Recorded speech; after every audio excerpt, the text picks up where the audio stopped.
Hello everybody, welcome back to another episode of Decoding the Unknown, where we decode mysteries. Danny has written it, I read it. That's the format of the show. We're talking about Violet Charlesworth. Charlesworth is possibly the poshest surname I've ever heard.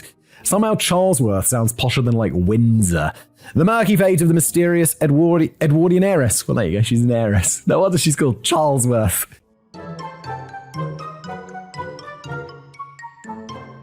The late-night journey of the bottle green Minerva sports car speeding along the North Wales Clifftop Road in January 1909 was never destined to be a typically jolly outing for all concerned. There was a sports car in 1909? Immediately I'm like, wait, Edwardian?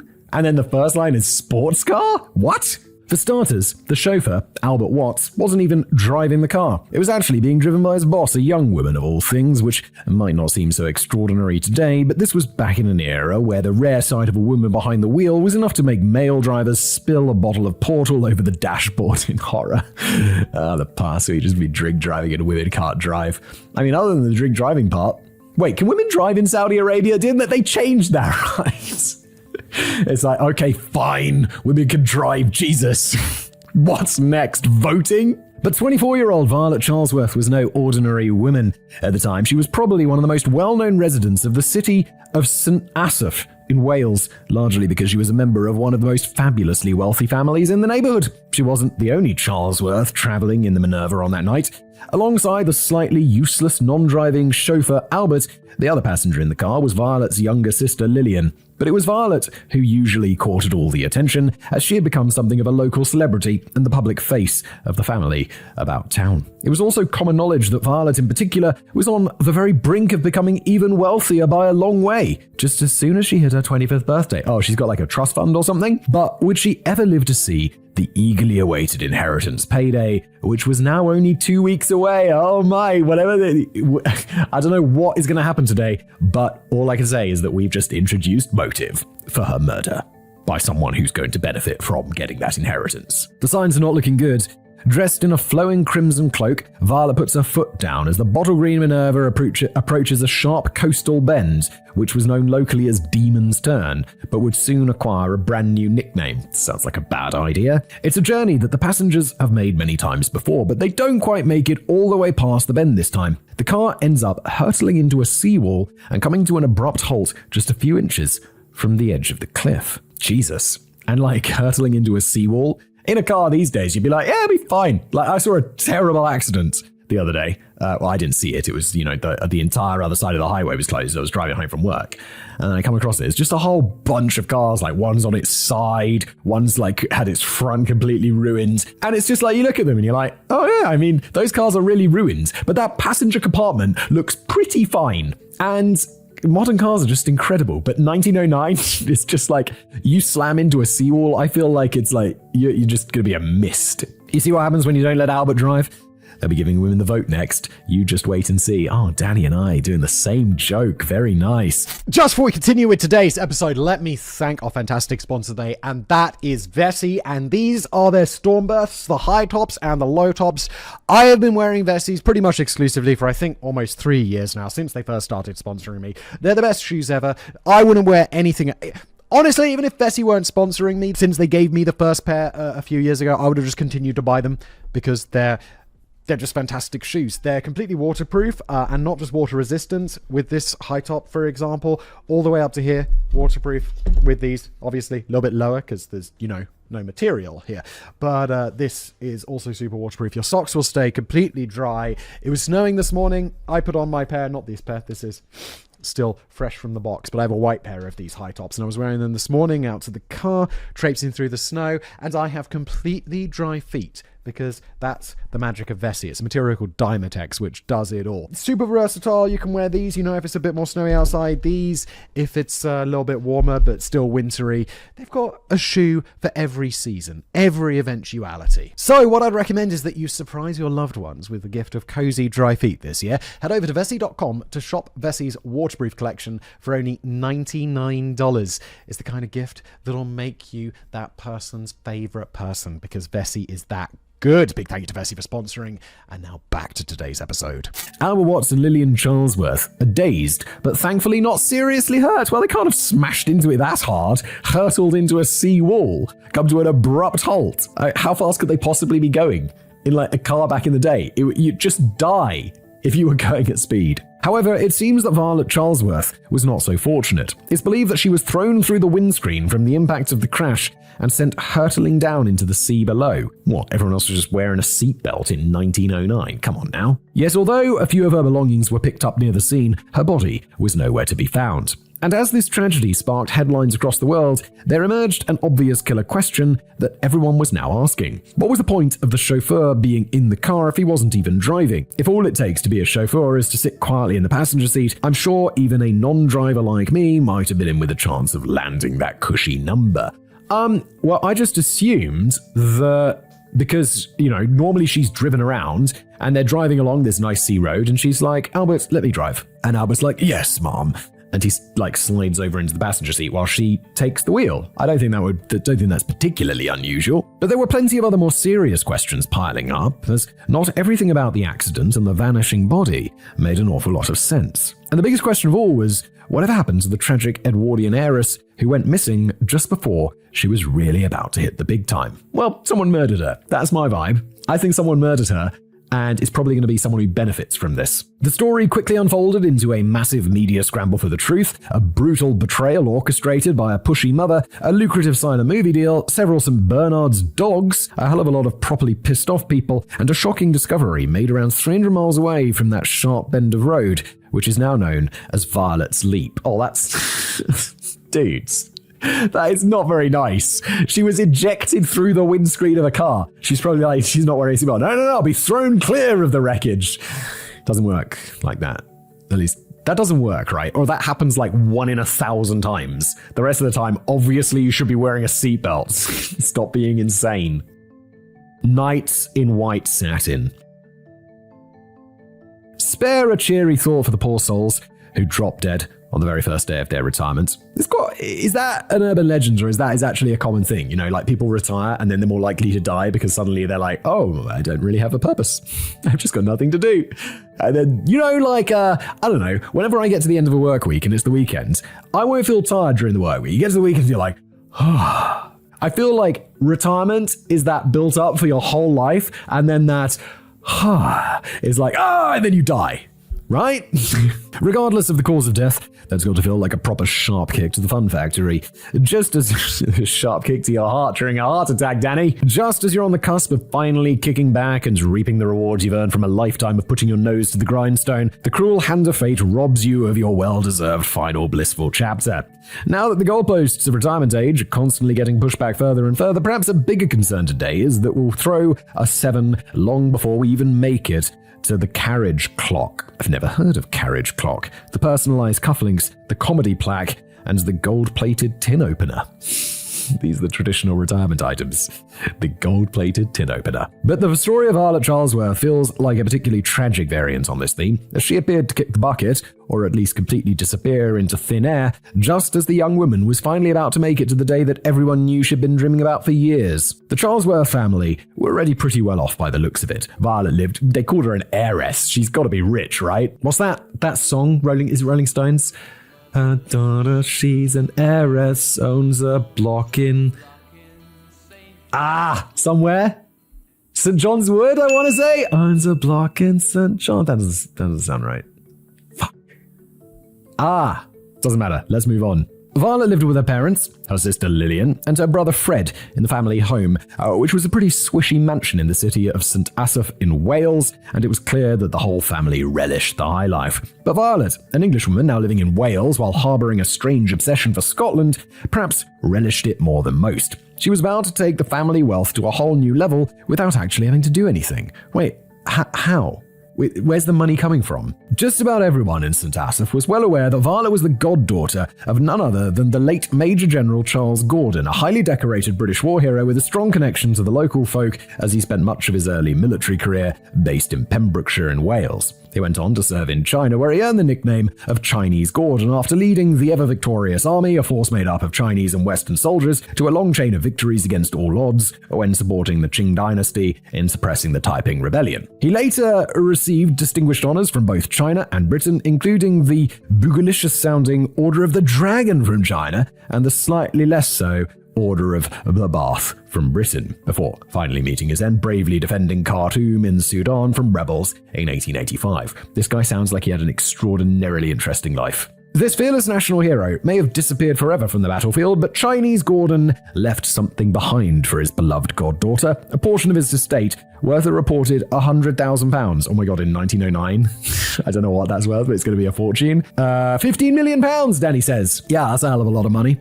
I had no idea that a British Major General was paid quite so handsomely, and this sum only represented part of his estate. Maybe he married a rich wife along the way, or maybe he's just one of those rich people who becomes an officer in the military, because that happens all the time. He probably just had loads of family money. The only proviso was that the money would not be awarded to Violet Charlesworth until she hit the ripe old age of 25. That may well have seemed like a lifetime away back when Violet was a teenager. Still, the Charlesworth family weren't doing too badly for themselves in the meantime, although life hadn't always been quite so peachy. Violet Gordon Charlesworth was born in the English market town of Stafford in the West Midlands in 1884 to Miriam and John Charlesworth. Violet was the youngest of at least 4 children, including brother Fred and sister Lillian, but precise details, 16 plus 9, so she was 25 when yeah, Danny said she was like 2 weeks away. So she was right on the...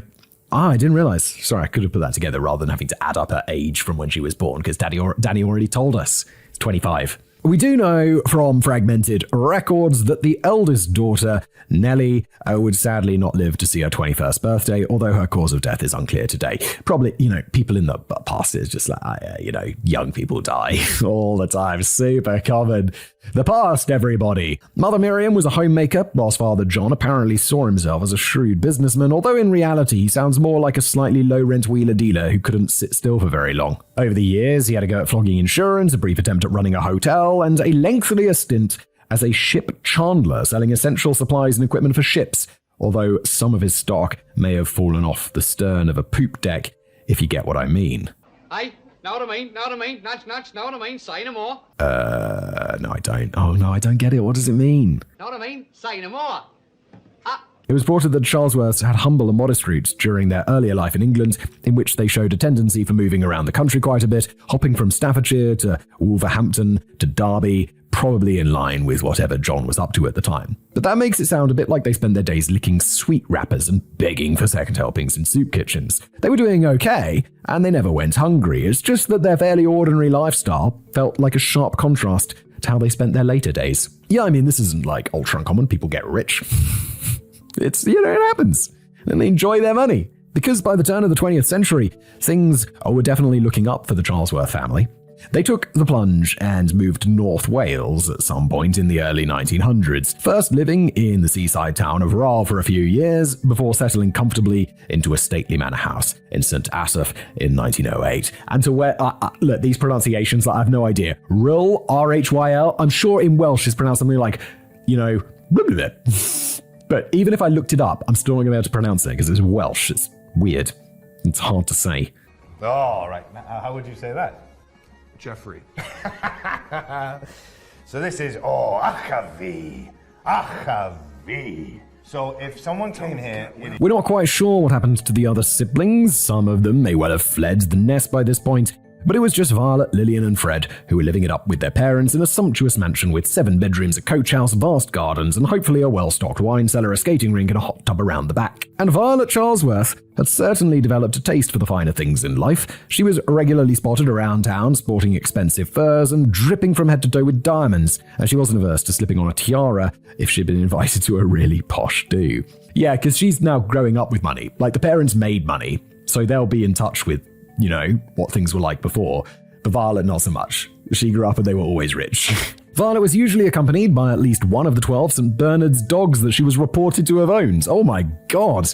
Which, speaking as an avid lover of dogs, is perhaps a tad excessive unless you have one or two helpers to assist with the walks and the poop patrols in the garden, which, I mean, look, they lived in a 7-bedroom mansion back in the day. They're gonna have staff. She had no less than 6 fancy sports cars at her disposal, in which she was regularly seen racing around the countryside and coastal roads, including, of course, a certain bottle green Minerva manufactured in Belgium, which perhaps wasn't the very best at handling sharp bends in the roads. 6 fancy sports cars in 1909. These people were, they were rich.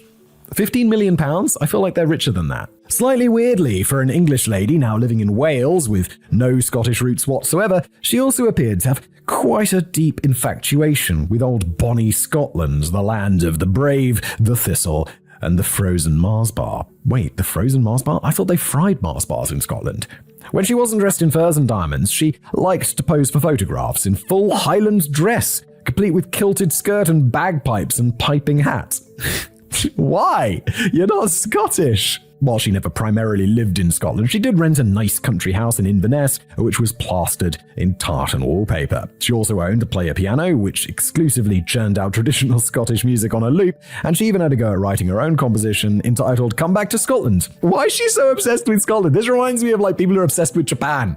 Like, they're just like super into all Japanese culture for some reason, which, I mean, yeah, I don't have anything against Japanese culture, but some people are really into it. A copy of the sheet music was reportedly sent to King Edward VII, although it's not known if he ever got the track laid down on phonograph cylinders to shove inside the royal jukebox. But she was certainly very keen to play on the Highlander angle and make out as if she was some kind of long-lost Scottish folk hero. This is rich people shit, isn't it? Come back here and tell our enemies that they may take our lives, but they'll never take our freedom! All of this might make Violet sound like an Edwardian version of an influencer or gossip page princess who was slightly prone to vulgar displays of wealth and always desperate for attention. Totally. But I'm not so sure about that. She enjoyed spending her money on things that she liked, and she saw no reason to hide her wealth. I mean, you could do both things. Like, both things can be true. She can enjoy spending her money on things she likes and also look, a bit vulgar. That's okay.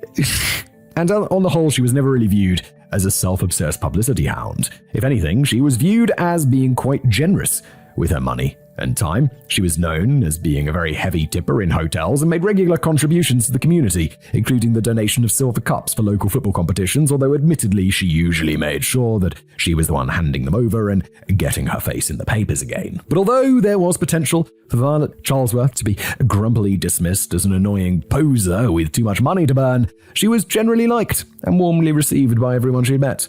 Admired, even. The Edwardian era probably wasn't the best time in history to be a woman, but Violet wasn't afraid to ruffle a few feathers and demonstrate that she didn't give a shit about convention or antiquated expectations of how she should be spending her time. I mean, yeah, sure, but she's rich. Different rules for rich people, especially back in the day. The fact that she raced around in 6 sports cars, often alone for long distances late at night, was a pretty big deal at the time. I'm told that licensed female drivers now slightly outnumbered licensed male drivers in the US at least, and have done since 2015, really. But back then, I just expected it to be equal, to be honest. But back then, in Edwardian England, it was a very different story, with women accounting for a mere 5% of licensed drivers.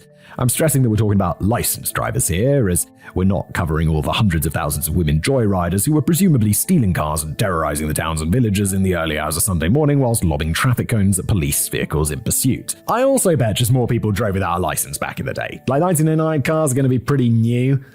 People just be like, oh yeah, no, I just don't have my license. I just like driving around. The small percentage of women drivers in the early 20th century would have at least been able to learn everything they needed to know by 1909 thanks to the publication of Dorothy Levitt's top-selling book, The Woman in the Car, a chatty little handbook for all women who motor or want to motor. Okay, a chatty little handbook. It sounds like demeaning somehow. It's like, oh, well, we couldn't explain this to women in a technical way, so we had to make it chatty. Some of Dorothy's pearls of wisdom for Edwardian drivers without a penis include the little drawer under the seat of the car is the secret of the dainty motorist. The following articles are what I advise you to have in this recess: a pair of clean gloves, an extra handkerchief, clean veil, powder puff, hairpins, and ordinary pins, and a hand mirror.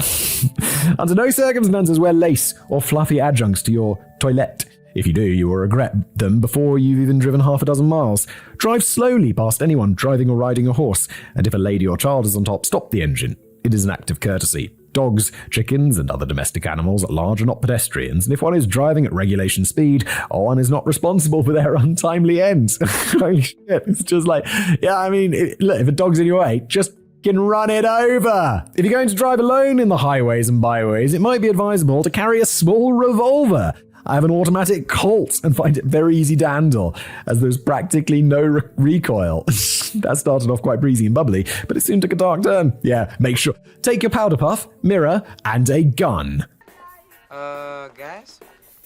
What does a pregnancy test look like? No, it's like a thin piece of plastic with a thing on the end of it. Okay, so this is definitely a gun. Whoa! Yeah. And you'd think that Dorothy might have considered slowing down a bit for a stray dog in the road instead of shrugging, reaching for the powder puff, and waiting for the inevitable bump. The Essential Handbook had not quite hit the shelves before Violet Charlesworth took her final spin in a motor, but I wouldn't have thought that she'd have needed the advice anyway, and she could probably have written an edgier version of the book herself, just as she could drive the car better than her own chauffeur. The point of even having a chauffeur in the first place is still a bit of a mystery. Well, because most of the time you probably don't want to drive the car yourself. Like, most of it's boring. Like, I don't know, I'll be driving home from work and you'll put that thing on, you know, the not autopilot, but where it keeps in the lane and it stays the right distance from the car in front. You just kind of sit there. But if I'm driving like down a windy road, then it's like, yeah, I'm going to drive the car myself.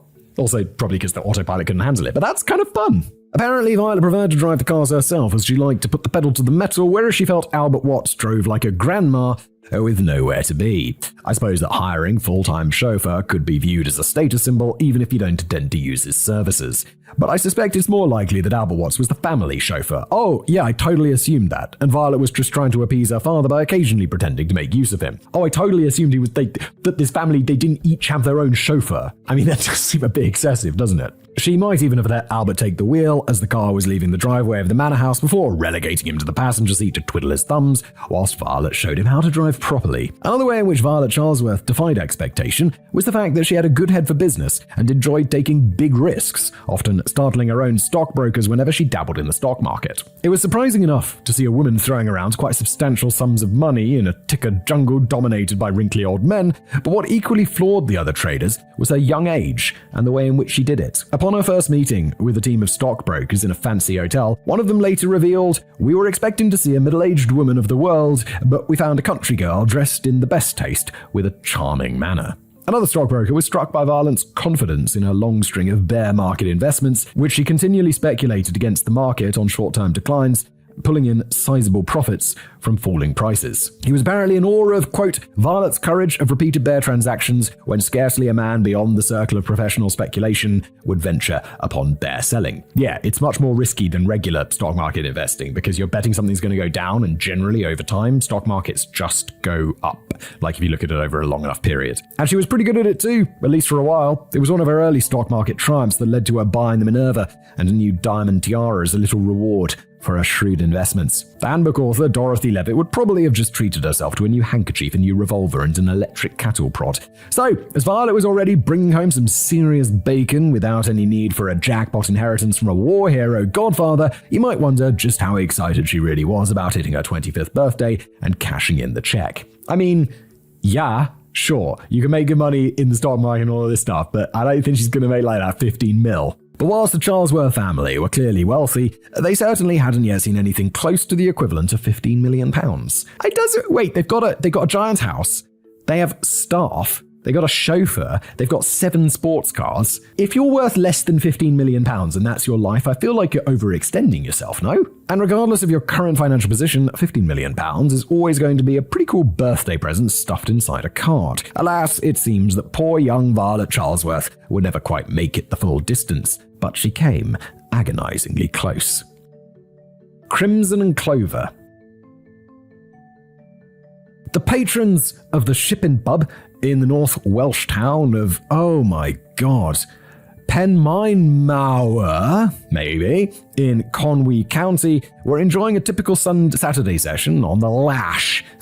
I haven't heard the phrase on the lash in a while. It means to go out drinking if you're not British. Maybe it means that another in America as well. On the lash, to go out on the lash. Do you say that? It sounds so British, even the way you say it. Yeah, out on the lash. On the bitter night of January the 2nd, 1909. But the high-octane games of dominoes, cribbage, and shove a penny what is shove a penny? Were rudely interrupted shortly after 9 p.m. by the arrival of a young woman in visible distress. This was Lillian Charlesworth. The younger sister of the more widely known Violet breathlessly explained that she was in dire need of help after the car she was traveling in had plowed straight into the seawall at Demon's Turn. Oh wait, is the inheritance going to go to her somehow? Lillian and Violet had spent the day enjoying afternoon tea with friends at a hotel in Bangor and had been accompanied in the car by Albert Watts. That's the chauffeur. I hope that he at least got invited inside for a couple of biscuits, but I suspect he got left in the car all day to have a play with the steering wheel whilst the engine was switched off. I mean, yeah, to be fair, he is a chauffeur. It's kind of his job. And look, I don't know, if I was a chauffeur and they were like, do you want to come inside and play cribbage? I'd be like, nah, I'd just rather sit in the car, thanks. I'm not your friend. I'm your chauffeur. I just want to sit in the car just reading. That's just what I would prefer, genuinely. On the journey back to St. Asaph, Violet had attempted to navigate the devilishly sharp coastal bends in Panmanor, around 20 miles from home, when she lost control of the Minerva and crashed it straight through the sea wall. Albert was still on the scene, feeling dazed and confused, and probably wondering why on earth had been foolish enough to accept such an intensely dangerous position as a non-driving chauffeur. But it was believed that Violet had been thrown through the windscreen and tossed down to the rocks below and into the sea. The whole area was soon swarming with detectives, police officers, trawlers, and volunteers searching for the body of Violet Charlesworth. 3 items of interest were picked up almost immediately close to the crashed vehicle: a pocket map, a suede diary detailing all of Violet's recent road trips, and an expensive tam o' shanter, a traditional floppy Scottish hat, of course, with a fetching pom-pom on the top. There was no sign whatsoever of a handkerchief, a clean veil, or an automatic Colt. But more important, there was no sign of the body. Neither Lillian nor Albert were of much help on the night that the police considered them too agitated to be answering any tricky questions. But then again, it's not as if they would have any inside knowledge on where exactly the body might have landed. No, but they're very useful to talk to in terms of like the last people to see her alive. Do you think the chauffeur and what's her face, the sister, got into some scam to get this money from her somehow? The news of a young and popular woman apparently meeting her death in such a ghastly fashion sent shockwaves around the region and generated mournful headlines in the national press, but only for a very short time, because it didn't take long for Edwardian noses to start twitching in suspicion over certain elements of the accident that didn't entirely make sense. The passengers had been quite fortunate in the way that the car had swerved into a relatively small stretch of seawall. If Violet had lost control of the vehicle just 10 yards further up or down the road, the car would have flown right over the cliffs and plunged about 50 feet into the sea below. Why is there a sea wall? I'm wondering, to me, a sea wall is something that prevents the sea. If there's a big tide, or the sea level rises for whatever reason, then you have this sea wall, which protects the houses by the sea. It's like a concrete construction. Why would it be 50 feet high? Why would it be 50 feet high up on a cliff? I mean, how high do they think the sea's going to rise? The wall just got 10 feet taller, believe me. It's got 10 feet taller. The seawall obviously hadn't done much to protect Violet, but both Lillian and Albert must have been counting their lucky stars that they had quite miraculously avoided any risk of getting a bit wet.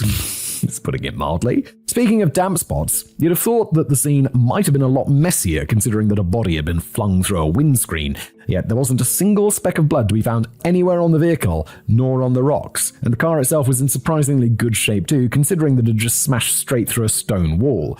There were a few scratches here and there, and a noticeable big hole in the windscreen, but aside from that, the Minerva was in sparkling condition. There's no way that a car from 1909 goes through a wall with enough force to eject someone through the windscreen and it comes out in relatively good condition, with the other 2 passengers being perfectly fine. This is insane. No one could believe this, surely. In fact, it was safely driven back to the family home without any need to call a mechanic. There's no way! You might have expected the recovery of Violet's body to be fairly swift, as the water directly beneath the cliff was actually very shallow and calm, and you certainly would have expected the rest of the Charlesworth family to be consumed with grief. Yet detectives observed that they didn't seem massively concerned about this turn of events. Guys, you gotta pretend at least. Be like, oh no, my beloved daughter. Come on, you gotta at least pretend. It's true that they'd put up a £20 reward for anyone who found Violet's body, but they forgot to sign the supporting documentation, rendering it worthless. A certain Superintendent Rees also noted, they have not worried me for details of the search. I have had to send them for details and particulars. It almost sounds as if they were just going through the motions, and not in a particularly convincing way. There's an even bigger mystery regarding the Charlesworth's family fortunes that were piling up long before the crash. Whilst we've rattled through a potted history of the family from the small fragments of supporting evidence, you might well be thinking that we completely skipped a chapter. One minute, the Charlesworths are living a fairly ordinary life in England, and the next minute they're basking in the lap of luxury in a stately manor house in Wales. How did that happen? I assume that the father, who was a businessman, hit something big. While Violet's mother Miriam was a homemaker, whilst her husband John was still touting himself as a businessman, but still hadn't done anything more lucrative than flogging insurance and a few ship supplies. Okay, so where's the money from? So how did Violet suddenly find herself in a position where she could afford 6 sports cars, 12 St. Bernards, and a quite incredibly expensive wardrobe? Although detectives were not aware of this on the night of the crash, it's a question that had also been bothering a private investigator who had been looking into the life of Violet Charlesworth for a couple of months now. They'd originally been put on the case by a disgruntled lender who were growing increasingly concerned that Violet didn't seem interested in ever giving them their money back. Oh my god, are they just living on credit? Really? The detectives would also initially have been unaware that the very day before the crash, Violet had been served with a court summons for defaulting on a loan. It turns out that Violet Charlesworth wasn't quite all she was cracked up to be, and that Violet wasn't even her real first name. Major General Charles Gordon had never been her godfather, and there was no massive inheritance on the horizon. The whole thing had been a fine example of a massive future payoff scam in which Violet had persuaded friends, fiancés, doctors, lenders, wealthy widows, and stockbrokers to lend her vast sums of money on the promise that they'd be paid back when she had her 25th birthday and received a huge inheritance that never actually existed. What a swizz. That's amazing. Wait, what about her family? Were they all just made up? What about the manor and her parents? It soon became clear to police and the press and the mourning public that they were no longer searching for a dead body on the rocks or in the sea. They were looking for a bogus heiress who was still very much alive and on the run after an attempt to fake her own death had just turned into a belly flop of epic proportions. Yeah, I mean, as soon as you know this, of course the maths on it changes from, oh, I wonder who murdered her for her money to, ooh, she's faking her own death. Paint it black. So, let's rewind to the beginning and take another look at the roots of the Charlesworth family. The woman known as Violet Gordon Charlesworth had actually been born May Charlesworth in 1884. And May was not the face of the original scam. That would have been her elder sister Nellie. Oh, they're in on it together. But back when the family was living in England and Nellie was 18 years old, her mother Miriam took it upon herself to tell a big fat porky to a Dr. Barrett that a young Nellie was set to inherit a fortune of £75,000 on her 21st birthday. The details of this are a little vague, as it's not clear where exactly the money was supposed to come from, or whether Dr. Barrett lent Miriam any money on the strength of it, but he certainly seemed to believe whatever story Miriam had cooked up. The tragedy is that Nellie didn't live to see her 21st birthday, but the idea must have continued to marinate in Miriam's mind as a few years later, when May was 18 years old, Miriam decided to go around telling everyone that May was due to be given a whopping £155,000 on her 21st birthday, over £22 million today, from a mysterious Australian man of Scottish descent known as Alexander MacDonald. This was enough to convince a wealthy widow and kindly neighbour by the name of Martha Smith to lend Miriam her entire life savings, a total of £400 or around £60,000 today. Mrs. Smith never got her money back and later sobbed, "I was simply taken in by them." This, yeah, you gotta be careful. Like, keep an eye on your shit. This may well have been the real route of the journey to a new lavish life in Wales, by which time the story had become a little more refined. May Charlesworth had now evolved into Violet Gordon Charlesworth, and whilst the middle name is clearly a terrible name for a woman, oh yeah, Gordon, that's a dude's name. Apologies to all lady viewers out there called Gordon. It was obviously meant to suggest a genuine connection to the legendary national treasure, Major General Charles Gordon, from whom Violet was now set to inherit £100,000. This was the culmination of a new plan, which had first started to take shape back in England when Miriam and May had discovered that they could pick up expensive silk dresses and jewellery on credit just by mentioning the forthcoming windfall from Chinese Gordon. People in the past. I know people still get conned today, but this feels so obvious. They'd pretty much taken every shop in town for a ride before moving on to Wales to try their luck on a much grander scale. They obviously had to tweak the details a little bit, as Vala was already pushing 21 by the time her family first arrived in Rhyl, and so the date of the big payout sensibly got pushed back to her 25th birthday to allow a bit more time for the scam to flourish. But it certainly did flourish. They managed to swindle money out of stockbrokers, banks, lenders, and even Violet's own fiancé, whilst all the time racking up huge amounts of credit from store owners who were more than happy to furnish the most famous lady in town with whatever she wanted, whenever she wanted it. It's interesting, right? Like, you start off with like something small, and then it's like, because you've managed to swindle some people so far to give you a little bit of money, you can just spin that into more money. I love these stories. And this long-running deception was the sole source of the flashy sports cars, the 12 St. Bernards, the expensive jewelry, the diamond tiara, the rented holiday homes, and indeed the stately manor house and the entire new lifestyle of the whole Charlesworth family. Wait, so she's just conning people and she's putting her whole family up with the conned money. Fascinating. During a time when the average wage was just £70 a year, Violet was raking in around £4,000 a year from the fraud and the booming speculations on the stock market that the scam had helped to fund. Violet worked hard on keeping up appearances. The whole Scottish obsession was probably just another element of her disguise to make her look a bit otherworldly and interesting. Yeah, it's like she can't be a fraudster. She's too weird. She's too eccentric. Posing for photographs dressed in full Highland gear suggested that she shared rich connections with a land that may have seemed much further away back when the world was a bit smaller, or I suppose she could have just really liked tartan and bagpipes. No one likes bagpipes, really. But keeping up the charade and attracting ever more wealth just got easier and easier over time, because she had grown so comfortable in the role of the woman that she was pretending to be. I would imagine that if you asked a perfect stranger for a substantial loan while you were wearing ill-fitting clothes covered in grey stains and you looked like you just fell out of a skip and smelled like a bonfire, you're probably not going to have much luck. But when you turn up in a sports car and you're already wearing furs and diamonds and tiaras that you don't even have to pay for, you're going to inspire confidence and get showered with even more money and more expensive gifts that are only going to strengthen your image and reputation in time for the next gullible sucker. Yeah, exactly what I said. Like, you get con a little bit and then it makes you look more legit, and then you can con bigger. Although I think, banks and stuff would be used to this, wouldn't they? Like, don't trust the car that someone rolls up in because it could be rented. And whilst this might all sound like a finely crafted jolly wheeze, let's spare a thought for some of those gullible suckers. As well as extracting loans from banks and businessmen, including one stockbroker, who alone lent her a total of £10,000, Violet also wormed her way into the heart of a rich doctor by the name of Edward Hughes Jones. The doctor was under the impression that he was in a meaningful relationship with Violet, who would soon become his fiancée. He later lamented, "I was honestly and deeply in love with her." But it seems that Violet was just chasing another big loan. Dr. Edward Jones eventually broke off the engagement because of what he perceived as Violet's utterly bonkers spending habits, but not before he lent her a total of £5,000 on the false promise of a payback. £5,000, just bear that in mind. Didn't we just say that the average wage was £70 a year? That is an extraordinary amount of money. A bizarre personal letter from Violet to the doctor was later unearthed, in which it's painfully obvious that she's still suffering from delusions of being Scottish whilst begging for more money. She writes, "You can, well, all my fortune, when I get it, will be yours as much as mine. It cuts me to the heart to ask you for money. It is cruel, bitterly cruel, but it is all for love's sake. Laddie, laddie, and now Eddie, my own, ever your devoted and someday wife, Violet." Oh my God. Like, 1, the Scottish, 2, the old language is just like, what are you saying? She wants money from him, basically. But the really cruel element of Violet's plan is that she often took money from victims who couldn't afford to lose it.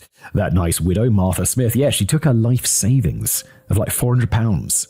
God damn. May have had some savings in the bank from the death of her beloved husband, but Violet completely wiped her out, leaving her with nothing. Apparently, Martha was a deeply patriotic soul who had become enchanted by Violet's tales of a daring and dashing godfather, Major General Charles Gordon, and she was only too happy to hand over her entire life savings on the understanding that she'd surely get it all back from the goddaughter of a war hero. Suddenly, it all begins to sound a little bit more ruthless, doesn't it? Maybe it wouldn't have been so bad if she'd just stuck to screwing over rich businessmen and bankers. Yeah, I always like the con shows, TV shows, where it's like where you're supposed to support the con artists. I always think of White Collar, great TV show. And it's like you're always backing them because they're always like conning people who deserve to be conned. If the show was just him conning like poor people who can't afford to lose money, you'd be like, what a dick. Of course, the major flaw with the whole fiendish plot is that Violet had given herself a deadline and a pretty significant expiration date for the dastardly scheme in the not-so-distant future. One day very soon, Violet was going to turn 25, and people were going to start noticing that they weren't getting the money back that they'd been promised. Perhaps there wasn't really an awful lot that she could do about that. It would have seemed a bit far-fetched for an inheritance to stipulate that the recipient can only cash in the check when they turn 94. And besides, extending the date of the windfall too long into the future may have dissuaded some of the lenders from playing ball. I'll pay you back in 70 years, buddy. Doesn't quite sound like such a good deal. But the financial problems were already mounting for Violet and the Charlesworth family in general long before it was time to think about putting 25 candles on a cake. Whilst Violet had initially dazzled the stockbrokers with her prowess on the trading floor, later dealings on the stock market had become increasingly reckless and had gone more than a little pear-shaped. She ended up completely blowing her stolen fortune. In total, she now owed today's equivalent of £2 million, and despite the family still putting on airs and graces in public, the reality was they were flat broke as the clock ticked ever closer to that 25th birthday. I'm not quite sure how the rest of the Charlesworths were supposed to get out of this mess with any dignity, but Violet had clearly decided to rope in the services of Albert Watts and her sister Lillian to stage a desperate last resort, which might just keep the whole pack of disgruntled wolves from her door. Well, I guess the problem is, for them, the debt is with her, and so the family, she dies, the debts that she has, I'm going to pass on to the family. They can take it from her estate, but I imagine that she doesn't really own much anymore, given that she's gambled, she's betted all away on the stock market and stuff like that. Maybe the house and stuff, but probably not in her name. Don't know. You'd have thought that they might have just put a little more effort and thought into the execution of the plan to fake Violet's death. They could have battered up the car a bit more instead of just smashing a hole through the window. They could have thrown a bit of blood around the scene, and they could have found a spot where the water wasn't quite so transparently shallow. Even the strategic positioning of the journal, the map, and the Tam O'Shanter, what was the Tam O'Shanter? Seems a little obvious and lame, suggesting only that Violet's personal possessions had not travelled very far in the aftermath of the crash, yet her body had vanished without a trace. Yeah, her body was ejected through the windscreen so far into the sea that it can't be found, and the car's completely fine, and so are the other passengers, and all of her stuff is exactly where it's supposed to be. This is the worst fake death ever. It didn't take long for whiffs of suspicion to start wafting over the cliffs at Demon's Turn, which only intensified when the private investigator approached the police with his own findings that Violet Charlesworth had been falsely declaring herself to be the goddaughter of Major General Charles Gordon. This was quickly followed by complaints from a long list of duped lenders for whom the truth had finally begun to rise to the surface in exactly the same way that a dead body had not. Some of those lenders, along with police officers, solicitors, and journalists, descended onto the family mansion in St. Asaph in search of answers and cash, but John, Miriam, and Fred barricaded themselves in for days, refusing to even open the door for the milkman. One newspaper report at the time suggested that the police eventually had to scale the walls of the property to gain access, after which they began to seize everything of value to help pay back the creditors. Okay, so I guess it was her stuff, or they're just taking it anyway. The initially sorrowful press headlines describing a terrible tragedy soon evolved into sensational reports of a devious fake heiress on the run from authorities, and the story began to make waves right across the world. I think the North Wales Weekly succinctly captured the transformed mood of the region when they observed, as for the people residing in the vicinity of the alleged incident, they don't know where she is, and what's more, they don't care a motor spanner. The history, the historical, what is a motor spanner? I don't even know what it is. And back in the day, it was so common that they would use it like this. And as the police swiftly abandoned the idea of finding a corpse in favor of launching a hunt for the woman in the flowing crimson cloak, sales of crimson cloaks were reported to take a sudden nosedive as potential customers didn't want to risk being mistaken for the fugitive. That might sound a bit silly, but there were plenty of false alarms to begin with, as practically any woman wandering around the UK in a floating crimson cloak, or even just driving a car alone, was likely to find themselves getting reported to the police by an over-enthusiastic amateur crime fighter. But it was only a matter of days before the police finally got their most promising lead yet. It looked as if Violet Charlesworth had skipped the country. But she hadn't skipped particularly far. She's gone to Scotland, hasn't she? She's gone to the one place that everyone will be like, if she's going to flee to a country, where immediately comes to mind? Maybe the bagpipes were a clue. The woman from Staffordshire had fled to her spiritual home in the green hills and grassy fields of bonny Scotland. Purple haze. A couple of female guests had turned several heads when they checked into a hotel in the Scottish town of Oban a few days after the supposed car crash. One of them went by the name of Margaret MacLeod and spoke with a curious accent, which came as though she had been a quite posh Englishwoman attempting to sound as if she was born and bred in Scotland. Another curious point about this Margaret MacLeod is that she was the absolute spitting image of the missing Violet Charlesworth. Oh my, what a coincidence she is! Furthermore, she was staying at the hotel with none other than Violet's sister, Lillian Charlesworth. Bro, are you joking? This is the worst fake deaths that I've possibly ever seen. And we've seen a lot of, fake deaths on this channel. The pair of them aroused further suspicion the very next morning by scarpering without bothering to pay their bill. Margaret MacLeod even went to the trouble of cutting their names out of the guest book. And if there are still any lingering doubts as to the true identity of Margaret MacLeod, although there are not, Danny, it was later discovered that the hotel guest had rather carelessly left behind a telegram in her room addressed to Violet Charlesworth. How did you manage to con so many people and now have turned into an absolutely terrible criminal? Like, not terrible like the acts, like terrible at being a criminal. The pair had legged it to the next departing steamer, but news of the sighting had travelled so quickly that a pack of press reporters were already waiting to challenge them as soon as they stepped back out onto the mainland. Margaret MacLeod seemed quite taken aback by the surprise reception, but appeared to be almost amused by any notion that she might be the missing woman, as if such a concept was preposterous. I mean, it's a good way to play it. Just be like, what, are you being silly? I look nothing like her.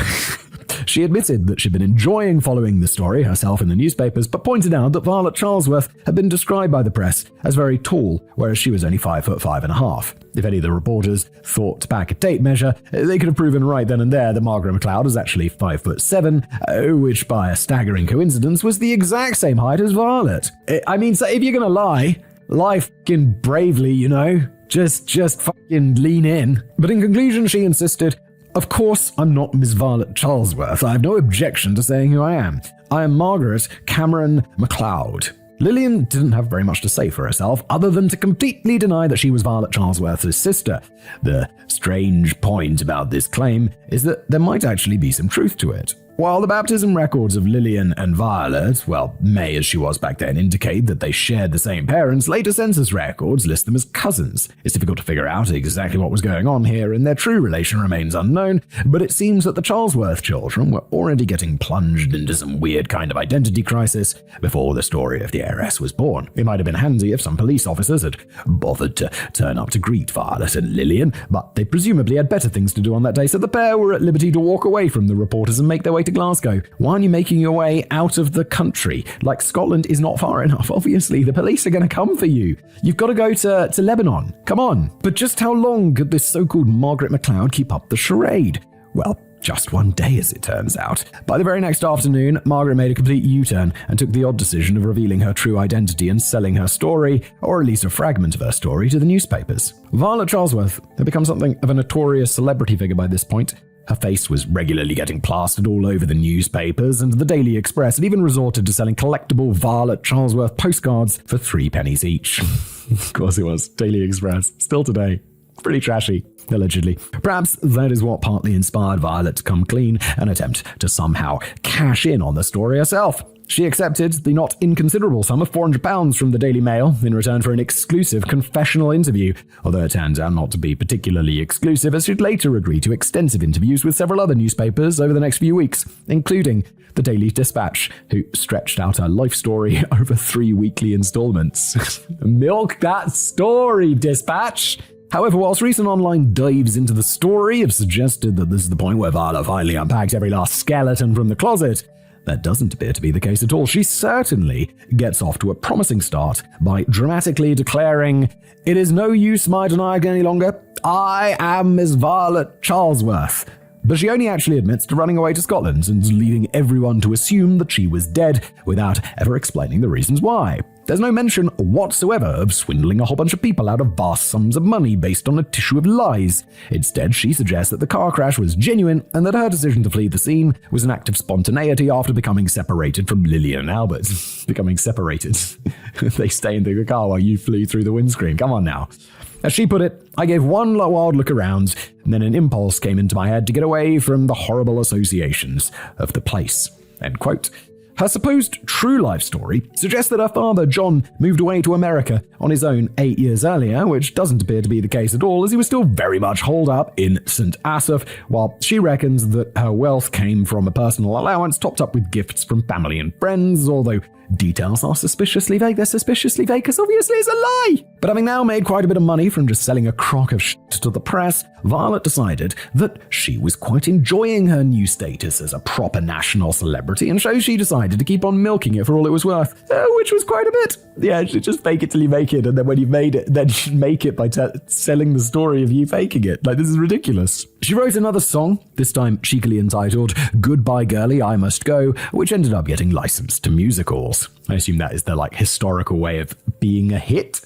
She appeared in a theatre production at the London Hippodrome called The Cliff Road, in which she played a version of herself reenacting the car crash on stage. That sounds quite ambitious to me for an early 20th century theatre production, but apparently a lot of money was thrown at it and a giant water tank was dragged onto the stage to represent the sea. And she even signed up to play the starring role in a silent movie entitled The Welsh Cliff Mystery, in which she was to play a woman who fakes her own death and then goes on the run from the police, bearing in mind that she still hadn't confessed to the whole sordid story. I have no idea how the scripts for the theatre play and the silent movie would have managed to flesh out into any kind of plot beyond the driver of the crashed car hot-footing it to Scotland, but I'm assuming that they were both padded out with entirely fictitious elements. Yeah. I mean, like there's loads based on a true story. The true story is like that Cocaine Bear movie. Yeah, a bear ate lots of cocaine and died. They spun a whole movie out of that.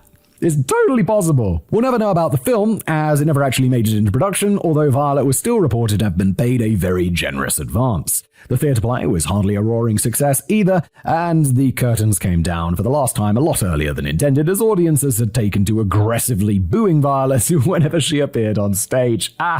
Well deserved. Initially, I wondered if this might have been some kind of vocal expression of disapproval regarding her sheer shamelessness at carving out a career in the spotlight based on somewhat dubious way. It's going to be that she just sucks, right? She's not an actress. She has no acting trait. Although she was a really good con woman, so I guess that's kind of acting. But it's going to be that she's terrible, right? But no, apparently she is just a really bad actress. Now, you might be wondering why on earth she wasn't arrested. Yes, she's just wandering around free. She'd already been served with a court summons before the crash, and there were plenty of people queuing up to accuse her of fraudulent behavior. It's not as if the police would have much of a problem in tracking her down, considering that she was appearing live on stage at the London Hippodrome most nights. They just go and arrest her on stage. It's like, different ending to today's story, everybody.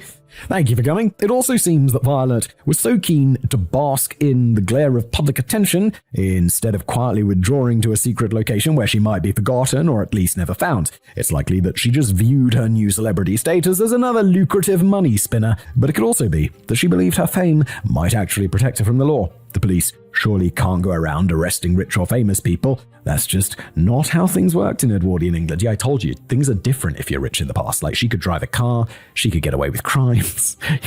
She wasn't even rich, she was just fake rich. Imagine being really rich. Or maybe it was. It turns out that the police hadn't just fallen asleep for a year. They had been continuing their investigation all this time, and were finally ready to seize their moment at the beginning of 1910, just as the glow from Violet's moment in the limelight appeared to have dimmed. Productions were cancelled, the offers of further work had dried up, the money had been squandered, and now Violet Charlesworth was officially bankrupt. And if she already thought that the year had gotten off to a pretty dismal start, she'd no doubt feel a lot grumpier when both she and her mother Miriam were finally arrested on suspicion of fraud. Oh, we hadn't heard from Miriam in a while. Was she involved in this? Violet to Blue. There were a couple of mystifying elements to the arrests and subsequent trial, which kicked off on February the 23rd, 1910 at the Chester Assizes in England. The first puzzle is why nobody else aside from Violet and Miriam appeared to face any kind of criminal charges. John and Fred Charlesworth must surely have had some kind of involvement or at least knowledge of the long-running scam, and they would certainly have reaped the benefits from it. Barricading themselves in the family house to stop the police from seizing their assets acquired from the spoils of crime can't have gone down too well either. And it must be blindingly obvious that both Lillian Charlesworth and Albert Watts were accomplices in staging the car crash that was meant to allow Violet to flee from justice. Yes, immediately known, because it was the worst fake death ever.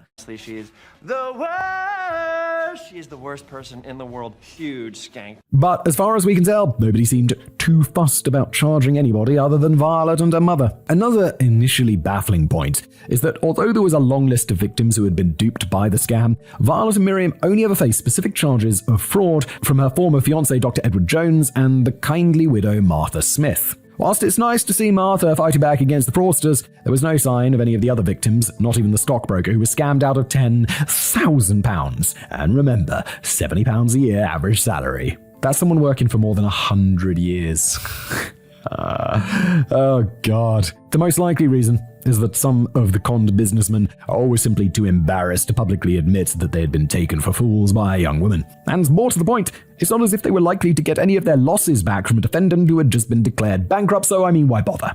It doesn't look as if either Smith or Jones ever saw their money again, which is a crying shame for the formerly wealthy widow in particular, but their battle in court may have been more of a personal matter of vindication rather than any serious attempt at clawing back their losses. Yeah, I mean, look, if she's gone bankrupt, you're not going to get your money back. I mean, you're just going to join a line of creditors, and it's just not going to happen. I've been there where I've been owed money by bankrupt companies, and you're like, oh, for fudge's sake, and you just kind of give up and you just write it off because you're like, it's just not going to work out because it's going to be way more headache than it's worth and all of this stuff. But in this case, if she's also been fraudulent, just go, if you need to, testify in the criminal case because that's going to be way more serious anyway. But Violet and Miriam pleaded not guilty to fraud, and their defense reverted to an earlier version of the scam. They denied ever suggesting to their victims that Violet was in line for a big inheritance from her godfather, Major General Charles Gordon, and that was probably a smart move on their part, as it could be easily proven in court that they were not related. Instead, they revisited the far foggier tale that Violet had been promised £155,000 on her 25th birthday from a mysterious Australian man of Scottish descent named Alexander MacDonald. I feel like MacDonald in Scotland's got to be like Smith or Bloggs, right? John and Violet had apparently fallen in love when she was just 17, and the promise had been made shortly afterwards. The only slight niggle is that she hadn't heard from him for several years and didn't know where he was right now, although she helpfully pointed out that last she'd heard he might be living somewhere in Melbourne. She conceded to the jury, "I've been disappointed." The Daily Herald observed the striking differences in the conduct of the two defendants in court. Miriam Charlesworth is painted as a bit of an angry snake, frequently throwing cold and venomous looks at her own daughter, as if everything was her own fault for cocking up a perfectly good plan. I mean, kinda. In contrast, Violet is described as utterly despondent, her pale face and light-framed, hollow eyes that burned with hopelessness. She broke down when the Welsh doctor she had deceived gave his testimony, her agony unmistakably real. And it does make you ponder who exactly was guilty of being the ruthless mastermind driving this whole plot forward. Yeah, maybe it's Miriam, right? The mother. Because she came up with the original con about the 21st birthday and the money. Maybe she's kind of the one behind it all. Violet Charlesworth usually cops most of the blame and fame for her starring role as the bogus heiress. She's even been accused of doing tremendous damage to other women of the era fighting for political rights and social equality. Acclaimed British historian Lucy Wolsey observes, Violet was hungry for riches, for fame, for attention, and to get these things she took advantage of new freedoms, but she did it in a way that wasn't good for other women. Violet's story confirmed a lot of people's worst fears, that empowered women can be dangerous, even criminal. But instead of trying to suggest that Violet was solely responsible for pushing back equal rights for women by years, I do think we need to consider the role played by her own calculating mother. Yes, please. It was clearly Miriam's original idea to start peddling lies about the older daughter Nellie in order to whip up credit for hugely expensive items of clothing that the family couldn't afford. Exactly. And after Nellie died, the scam was passed down to the young and impressionable May Charlesworth, who was given a new role to play and a new responsibility for generating wealth for the whole family. That's not to suggest that Violet was entirely blameless or a victim herself. By the time she reached her early 20s, she could have reassessed her position and perhaps taken time to consider that swindling nice old ladies and your own fiancé out of their fortunes might not be the most ethical way of topping up the bank accounts. No shit. But it's interesting that Violet appeared to show genuine remorse in court, whilst Miriam was just consumed with anger at the position that she now found herself in, perhaps indicating that a manipulative and overbearing mother was furious with her daughter for ruining her plans and letting the side down. It does kind of really seem that that's what's going on, doesn't it? The trial itself lasted for 2 days, during which it became embarrassingly clear that the mysterious benefactor Alexander MacDonald did not exist, and that the staged car crash had been an attempt to flee the consequences of peddling another giant whopper involving a war hero. It took the jury just 20 minutes to find Violet and Miriam Charlesworth guilty of 2 counts of obtaining money by false pretenses and 4 counts of conspiracy to obtain money by false pretenses. It was Violet who got singled out for the most attention from the judge, as he wrapped up the case by describing her as an exceedingly clever and ingenious woman who might have had an honourable and possibly distinguished career if half her ingenuity had been properly directed. It sounds like a school report. Like, Simon has a lot of energy. It's a shame it's not directed towards his schoolwork. Literally is something I must have read many times. He didn't have much to say about Miriam, but maybe he considered her to be a lost cause. They both got exactly the same punishment regardless, as was fairly common in the Edwardian era. They were ravaged to death by a pack of rabid wolves let loose inside the courtroom.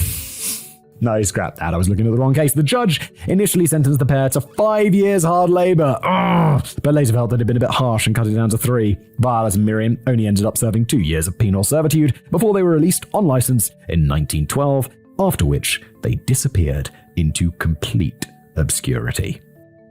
Fade to grey.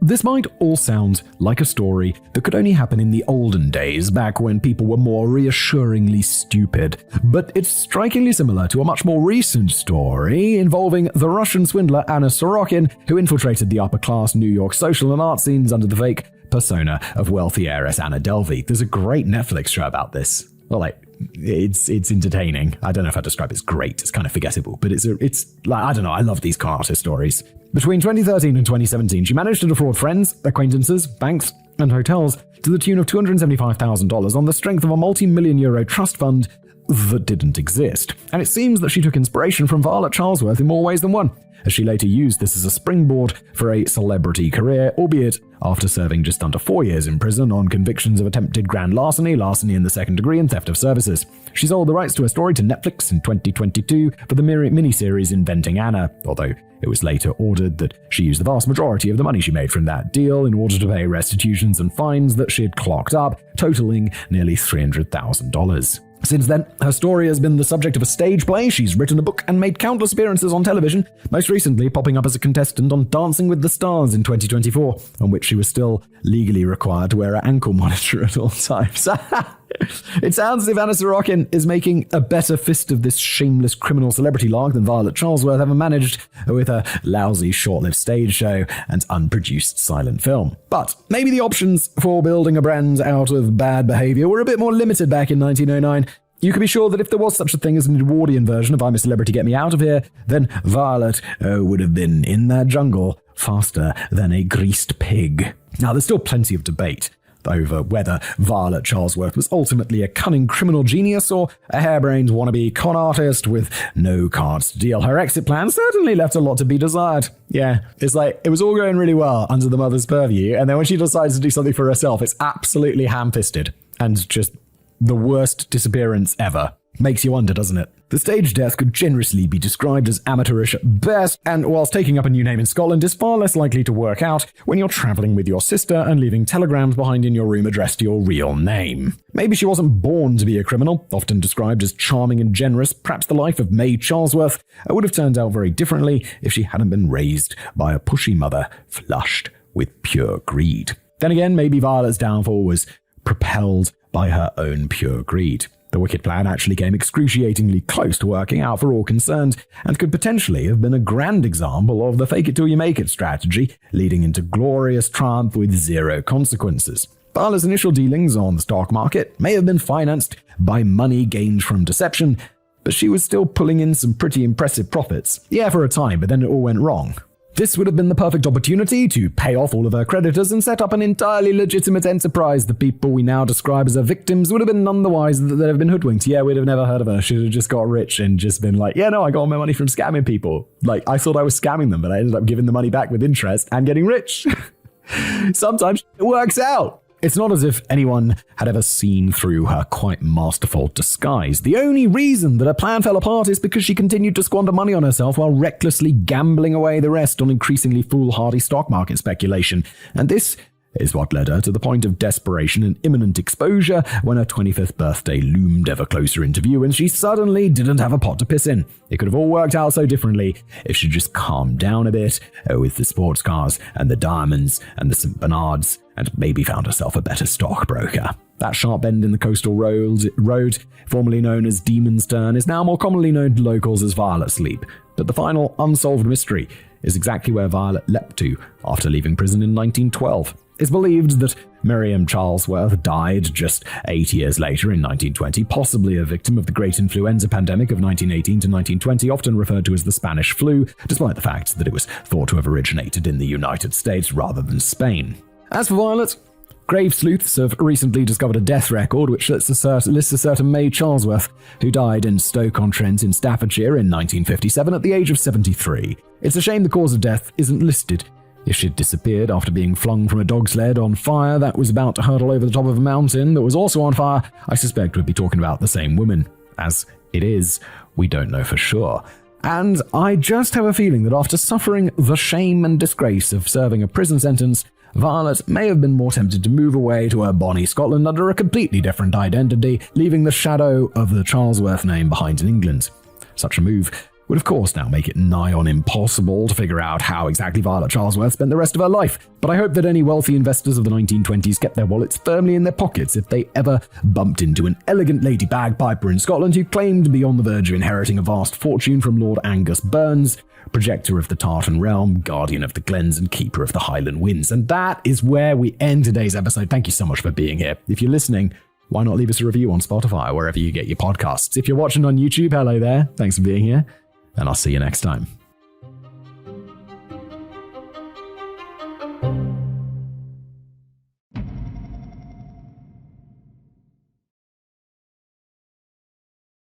Hello everybody, welcome back to another episode of Decoding the Unknown. Today, the mystery of Mel's Hole. I feel like I've done this before. Am I familiar with this? Danny wrote it. That's the format of the show. You might be wondering what's going on. I've never read this before. That's what we do here. Danny writes it, I read it. Let's jump in.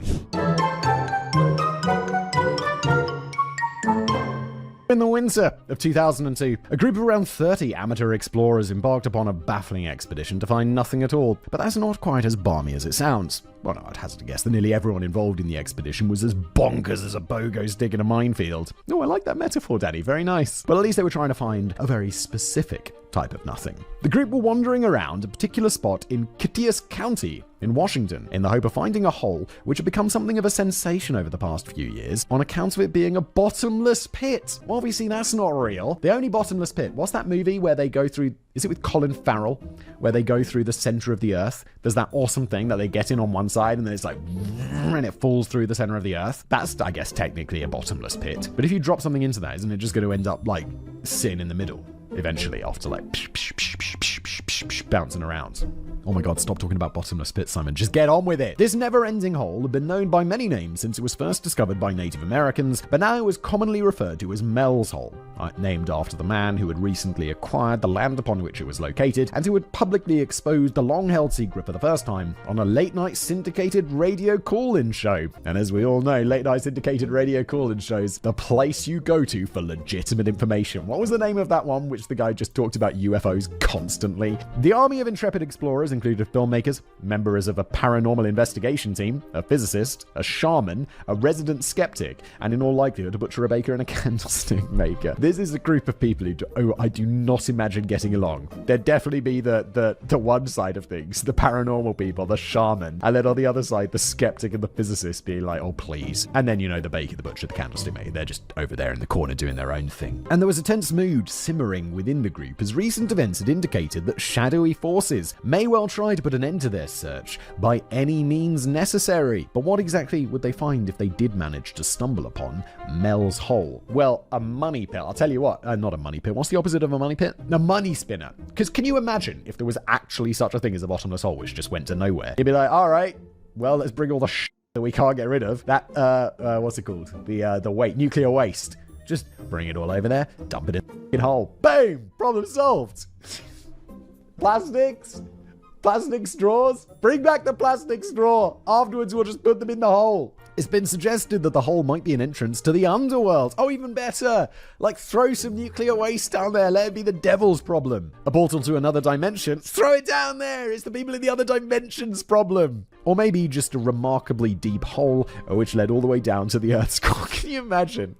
Physicists discover, it's like, cool. We found some, like, sliders esque portal to another dimension which we can travel to. And the first thing, people are like, no, don't even think about going there. We're not going there. To that alternative reality, we're just going to send all of our nuclear waste. We're just going to throw it in there and then close the door and let it be that other world's problem. And that will be the entire use of the alternate universe. It's kind of good. We should get the scientists on this. Or maybe just a quite remarkably deep hole which led all the way down to the Earth's core. If we threw all of our nuclear waste into a hole that went to the Earth's core, that's probably fine, right? Like, it's going to be a tiny amount. The Earth core's really hot. It's just going to get absorbed in there. Or maybe in like some science fiction movie, it's just like, we were dumping all of our waste into the center of the Earth for generations. Hundreds of years later, it came back to haunt us. And then it's just the world is like breaking apart with, I don't know, Godzilla or some shit.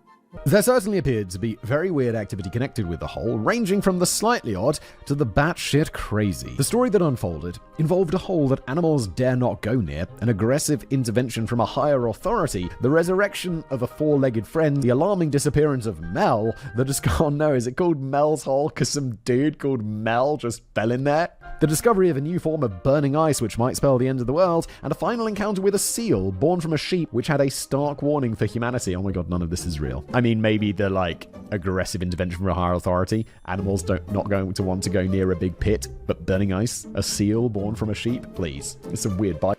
And if you're already beginning to brew a few doubts about the credibility of this tale, then I should advise you not to be too quick to jump to any scornful dismissals because, well, no, you can. I've got nothing at all.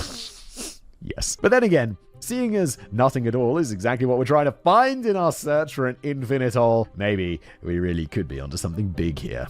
Near a tree by a river. The hole appears to be of something of a local held secret in the city of Ellensburg in Kittias County, Washington, although not everyone was utterly convinced that it existed. When the Seattle Times went poking around in the area in 2002 to interrogate the natives, they came across a guy called Jay Nickel, who grew up close to the alleged location of the Manastash Ridge. I was about to make a joke about the Seattle Times doing some really high-quality journalism here, but then I realized that, I'm making a video about this, aren't I? So that would be a little bit pot calling the kettle black. He claimed that he and his mates used to ride dirt bikes around the area when they were teenagers, and they were more than familiar with the unfathomably deep hole. They used to throw big rocks into it, but never heard the faintest sound to indicate that they might have landed at some point. Or maybe it's just there's lots of grass down there or something really soft, like some mud that the rocks are just falling into. Meanwhile, a guy called Rodney, who worked at the local snowmobiling dealership, reckoned that the hole had been reasonably common knowledge in the town for the last few decades, although he'd never actually seen it himself. Still, he told reporters, lots of people talk about it, could be something out there. I mean,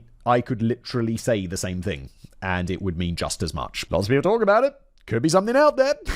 What a pointless statement, Rodders. Other locals claim to have been told stories by their grandparents about a mysterious hole in the mountain ridge that never filled up, but some residents snorted that the whole thing was clearly just a heap of hollow hogwash. The reason the Seattle Times were on the scene asking questions in the first place is because the local secret had finally been let out into the wild a few years ago when a newcomer by the name of Mel Waters had spilled the beans on late night radio. Oh, okay, so this is Mel. I thought Mel fell into the hole. Coast to Coast AM is a syndicated phone-in show founded by the late Art Bell, who also hosted the show from its inception in 1988 all the way to his final appearance in 2003. I mean, so he hosted it for 15 years. It's not crazy. People host shows for way long. I've been doing YouTube for 10 years now. It feels long, but it's not like that long. People have careers that last 40, 50 years. show was driven by weird... Wait, is this the same show that I was thinking about earlier? The alien UFO one that's just on late night... I think Art Bell rings bells, so it might be. Ooh, pun not intended, but I like it. The show was driven by weird tales of the paranormal and unexplained, delivered by callers who clearly had nothing better to do with their time than call Art Bell to talk about sightings of Bigfoot, UFOs, occult activity, and people they'd met down the pub who claimed that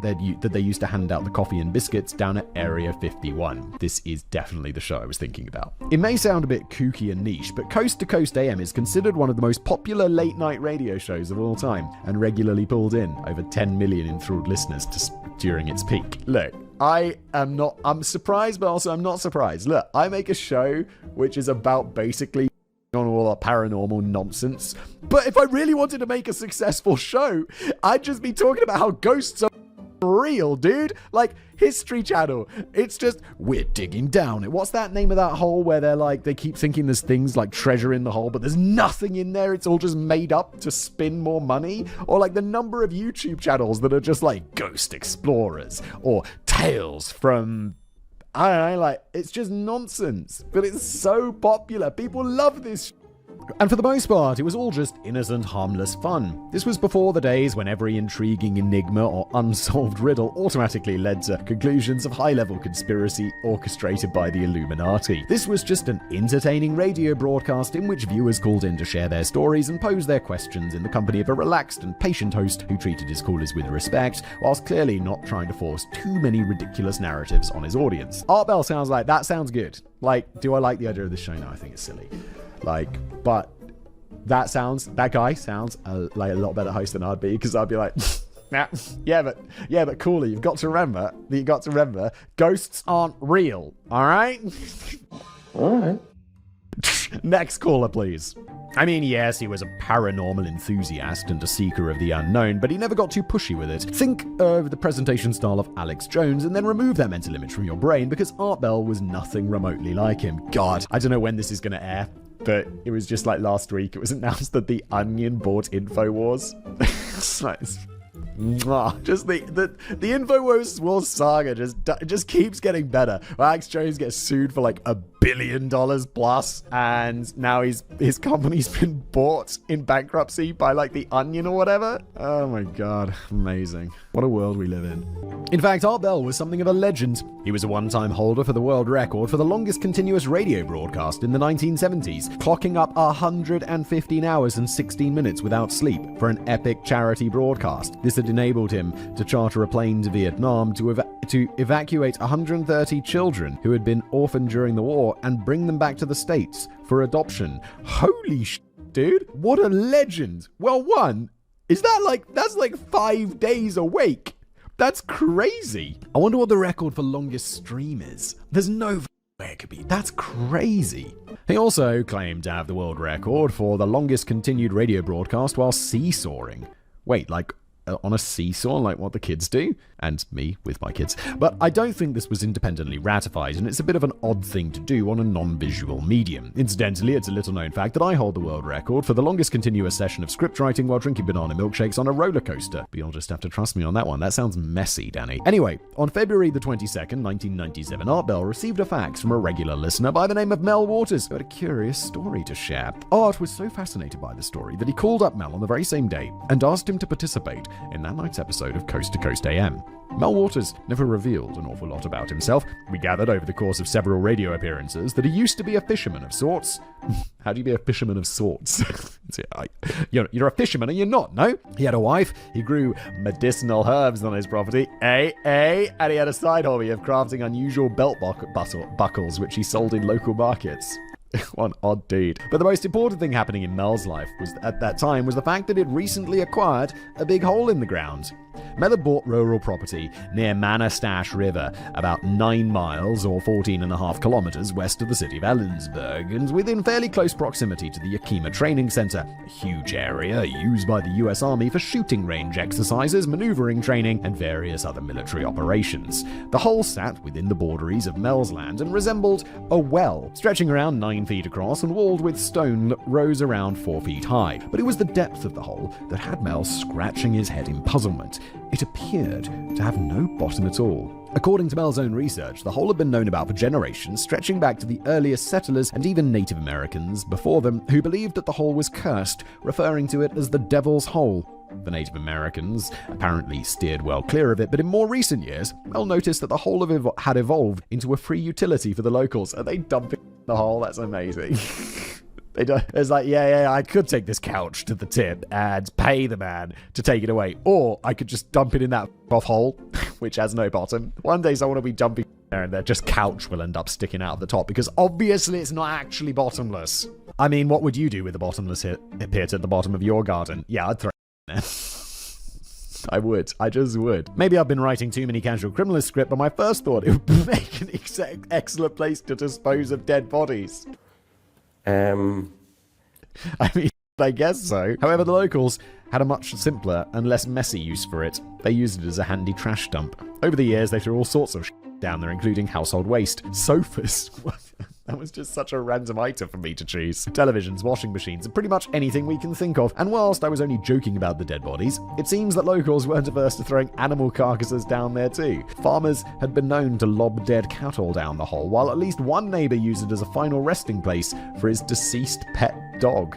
All in all, Mel reckons that about 20 people used the hole on a regular basis to get rid of their rubbish. And that's all fine and dandy, but if I'd have been in Mel's position and owned the land, I would probably have started charging everyone a reasonable fee. He could have even erected a booth on the scene and plonked an attendant in there. It's not a bad idea, to be honest. Maybe this is illegal, but I guess you can have tipping on your own land, right? You may already be thinking that Mel's elevator doesn't quite reach the top floor, and not just because of his lack of business acumen. I mean, not yet. He seems like a bit of a weird dude, like selling the belt buckles, but I'm sure there's plenty of people who just have businesses selling belt buckles. It's like, I mean, like, if H&M are gonna do it, then random dude can do it. He grows his medicinal herbs. He was sort of a fisherman, whatever that means. The first thing I would say is that you haven't yet heard what comes later in the story. But to be fair to Mel, he rarely played on the concept of a genuinely bottomless pit. He just figured it was a hole which was currently of unknown depth. And he had already decided that the best way of getting to the very bottom of this particular mystery was to try and measure the depth of the hole himself. So, he called upon his fisherman skills to dangle a heavy fishing line down the hole with a 1-pound weight attached to the end to keep it steady. He was going to need to tie together an awful lot of fishing line though. In the end, he calculated from his mechanical counter that his spools of line had plummeted to a depth of around 80,000 feet, equivalent to 24,000 meters or 15 miles, but had still not touched the bottom. There's absolutely no shot that would be the deepest hole ever, right? How much is that Kola borehole in Siberia or whatever? Not Siberia, on the Kola Peninsula, obviously. That's really deep, but it's not that deep. I was initially a bit confused by this measuring method. Let's say the depth had a hole of 70,000 feet. How would Mel have known if his ridiculously long line had touched the bottom or not? It's not like he was going to feel an encouraging tug at the end to signal he'd got a bite. Well, I assume Mel must have known what he was doing. Working on the assumption that there was likely to be water at the bottom of the hole, he also attached a roll of Lifesavers candy to the end of the fishing line, as this would dissolve when it hit the water. But the candy was completely intact when he reeled the line back in. Conclusive proof, I think you'll agree, that whilst the hole might not necessarily be infinite or lead all the way down to the other end of the planet, we do know that it's at least 80,000 feet deep. No, it's not. I don't believe this. If you had something really heavy on the end, then I guess that could be, because then the line would be taut until it touches the bottom and then it wouldn't be taut anymore. But is that really going to work at 80,000 feet? Because the weight of the wire, of the line, is going to be enormous at that point. As well as being a potential portal into the bowels of hell, there were several other mystifying elements to the mystery of Mel's hole. Nobody ever heard the slightest sound emanating from the hole after dumping their garbage down it, not even the faintest hint of an echo after throwing an old-fashioned chunky TV set down there. Animals clearly didn't care for the hole, and not just the dead ones that were getting hurled right down it. Birds wouldn't rest anywhere near it, while Mel's own dogs point-blank refused to stop within 100 feet of it. Mel's dogs were usually fiercely loyal and would follow him everywhere he went, but whenever he tried to approach the hole with the dogs on a leash, they would stick their paws into the ground and stubbornly refuse to play ball. I remember I was out on a hike with some mates of mine, and one of my mates has this big dog, and we were walking along, and we were like, I think we weren't really on a path, we were just like walking across a field or whatever for some reason, and then the dog just disappeared. It's like, my mate was like, where's this dog gone? And it turns out he fell in a massive hole. There was just it was like between like two rocks or something, and somehow there was just this massive hole in the ground. And we had to like work out how to get this dog out of this really deep hole. And it wasn't just Mel's dogs. The other locals reported similar problems with their own pets. Mel also recalled a particular incident in which his portable radio started behaving erratically around the hole. It tuned itself out of his favorite radio station and began playing incredibly old songs from the past, occasionally accompanied by strange voices that he couldn't understand. I don't believe it. I don't think this is real.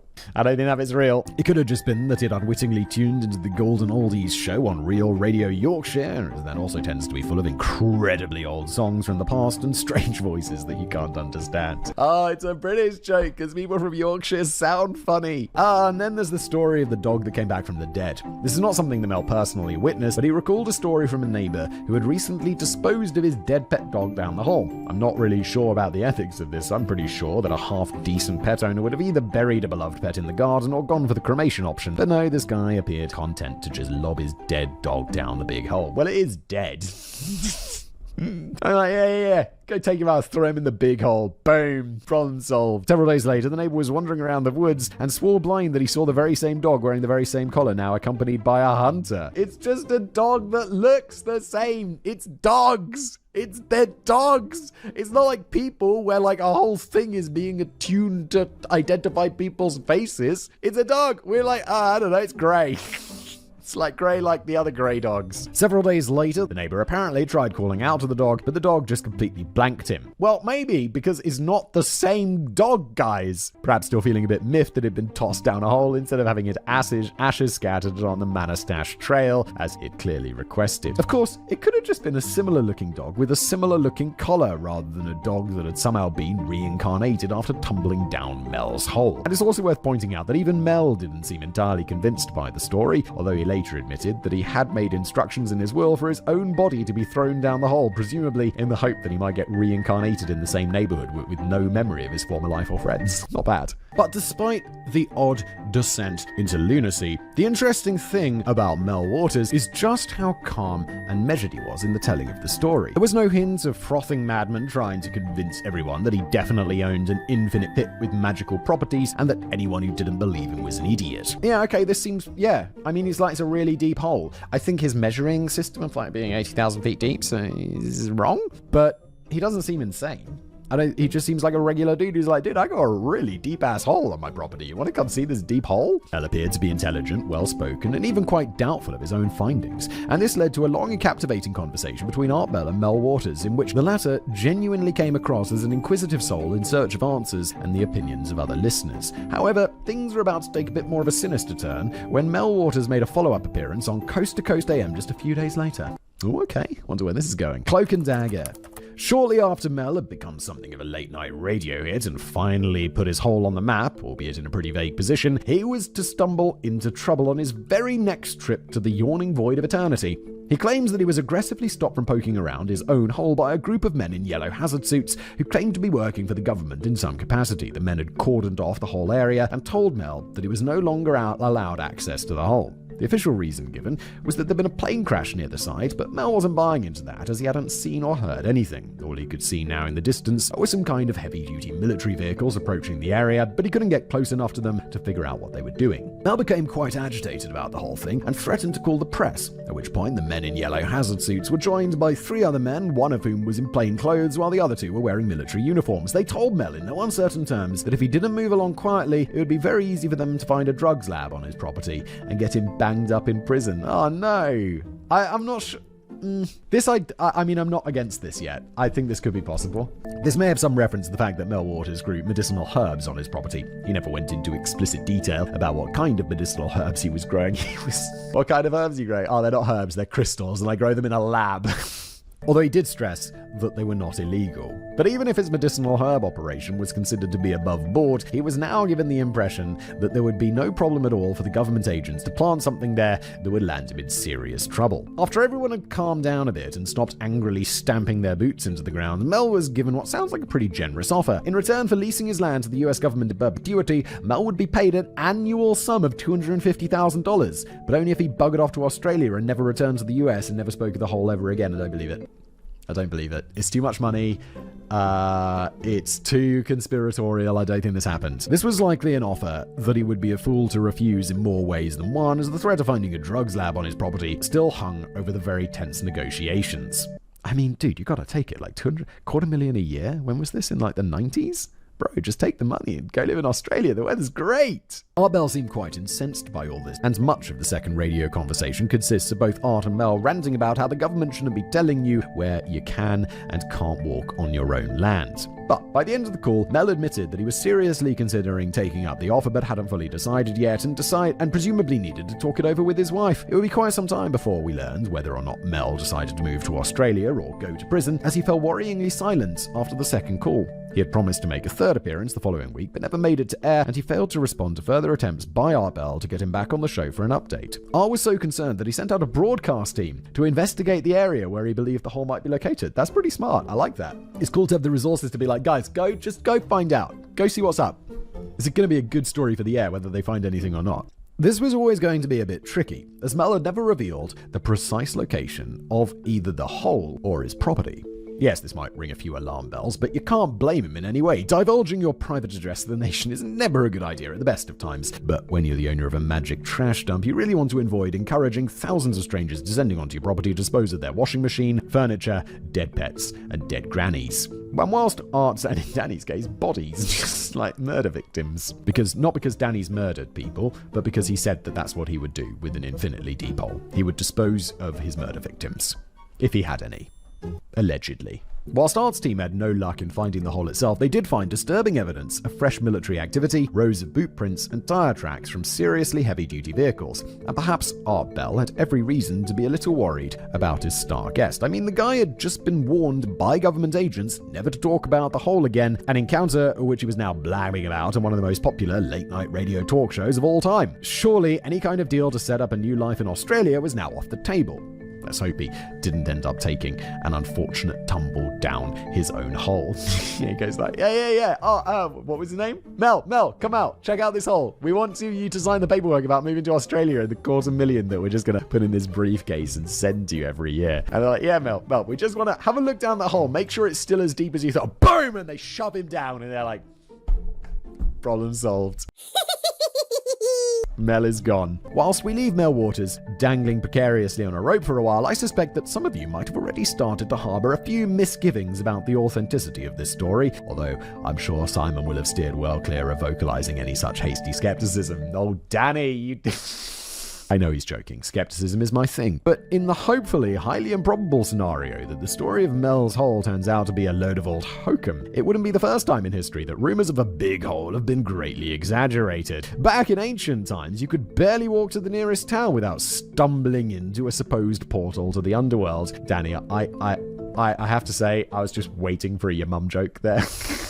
I was just like, he's got to do it. There's going to be a your mum joke, isn't there? There wasn't! Some of the more famous examples of this included Lake Avernus in Italy, a network of caves in southern Mexico known as the Back Door to Hell, the Plutonian at Hierapolis in modern-day Turkey, a shrine which emitted toxic gases believed to have been sent by Pluto, god of the underworld. In reality, the toxic gases were more likely to have been volcanic activity beneath the site, which released high concentrations of carbon dioxide. See, this is all it. This is it. Every time.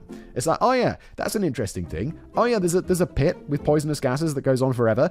Well, I'll tell you what, that is the case until someone goes in there and they find the end and also the volcano. Just, the volcano gases.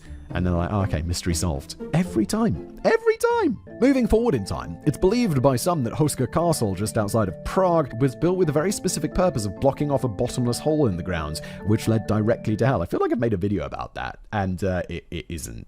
Before the castle was constructed between 1253 and 1278, legends swirled around the region of demonic creatures and winged beasties emerging from the hole after sunset and terrorizing local villagers while making woo-woo noises. Okay, where is this Houska Castle? I live in Prague, so this... I feel like I must have been there. Houska Castle. Houska Castle. No, it's 49 kilometers away. It's not exactly super close. This isn't that close to Prague. It's like in the north of Czech. It's pretty far away. Oh, it looks nice. It's in like a nice little forest. Should go out there sometime. I mean, maybe I have been there. Let me see. What's it look like? No, I don't think I've been here. No, I haven't been here. I should go there. Check out that bottomless hole. It's not real. Even today, visitors still reckon that they can hear a chorus of screams and furious scratching sounds when they walk through the chapel, which is believed to have been built directly over the hole to Hades. No, they don't. It's not real. It's no wonder that the Nazis were reported to have used Hoska Castle as a base for conducting occult experiments and harnessing the forces of evil when they occupied it in 1945. And in fact, there are quite a few genuinely odd things about the construction, which make you speculate about the true original purpose of it. Quite aside from all the typically Gothic architecture, the castle sits in a pretty remote area of the Czech Republic, well out of the way of any trading routes or water supply. Most of the windows aren't real, and the majority of the defenses appear to face inwards rather than outwards, as if the occupants weren't too worried about keeping out intruders, but were far more interested in containing something inside. God, that is weird though, isn't it? Not that there have been too many human occupants anyway. For long stretches of history, Hoska Castle has stood completely empty. Well, all of this... Blimey, this all sounds quite interesting. When it came to choosing the topic for this video, I'm now beginning to wonder if I accidentally dipped my creative wick into the wrong hole. But no! Mel's Hole has got to be far more credible than this Hoska Castle nonsense. The inwards-facing configuration is a bit strange, but was more likely to serve practical purposes in preserving warmth and light in confined spaces, rather than keeping the minions of Satan at bay.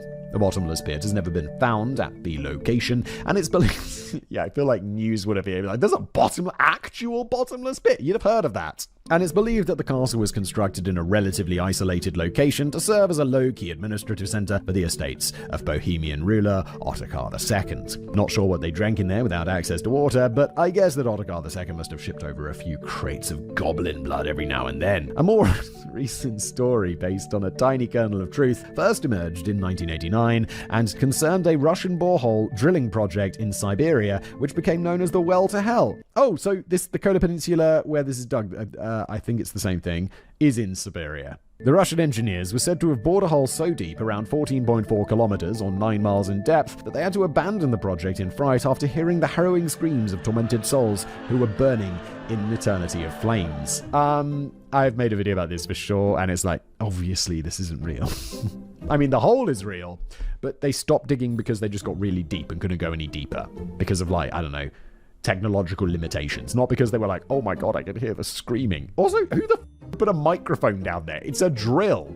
An audio recording of the sounds of hell was leaked into the public domain and even made it onto a certain late-night radio talk show called Coast to Coast AM, hosted by Art Bell. And the director of the project, Dr. Azakov, was quoted in the media as saying, "The information we are gathering is so surprising that we are sincerely afraid of what we might find down there." Really? The tiny kernel of truth here is that the Russians had indeed drilled down to hell and then ran away crying like little girls. British engineers would have just stopped for an extended tea break and then carried on regardless. Oh no, wait, that can't be right. In fact, the story appears to be based on a genuine borehole project conducted by the Soviets in the 1970s, but in the Kola Peninsula rather than Siberia. Okay. Oh my god, turn it back around. The Kola Peninsula is not in Siberia, like I thought. The Kola super deep borehole extended down to 40,230 feet or 7.6 miles before the project was eventually abandoned, not due to any concerns about bothering Beelzebub, but more to do with financial constraints and the dangerously high temperatures which were making everyone just a bit hot and bothered. Yeah, I think their drill bits kept on melting or something. The whole Well to Hell narrative appears to have been first pushed in a newsletter published by the Messianic Jews in California, although the tale became more and more embellished over the years. The quote from Dr. Azakov was entirely fictional, and the supposed recording of the soundtrack to Hell was largely made up of looped noises and effects lifted from the 1972 horror movie Red Baron. It's so fake. But whilst the Kola Super Deep borehole might not quite be an entrance to the underworld, it's still a staggeringly impressive feat of engineering and is officially the deepest hole on Earth today. But that's only officially. Yeah, Mel's hole's like twice as deep as that. He put those mints in there. That's how he knows. As we've already discovered, Mel's hole is at least twice as deep as the Digi Super Deep borehole, and that's only as much as Mel could measure before he ran out of fishing line or ran out of patience. He also has 80,000 feet of fishing line? That's a lot of fishing line. If only we could be a bit more certain about its existence. The wind will blow. Whilst it would be easy to just dismiss the whole idea as a crackpot story from a late-night radio fan who couldn't get to sleep that night, we have to remember that he wasn't the only person in the world to believe in this hole. We already know that the Seattle Times later tracked down several locals from Ellensburg who claimed to have been aware of the hole, with many of them revealing that it had been known about for years before Mel Waters went shooting his mouth off on syndicated radio. One local guy who had a lot more to say than most went by the name of Red Elk. It's widely reported that Red Elk first hopped his head out of the ground in 2008 when he started talking to the press and appearing on radio talk shows long after the true fate of Mel Waters had been revealed. In fact, after Mel and Art, Red Elk is probably one of the names most commonly associated with the hole. Red Elk claimed to be an intertribal medicine man who was of Native American descent, but his real name was Gerald. And the exact heritage of Gerald Osborne was never made explicitly clear. From the photographs and video footage, you could be forgiven for thinking that he was a regular guy from Kittitas Valley who just happened to wear a big fur coat and a funny necklace. But the thing about Gerald, alright, let's call him Red Elk if he likes it, is that he claimed to be something of a frequent visitor to the hole after his father had first taken him there way back in 1961 when he was just a very young boy. And Red Elk seemed quite well informed about the hole, much more so than Mel Waters had ever been. The medicine man confirmed that the hole, which he still secretly visited regularly, isn't bottomless, but he reckoned that it's somewhere between 24 and 28 miles deep. How? How does he's just making this up? Can you imagine falling into that? You'd be falling for a really long time. You're like, Eventually you'd just be like, okay, just gonna stop screaming and wait my fate. Which suggests that Mel should have just perhaps kept on going for a bit longer before his lifesavers got soggy. Red Elk said a lot of other stuff too. He claimed to have witnessed military activity at around the same time as Mel's disappearance. He believed that the government was using it as a top-secret base, and that he had once seen a UFO hovering over the hole. Oh, just throw another conspiracy in there as well, why not? He believed that the hole was protected by spiritual guardians who assassinated JFK. No, I just made that up, but you could just throw that in there, couldn't you? Spiritual guardians, and that its true purpose would be revealed to humankind one day in the far future. This revelation would reshape our understanding of the universe. Come on. Also, I'm thinking about, can I shoehorn flat Earth in there somewhere? Incidentally, he also believed that reptoids roamed beneath the surface of the Earth. Okay. And that funny necklace wasn't just picked up from a flea market. It contained a fragment of an alien spaceship that had found on his travels, although to the naked eye it looked like just a small misshapen lump of pewter.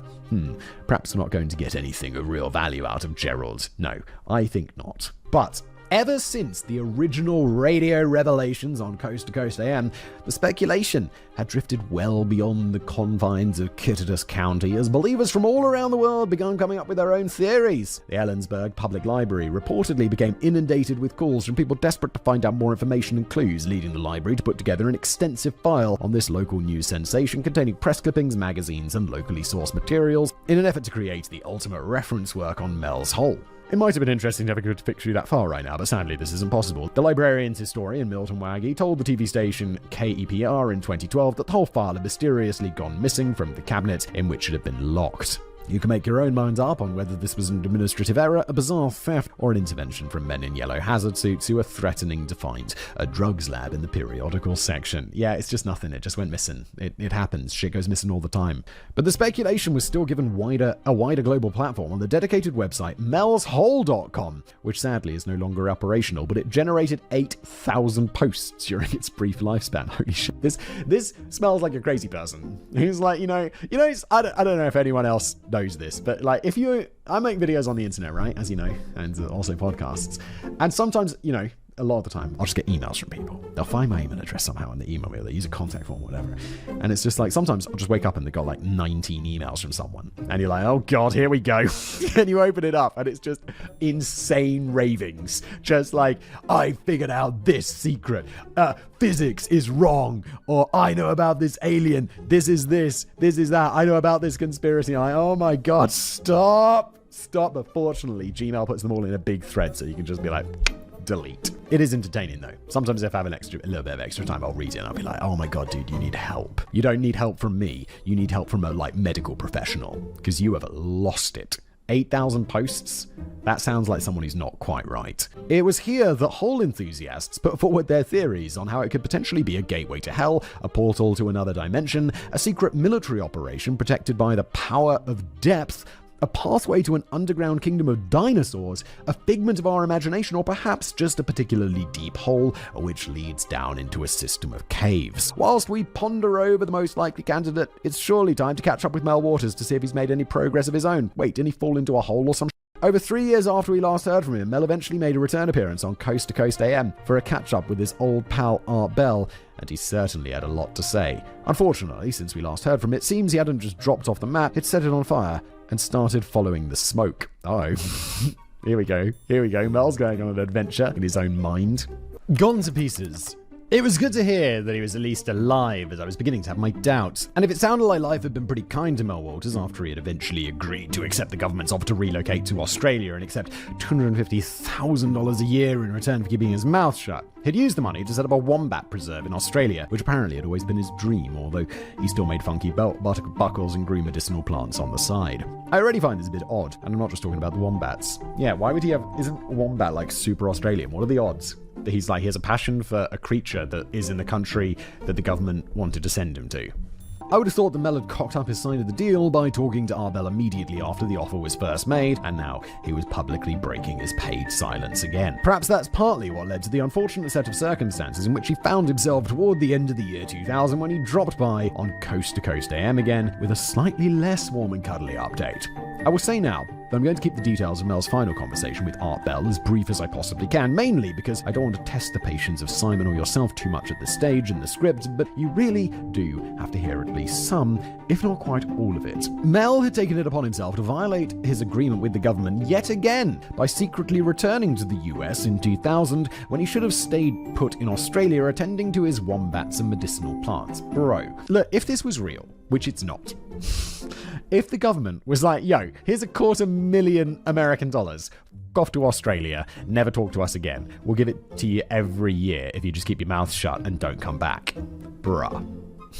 You've been set for life, my dude. Just go and live with your wombats, dude. It was a bad idea. Shortly after landing back in the US and catching a bus heading to Olympia in Washington, he was escorted off the bus by police officers and bundled into a van. He then woke up 12 days later in San Francisco with no memory of what had happened. The only clues were his missing wallet, several missing teeth, a couple of black eyes, and IV marks on his arm, which suggested they'd been attached to a drip at some point. I mean, something's keeping him unconscious for 12 days. Or making him forget, I suppose. I'm sure we've all woken up from parties like that with no memory of the last 2 weeks, but with Jesus Christ, it's like, what's going on? Why have I been beaten up? What party lasted 12 days? And why are the IV marks in my arm? But we normally blame ourselves rather than immediately assume that the US government are planted tracking devices in our teeth, which is the conclusion that Mel appeared to have reached. Well, just go to a dentist and have them do an X-ray on all of your teeth, and you'll be able to see whether there are metal things inside, because that's what X-rays do. They look inside things. That wasn't to be the end of his troubles, though. Shortly after this, his wife left him. He was diagnosed with esophageal cancer, and he later learned that his assets had been frozen, the annual payments from the government had stopped, and the land he was leasing to the government near Manastash Ridge had been seized on some trumped-up building violation, whilst his wombat facility back in Australia had been dismantled. Oh no! I mean, to the wombat facility, the rest of that stuff's actually pretty sad. The first few points sound rough, but I'm not entirely surprised by the latter points, even if it seems a bit harsh to take it out on the wombats. It was around this time that a now homeless Mel Waters also realized that his old land on which the hole was located had been suspiciously blurred out on Terra Server, an early forerunner of Google Earth specializing in satellite and public domain aerial imagery. Never heard of it, but that's cool. It got destroyed by Google Earth, which is incredible. An interesting point here is that during the commercial break that followed Mel's latest on-air disclosures, several listeners called in to confirm that this was absolutely true. A whole patch of satellite imagery near Manastash Ridge had indeed been grayed out. Still, it wasn't all bad news for Mel Waters. Well, it was mostly bad news, yes, but on the plus side, he only went and found himself a new bottomless hole in 2001, this time on public land in Nevada, which was apparently being used by both Native Americans and members of the Basque community for grazing sheep. The land, that is, not the hole. You might think that the chances of the same man finding not just one but two bottomless pits in his lifetime must be astronomical, but apparently it was the first hole that led him directly to finding the second one. Or he's a dude who really believes that really deep holes are bottomless and has a flawed measuring method. The Coast to Coast AM show was popular all over the states, including that spot of public land in Nevada where some of the resident members of the Basque community, a small ethnic group originally hailing from adjacent areas of Spain and France, had become quite engrossed in Mel's story, and that's mainly because it sounded very similar to a hole of their own. One of the Basque people managed to somehow obtain Mel's email address and invited him to come over for a look. It turned out that they grew medicinal plants too, so they had plenty to talk about when Mel graciously accepted the offer, although it sounds as if he didn't have too many other places to be at that point. He's just going down there and they're just smoking weed together. It was like, bruh, got this super deep hole, dude. Me too, dude. Mel found the hole to be of an identical diameter to his own hole, but instead of being surrounded by a 4-foot-high stone wall, this one came with a metal lining or collar which stretched 2 feet high and descended down as far as the eye could see. The collar had notches on it, which led Mel to speculate that something could be lowered down onto it and locked into place. According to the eldest member of the Basque community, the hole had been there for as long as it had been alive, since the 1930s, and may possibly have been when the Basques first settled the area in the 19th century. And just like Mel's hole, not a trace of an echo could be heard when you dropped something down it, as Mel found out for himself when he accidentally dropped his toolbox down there. This might not have gone down very well with the Basque people. Unlike Mel's old neighbors in Kittitas County, they didn't like the idea of treating the hole as a giant all-you-can-eat garbage disposal unit and never purposefully dropped anything down there, as they considered the hole to be sacred. They're going to be really upset when the government goes and takes it. It's like, finally, a place to dump all of the nuclear waste. It often felt as if this particular hole deposited gifts instead of receiving them. For example, Mel picked up several 1943 Roosevelt dimes from the ground close to the hole, all of which came with a B mint mark to indicate the first letter of the city in which it was produced. This was peculiar for a number of reasons, besides the obvious one involving a bottomless pit in 2001 spewing out coins from 1943, or the coins were just there, or he put them there, or someone else put them there, or it's... The likeness of Roosevelt didn't appear on the dime until the year after his death in 1943, and the B has never been represented in any US city responsible for minting coins. So, these could be considered something of a collector's item, particularly as Mel had come to the conclusion that they had arrived from a parallel Earth, in which President Roosevelt had died a few years earlier, after the Axis powers had won the Second World War. He's like, you know that world, the one from that book, The Man in the High Castle? He's like, that's where they came from. He reckoned that the B stood for Berlin, although I can't see why a victorious Berlin would have been minting coins that featured the likeness of Roosevelt. I'm pretty sure the Allied forces didn't start minting novelty Hitler coins after the war. Yeah, that's a weird thing to say, almost as if you hadn't thought it through properly. Mel incorporated one of the coins into a new belt buckle design, but these were all later confiscated by agents of the US Treasury, probably because, rather than being from an alternate reality, they're just fakes. It may have been nice if we could have at least seen a picture of one of these 1943 Roosevelt dimes, but sadly they didn't show up on the photographs and became invisible from a distance of more than 15 feet. Oh well. That's always the story, isn't it? I mean, what can you do? Oh, well, yeah, it's like, some tangible evidence. No, not really. Come on. Over time, Mel had become increasingly fascinated by some of this new hole's properties, which he had not come across before, and this compelled him to conduct fresh experiments after gaining the permission and cooperation of the Basque people. And this time, he wasn't just pissing about with 15 miles worth of fishing line and a roll of Lifesavers candy. The locals had told him that the hole was quite a cozy and snug place to sit around, as it appeared to generate some kind of heat, even though the metal collar was never warm to the touch. What's the eco radiation?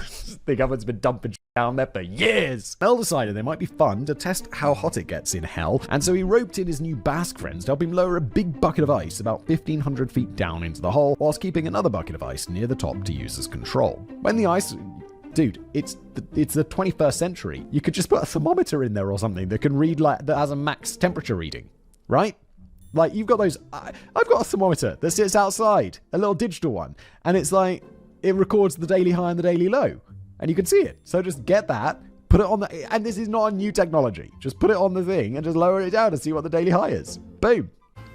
Smart. When the ice in the bucket on the surface had largely melted, they hoisted... Well, that's not going to be much good, is it? Because it's going to be hot down there. So they're going to hoist it up and be like, oh, well, this one's melted too. Which tells us nothing, because the one at the top melted. They hoisted the other bucket up from the hole and were surprised to find that the ice had not so much melted, but turned into a warm, gooey, flammable substance, which it later transpired could keep on burning for at least several months and possibly forever. No, because what's that law of thermodynamics that makes that not possible? The second law of thermodynamics? The one about energy conservation?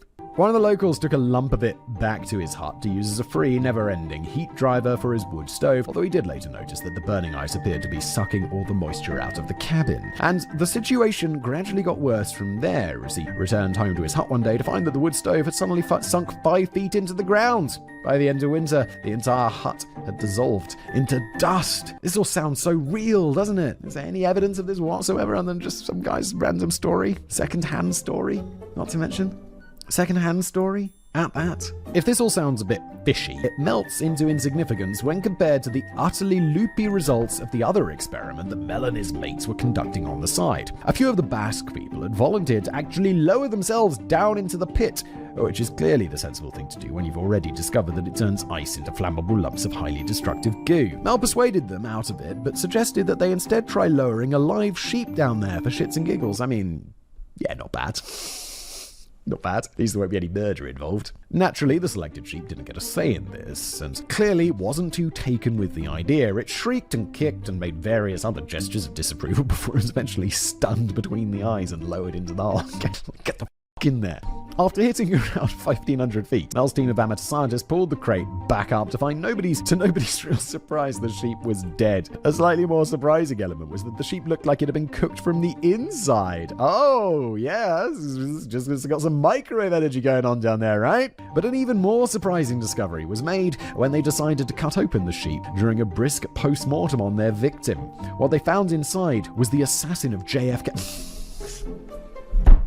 So ridiculous. They found Lee Harvey Oswald inside this sheep.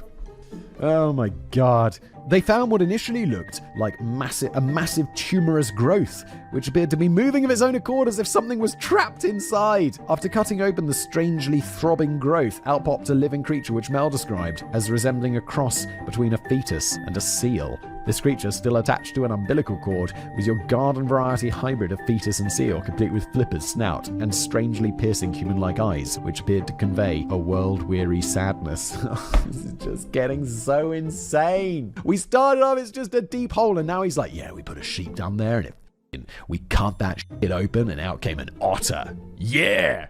Or a seal, or whatever the It's not real, so it doesn't matter. One of the Basque people suggested killing it, but Mel instead popped it onto a nearby table and stared silently into the creature's hypnotic eyes for over 2 hours, an emotional experience which he described as feeling like it was in the presence of a miracle. This is so weird, dude. He then felt the urge to lift it off the table and place it back near the top of the hole, at which point the seal-fetus hybrid apparently nodded at his newfound friends before hopping back down into the bottomless hole.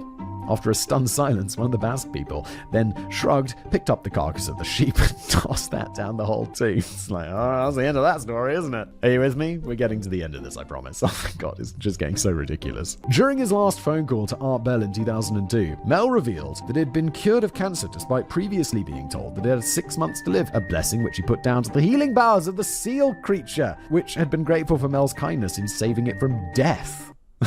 Okay. He also revealed that the creature had since returned to the village several times and was now capable of communicating with the Basque people via the medium of boombox. What the f*** is happening? Mel has gone off his rocker, dude. But sadly, any attempts to record the conversations just resulted in the frustrating hiss of static.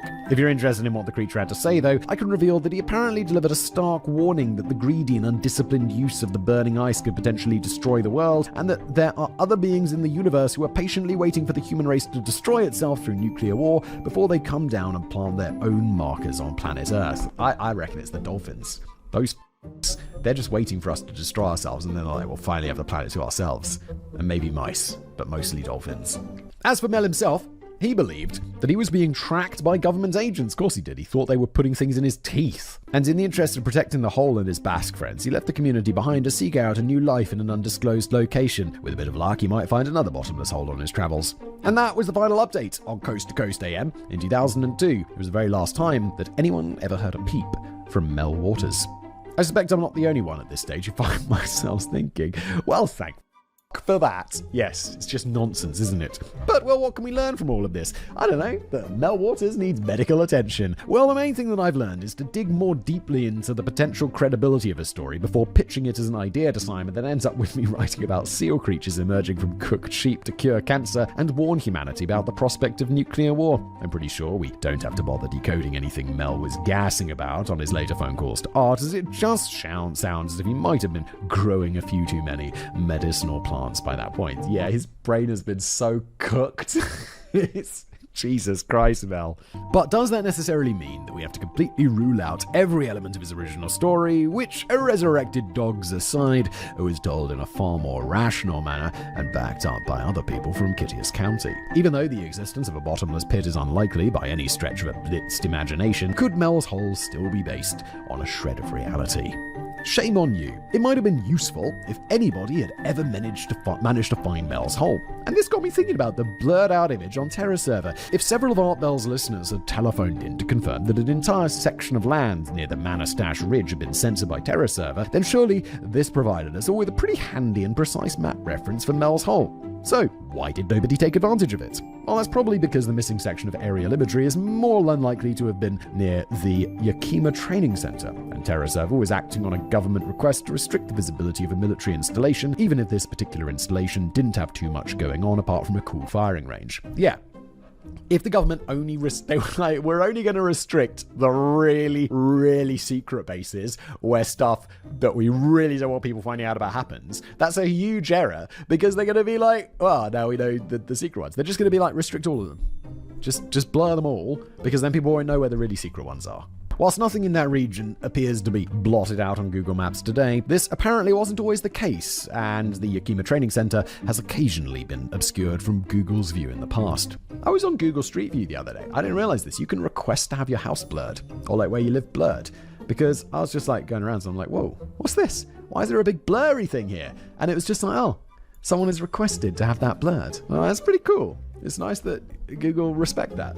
Incidentally, when Art Bell sent a broadcast team over to the region following Mel's first vanishing act, you'd have thought that at least one of them would have figured out that the sinister evidence of fleshy military activity, rows of boot prints, and tire tracks from heavy-duty vehicles might have something to do with the nearby military training center. What? Never. When questioned about it by the Tri-City Herald in 1997, Ken Cooper, a spokesman for the Yakima Training Center, patiently explained, "What I understand is this Ellensburg guy said he had some property on Manastash Ridge, and he was going up there to visit it and was stopped by soldiers. The Army's not hiding an aviation accident nor an 80,000 foot deep pit.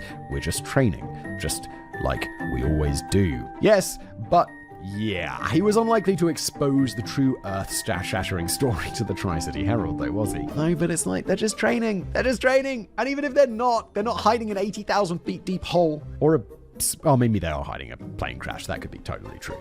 But maybe that expedition that we talked about right at the beginning of the video had better luck locating the hole in 2002, shortly after Mel Waters disappeared forever. They were all certainly well equipped with maps and metal detectors and flasks of weak lemon drink, although they later regretted not remembering to pack a Geiger counter or a mass spectrometer, the latter of which may have been quite tricky to source at short notice. I'm not entirely sure what a mass spectrometer is, to be honest. Certain members of that party were convinced that their quest was of critical importance. Search coordinator Chalette Lefevre told the police, "Every geologist in the world should be here. They need to pay attention to this."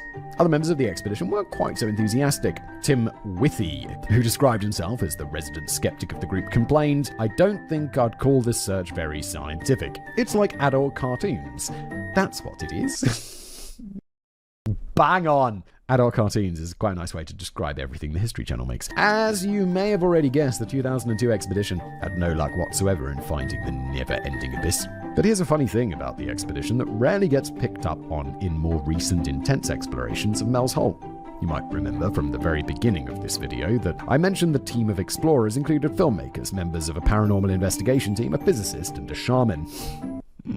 Spot the odd one out. And what was the name of the shaman? Well, rattle my healing crystals. It was only Red Elk, known to his mum and dad as Gerald Osborne. Perhaps we didn't need another reason to doubt the word of Red Elk, but this puts a strange new slant on his connection with the saga. Doesn't it? It does. It so does. It's usually reported that Red Elk didn't emerge onto the scene until 2008, and this is certainly when he began doing the media rounds and yammering on about how he'd been a frequent and knowledgeable visitor to the hole since 1961. And yet his knowledge didn't seem to extend to the location of the hole, as here he was, 6 years earlier, attempting and failing to find it, with 29 other explorers. I suppose you could just have a spectacularly bad memory, but this now gives me serious doubts whether he was being entirely honest about the UFO sightings and the reptoids.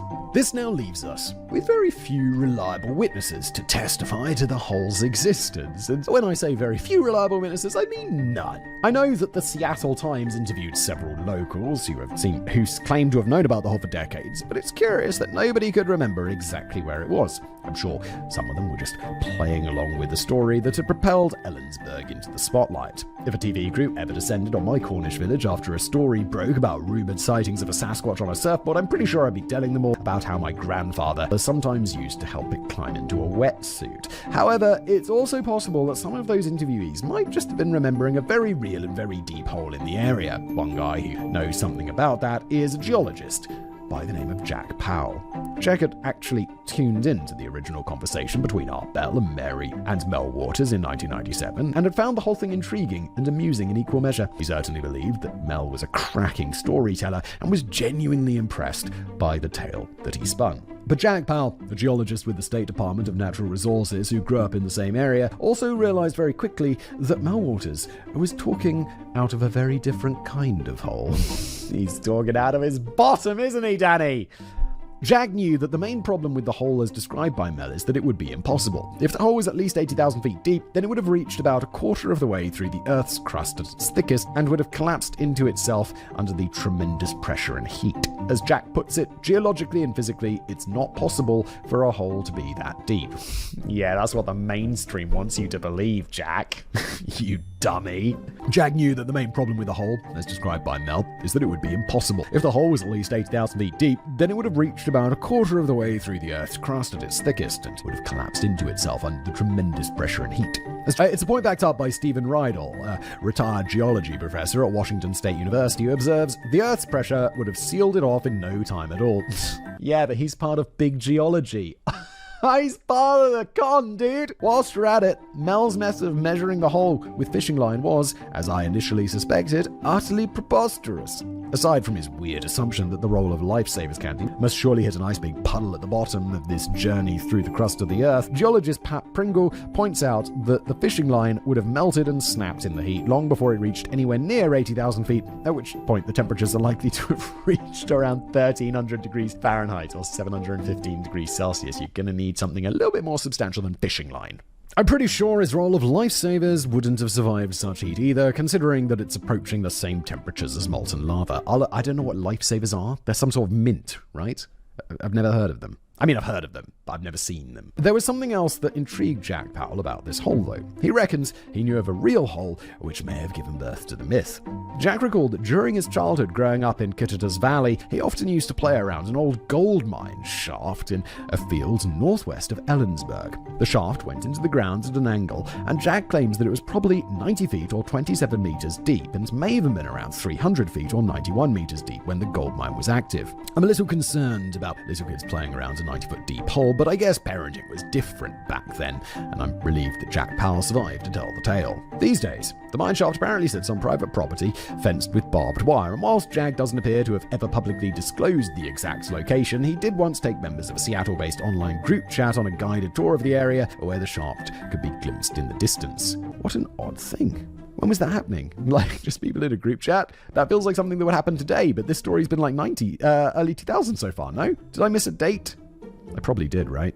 There was probably a date there somewhere. Maybe this was more recently. Shortly afterwards, the group went on to form the Seattle Paranormal Society and are no doubt still looking for Mel's hole today. But Jack Powell is confident the old gold mine shaft is the real Mel's hole, or at least the hole that inspired Mel Waters to start digging his own. So, why on earth would Mel want to make up such an outlandish tale, and who exactly was this dirty, rotten fibber? Well, by the looks of it, Mel Waters never actually existed. Various different local reporters have looked deep into the matter and found that there's no trace of anyone by the name of Mel Waters living or owning property anywhere Kittias County. Of course, that could just mean that Mel was using a pseudonym to protect his identity and his hole, which would of course have been fair enough. But there are quite a few other things about Mel Waters that don't quite add up. There was no property transfer of any kind that fitted in with the time that he claimed to have bought the land. That is, I mean, it's made up, isn't it? It's just obviously made up. It's just made up. It's just made up. He couldn't seem to make his mind up about how long he'd been married, originally suggesting that he'd been married for quite a long time, before later indicating that he'd just returned from his honeymoon. And he couldn't make up his mind about how much money he was given every year by the government to relocate to Australia and keep stum. Whilst the most widely quoted figure is $250,000, there were other times on air when he suggested it was closer to $3 million. God damn, dude. I was like, take that $250. And now we're talking about $3 million. In short, there were quite a few holes in his background story and a few occasions where he appeared to slip up and forget what he'd laid out in the previous chapter. But that's not to say that there wasn't some degree of fundamental truth buried in this fictional character. Mel Waters clearly displayed extensive knowledge of the area, so it's widely believed that he genuinely lived somewhere in Kittias County, or at least grew up somewhere in the region. This perhaps adds even more weight to Jack Powell's theory that Mel may have been inspired by childhood memories playing near the deep gold mine shaft northwest of Ellensburg back in the days of innocence, when most accidents down mine shafts were swiftly solved by Skippy the bush kangaroo. Or what was the other one? The dog? Lassie. What's that, Lassie? Someone's fallen down the well? But we'll probably never know for sure who exactly was behind the voice of Mel Waters and what exactly they were playing at. Popular theory suggests that Mel Waters and Red Elk are one and the same person, and that Gerald Osborne took on the persona of Red Elk to drive the story forward after abandoning the character of Mel somewhere in Nevada. I'm not entirely convinced by that, unless Gerald Osborne is a remarkably talented character actor. We've never seen a photograph of Mel Waters, so we only have his voice to go on, but I found video footage of interviews with Red Elk, and the pair of them seemed to come across as two completely separate individuals with entirely different voices, mannerisms, views, and mindsets. I think it's more likely that Red Elk was just one of the many listeners who became hooked on the story and decided to pursue it for himself. A more credible but rarely discussed theory is that Mel Waters is none other than Michael W. Hall, otherwise known as the Paranormal Attorney. Okay, this guy's had a pretty eclectic life at various points in his career. He's been a practicing attorney, a substitute judge, a certified mediator, an author, a public speaker, and even an actor. He has also been known to combine his law career with a passion for the paranormal, offering legal counsel and consulting services to a whole gaggle of UFO witnesses, although he doesn't appear to have been directly involved in any high-profile court cases involving aliens. That must be on his bucket list. The names Mel Waters and Michael W. Hall aren't entirely dissimilar, and the Paranormal Attorney is reported to have lived reasonably close to Ellensburg, and so may well have had the local knowledge or even the acting skills to pull off such a long-running radio stunt under a cloak of anonymity which would protect his reputation and career, whatever his career was on that day. It's only a theory, and the paranormal jury is still out on whether the real Mel Waters was a deluded fantasist, a conspiracy theorist who had lost the plot, or just some wacky prankster engaging in a long-winded hoax. Perhaps the bigger question is how on earth did one guy, admittedly with a big helping hand from Art Bell, manage to attract so much attention and speculation from a story in which he presented absolutely nothing in the way of supporting evidence? Because people just want a good story. Like, people who listen to like these History Channel documentaries and these YouTube channels where it's like, oh no, ghosts are real. They're not looking for evidence of ghosts. They're just looking for someone to be like, yeah, no, you're right. Your crazy belief is right. That's all they want. They just want a good story and positive affirmation. That's it. Revealing the location of the hole would have naturally been quite useful. But right from the start, none of his claims were ever really backed up by anything. He reckoned that he'd conducted extensive research into how the Native Americans had known about the Devil's Hole, but didn't even seem to know which Native Americans might be living on the land at the time. He could never produce any photographic evidence of the Roosevelt dimes or produce audio recordings of the seal fetus creature communicating on a boombox, because everything had a deeply unfortunate habit of turning invisible or silent, or both. You know what also turns invisible, silent, or both? Things that aren't real. He could never produce any credible witnesses to corroborate his anecdotes, aside from an intertribal medicine man called Gerald who wore bits of alien spacecraft around his neck. In short, his entire story amounted to little more than a vast, empty hole. And yet this was enough to inspire people to undertake expeditions in which they fruitlessly searched for a bottomless void, whilst thousands of believers clogged up internet groups with their wild speculations, and the press descended onto Ellensburg to interrogate the locals. Even today, people are out there still sharing potential coordinates online and attempting to organize fresh searches. Just a few years ago, one Reddit user felt that it made a fresh breakthrough when he stumbled across a site which he believed to be the exact location of Mel's land. The interesting point here is that the user took photographs of a hole on the site which almost entirely matched Mel's description. It resembled a well stretching about 9 feet across and walled with stone that rose about 4 feet. I say almost entirely because it turned out to be a perfectly regular well with a perfectly regular bottom. So dude just found a well. He spent his whole free time looking for things. He's like, what did you find? I found it, dude. That's a well. Calm down, calm down. But this could prove to be a relatively new contender for the original inspiration for Mel's Hole alongside Jack Powell's gold mine shaft. On the plus side, the story is also inspired enchanting art exhibitions, including an event held in California in 2008, which went by the name of Aspects of Mel's Hole. Artists respond to a paranormal land event occurring in radio space. Oh my god, that is the most pretentious sounding name of an art exhibition. It's cringe, dude. And far more importantly than that, it has also inspired an Indian Pale Ale conducted by the Iron Horse Brewery in Ellensburg, which is on sale today. Now that's more my speed. The tagline for Mel's Magic Hole reads, "Big on hops, full in flavor, Mel's Magic is well deep in character. The unclear beer matches the myth that precedes it." It's it's 10 o'clock in the morning and I'm like, that sounds good. Perhaps it all comes down to a matter of presentation. The whole story, I mean, not the ale. During that original broadcast, at least, Mel Waters came across as a genuinely befuddled guy who was weaving together a relatively small and quirky story that fired up the imaginations of millions of late-night listeners who really tended to dig this kind of material. Some have suggested that Art Bell himself may have been in on the gag on some level, but I don't think that's his style at all. If anything, Art was gently but repeatedly trying to encourage the caller to take photographs and make audio recordings and provide something a bit more solid. And that's what led to the lame excuses involving invisible coins and radio static. Whilst Art played a significant role in gently nudging the story in the right direction, most of the credit must go to a man who doesn't exist for pulling off quite an extraordinary slice of radio history. I do think he might have dropped a bollock down the hole by simply taking the gag too far. I reckon that there would still be a lot more widespread interest in the story if it just walked away after that very first radio broadcast. He could perhaps have signed off by suggesting to Art Bell that he intended to lower himself down the bottomless pit the very next day and then fallen into permanent radio silence, leaving listeners to speculate about his ultimate fate. That would have been better. That would have been a better ending, more interesting. Although still just as nonsense. Instead, he kind of over-egged the pudding by returning to the airwaves to make increasingly ludicrous claims about government conspiracies and burning ice and Roosevelt dimes from another dimension and seals born from a sheep. And I suspect it was at that point that most seals born from a sheep that cure cancer. But most rational people gave up on the story. It became clear that Mel Waters had gotten a bit too carried away and disappeared up his own rear hole. Sometimes you just have to know when it's time to stop. Of course, it could be the case that both the hole and Mel Waters were in fact very real. Whilst it's all very well having geologists come along and tell you such a hole would be impossible, that seems to be totally missing the point when we're discussing a magic creature spawning dimension-hopping hole, which surely isn't likely to be restrained by such trivialities as scientific facts. No, but when you're asking a scientist...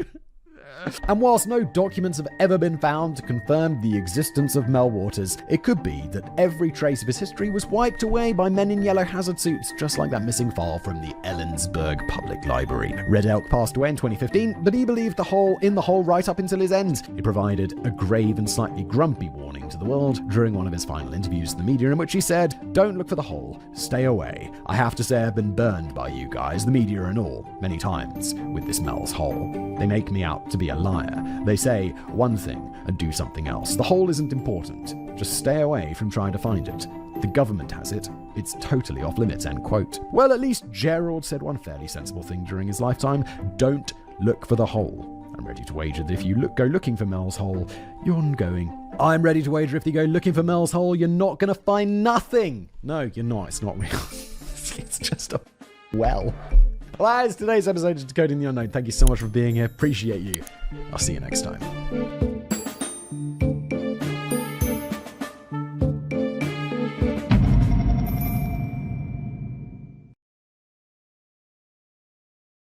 Hello, everybody. Welcome back to another episode of Decoding the Unknown. Today, we're actually decoding the unknown. Say what? Sometimes we do these episodes and it's like, we didn't find out. It just remains a mystery. And in fact, Kevin, who wrote today's script, previously wrote me a script where it's like internet mysteries. And it was just stuff that wasn't solved. And people now constantly hit me up on Twitter or Reddit anytime one of these is solved. And I'm like, whoa, okay. Like, there have been some, like, that was like, I didn't think this will get solved. And they've been solved! And that's what we're doing today. It's Internet Mysteries Revisited. The format of the show, if you're new here, Kevin writes it, I read it. That's what we do. Let's jump in.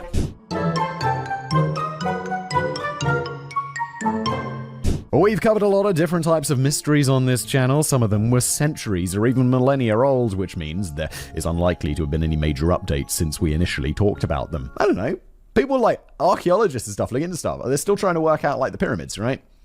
There's still theories about how they were built, and people aren't certain. And I figure at some point they'll probably figure it out, right? Like for sure. They'll be like, okay, we're locked in on this. I like that. It's cool. Humans are good at figuring shit out. We're good at solving puzzles. When it comes to internet mysteries from recent years, however, there's always a chance that the major breakthroughs will have been made, or they will have been completely solved. As such, for today's video, we're going to revisit some of the internet mysteries that I've written about in the past to see what progress has been made. This is something I've wanted to do for over 2 years now for reasons that will become immediately apparent in our first entry. Oh, unfavorable semicircle. Is that those weird videos that were uploaded to YouTube? Yeah. Is that what... Kevin's done a lot of these, and I lose track, but we'll find out. Let's carry on. I'm assuming Kevin's going to include like a recap here, rather than just be like, you all remember unfavorable semicircle from 2 years ago, right? Because you definitely followed this channel 2 years ago, right? And Simon's memory is impeccable. But until two major breakthroughs this year, I wasn't sure there'd be enough to justify a full video. To date, there have been 4 internet mysteries I wrote about that have since been completely solved. Not only will I be taking you through these solutions, but Simon and I will have the opportunity to grade our own past performances as well, since we both tend to give our opinions at the end of the script about what the solution might be. We can see how well each fared. Oh, Kevin, I hope you remind me what my opinions were, because... And I hope you massage them to be correct. I don't know if I can remember. Of course, there's a limit to how well either of us could have done, because one of these stories took a turn that I don't think anybody in the world would have possibly predicted. And if anyone did predict it, they should probably go touch grass. I like that phrase. That's what the kids say when you should go outside more. Anyway, it's time to look at these solutions chronologically in the order they were solved. Wasn't one solved the other day? There was the Celebrity 6 one. I'm not going to spoil it, but that was solved. Apparently unfavorable semicircle's been solved, and there was another one that I'm sure Kevin's going to touch on that I don't remember. But people were also telling me about it. Unfavorable semicircle. This mystery has been an endless source of frustration for me over the past 2 years, and not because I've spent that entire time obsessively trying to crack the code hidden within the videos from YouTube's most mysterious channel, Nailed It. Allow me to explain my frustration by presenting you with a little timeline. February 17th, 2022, 10:09 a.m. Jesus Christ, was that really like... That's nearly 3 years ago. That's so crazy. I completed my script about unfavorable semicircle so I could send it to Simon. July 22nd, 2022, 5 p.m. The episode was uploaded to YouTube. February, March, April, May, June, July. Only 5 months. That's not bad. It's not bad. Now, don't get me wrong. My complaint is about how much time there was in between finishing the script and getting it uploaded. It's no secret that it can take a while for videos to make their way through the pipeline. Just for reference, I'm recording this on the 6th of December, 2024 at 9:30 a.m. in the morning. It's Friday.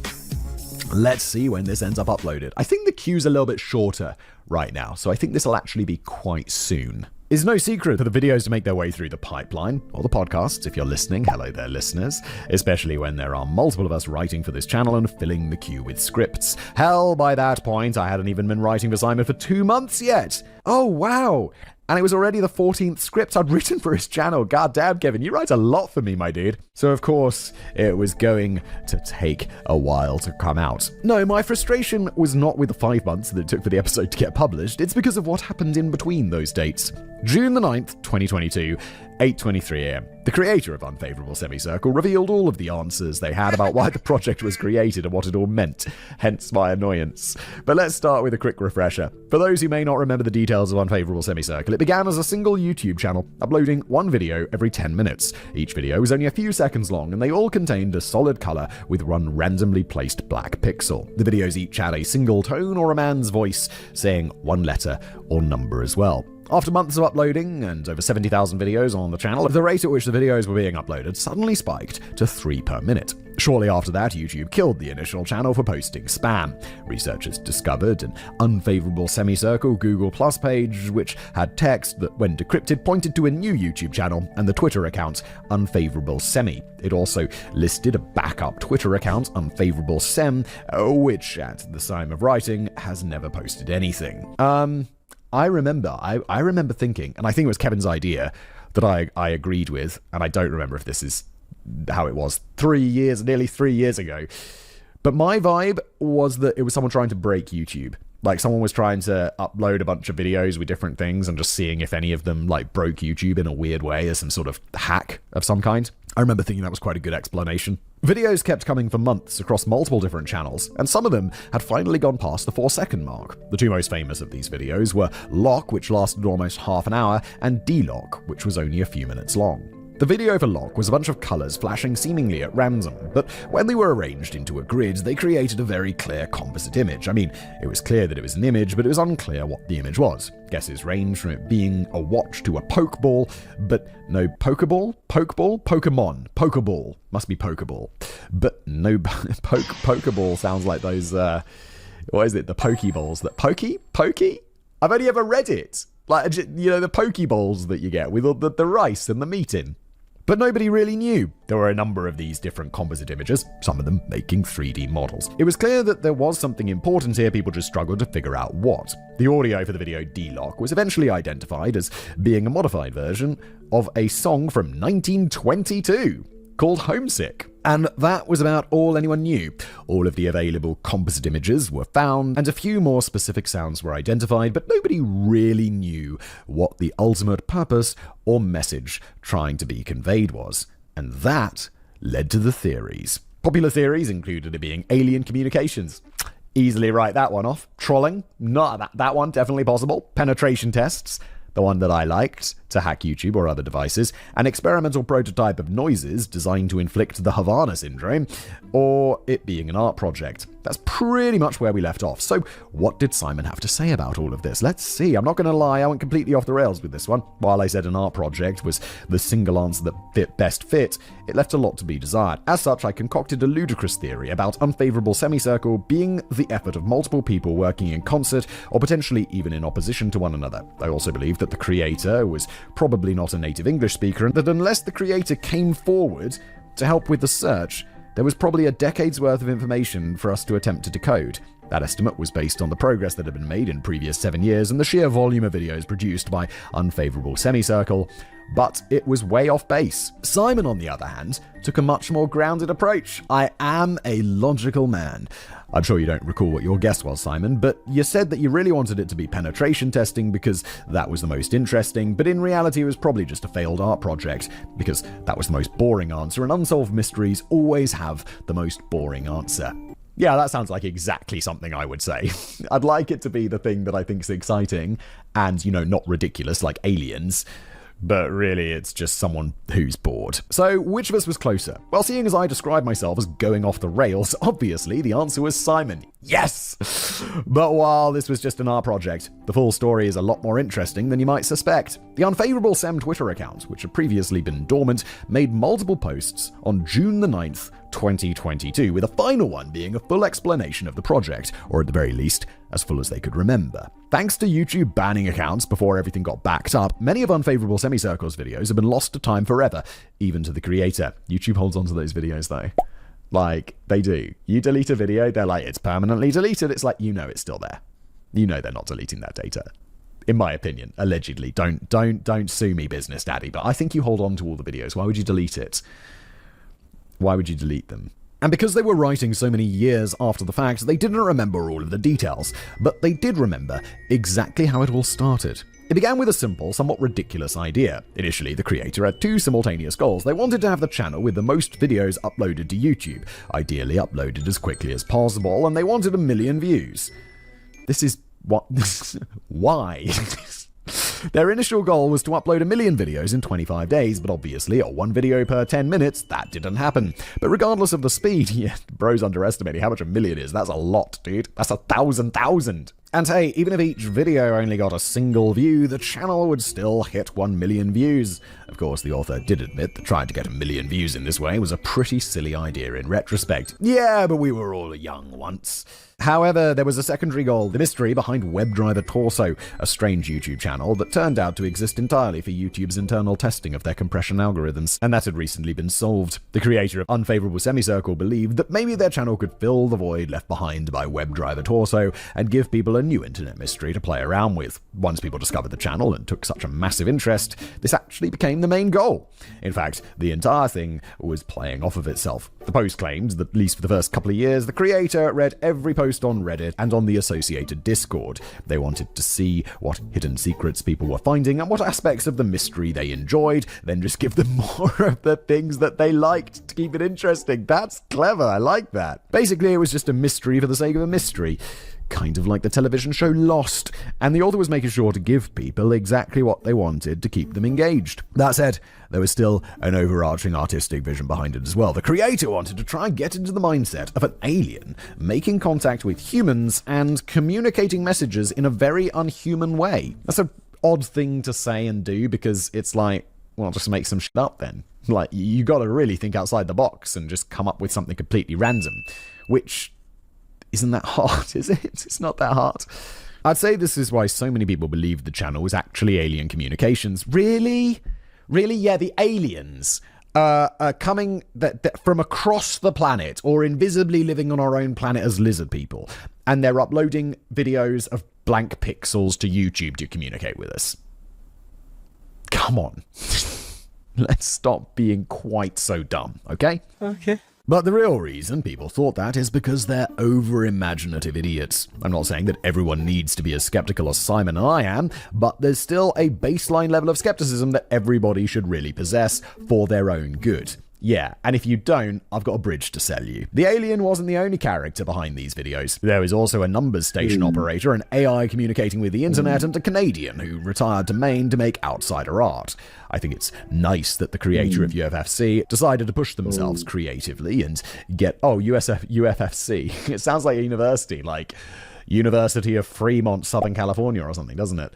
But it's Unfavorable Semicircle. Got it. And get into the minds of different characters while making these videos. But that last one seems weirdly specific. Oh wait, I just assumed that it was the two people were made up, like the number station operator, the AI communicating with the internet, and the Canadian who retired to Maine is the actual creator. Like, that's the dude. Like, I get the numbers station operator. Some of the videos had numbers station style voices in them, reciting strings of random numbers, so that one was right on the money. And I could maybe even see how some of this was meant to simulate the creations of an artificial intelligence, or at least what humans assume those creations might look like. However, none of the composite images contained within the video gave me the distinct impression that, oh, this artist must have only moved to Maine later in life, because I can tell by the use of colours that they're obviously Canadian. It is odd, which is why I think that's the person, right? Or maybe they were just trying to be completely random. Despite all the different characters the creator tried to get into the mindset of, though, they played into the alien angle the most. It was what people engaged with the most and seemed to find the most interesting, so you got to give the people what they want. Going back to the composite images, though, there were a lot of them. And naturally, every new image brought with it the question of what in the hell is even that? As it turns out, for many of the images, there was no answer. The creator made it sound like the vast majority of them were entirely original artistic creations just made to look cool, and those based on source material were so heavily modified and distorted that the original image wouldn't have been recognizable anyway. There was one notable exception, however. I mentioned it before, but you might all remember this image. Oh right, the one that looks like a Pokeball. You'll have a picture on screen, and I've got a printout right there. This was a composite found within the Lock video, and it's one people speculated was a watch or a Pokeball or something. However, there's another detail about the composite images that the viewers at home might remember from our original episode on the topic, though I'm fairly confident that Simon will not. The composite... Hey. The composite images were created by taking each frame from the video and turning them into a rectangular grid. But if you recall, the exact size of the rectangle could be determined only through trial and error. Sometimes it would be easy. For example, if the total number of frames was 1,517, which is the product of two primes, then the dimensions would have to be 37 and 41. You wouldn't know which number was height and which one was length, so you would have to try both and see which results looked more like an image. However, if the total number of frames was a highly composite number, meaning one with a load of factors, things got trickier. If there were 1,260 frames, that could be 60 by 21, 85 by 15, 45 by 28, any of those options reversed, or a whole lot of other possibilities. To solve this problem, many of the images contained a little flag in the top left corner. This would allow people to know that they had selected the correct dimensions for the image. Lock had no such flag, but the image was assumed to be the correct orientation of the lock composite. As it turns out, everybody was wrong, but there was no way for them to have known this.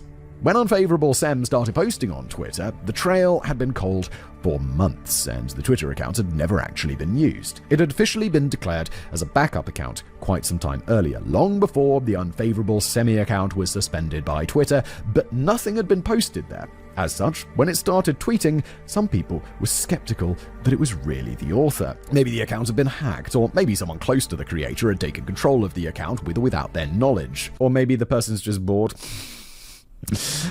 Although this was part, the people knew about the account, so the desire to hack it's probably quite high because people would see that as a way to find out more information about this mystery. The fact that the entire project had been so cryptic and yet the Twitter account was being completely straightforward in starting to explain everything seemed suspicious, especially because the full explanation was not yet posted. However, Unfavorable Sem posted something that nobody had ever seen before. The above image was 197 by 253 pixels, but those were not the correct dimensions. It's unclear whether the creator intentionally distorted the image to that size to make the resulting image less clear, or maybe they'd made an error while encoding the video, or maybe there was an error uploading it to YouTube and part of the original video got cut off. Whatever the answer was, the composite people were working with was missing a large number of pixels, so the most famous image associated with Unfavorable Semicircle was incomplete and in the wrong dimensions. The Twitter account posted the never-before-seen full version of this image at 250 by 250 pixels, which looked like this. I don't have it, it's on the next page. I'm guessing it's a watch. It looks like a Pokeball, but a watch is just a much more common thing, right? Let's see. Oh, okay. It doesn't look that much different. You guys can see it as well on the screen if you're listening at home. It kind of just looks like the other image, just flipped around. Oh, I still don't know what it is. Maybe a CD?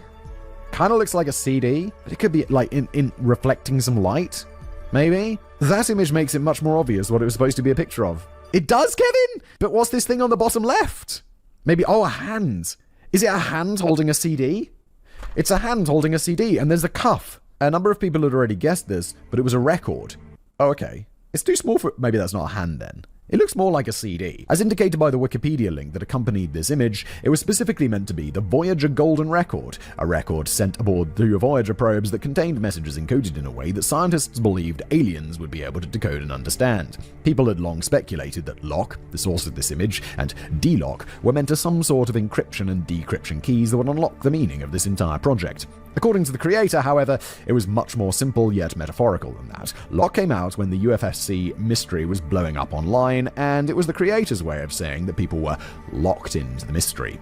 As for delock, it was meant to be the human counterpoint to lock, whereas lock was a seemingly alien encrypted message with unclear meaning. Delock was designed to have a clearly definable song and image. The reason they chose the song Homesick was to represent that lost alien's feeling of being homesick for their home planet, so the symbolism of delock as the human counterpoint to lock does seem a bit muddled, as it was still created from the perspective of an alien. Nobody was going to figure this part of the mystery out anyway, so ultimately it doesn't matter if the creator was mixing their metaphors a bit. As further proof that the account was the real deal, they also showed the complete composite of the Brill series.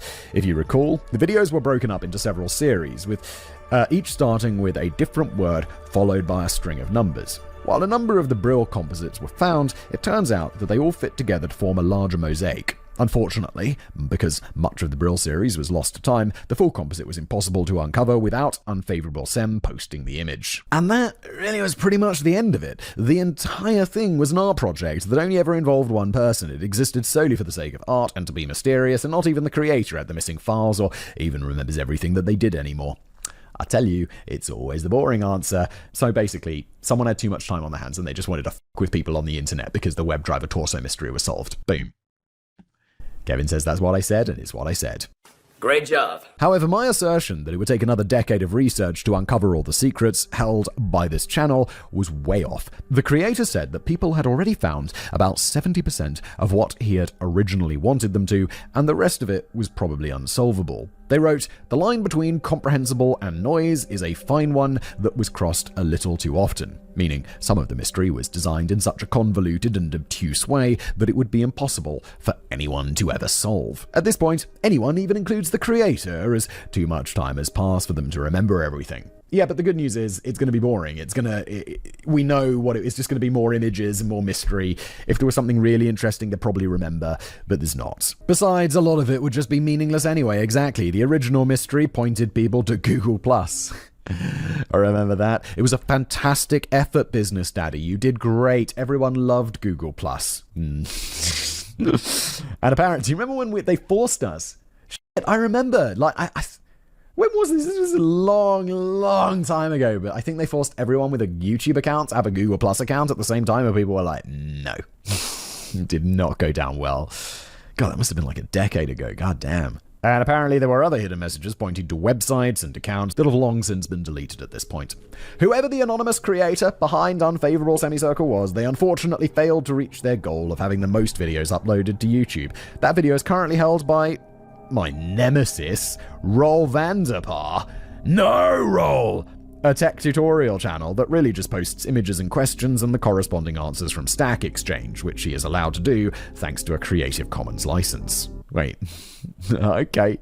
But while that was the initial goal of the channel, their secondary goal of creating an internet mystery to fill the void left behind by WebDriver Torso was wildly successful. It was very fun and technically involved mystery that I really enjoyed diving into on this channel, and I'm glad that we finally have a definitive solution. I just wish the creator could have kept his mouth shut until our video released. Yeah, this is like the classic example, in my opinion, of it's best not to know how the trick's done. Like, this mystery's interesting until you find out about it, and then you're like, that's disappointing. Just wasted all my time with this, didn't I? Kate Yup.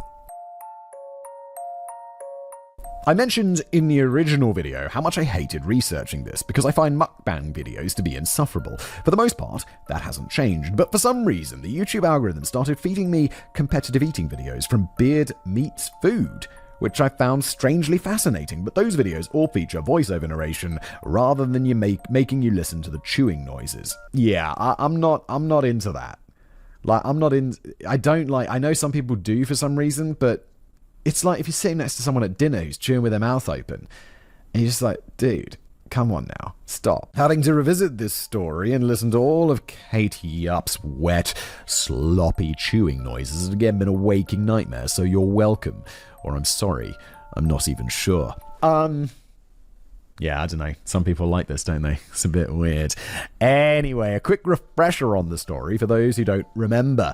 Kate Yup started off as a typical mukbang creator who uploaded videos to YouTube. Her channel mainly featured her eating massive quantities of seafood, especially raw salmon. Oh.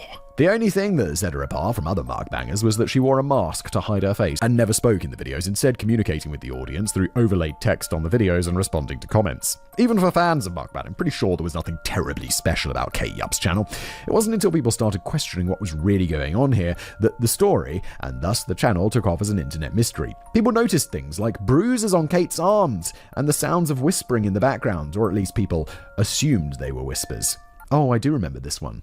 I've seen it suggested that the alleged whispers were just noises from Kate's mouth being picked up by her hypersensitive microphone, and by seeing written words accompanying barely audible dialogue, our brains all just heard what we were told was there. Yeah, it's amazing. Have you ever listened to I can't remember where it was or what it was of, but it's like, yeah, listen to this audio clip, and they play something for you, and you're like, it's just noise. And then they're like, okay, can you hear this phrase? And you're like, oh my God, how did I miss that first time? Once they've told you the phrase. And then they're like, and how about this phrase? And they tell you a completely different phrase. And then you hear it the second time and you're like, wow. That is embarrassing! That is embarrassing! That is embarrassing! That is embarrassing! Our brains we just love patterns. And if there's no pattern, we'll make that shit up. While that is a well-known phenomenon and something I could have fallen victim to, I'm still confident that I very clearly heard a male voice whisper, "Suck my cock," in one of her videos. I figured the alternate theory was worth bringing up, but I'm not convinced it's really the case. Regardless, people began to assume that Kate was clearly in distress. The presence of other people in the room could only mean one thing. She had been the victim of a kidnapping and was being forced to eat massive quantities of food for YouTube videos so that her captors could make money. This is a very strange way to do that, though. Soon, the comment section of every one of her videos was filled with people asking if she was okay and discussing what horrible torture was being inflicted upon Kate off camera. Oh my God, Kate. If she's... I think she's in on this. And she's like, yeah, I get views when people think that I'm being, like, tortured. So let's just lean into that hard. And, that's what I think's going on. And her boyfriend or whoever's in the room with her is like, yeah, let's make some money. Right? I don't know if that's what my theory was the first time. I'm sure Kevin's going to tell me. It didn't help matters that once this theory went viral across the internet, Kate began to leave what looked like messages in the videos. Or maybe it did help, depending on what theory you believed. Kate's narration appeared to be written by someone speaking English as a second language, and all sorts of random letters were capitalized. Eventually, people noticed what seemed to be hidden messages in the videos, with the capitalized letters spelling out things like SOS and help. A number of people believed she was tapping Morse code on a bowl in one of her videos, but I cannot emphasize enough how much that was not the case. Yeah, that's very easily discerned, because it's like this.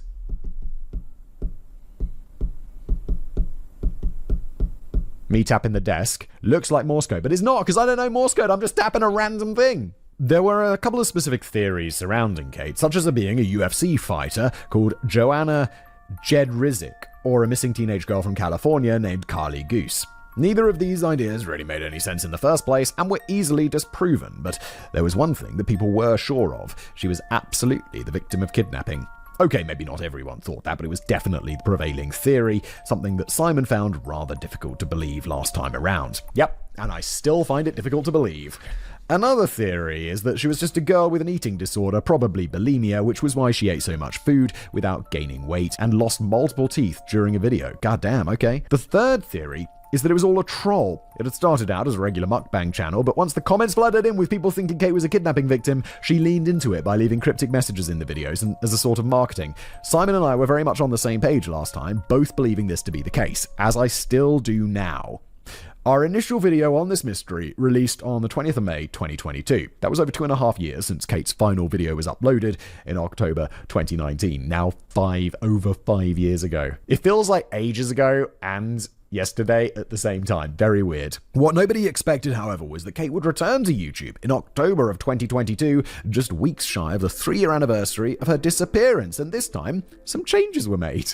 One of the things that people found so bizarre about the original channel was the use of stock images for the channel's banner and icon, something since returning, she'd now got an icon that says Kate Yup, placed beneath a gaping cartoon mouth. Oh, I see. Okay, I wasn't sure what that was originally. It looks like 2 chopsticks and a mouth in between. There are 2 lines tangential to the mouth because it's meant to be both the right half of the K and the O and the lowercase y. I mean, sure, this is a bit of a stretch.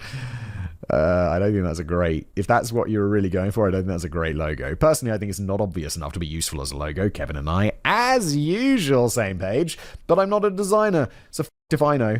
Here, Simon, tell me what you think. Yeah, I see it. You guys will see it on screen. And audio listeners, I described it to you. It's an unimpressive logo that doesn't really look like a K and a Y. It's like people don't notice that FedEx arrow, except that's clever. The channel's banner image was updated as well, showing a table covered in seafood. The center was a white oval with Kate Yup written in script, and above it were the letters K and Y, drawn to look like they were written with salmon, her favorite food. More importantly, however, was how the new videos changed. People believed that Kate was a prisoner, so her first new video, and few subsequent ones, opened with her at a market or buffet or something, picking up all the food that she would be eating in that video and shoving it into little Tupperware containers to bring home. As for the main content of the videos, nothing really changed. It was still just Kate eating massive amounts of seafood for the viewing pleasure of her audience. It's so strange. Why would you do this? As soon as she began posting again, people began making claims that something was wrong. They argued that it wasn't her hands that were serving food, instead believing it to be the hands of a man. They also, she's like, no, those are my hands. I don't have man hands. Do I have man hands? They also suggested that the girl eating in the videos wasn't the original Kate Yup, and that she'd been murdered and replaced. Unlikely, I gotta say, because if you've like, you're not going to. Why would you broadcast your crimes on YouTube? Stop it. Note that they made this claim despite Kate still having the same identifiable marks on her neck and the same tattoo on her wrist. Her first video back received 5.6 million views and over 40,000 comments, most of which were discussing the same conspiracy theories as before, so she titled her third new video, I Am Not Kidnapped. I mean, this is a great way to rack up the views. Respect. A top comment on their video with over 12,000 likes is that I am not kidnapped is exactly what someone who had been kidnapped would say. Kind of like how a person denying they have a drinking problem is often seen as a sign that they do in fact have one. And while that is indeed a sign of a problem, denying it is also a sign that they don't have a problem. That's why they're denying it. Yeah, like, wait, if I don't drink a lot, but if someone was like, do you have a drinking problem? I'd be like, no, I don't have a drinking problem. I don't drink very much. Doesn't mean like I've got a drinking problem. Regardless, Kate was much more upfront about her situation this time around. I mean, sort of. She was attempting to remain anonymous, but she offered a little more insight into her mental and physical health. In her first stint on YouTube, Kate had said that she was still wearing a mask and stuff, I guess so. Otherwise Kevin would have mentioned it. That she was fine eating that much food, and that her metabolism had adjusted to it. Can you imagine? It's like, wait, you're just absolutely gorging yourself on thousands and thousands of calories, and your body's just like, yeah, sure, I'll just get rid of thousands and thousands and thousands of calories for you, sure, no problem. Jesus Christ, that's the dream, isn't it? I'm going to start gorging myself in the hope that my metabolism speeds up. In a new video titled, This Is Why I Don't Get Fat, she claimed to have a hyperactive metabolism. This is a real condition, most commonly caused by hyperthyroidism, not to be confused with hypothyroidism. Seriously, one of those conditions should really have a different name to make them easier to differentiate. Yeah, it's like hypothermia and hypothermia. Hypothermia is where you're getting too hot. But everyone always says it meaning they're getting too cold. Like, you're going to get hypothermia. It's hypothermia. And they also kind of sound the same. Since they are the exact opposite of each other. But the most obvious sign of someone having a hyperactive metabolism is excess consumption of calories without gaining weight, or possibly even while still losing weight. I used to, like, I don't know, now I'm in my late 30s. Mid-30s, Simon, you're only 37. Before, in my early 30s and younger, mid-30s and younger, I'd just eat like a beast, and I'd always stay the same weight. And then things changed.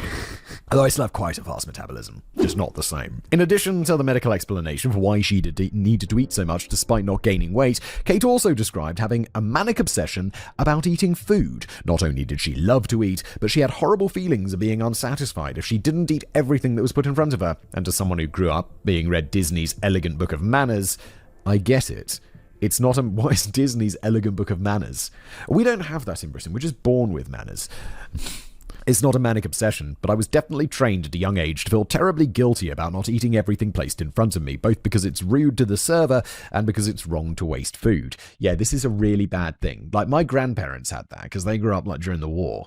And their parents would always be to them, you know, like, waste not, want not, don't throw anything away, finish your plate. And now it's like, well, yeah, but that's been drilled into, now we've got a fucking abundance of food of all types. And a lot of unhealthy stuff. And they're like, finish your food. It's like, yeah, but I don't want another sausage. I'm so full. And they're like, don't waste. My gran would always say, there's starving children in Africa. And I was like, how's that going to make a difference to them if I finish this fucking sausage, Nan?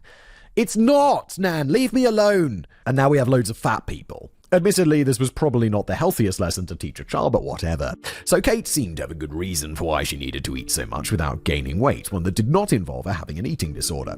She showed herself, or at least a pair of hands that she claimed belonged to her out in public buying food to demonstrate that she was not a prisoner, and she was insistent that she was filming her videos alone and nobody else was there. She was like, and leave me alone about my man hands. They're very feminine. Of course, there was at least one video where she clearly stopped eating to turn around, seemingly because someone entered the room, and another video featured an edit in which the tail end of her talking to someone else can be heard and seen. And this was definitely a sloppy edit, not something deliberately left in to gain attention.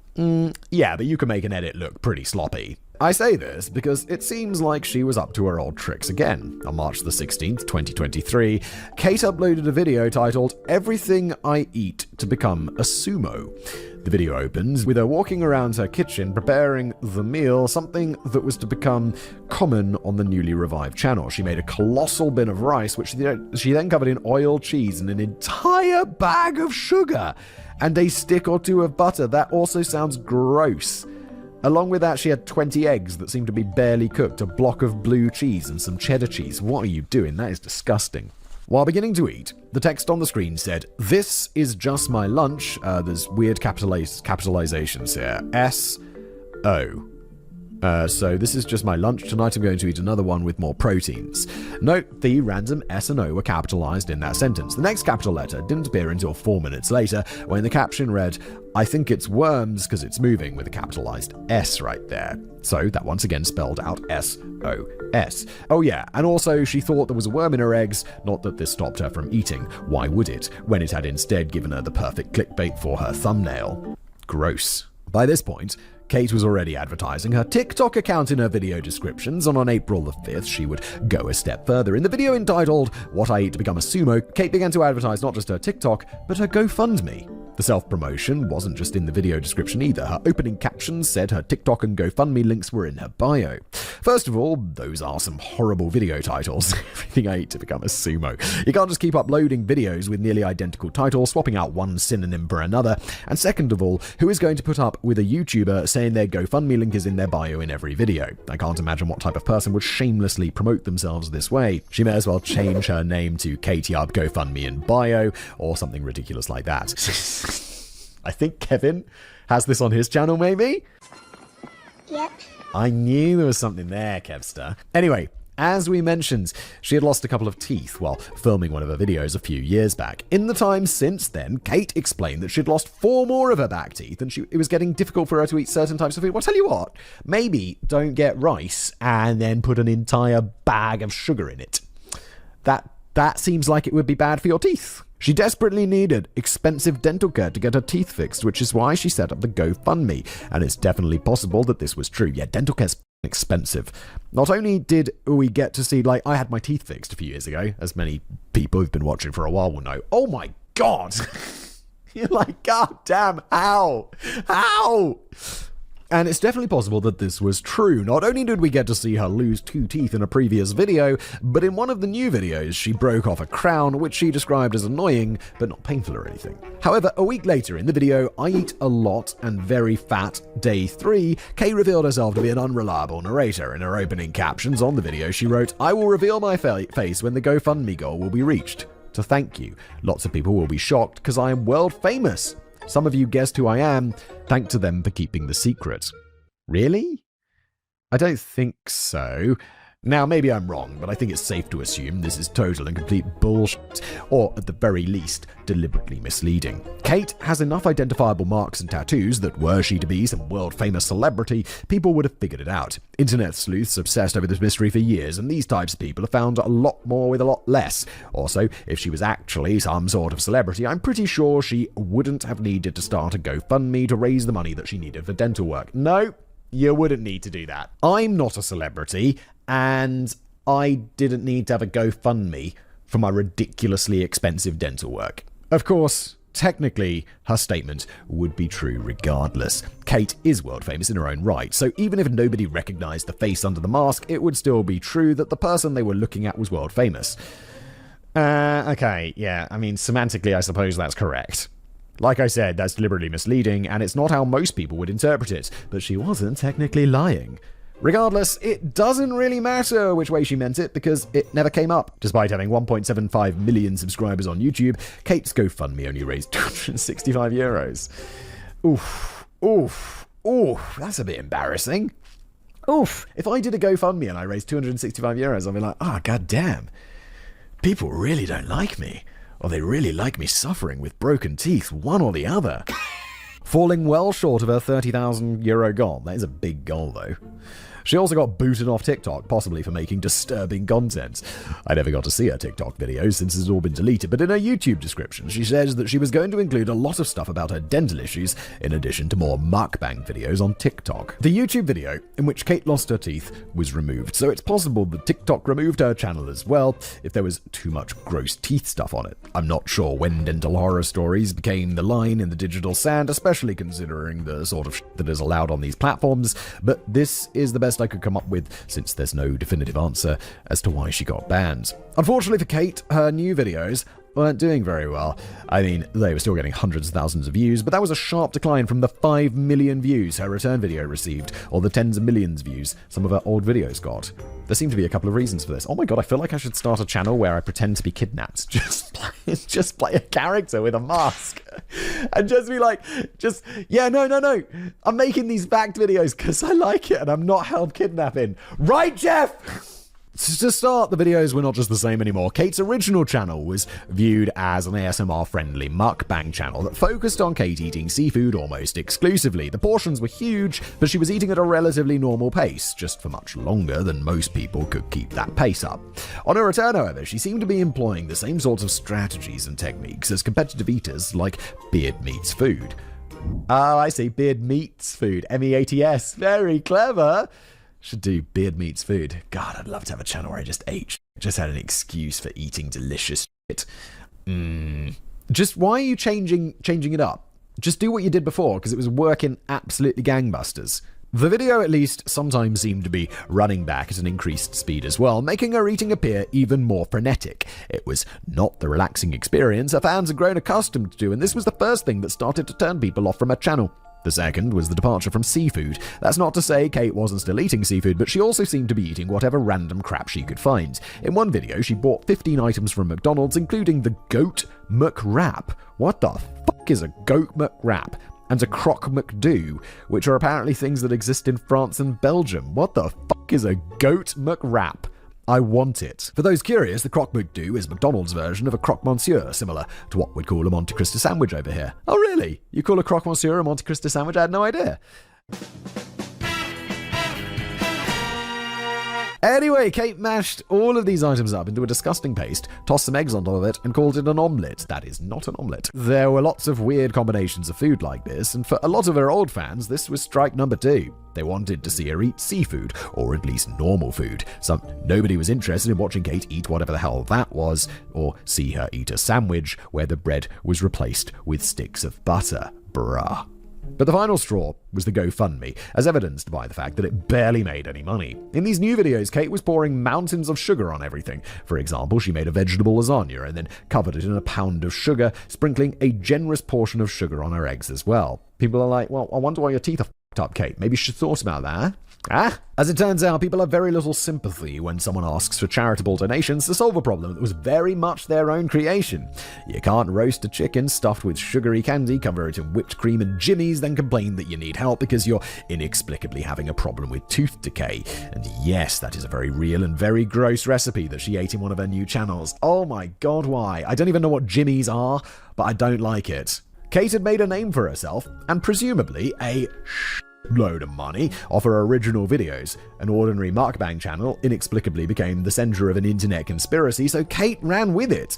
And I don't fault her for that in the slightest. I absolutely would have done the same thing. Me too, Kevin. Look, everyone knows I make videos based on what videos did well before. If someone likes a video that I make, I'm going to make more videos like that. I'm not going to be like, oh, let's do something completely different just so people hate my content. It's just good business.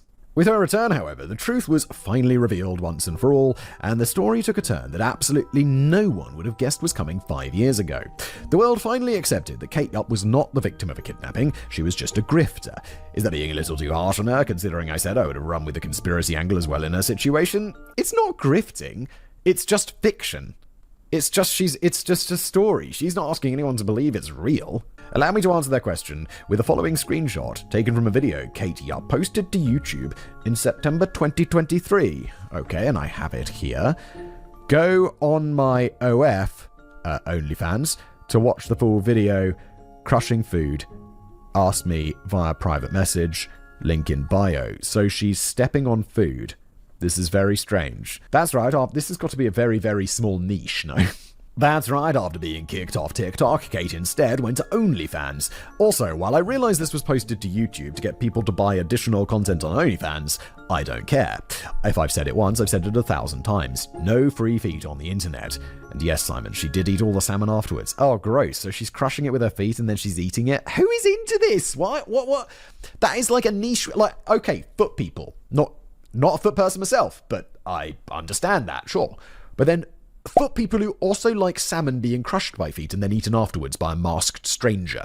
Surely that is a very, very small group of people. Anyway, for anyone unfamiliar with how OnlyFans works, creators can set a subscription price to view their page, as well as locking individual posts behind a paywall. Many creators will make their page free to subscribe to, so you can see tame or censored images, then charge per explicit image or video that you want to see. This was the route that Kate went as well, so I poked around on her OnlyFans page to see what she was offering. Even though I can't see any of the content, assuming the descriptions are correct, it's basically all fetish stuff. There's a lot of stuff involving feet, as well as videos where you can see her stomach before and after consuming massive amounts of food or liquid, because feeding fetishes are also a thing. Yeah, okay, I understand, like, feeding fetishes, somehow even weirder than the foot fetishes. No shade, just weird to me, just not something I'm into, my brain's not wired like that. Feeding fetishes but combined, why? There were a couple of photo sets that contained bikini photos and allegedly her face, and one mukbang video that also allegedly showed her face. While $8 is much cheaper than the 30,000 euros it would have cost to hit a GoFundMe goal, that's still much more than I was willing to pay for this, even if it would be a tax write-off. She also heavily insinuated that you could personally request pretty much any type of explicit content that you wanted from her through DMs and private payments. I wasn't interested in that either, but I did try to reach out to Kate for comments through her OnlyFans page, as it's the only known way to contact her. She hasn't posted content there since March of 2024, so I'm assuming the account is no longer active. But I'll keep you all updated if I ever get a response. With that said, though, I think we can say that the mystery of Kate Yupp has definitively been solved and can finally be put to rest. Sure, there are still people out there who believe that this isn't the real Kate, or that those videos were recorded years ago and Kate is long since dead, or those who are still convinced she's a prisoner, but they are very much the minority. Most people have accepted that Kate was just another mukbang YouTuber who saw tremendous but fleeting success, disappeared, then returned for one last failed cash grab. So Kevin and I both were right on this, basically, is what we're saying here, which is good. Nice job, us.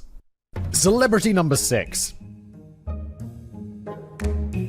This one I know has been solved. This one was definitely all over my Twitter and Reddit.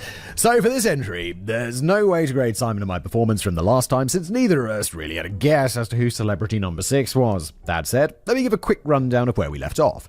Oh, before you get Simon started, please take a look at this image of generic bull-bearded YouTuber number 6. Is this a picture of you from earlier in your career? Those of you watching at home are free to make your guesses, but it's definitely not me. I don't know, people are good at recognizing their own face, and that's not my face. That's definitely not my face, and I don't think I've ever worn glasses quite like that. Maybe very similar? Is that? I don't know who that is. It's not me, though. Anyway, in 2020, Reddit user Tonsa H posted an image of a shower curtain he'd purchased back in 2008 or so. The curtain featured the images of 8 celebrities in a pop art style, with everything being various shades of white, blue, and black. It was an impulse purchase that Tonsa H got because he thought it looked cool, but he didn't actually know who all or possibly any of the celebrities were on it. When he posted it to Reddit, Tonsa H was trying to identify all 8 celebrities. It didn't take long for some of them to be identified, with the original source images used for the art, but there was one celebrity who remained, celebrity number 6. As a reminder, here is that image. Right, yes, you'll also see this at home, dear viewers. If you're listening to this, well, it's a pop art image like we just described. Over the years that followed, countless celebrities were proposed, everyone from Evangeline Lilly from Lost to Jean-Claude Van Damme. Okay, it's quite a range between those two people. There simply wasn't enough detail in the image to figure out exactly who the person was, and not even their gender. Brad Pitt came up multiple times in the search with images that looked very similar to this, but none was ever an exact match. And that's pretty much where we left off. There were a lot of guesses, but very little to go on. We all knew for sure that these were people who were famous in the mid-aughts, which was also the rough time frame that the source images had been taken. It was also all but certain that the source image was not something that appeared online anywhere. In early 2023, it seemed like there had been a major breakthrough. A lot of people believed that celebrity number 6 was a model, and Reddit user Painter suggested it was someone who had modeled for Ralph Lauren. All of Ralph Lauren's models from that time period had a very similar look, and they all bore a resemblance to celebrity number 6. Granted, a lot of people bore a resemblance to this image. Yeah, because it's like a good-looking person that's kind of been masked somewhat. Of all the possible Ralph Lauren models, the one people took the most serious interest in was French model Philippa Hamilton. She had come up on the search before, but the lead never really went anywhere. This time, things went differently though. There were a lot of images of Philippa that looked very similar to celebrity number 6, possibly having been from the same photo shoot. None of them were perfect matches, especially the clothes, but people really believed that they were on the right track. Users created overlays of celebrity number 6 and Philippa with the facial features seeming to line up really well. Much of the community was convinced that they had found the right person, they just hadn't found the source image yet. So, wanting to put the mystery to rest, someone posted the celebrity number 6 image on Instagram, tagged Philippa, and asked if it was her. Wait, that seems like what should have been... Finally they did this. This is like the first step, no? She confirms that yes, the image was of her, and so the user asked if she had the original image or other pictures from a specific photo shoot that they believed the picture to have come from. Philippa even took to Instagram and posted the following image. Oh, okay. I mean, it's not an exact match. It's not an exact match, but it is really close. But again, this is like when we looked at it before. I don't think this is close enough to be absolute confirmation. Because it's, sorry, if you'd be looking at it on the screen now, and if you're listening, it's again, they could be photos probably from the same photo shoot, perhaps. Really likely. Certainty? No. So that's it then. Mystery solved, right? Not only does the image look like Philippa, but she has even verified it was her. However, there were a couple of issues remaining. The image of Philippa from the glamour cover matched the facial position and expression, or lack thereof, most closely, and the shadows seemed to line up perfectly. But it was the top left image that most resembled the outfit celebrity number 6 was wearing. Yeah, I mean, right, it's close, but it's not the same. It's close, but it's not the same. Some people argued that perhaps the artist who made the pattern used on the shower curtain had combined the two images, but this seemed unlikely. Simply put, that would be way more effort than this particular artist seemed to be putting into their work. In the original script on the topic, I covered the changes that the artist made to the other 7 source images, but as a quick reference, they basically range from non-existent to extremely minor. Well, what can you say? The people designing shower curtains are not doing it for the love of the art. Shocking. Maybe we should start extremely high quality shower curtains.com. I don't think there's a world where extremely high quality shower curtains are needed, because if you have a shower curtain, you don't have an extremely high quality bathroom, so you're not spending a lot of money on a shower curtain, are you? Shower curtains is what you have if you don't have a dedicated shower or one of those glass things. I hate shower curtains. I hate how they come in to touch you. Like, you know, you'll just be showering, and for some reason, sometimes they just come closer and closer and closer, and they touch you like, oh God, now I have to wash that part of my body again. Shower curtains are gross. Don't like it. There was a more pressing concern, though. What made Philippa any more qualified than the rest of us to definitively state whether or not the image was actually her? We get a fairly good... Like, I knew that wasn't an image of me, but I'm sure many people were like, oh, it does look like Simon. It's like, no, I look at myself in the mirror a lot, you know? And on camera. Like, looking at myself is part of my job. It's like, I know what I look like. People know what they look like better than other people. It's not like someone was asking her if this was a childhood photo of her. It was essentially a drawing. I mean, no, it wasn't. No, it's not. They just used that, like, pop art thing in Photoshop or whatever. Sure, it was created using a source image, but it's effectively still an illustration rather than a photo. I don't think so. I just think they used, like, a filter on Photoshop. To demonstrate my point, let me draw your attention back to generic bald YouTuber number 6. I know you're not an idiot, Simon, so of course you're now well aware that the image isn't of you. If it was, it wouldn't help me prove the point that I'm trying to make right now, Kevin. I immediately knew it wasn't me, because you've done the same thing that this artist did for the shower curtains. It's not an illustration. You've not illustrated this, Kevin. You've just used, like, a Photoshop filter or something. If I'm wrong, I apologize, Kevin. You do excellent work. Regardless of whether or not you originally believed it was an image of you, I'm sure you had to at least think about it. I honestly didn't. I can look at that and I know it's not me because I know what I look like. Unfortunately, there was no way for me to set up an ideal experiment. I suspect that you had to think about your answer a little bit and maybe even believe that the picture really was you, but that you ultimately would have meta-gamed the situation and assumed that I wouldn't have asked the question unless it was someone else. No, Kevin, I just knew it wasn't me. I'm not trying to play some game with you or some meta-game. I just knew it wasn't me because I know what my face looks like. Many of our viewers, who were less skeptical of my motives, may have believed it to be you as well. The point is, even though Philippa believed that it was a picture of her, that still wasn't proof. Until the original image could be found, there was no way to be 100% sure. For the record, here is the source image of Vsauce, used for generic bald-bearded YouTuber number 6. It's Michael Stevens, of course it is. Of course it is. My nemesis. Just kidding. I don't even know Michael Stevens. Anyway, as it turns out, this was not where the mystery ended. Even though a large portion of the community believed the mystery had been solved, people kept looking. After all, if they'd identified the model and narrowed down one or two photo shoots that the source image would most likely have come from, it seems like the original image would have been discovered shortly thereafter. But it never was. So people kept looking, tracking down whatever leads they could think of, and their methods were getting more sophisticated. The process of turning a photograph into the sort of monochromatic image that on the fabric is pretty simple, so people tried the process in reverse. This was a method that had been tried in the past without achieving any meaningful results, but user Stefan Morse was apparently better at it than everyone else. Stefan coloured in celebrity number 6's image to look more like a photograph, then repeated the process until he had 6 different images that he could work with. He then ran those through PimEyes, a facial recognition tool, to see if he could match his image to anyone. Stefan is a very clever person and apparently also a skilled artist. PimEyes matched Stefan's attempts to a number of different people, but it returned 7 images of the same person. Not only was that more results for this person than anyone else, but getting that many results from a single person was extremely rare. Clearly, there was something here, and so Stefan shared his results with someone who then posted them on Reddit. The woman in question, Letitia Sada, was a 43-year-old waitress from Santa Cruz to Tenerife in the Canary Islands, okay? But 20 years ago, she was a model. Here we go. Yeah, boy. Here is a side-by-side of celebrity number 6, and one of the images PimEyes provided, first posted to Reddit on September the 9th, 2024. Okay. Wait, so 20 years ago, she's side by side, celebrity number 6 is one of the images PimEyes provided. Okay, so this is it's not one of his drawings. This is one of the images, and yes, there is a resemblance. Is it anywhere close enough to actually confirming it? No. For listeners at home, it's not. For people watching, you can see it for yourself on the screen.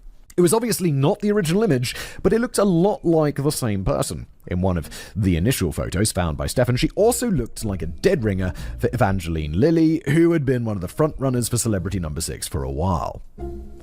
Letitia wasn't a well-known model, but internet sleuths were quickly able to find more photos of her. One of those was on the cover of the summer 2006 issue of Tendencias, a supplement about fashion trends for the magazine Women. These were Spanish-language publications, and the photographer for the cover, Leandra Escorsal, was Spanish as well. This led to user Indigo Room, a fellow Spaniard, reaching out to Escorsal. He wanted to see if Escorsal recognized the image and if it had perhaps been included in that issue of the magazine. Note that at this point, people had found the cover online, but nobody involved in the search had made an actual copy of the magazine to look through. Much to Indigo's surprise, Escorsal responded to the email almost immediately. He essentially said, "Yes, I took that photo of Letitia. Also, who the f*** was reproducing and selling my work without permission?" Indigo asked, dude, you're gonna have a bit of a nightmare. Gotta find that shower curtain manufacturer. Indigo asked if Escorsal knew where he might be able to find a copy of the 2006 supplement containing Letitia, but instead Escorsal just sent him this image, saying he hoped it would successfully bring their search to a close. Okay, and that is the image. That is the image. That's it. There's no doubt that is the image. Yes, on September the 8th, just 4 days after the first time Letitia's name was mentioned on the subreddit, Indigo posted this image and declared that celebrity number 6 had been found. And this was met with a lot of strong and surprisingly divisive reactions. I'm skeptical. I'm a skeptical man. That is the image. There's no question. It's the hair's in the same place. Come on. Some people were immediately convinced that this was the real deal, while others, including one rather vocal moderator of the subreddit, believed it to be an AI fake. Oh, okay, of course that's possible. Some found it suspicious that the photographer was able to find a picture he took 20 years ago so quickly, which is baffling to me. Yeah, that is pretty... Like, you're a photographer, you've probably got a system for organizing your pictures. Like, it's not that hard. I can easily find any script I've ever written, and I wouldn't expect that to change no matter how much time has passed. It sounds like people who were naysaying for that reason just needed to be more organized. Of course, others took the photographer's response as obvious proof that this was the real deal, not the fact that he provided the source image for celebrity number 6, that part was secondary, but the fact that Escorstle's immediate reaction was, "Who stole my work?" That was instant proof to some people that this was really the photographer behind the picture. And honestly, that would have sold it for me as well if I had any doubts about the picture itself. Wait, oh, okay, so maybe it's not for sale. But I don't know.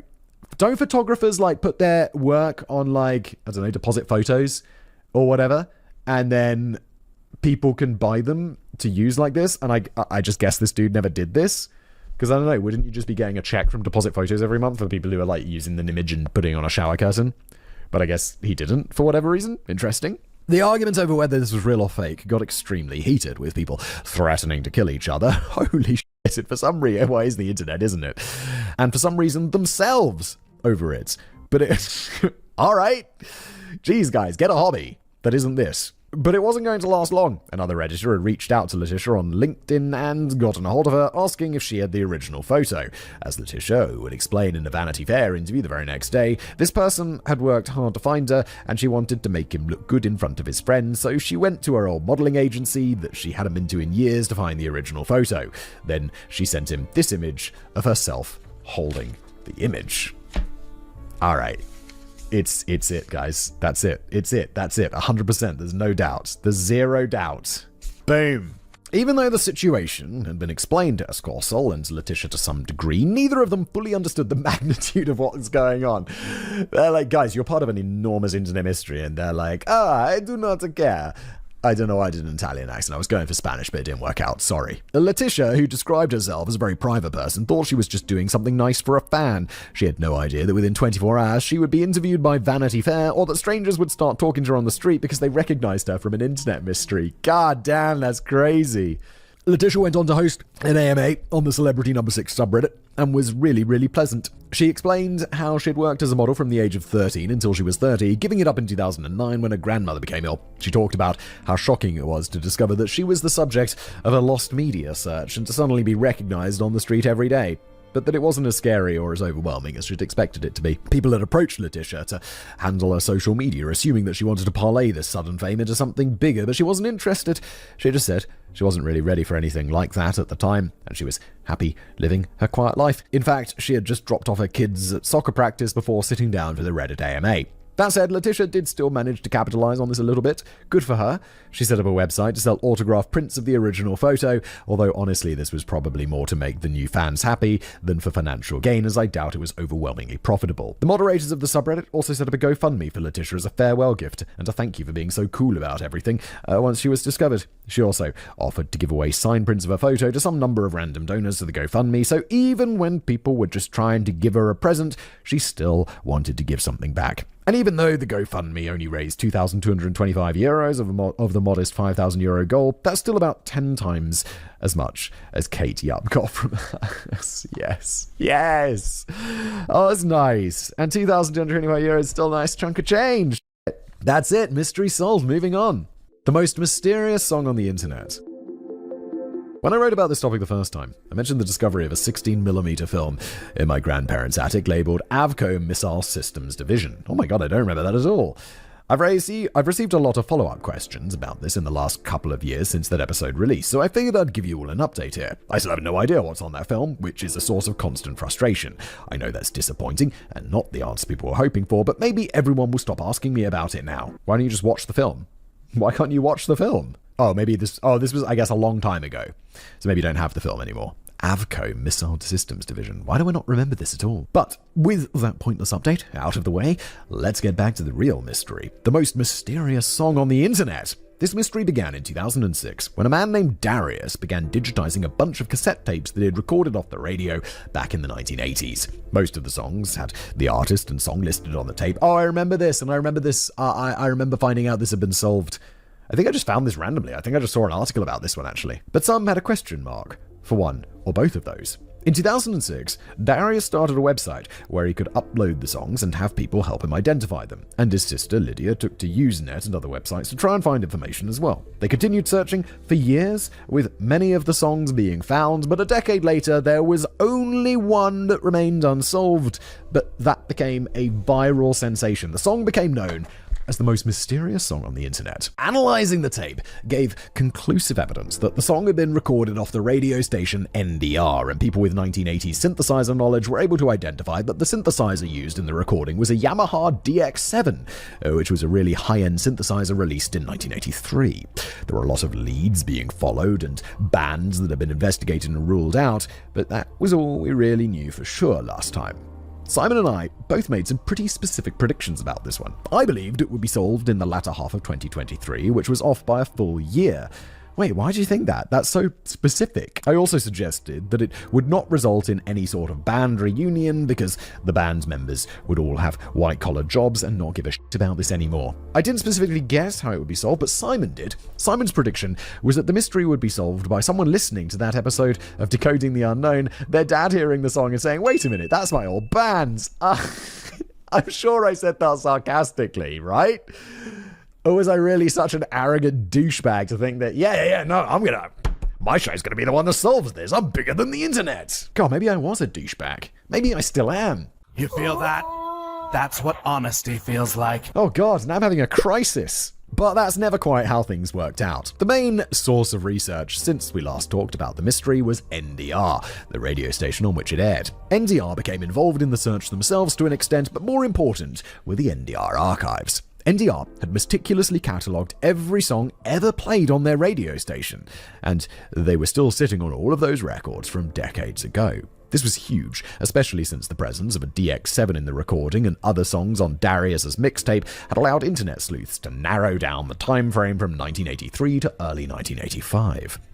That was still a lot of songs to search through, but it was hardly an insurmountable task. Between commercials and DJs talking, the average radio station probably plays about 100,000 songs per year. Whoa, really? Yeah, I guess, like 24 hours a day, 7 days a week. That seems like a lot of songs. But most of these are just the same few hundred songs on rotation, so a lot of unnecessary information was able to be eliminated pretty quickly. However, there was a problem, and a pretty big one. While most of NDR's records had the song title and artist listed, some of the songs were simply listed as amateur band. That's one word.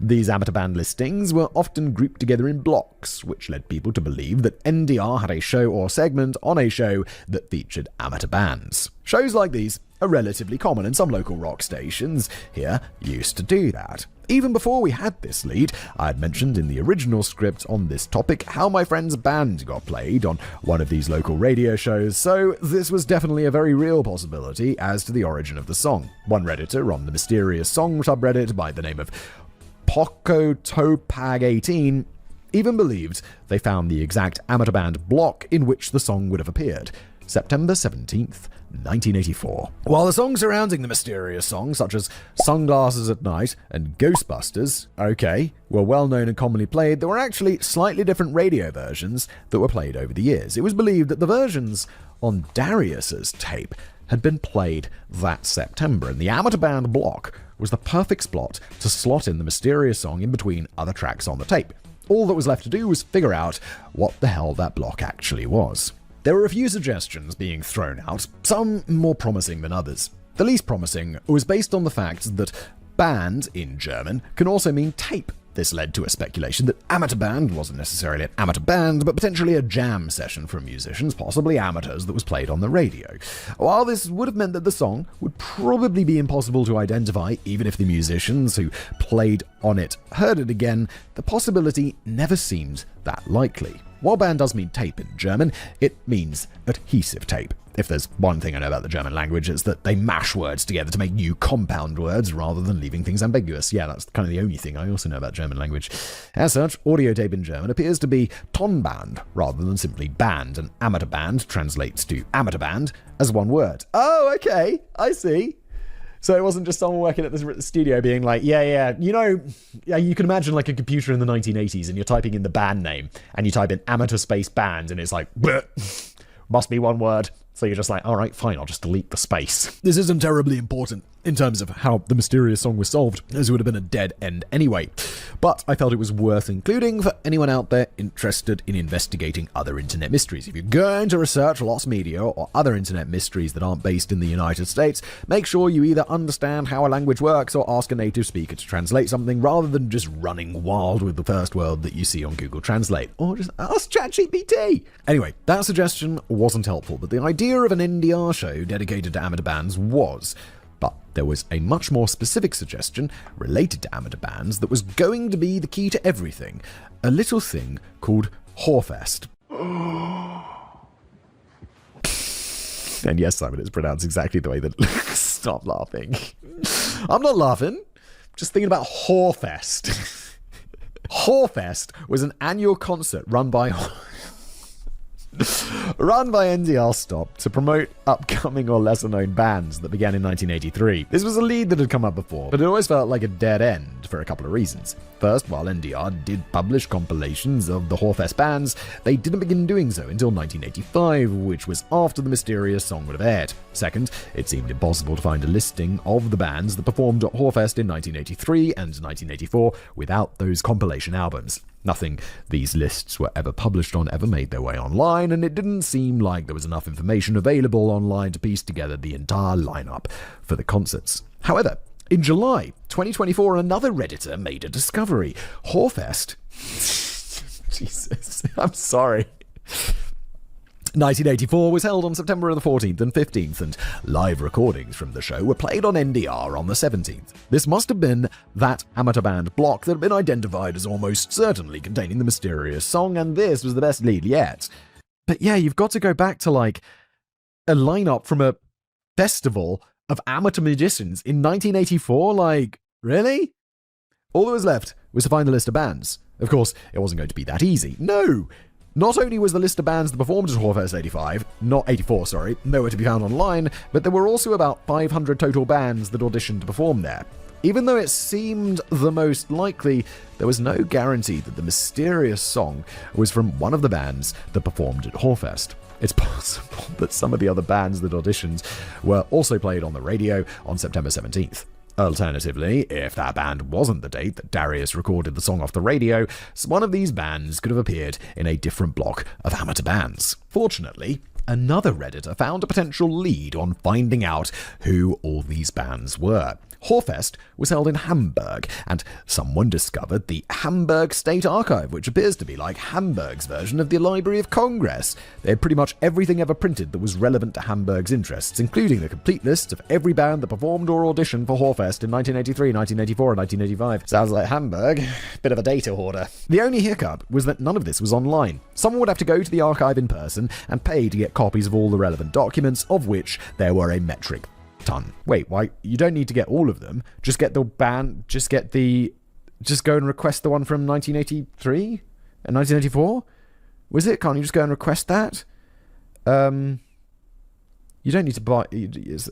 I don't understand why you need more than that. It also cost 60 cents per page to copy them, so that was going to be insanely expensive. Jesus Christ, 60 cents per page? Even though the vast majority of documents related to Whorefest were stuff that was unnecessary to this search, like financial records, permit applications.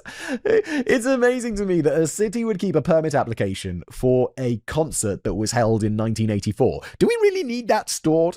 Like, do we really? Do you really need to keep that?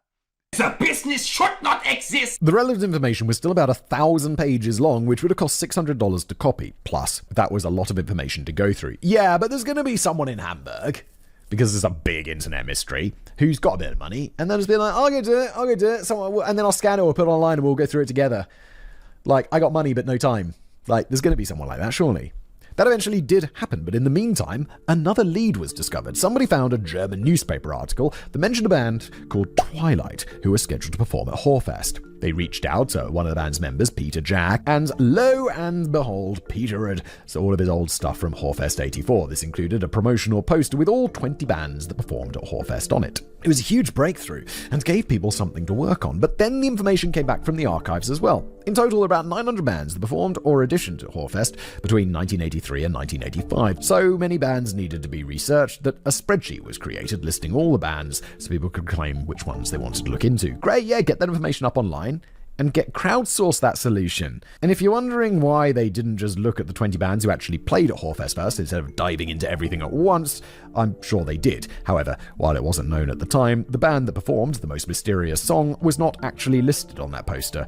Or maybe they were and I'm completely blind. But again, it wasn't guaranteed that the band behind The Most Mysterious Song actually performed at Whorefest 84. It was the best lead anybody had come up with so far, but it wasn't confirmed. Still, these were all amateur bands playing in the right area at the right time period. Even if it wasn't one of them that recorded the song, surely someone would know something.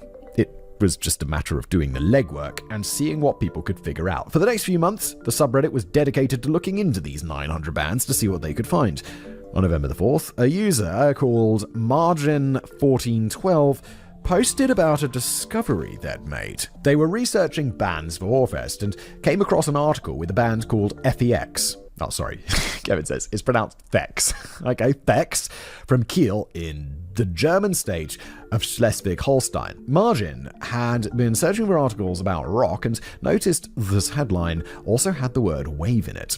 Admittedly, this didn't mean much by itself. The phrase rock with wave and pop influences doesn't just describe the mysterious song, it describes like 90% of music from 1984, especially music coming from Germany.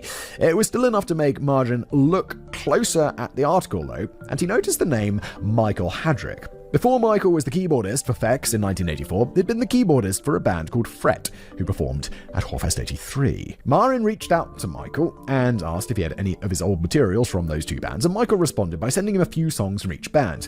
One of the songs by Fex was called Subways of Your Mind, which can theoretically be heard here if someone wants to click on the link. If not, we'll just fix it in post.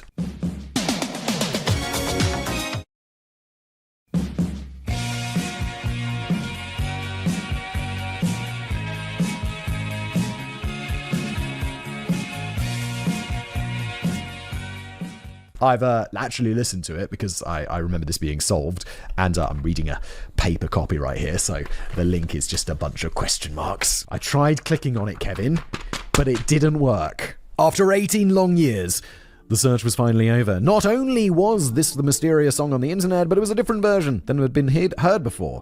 There had always been speculation that the recording we were familiar with was a live recording, and that assumption gained a lot more traction once Whorefest became the central focus of the search. The recording that Michael provided for Reddit was a studio recording of a 3-song cassette. Margin explained the situation, that this song was one of the most famous pieces of lost media ever and the subject of a decades-long search. But Michael had no idea. It's not because he and other band members were too old to use the internet or something either. Also, I was completely wrong about them all having white-collar jobs and not caring about some old band they were in anymore. Michael did have a white-collar job as a software developer, but he was still moonlighting as a session musician as well as composing music for commercials. He also has a YouTube channel called Silk Vision, where he's uploaded a few songs. So it wasn't a matter of being too old to understand technology or anything, he just hadn't come across it. Yeah, because even if you are a musician on the platform where this song is uploaded, the internet is really big. It's really big. After conferring with the other band members, they gave Margin the go-ahead to post the revelation to Reddit, including the studio recording of the song. Michael's daughter posted on the thread as well and said that she'd tried to get her father to do an AMA, which he eventually did. Ironically, his daughter had fallen down the rabbit hole of internet mysteries a few months earlier when she saw headlines about Celebrity Number 6 being solved, but she somehow never stumbled across the mystery of her father's song. The internet's really big. And that was just one of many close calls there had been throughout his search. Unlike when Celebrity Number 6 was discovered to be Letitia, a little-known model who had never come up in the search before, both Fex and Fret have been discovered as leads multiple times. But whenever Fex came up, the people following the lead always found the same compilation recording featuring Fex performing a song called Jenny. This wasn't a cover of Tommy Two-Tone's hit song 8675309/Jenny. I have never heard of that song, and I have no idea who Tommy Tutone is. Or Tutone? Tutone? No idea who that is. But it may as well have been because of how little resemblance it bore to the Mysterious song. As such, whenever a new researcher came across the song Jenny, they discard Fex as a possible lead. Honestly, if I heard the two songs on the tape Michael sent to Margin, I'm not sure I would have pegged it as the same band either. The style of these songs was definitely closer to the Most Mysterious song than Jenny was, but I don't think it was close enough that I'd have given it serious consideration. We also don't know exactly how much of a stroke of luck finding the song was either. Michael said that when he was contacted, he just grabbed 2 random tapes from the material that he had for those old bands. It's not known exactly how many tapes he had for Fex, but had he grabbed a different one, this search might still be going on. Then again, the band only recorded 6 songs, so it's probably 50-50. As for how the song wound up on the radio, nobody's really sure. It wasn't recorded at Whorefest, and Michael speculated that their agent might have leaked the live recordings to NDR in the hopes that it would get play and attention. If that was the goal, it certainly worked, just the attention came a few decades later than they'd planned. On November 7th, just 3 days after the news broke on Reddit, Michael went down to NDR, along with singer and guitarist Tjur Rickwart and bassist Norbert Zierman. They were excited to talk about the experience of suddenly discovering they were world famous, and they performed an acoustic version of the song on air as well. That's dope. Unfortunately, they'd all lost touch with drummer Hans Sievers, who they assumed was no longer involved in music. The next day, Hans opened up his morning newspaper to discover that his old band from the 1980s were making international headlines, so he called up NDR for an interview and to be put in contact with the other band members. Awesome. As it turns out, not only did he have his old Fex cassettes, he still had the original drum kit he played on the recording set up in his hayloft. Wow. Hans was a farmer now, but he kept the drum kit assembled and would still occasionally go up and bang around a bit before getting back to farm work.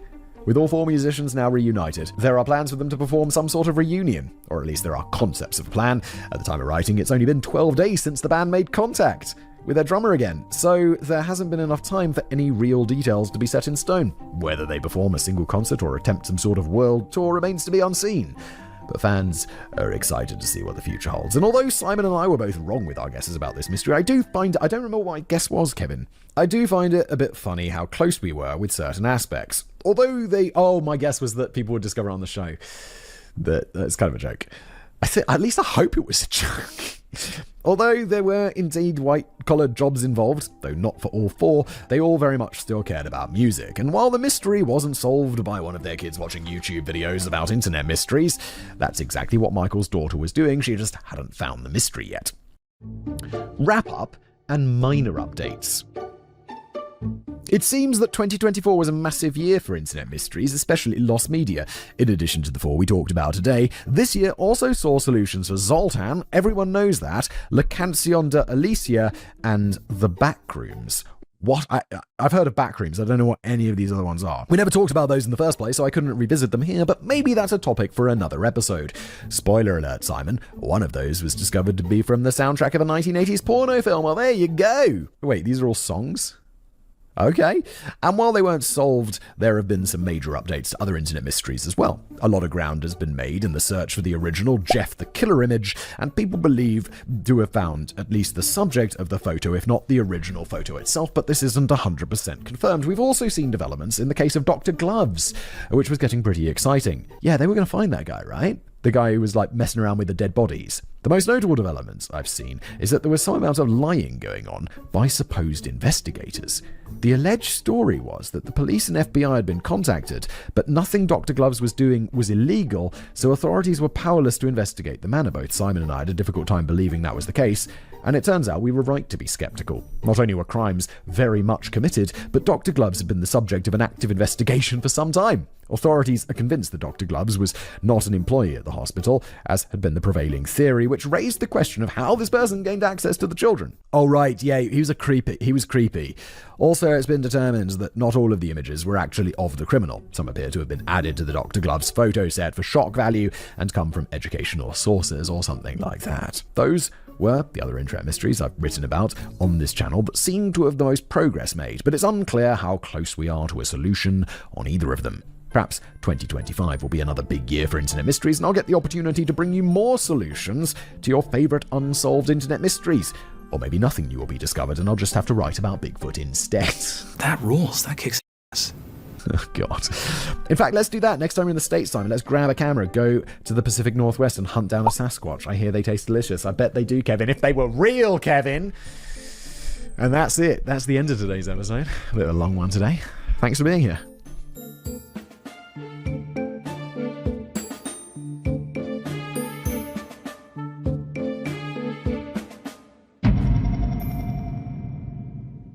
Oh, it's Michael Stevens. I just saw the next page. The generic bald YouTuber. Hello, everybody. Welcome back to another episode of Decoding the Unknown. As always, I'm your host, Simon Wymus here. One of my writers, in this case, Katie. Thank you so much, Katie. Has written me an episode. HARP. What's going on in Alaska? Isn't HARP that big radar thing? If you're new here, welcome, by the way. I read the script. Katie wrote it. I've not read it before. You and I, dear audience, we're going to explore it together. Let's jump in. Weather, am I right? What's going on with all this weather we're having? Floods, wildfires, hurricanes, snow dumps, storms that suddenly get so bad they're called bomb cyclones. Oh my God, I've never even heard of that. I don't know, I live in the middle of Europe. Like, we don't really get very much extreme weather.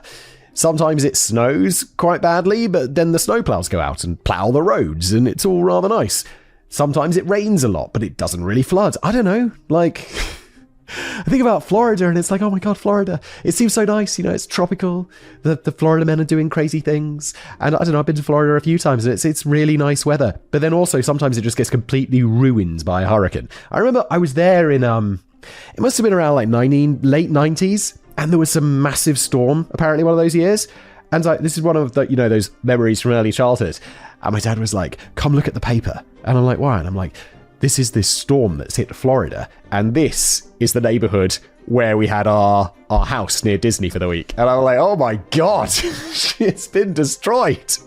I mean, not destroyed, but it was like badly flooded or whatever. Has it always been this bad? Can we put everything down to climate change? What if we don't believe that humans have trashed the planet so badly we're actually mucking up the natural meteorological cycle of the world? And what's the answer then? Well, obviously, it's something that's being done on purpose. Why? Oh, there are so many reasons, don't you worry. But obviously, none of them are good. And who's doing this exactly? Well, they are, of course. And who are they, you might be wondering? Well, nobody's really been able to pin them down. But we all know roughly who they are.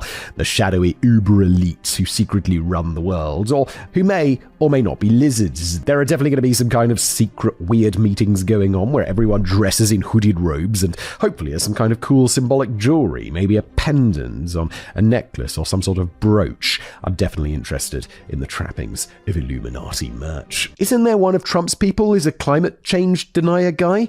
Is it RFK? I mean, he believes in like that vaccines aren't all they're cracked up to be. He's Minister of Health. What? Isn't there, I feel like there's some climate change denier. It doesn't matter. We know, just ask any serious scientist, please. Anyway, cliched ideas of Kabbalistic, new word for me, meetings aside, any viewer of this channel is likely aware of this mysterious they, whether it be a section or a subsection or secret offshoot of a country's government, a mysterious independent agency, or a secret worldwide circle jerk of the quietly rich and powerful. You have to be extremely low-key to be in this elite group. I'm thinking that Elon Musk has not been invited, but I can definitely see Bill Gates flashing some sort of pendant from inside his hooded robe. Man, yeah, I get Elon Musk wouldn't get invited to this because then like a year later, he'd be like, yeah, I was in an Illuminati. They made me sign all these NDAs, but I'm super rich, so what are they going to do? And also, bunch of fucking knobs. Elon Musk would just end up talking about it because he seems to change his mind on things really quickly. Man, I want to belong to a secret society. Yeah, I mean, you should. It's awesome. I mean, what would I know about secret societies? Actually, I just remembered that I was personally invited to join the Illuminati by someone called Christian Bendels via email in 2021. Oh my God, yeah. Now, I see you still get that. Like, I swear Illuminati still pops up in my, you know, when you, for whatever reason, you know, you've got an email and it's like, they're like, check your inbox, don't forget to check your spam. And you go in there and it's like, oh God, it is in the spam. And you open up spam and it's just like, buy Viagra, buy Illuminati or get Illuminati membership. The secret to having a huge cock. Like, I don't know, spam is a nightmare. I searched for that exact name just now and it returned 0 results. Mysterious indeed. In order to join, I had to email illuminatiinvitation66@gmail.com for more information. I didn't do this at the time, as it seemed a disappointing email address for a secret worldwide organization, but if you want to, go ahead. Again, Illuminati invitation 66@gmail.com. I wonder what happens if you do email that. Anyway, the point of all of this is to say that secret networks are still being blamed for pulling the strings behind all kinds of global activity, including the weather. Oh, HAARP's not the big radio thing. It's the weather control device or whatever. Like from Red Alert 2. Anyone else play that game? That was a dope game. Red Alert 2, where the Allies had the weather control device. And wait, so did the Soviets have the chronosphere? Or did the Allies also have the chronosphere? So, and then maybe the Soviets had the nuclear bomb. Oh, it doesn't matter. Why are we talking about Red Alert 2? I really like to play that again. I should work out how to play that.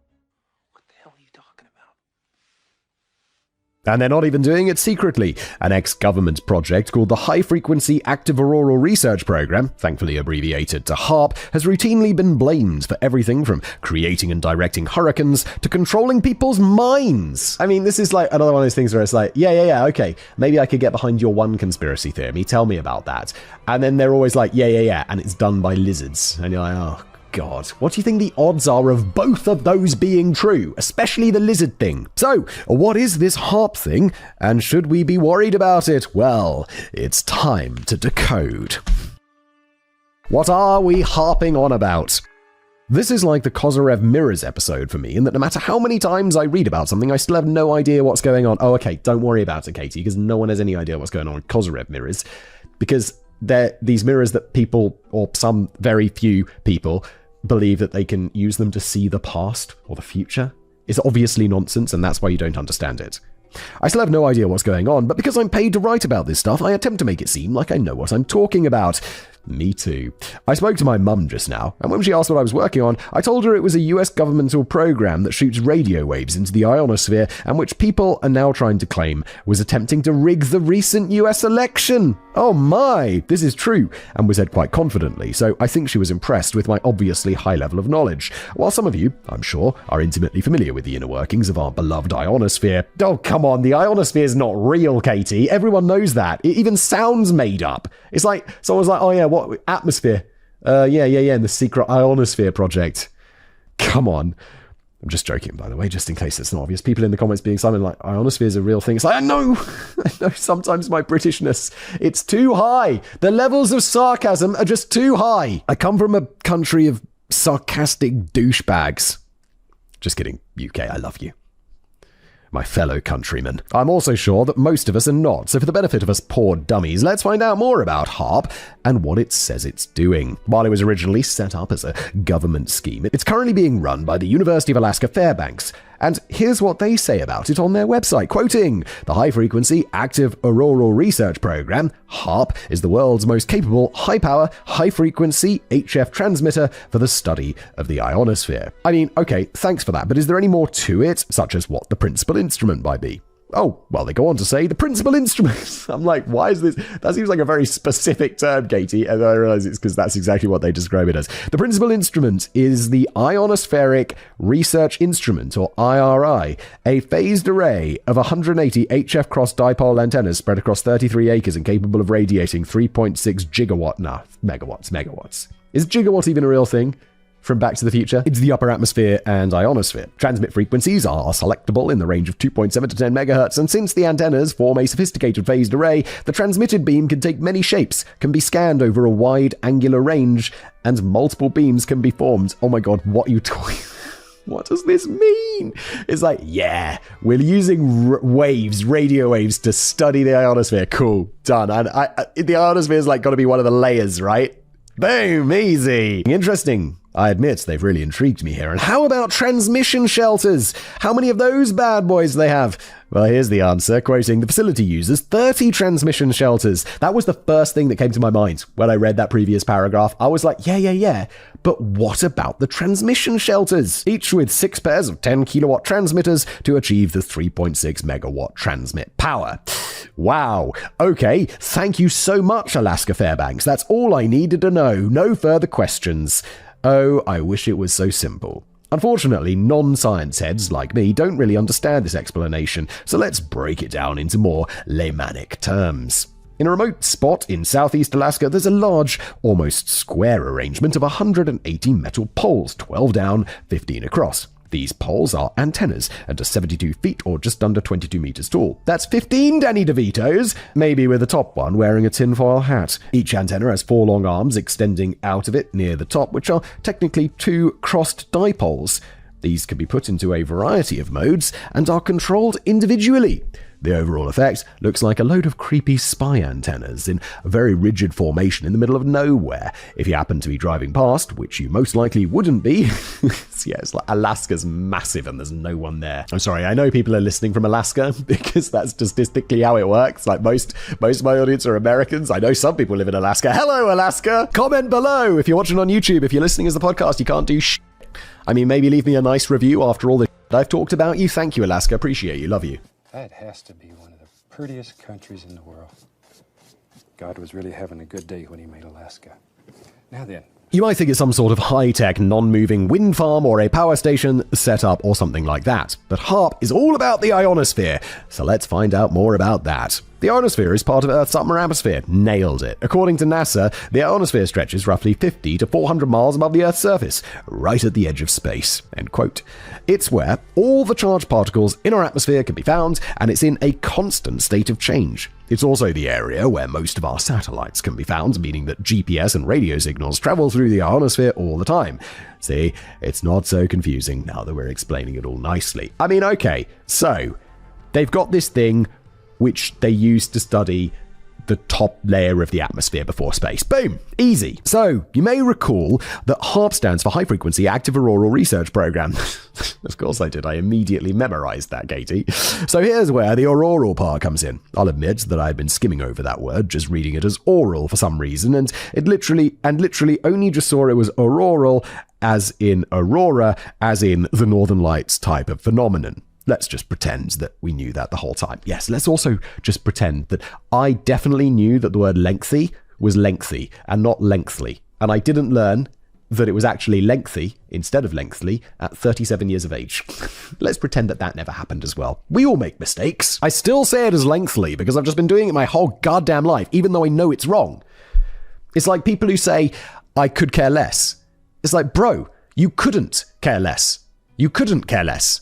If you could care less, then it would, diminish your point, wouldn't it? Except mine was lengthy. The ionosphere is constantly aglow because of a combination of sunlight hitting atoms and molecules up there and ionized atoms hitting electrons. Basically, photons are being released all over the shop, and as these are light particles, the ionosphere is seriously lit. The preferred term for this is airglow, and scientists use it to study the behavior of gases in the ionosphere, for example, as they all let off different colors. Yeah, I just refer to it as lit. Dude, the atmosphere is lit, bro.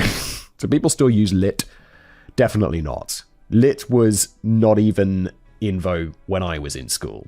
HAARP has even been able to produce its own form of aurora, although it's extremely weak and unimpressive compared to what nature does on its own. Yeah, because nature's big. And only visible using sensitive cameras, not to the naked eye. But if they're mucking about in the sky with this sort of thing, well, what else are they getting up to? When HAARP was set up in 1990, it was a joint project between the US Air Force and the US Navy. According to the University of Alaska Fairbanks site again, quote, its goal was to research the physical and electrical properties of the Earth's ionosphere, which can affect our military and civilian communication and navigation systems. So that's where the shooting radio waves into the ionosphere part comes in. The antennas at HAARP send up radio waves to interact with the electrons and ions in the ionosphere.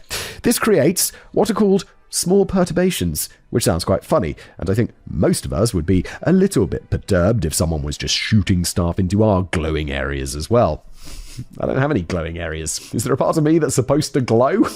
These perturbations are just little temporary changes in areas of the ionosphere that scientists can examine, track, and measure. They could do this without blasting up radio waves, as perturbations do occur naturally, but this doesn't happen that often, and they wouldn't necessarily know where to look, so creating the anomalies themselves means that they can study the effects whenever they want. Yeah, it's nice. You get to bend nature to your schedule. As per HAARP's current website, with a facility like HAARP, it's possible to perform an experiment at will to create plasma structures and irregularities, use the ionosphere like an antenna to excite low-frequency rays, create weak luminescence, aurora-like glows, and a variety of other experiments. The program cost around $290 million to set up back in the 90s and seemed to be the pet project of Ted Stevens, the senator for Alaska at the time. That's a lot of money for I guess this was, I'm kind of like, oh, this is a university project. It's like, no. This is a military project. US Navy and Army. And you're like, that is a load of money for a university. And then you're like, oh yeah, but this is basically it's just a forgotten about line item for the military. 290 million. Pfft, what is that? Like 1/10 of one of those super bombers. He died in 2010, and in 2014 they used HARP to resurrect. How deep does the conspiracy go? I'm sorry. And in 2014, the US Air Force said it no longer had the desire of funding the project, so the whole thing was going to be decommissioned until it was eventually transferred to the University of Alaska Fairbanks in August 2015. So, that's the basics of HARP, and in general it seems like something that people in Alaska can just get on with and shouldn't have any effect on the rest of us, right? Well, if you had forgotten, this is an episode of Decoding the Unknown, and we're just about to get to the weird stuff. Pulling on the HARP strings. Add together a government program, weird metal antenna, nebulous-sounding mission statements, and a remote location, and you can see how this can equal shady stuff quite quickly. Let's go through the main things people have accused HARP of being behind over the years. Mind control.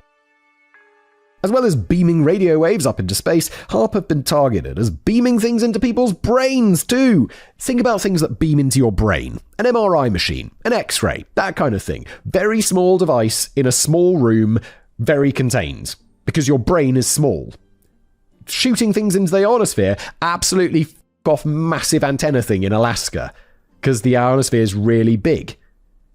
Look, I don't know anything about science, but just prima facie, it doesn't make sense. I suppose it makes sense. No! These are high-frequency transmitters, so if they're capable of sending waves hundreds of miles into the air, surely they must be able to affect our brains here, just a few meters below them.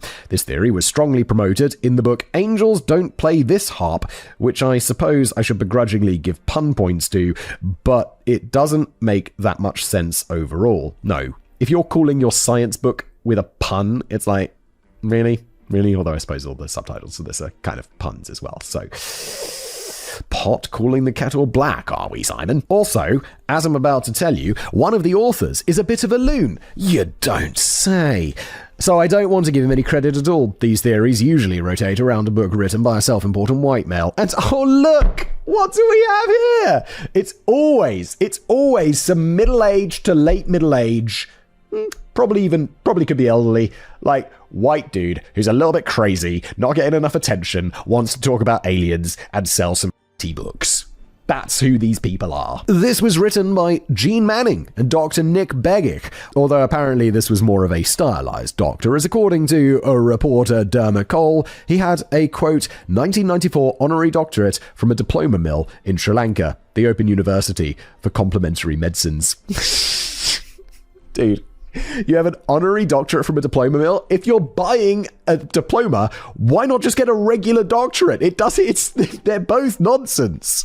There are a lot of Begiches in the family tree, and it doesn't help when this one, who was originally known as Nick Begich Jr., upgraded himself to Nick Begich Sr., although his son is still Nick Begich III. You see? It's pretty confusing stuff. Nick Begich III is also trying to run for Congress representing Alaska, and literally now, at the time of me typing this, he has just been confirmed as the winner. He seemed to be in with a good shout the whole time, though, which is probably why his dad's kooky publishing website, earthpulse.com, was taken down at some point last year. He's like, Dad, I'm trying to run for, Congress. You can't be having earthpulse.com up. It's crazy, Dad. It's crazy. And he's like, all right, son, just because you're running for Congress, I'll take it down. I had to use the Wayback Machine to find it, but then I also found another link to the same old guff at shop.thehiddenmonks.com if you fancy a gander. What is going on? You see, Begich Sr. or Jr. or the second or Doctor, the one who wrote the book anyway, is quite a well-known name in conspiracy circles and has featured regularly on such DTU frequent flyers as Coast to Coast with Art Bell and InfoWars, which has recently been bought by the satirical news site The Onion, much to the world's delight. It is delightful. I love how much money The Onion has. Apparently, The Onion were bought by a venture capital firm or private equity or something like that, finance bros who got loads of money and invest in different and so they must, because I think the price was several million. And I'm like, The Onion, no offense, The Onion, fucking love you, Onion, but I don't know, I don't come across your YouTube or articles like I used to. Like, 15 years ago, I swear, like, Onion was the pinnacle of YouTube content for me. And now it just looks really dated, although still hilarious. Like that one where it's that guy, the newscaster, he's talking to like, I don't know, like a criminologist or whatever. And he's got, or is it a woman? She's got all these really specific questions about, so if someone did need to dispose of a body, it's like, oh, she's definitely killed someone and has a body in her cellar. Onion. And I love the fact that you've got so much money now that you can just buy InfoWars just on a whim, apparently. Anyway, the theory that HAARP can alter brain chemistry or be used as a giant transmitter or whatever to read minds was touted in this book, which was published in 1995. HAARP had only just been built by 1994 and didn't really start on its project properly until 1999, so Begich and Manning were pretty on the ball here. I guess there's not much else going on in Alaska. Oh, that's not true. Oh no, it is true. Is there mining in Alaska? I feel like if someone said to me Alaska, I'd be like, snow?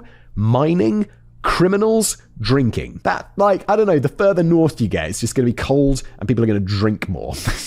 Love you, Alaska. Leave a review if you're sober enough to manage it. The book has very positive reviews on Amazon, but with things like this, you're either totally into it or you're just not into it at all. Yeah, like, I'm not going to be into this, so it's like, I'm never going to buy this book, so I'm never going to review it. People who buy this book are already bought in. And so they're going to be like, oh my god, truth to power, my dude. Tell it, Dr.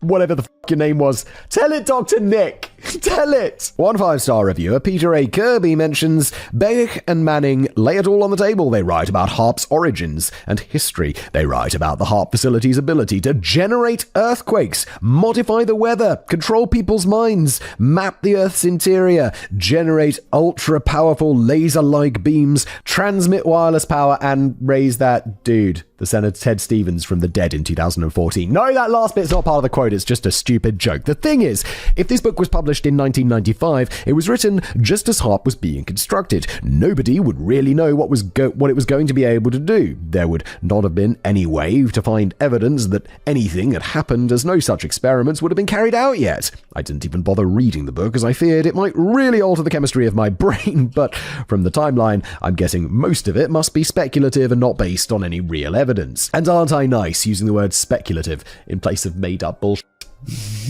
Yep, but we all know what everyone's thinking except the people who are giving that book reviews because they bought it, because they believe in it, because they're silly. While I didn't read the book, I did watch a show which is available under 2 titles, either Mind Control, HAARP and the Future of Technology, or Mind Control, HAARP Conspiracy. They are the same thing, and after a disclaimer at the start that views expressed within are not necessarily those of the film company, it's basically Begich monologuing for an hour. He's an extremely fluid talker, and he can reference articles by title, publication, and date seemingly off the top of his head. If you saw him presenting something in real life, you'd probably come away thinking there was real food for thought there. Until you got home and forgot all about it, that is. Or you just did a tiny bit of research and were like, oh, wait, that was made up? And all of these resources are nonsense? I watched the whole thing to get a handle on this HAARP mind control idea, but it's not actually covered in that much detail. I wonder why. Basically, Begich's idea is that HAARP can send extremely low frequency waves, or ELF waves, up into the ionosphere, where they will be amplified and beamed back down to cover a potentially large geographic or demographic area. These can mess with your brain as it recognizes the ELF signals and tries to mirror them. What? Look, I don't know anything about this, but this does seem like a bit of a stretch. Maybe it can be amplified in the atmosphere, but that also doesn't seem like... I mean, maybe that happens. I don't know. It seems like a bit of a stretch. Why would it be amplified? But maybe it's possible. But then also, why would your brain try and mirror these signals? It's not like I'm holding my phone and I'm in a chat with someone and the radio waves from the phone or whatever are going into my brain and my brain's sending out more radio waves. It's a brain. I mean, I guess it does have some sort of brain waves that come out or whatnot because they can measure them. But I mean, it doesn't, I don't feel like this is based in solid science, is what I'm saying. This can induce feelings of fear, dread, and anxiety in, for example, enemy combatants. If we take things into the future, these waves could be used to communicate directly into troops' brains. Yeah, we've got perfectly functional radios. HAARP was originally set up by the US military to look at ways to improve mainly military navigation and communication technology, so I suppose this tracks. I mean...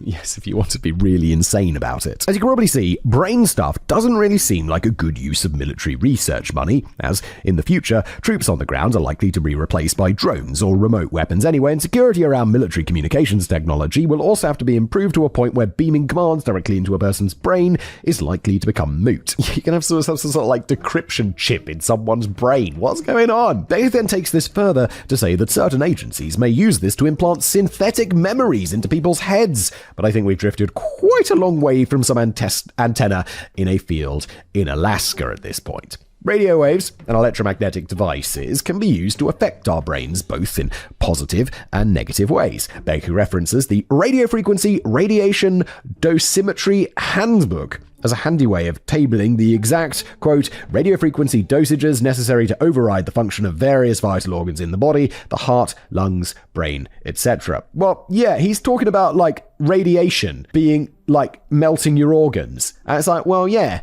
obviously, it's radiation. It can really fuck you up in, like, high quantities. But we're not talking about high quantities here. And if we were, everyone would be getting melted. Everyone would be getting their organs melted all the time. This makes it sound like a how-to guide of frequencies necessary to kill people, but it's just a report which has several additions regarding the safety levels of radio frequency radiation due to the increase in devices that emit this type of radiation. There are lots of equations in it, and again, much of it is theoretical. I'm sure many people would have a great time flicking through it, but yours truly isn't one of them. No. But this feels like, while it is speculative, this seems like it could be like a real science book talking about like what radio frequency radiation does to people. And hopefully it came to the conclusion not much, right? Because there was that thing do you remember people saying, like, I swear this was like when mobile phones first came out in like the early 2000s. People were like, oh yeah, you don't want to use a mobile phone holding up to your head like this. It'll give you a brain tumor. You got to use it on speaker mode. And I'm like, no. I'm going to hold it up to my head. And if I get a brain tumor, I'm not going to be like it was my mobile phone. Because it's not. It's not how it works. You're welcome. Use your mobile phone at leisure. Everyone's using it at leisure, unless you're insane, because it's 2024. Or maybe 2025 by the time this episode comes out. We're heading into the early stages of December, and I know I'm quite ahead on recording. Beck then ramps up the potential dangers of HARP by saying that every time they fire radio waves into the sky, they're basically punching into the ionosphere and ringing it like a bell. This is what can then potentially alter chemical reactions and emotional states in the brains of huge numbers of people on Earth's surface. He makes it seem like anything HARP does has a huge effect on a large area of the upper atmosphere. Ringing something like a bell indicates a force that radiates outwards, causing ripples and vibrations much further afield. This is simply not true. Sure, we've only really got HARP's word for it, but according to them, the research they do is just in very small areas of the ionosphere, and any ripples or perturbations are made temporarily, and they're extremely localized. There is no massive pulse wave occurring in the ionosphere from the radio waves they send up, and the ionosphere is, by nature, a constantly shifting place. All they're doing is creating a convenient temporary testing environment that would occur at some point anyway. Yeah, and I just get the feeling the amount of energy you'd need to do something beyond that is going to be extraordinary. Vejich also makes the dubious claim that the Persian Gulf War was not won by a superior attacking force, but because the Iraqi soldiers' brains were affected by low-frequency signals that were piggybacking on the calls to prayer being broadcast over loudspeakers. Dude, what? This is such a specific example. What's that got to do with the ionosphere? You're saying like, oh, it's so powerful. We just zap it into the atmosphere, into the ionosphere, and it rings like a bell and affects all these people. Yeah, but we also need those crappy loudspeakers that they attach for like call to prayer. You know, come on. Why else would trained soldiers just give up and run off? It wasn't because they were outclassed, outgunned, and outflanked. Oh no, it was because of the feeling of fear and anxiety being beamed directly into their brains, of course. I mean, yeah, they're having fear and anxiety beamed directly into their brains by the fact that they're facing an overwhelming force. I was a child when this conflict was going on, but I remember a joke round school at the time. What does Saddam Hussein have in his pants? Scud marks. It's quite good. Although he doesn't, because he didn't have any. Did he? Maybe. The website for Bedrich's self-publishing company, Earth Pulse Press, is no longer available, presumably because, as he has the same name as his son, any searches for the Congress hopeful would have pulled up a lot of strange stuff indeed. But hey, even though Begich III's campaign team has finally disavowed any views held on the Earth Pulse site, Begich III is named in the paperwork as the Vice President, Treasurer, and Director for Earth Pulse. He might also be the Secretary, but the 3 is written in Roman numerals, and one of them looks a bit scribbled out, so I'm not sure about that. Anyway, he holds 16.66% of the shares, 666 of them. Surely that's relevant. Wait, is this all like public information? He owns 666 shares? Why? Why does this matter? Surely that's relevant. And in financial disclosures they had to make, according to an article from the Alaska Landmine, yes, their tagline is Explosive Alaska News, Begich III claims between $100,000 and $1 million of income from Earth Pulse in 2022 to date, and $15,000 to $50,000 of income from Earth Pulse the prior year. So he must have released a book or something. That's quite a broad thing, though. 100,000 to $1 million. I guess it must have been like a tick box. You know when you go to certain countries and they have on their visa form, like, how much money do you have? How much money do you make? It's like, what? Why? There is quite a wide variance between these numbers, but maybe that's just the ranges in the boxes that you have to tick. Also, Earth Pulse is given the classification of vending machine operators as opposed to a publishing company, so who knows what's going on? What is going on? What are you talking? What is that? What? Suffice it to say, while Begich III might not want his dad's views attached to his run for Congress, he sure doesn't seem to mind profiting from the sales of books and DVDs relating to mind control and other conspiracy-related stuff. I found the link to the Alaska Landmine article on a site from Reddit called Nick Bedrich's Are Weird, which pretty much sums them up. I've also wondered about things that are supposed to read large numbers of people's minds, like, is it like Cerebro in X-Men? Is there someone honing down until they find the one person they're looking for amid a sea of people's thoughts? Like, that would be insane. Don't we just see a sea of thoughts? And what do people think when they're thinking of stuff? If I'm watching TV or whatever, I don't believe I'm actively thinking anything. I'm just watching the screen like a smooth-brained fool and probably playing a match 3 game on my phone. Don't judge me. You're doing something similar that no one knows about until an advert pops up and you forget the volume's on and everyone's going, what's that? Anyway, anyone looking at my brain will see a whole heap of nothing apart from maybe some shapes being swapped around. I'm pretty sure most people don't go around actively narrating state secrets in their head, and then there are those who apparently can't picture things in their minds at all. Those people, I just realized, those people who can't like have visual images, like they can't imagine like this coaster, like if I close my eyes, it's like, yeah, I'm imagining that coaster spinning round, like as if it's a 3D model in my brain. Some people can't do that. Those people are going to become the like secret holders or best spies, because anytime a regular spy gets captured, they'll be like, all right, John, get in the mind control device. We're having a look inside. And John will be like, all right. And just scan it and there's nothing. Maybe these poor sods will end up becoming the savior of mankind. I can just imagine the movie version of the villain stretching out their hands to pull the thoughts from some average Joe. Oh my god, Katie and I had exactly the same thought. Then stopping in confusion as their intended victim said, joke's on you, big brain, I've got no inner monologue. As for HAARP itself, there's a question on its FAQ page asking, can HAARP exert mind control over people? The succinct answer is no. Neuroscience is a complex field of study carried out by medical professionals, not scientists and researchers at HAARP. Well, we could probably leave it there. Aliens. Oh gosh, do we have to do this again? Well, as we're talking about transmitters beaming up to the heavens, I suppose our little green friends have to make an appearance somewhere.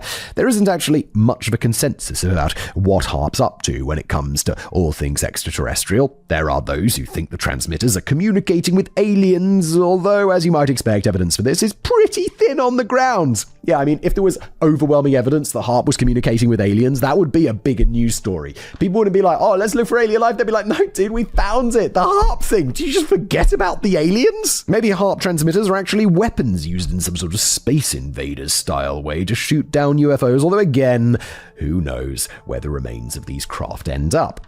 I saw an old post on an internet forum with one person saying that HAARP was tracking UFOs that were on course to arrive to Earth at the end of December 2012, just when the Mayan calendar was ending. Remember that? Wonder how that pans out. Not brilliantly, because again, we'd be like, oh, you don't remember the aliens coming in 2012? Why don't you just forget about the aliens? According to Rational Wiki, a site that sounds like I would love, Some claim HAARP can create atmospheric vortexes, where flying saucers may frolic in the skies above stunned UFO experts. These claims are always impressive until you realize that nobody has ever managed to film or photograph a single convincing shred of evidence. Believe me, if my neighbors are capable of covertly filming people who neglect to pick up their dog poop from 50 paces away, there's no way that I'd miss something as large as flying saucers frolicking about in front of an intergalactic wormhole. I like those people. I just got in my car the other day, just like stepped onto the pavement. It's like, brilliant. And stunk like of course it did. And I'm like, why? You're in a city. Even if you're not in a city, even if you're the forest, pick up your dog poo. What the f***? You're making how can you be so selfish? My nice shoes are ruined. They were Bessies. Of course they're Bessies. I only wear Bessies. So I rinsed them off in the shower. But still, not fun. HAARP has actually leaned into this aspect of the conspiracy theory surrounding them, as they have a merchandise page where everything on it is branded with a picture of a transmitter in front of a swirly vortex and Area 49 underneath. If you can't beat them, you might as well join them and make some irony bucks along the way. Yes, nothing like some irony bucks. The aliens theory of this episode is even more far-fetched than the mind control bit, so let's move on to more substantial things. Chemtrails. I was tempted just to put see chemtrails episode of Decoding the Unknown. Yeah, we did an episode about chemtrails, and people are crazy. They're like, oh yeah, they're filling up the planes. What do you think those are behind the planes? And it's like, oh, it's just clouds. The plane's making clouds. There's like condensation or some shit like that. And people in the comments being like, oh, Simon doesn't even know. It's like, no. Can't remember exactly what the fuck's happening, but I do know that I made a full episode about it, and then after understanding it, I was like, oh, okay, I get it. Exactly what I thought. People are talking nonsense. But I suppose we do need a bit of an explanation in case you missed that one. One thing about chemtrails is that if you believe in chemtrails, you really believe in them, and nothing we're going to say will change your mind, so feel free to jump ahead to the next chapter. Now that those kooks are out of the way, what are you even doing on this channel? If you believe in chemtrails, you come across the wrong channel, unless you just hate listen to this. In which case, that's fine. I'm still getting paid. Here's the basics. So, chemtrails, i.e. trails of chemicals sprayed out of planes to land all over the population or environment below for nefarious purposes, are not real. What you see in the sky behind planes are contrails, or trails of condensation or water vapor. Okay, I nailed it. Said it was condensation and clouds. Perfect. No, they do not last longer than when you were a kid. If they look like they do, it's because there are many more planes in the sky, and trails are affected by atmospheric conditions such as air humidity, so some do hang around longer depending on the conditions and height of the trails. Also, you're probably paying a lot more attention to this kind of thing now, whereas in the past, you had more important stuff to be getting on with. Really? I feel like now I've got more important stuff to be getting on with. In the past, I'd be like, oh, it's a nice field. I'm just going to go have a lie down in that field in the sun and look at the sky. Which is so nice, and I just never would do that today because it's like, oh my god, I just go from work to family to like task to do, which is fine. I like it. Like, I like doing it. But it is... I definitely would have noticed more planes in the sky when I was a boy. Because so-called chemtrails are a staple in the conspiracy world, HAARP is going to be linked to them at some point, because of course they are. But again, this is totally nothing to do with anything. If you recall, you should unless your brain has been manipulated in the last few minutes, HAARP is all about sending radio waves into the ionosphere to heat up small parts of it for study. Yeah, and unless I'm really mistaken, didn't we talk about it being like right up there on the edge of space? You know where planes don't fly? The edge of space, do they? They're not that high. They're really low down when you think about it. This has nothing to do with planes, water trails, chemicals, or anything of that sort. In a slight coincidence, remember that Amazon review quote I picked more or less at random about Nick Begg Jr. Sr.'s book? It was by Peter A. Kirby, and here he is popping up again. Small conspiracy world, isn't it? He wrote a book called Chemtrails Exposed, a New Manhattan Project. Do you think that they go and review each other's books? Do you think there's some like Discord community of like underground conspiracy authors? And they're like, dude, I wrote this book about chemtrails. Will you go review it? And the guy's like, yeah, dude, I did the HAARP thing. I don't believe in chemtrails. I think that's a different conspiracy. Although all of these conspiracy theorists believe in all of the conspiracy theories for some stupid reason. Like, I'm like, JFK was weird. That assassination was weird. There's stuff going on there that I don't think we know about. I don't know what that is, but I'm open. Like, that was the one episode of Decoding the Unknown where I've been like, something weird is going on here. And I don't know what it is.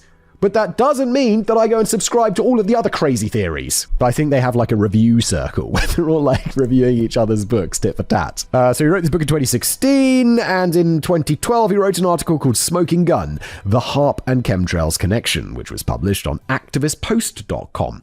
In this article, he says that HAARP can be used to move particles around the sky, which will then modify the weather. Quote, chemtrails may enhance this connection between the lower and upper atmosphere. Then, when HAARP manipulates the ionosphere, the lower areas of the atmosphere where our weather happens can be manipulated accordingly. He goes on to say, if HAARP is powering the chemtrail airplanes, this would be a great logistical advantage, as the planes would not need to be grounded for fueling. What are you talking about? If HAARP is powering the chemtrail airplanes, how? What do you mean? What does that even possibly mean? How could you write that down and think it's a serious thing to write down without further explanation? Apparently HAARP can do it all. There have also been mobile mini HAARPs which can be located all over the place, and Kirby even posts a picture of a so-called mobile HAARP ship and says it has been speculated that this HAARP ship was used to trigger the March 2011 magnitude 9 Japan earthquake. These are dangerous claims, big man. I'm looking at the photo. I've got a little printout of the photo here.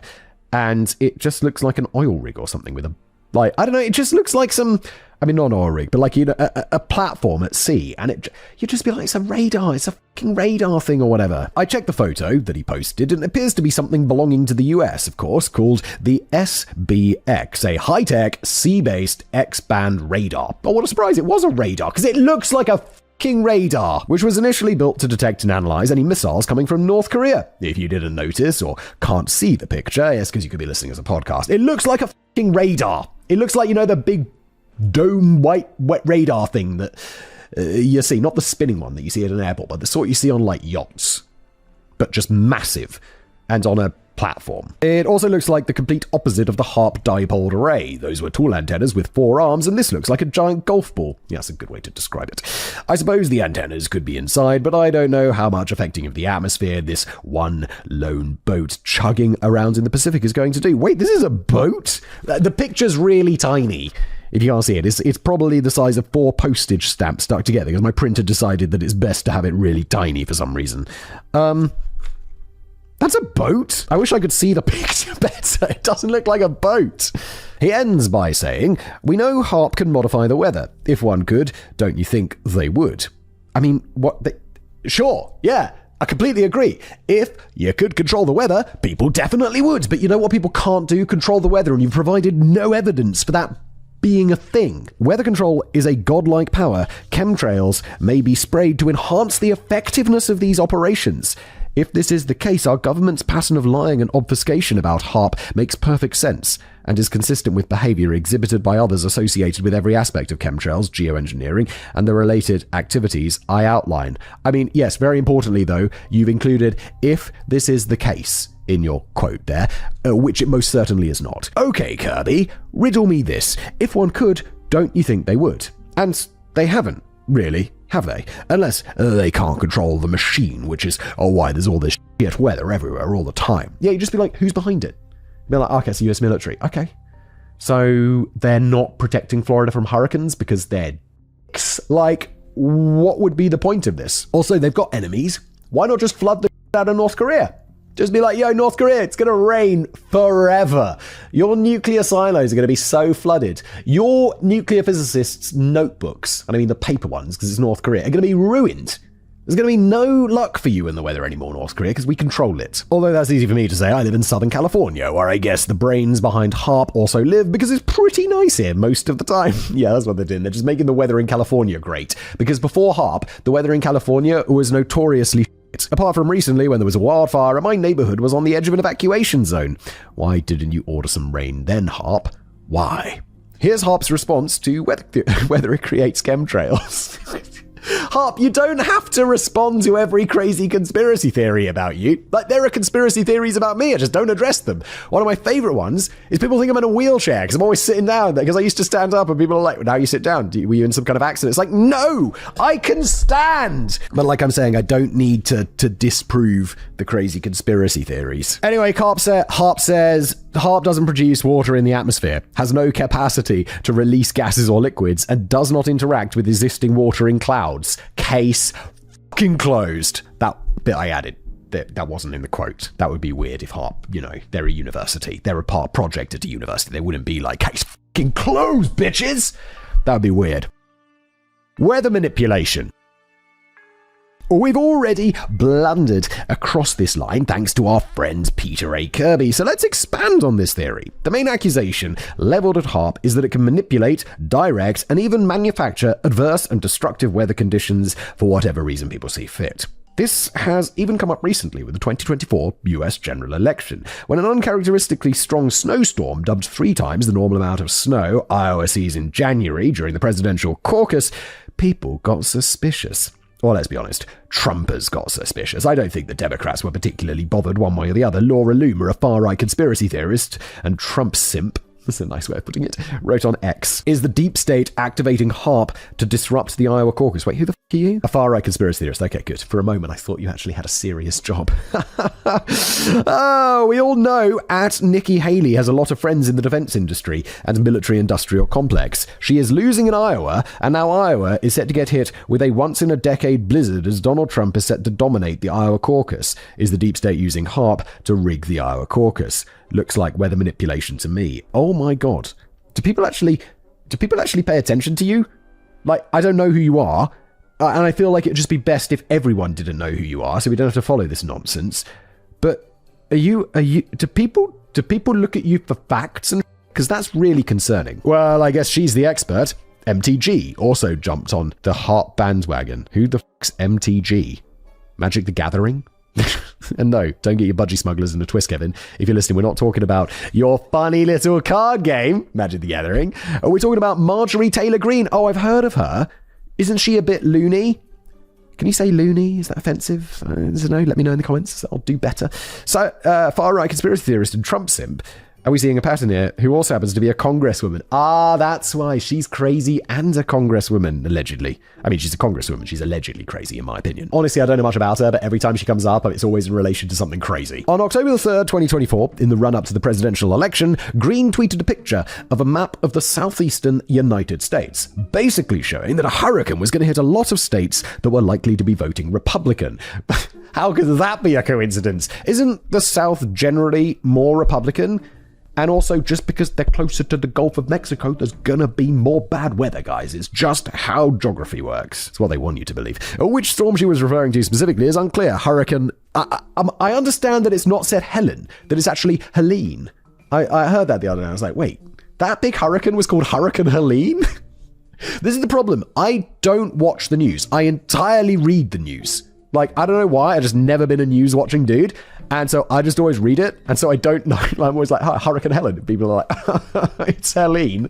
What, are you stupid? It's like, well, obviously I know a lot about it. I've read about it and all of this stuff. But it's just, I've never heard anyone say it. And Milton hadn't hit yet. That's an easy one to pronounce. And when it did, only Florida was affected in the US. Is Florida red or blue? I don't actually know. I get the feeling it's red, right? It's Florida. The map itself isn't very easy to understand, and Green's caption was, "This is a map of hurricane-affected areas with an overlay of electoral map by political party. Shows how hurricane devastation could affect the election." The top reply says things like, "So hurricane season is just a conspiracy during an election year, and this is stupid. I'm in Charlotte, NC. You're showing a map like it affected our voting process. It didn't." Basically, Green was suggesting that natural disasters were making it look bad for Republicans as it was going to affect areas where they were most likely to vote in big numbers. This was only a slight nod at a conspiracy theory. It could also have been seen as just someone putting it down to sod's law, but then she upped the stakes by tweeting later that same day, "Yes, they can control the weather. It's ridiculous for anyone to lie and say it can't be done."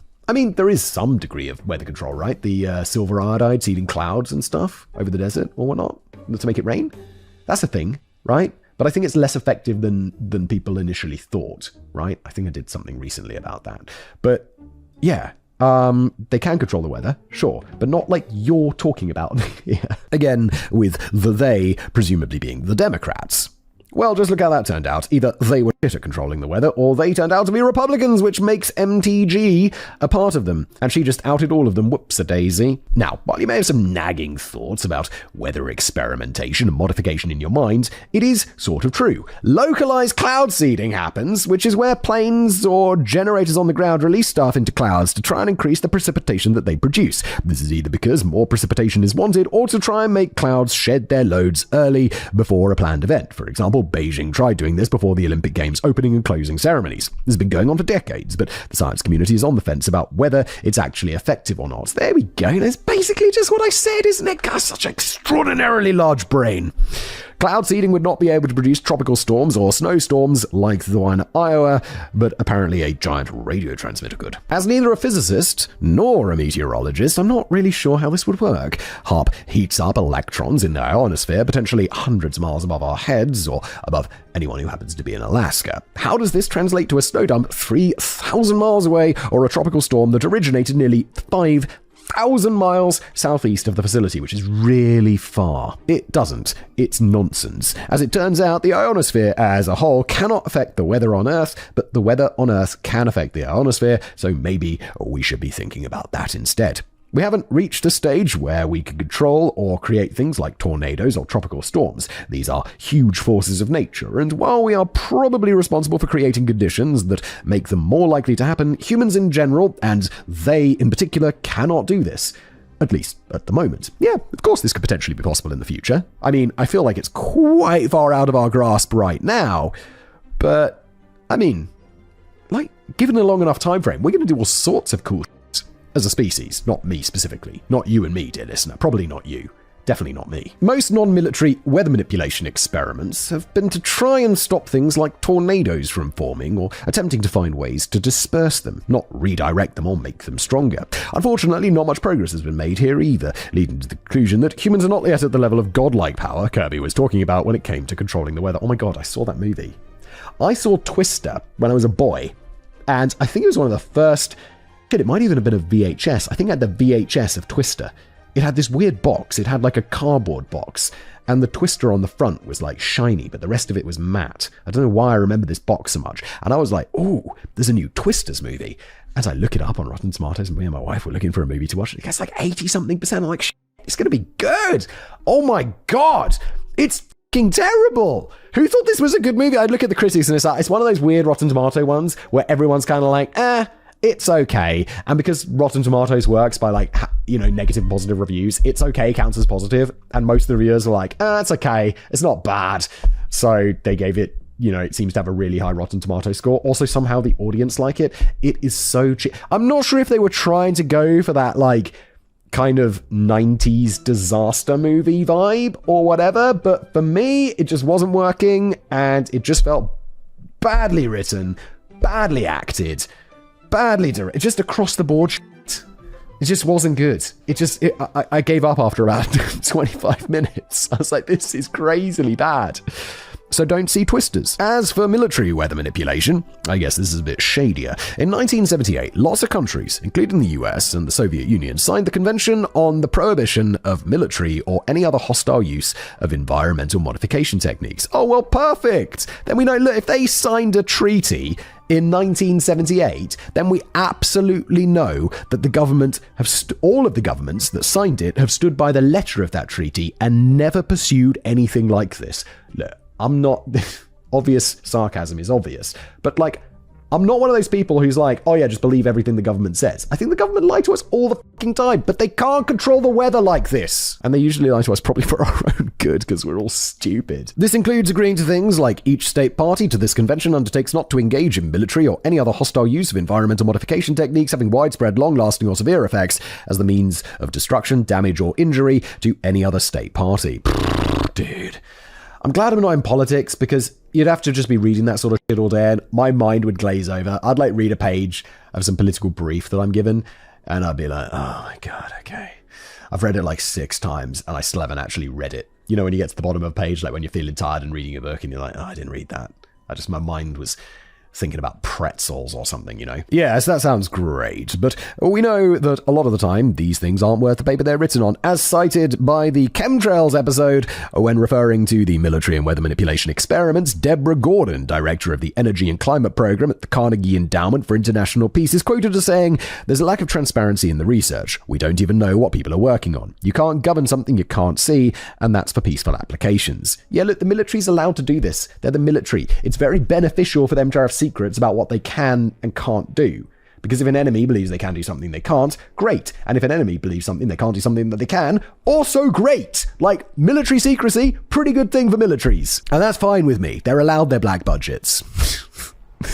Because my opinion matters. But what does HAARP have to say about itself when asked if it's capable of manipulating the weather? Quote, "No. Radio waves in the frequency ranges that HAARP transmits are not absorbed in either the troposphere or the stratosphere, the two levels of atmosphere that produce Earth's weather.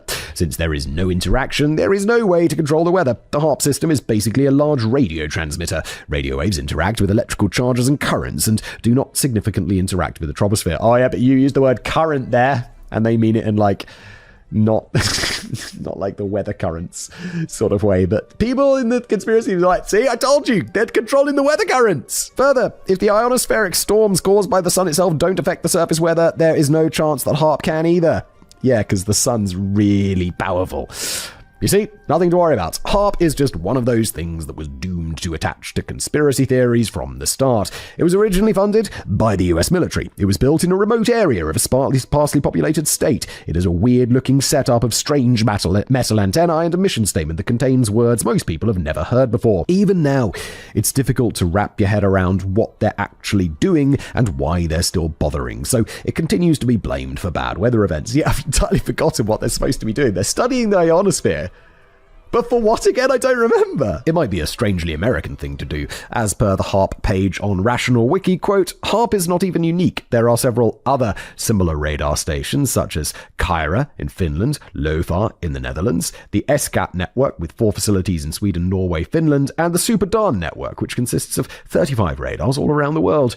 Yet nobody seems to give a fuck about them." Ooh, I like the fact that Rational Wiki drops the F-bomb. I like this website even more now. Maybe that's because not many other countries have politicians belching out such far-flung theories on social media platforms, although that's not strictly true here. Hugo Chavez blamed the US for manufacturing the Haiti earthquake. I remember that, of 2010. And this was reported in Venezuelan media as being linked to HAARP. For the record, the earthquake was caused by the usual method of tectonic things slipping around under the surface of the Earth. Yeah, Katie, if you believe them to be real. Dr. Senior Junior Nick Begish also talked about weather manipulation in his show, mentioning how HAARP can apparently move jet streams around and manipulate gravitational waves, which can both then affect weather systems. He also brings up things called electrojets, which are streams of electric currents in the atmosphere. There's one called the equatorial electrojet, which is found above the magnetic equator, and there are 2 auroral electrojets found at the higher latitudes around each polar cap. Dear listener, you don't have to worry about this, because it's nonsense. Like, you could just glaze over this bit of the episode like I just did reading it. While Begich et al. Might have you believe that HAARP is in some way harnessing these electrojets to do their evil bidding, this isn't what is happening at all, and I don't think that's even possible. Under a subheading called Why HAARP is Actually Cool on the Rational Wiki site, it explains that HAARP basically uses the ionosphere and the auroral electrojets as... Oh wait, electrojets are actually real? It sounds like something so made up.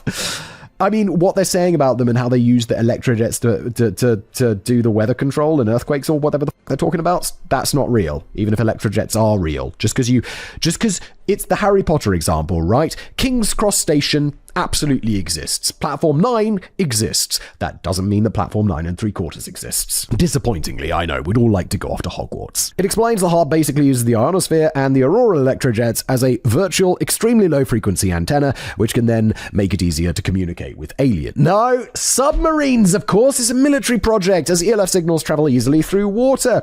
These signals would still need specific equipment to be picked up, however, as they would be so weak, and therefore the risk to human health would be nil, as there wouldn't be any humans floating up in the area of the ionosphere that HAARP would be heating. At least, I'm not alone in finding all of this a bit over my GCSE physics level of understanding. There's a section on HAARP's FAQ page that says, "This is all very confusing," and the answer starts, "We know, space physics isn't an easy field of study." So that makes me feel a little bit better. It's like, yeah, Space physics is hard, bro. No wonder you don't understand it. You're too dim.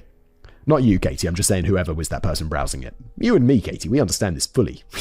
Giant brains together. My son just asked me what I was doing, and I said it was about a radio wave station that some people thought read people's minds and controlled the weather. His response, seems a bit fake. He's 9. If I ask my daughter, who is 4, about this, she'll be like, that's not real. She says this, like, if you tell her a joke or you make something up, she'll be like, that's not real. And she'd say, I'll ask her tonight. And that's exactly how she will reply. Or she'll say, are you just joking? And I'll be like, yes. So, what can we conclude? If you think that the University of Alaska Fairbanks really is up to some shady shit on behalf of the US government, I doubt any of this will have changed your minds. If you didn't know much about it, I hope you found it entertaining and not too confusing. As for me, I don't think we need electrojets beaming extremely low frequency signals into our brains to induce feelings of fear and anxiety. There's more than enough of that stuff going on in our day-to-day life already. To counteract it, I recommend copious amounts of Factboy, maybe in podcast form, if you're wandering around in the sun. Just don't worry about those trails in the sky. Wandering about in the sun. Katie, don't make me feel bad. It's the end of November. It's just misery outside.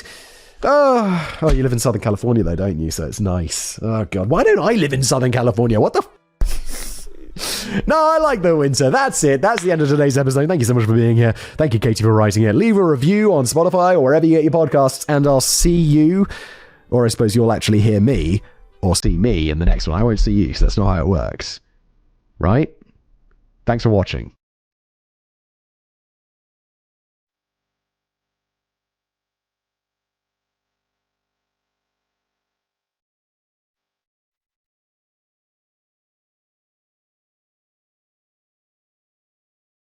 Hello everybody, welcome to another episode of Decoding the Unknown. Today, is Robin Hood really real? I mean, written by Ilza, read by me, the format of the show. I've never read this before, we're going to explore it together. I mean, no, Robin Hood's not real. He's a fox. I know I'm thinking of Disney's Robin Hood, but I'm I'm thinking of King Arthur or something, aren't I? Who's the wizard? There's the wizard and he's got the teapot and he keeps pouring it and he says, say when? And he can't stop it because he doesn't say when. He says, that's enough. Oh my God, you could ask 7-year-old Simon. He would know more about Robin Hood than 37-year-old Simon, which honestly I'm not ashamed of. Let's just jump into it, shall we? I'm starting this off pretty skeptical, although of course there could be real-life historical figure Robin Hood. Wasn't there a Robin Hood like live-action movie with some famous actor?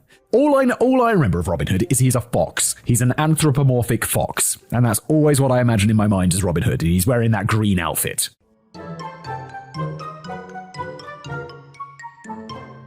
On a cool, misty morning, a gilded coach with solid gold hubcaps rattles along a poorly maintained dirt road, snaking its way through the towering oaks of Sherwood Forest. Wait, isn't he? Oh my God, I realize I know nothing about this. I'm like, isn't Robin Hood from Nottingham Forest? But he is from Sherwood Forest, isn't he? Is it the Sheriff of Nottingham or something who's the bad guy? Oh my God, I remember nothing. Really, we need to consult 7-year-old Simon here. It's tax season. Oh no. And the haul has been good. Oh, I see. Oh wait, the tax dude rides around in a coach with golden hubcaps. He's like, it's good to be the tax man. Everyone has to pay. Judging by the merry chatter inside the coach and its bulging treasure chest being carried by 2 guards, Sherwood is known for bandits and outlaws, but the occupants of the coach aren't worried. After all, who would dare to rob the royal coach?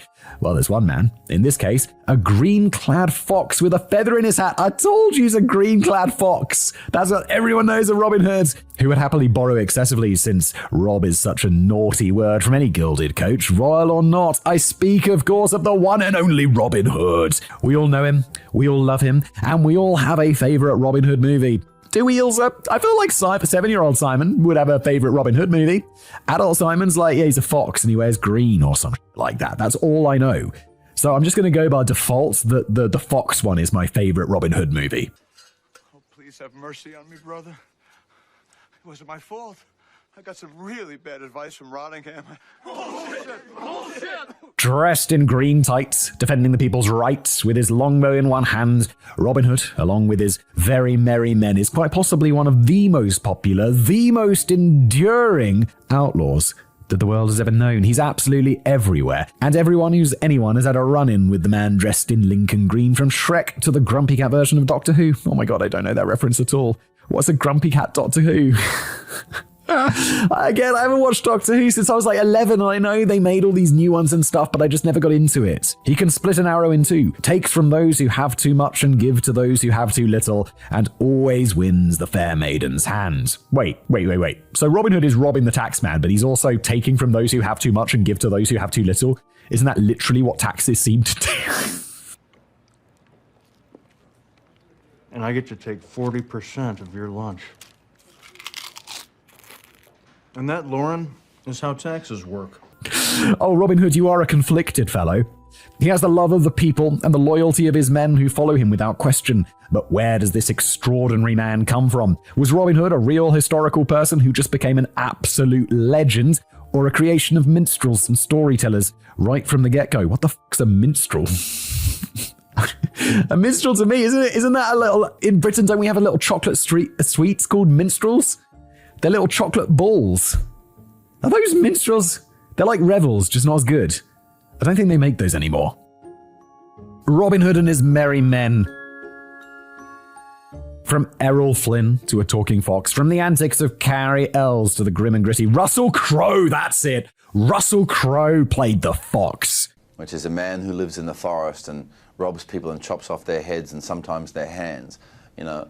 The tale of Robin Hood has been evolving from the very first time the story was told, passed down from one storyteller to the next. It's impossible to determine exactly when the stories first appeared. Back then, your average peasant couldn't read, so stories were memorized as spoken ballads, rhymes, and songs, as these were easier to remember and more interesting to recite and perform. Now I just find them annoying. Like when I'm reading a book, like I read my kids a bedtime story, and when it rhymes, I find it more annoying than if it's just a story. Just like, can't we just tell the story rather than blah, blah, blah, blah, blah, blah, blah, blah, blah, blah, blah, blah.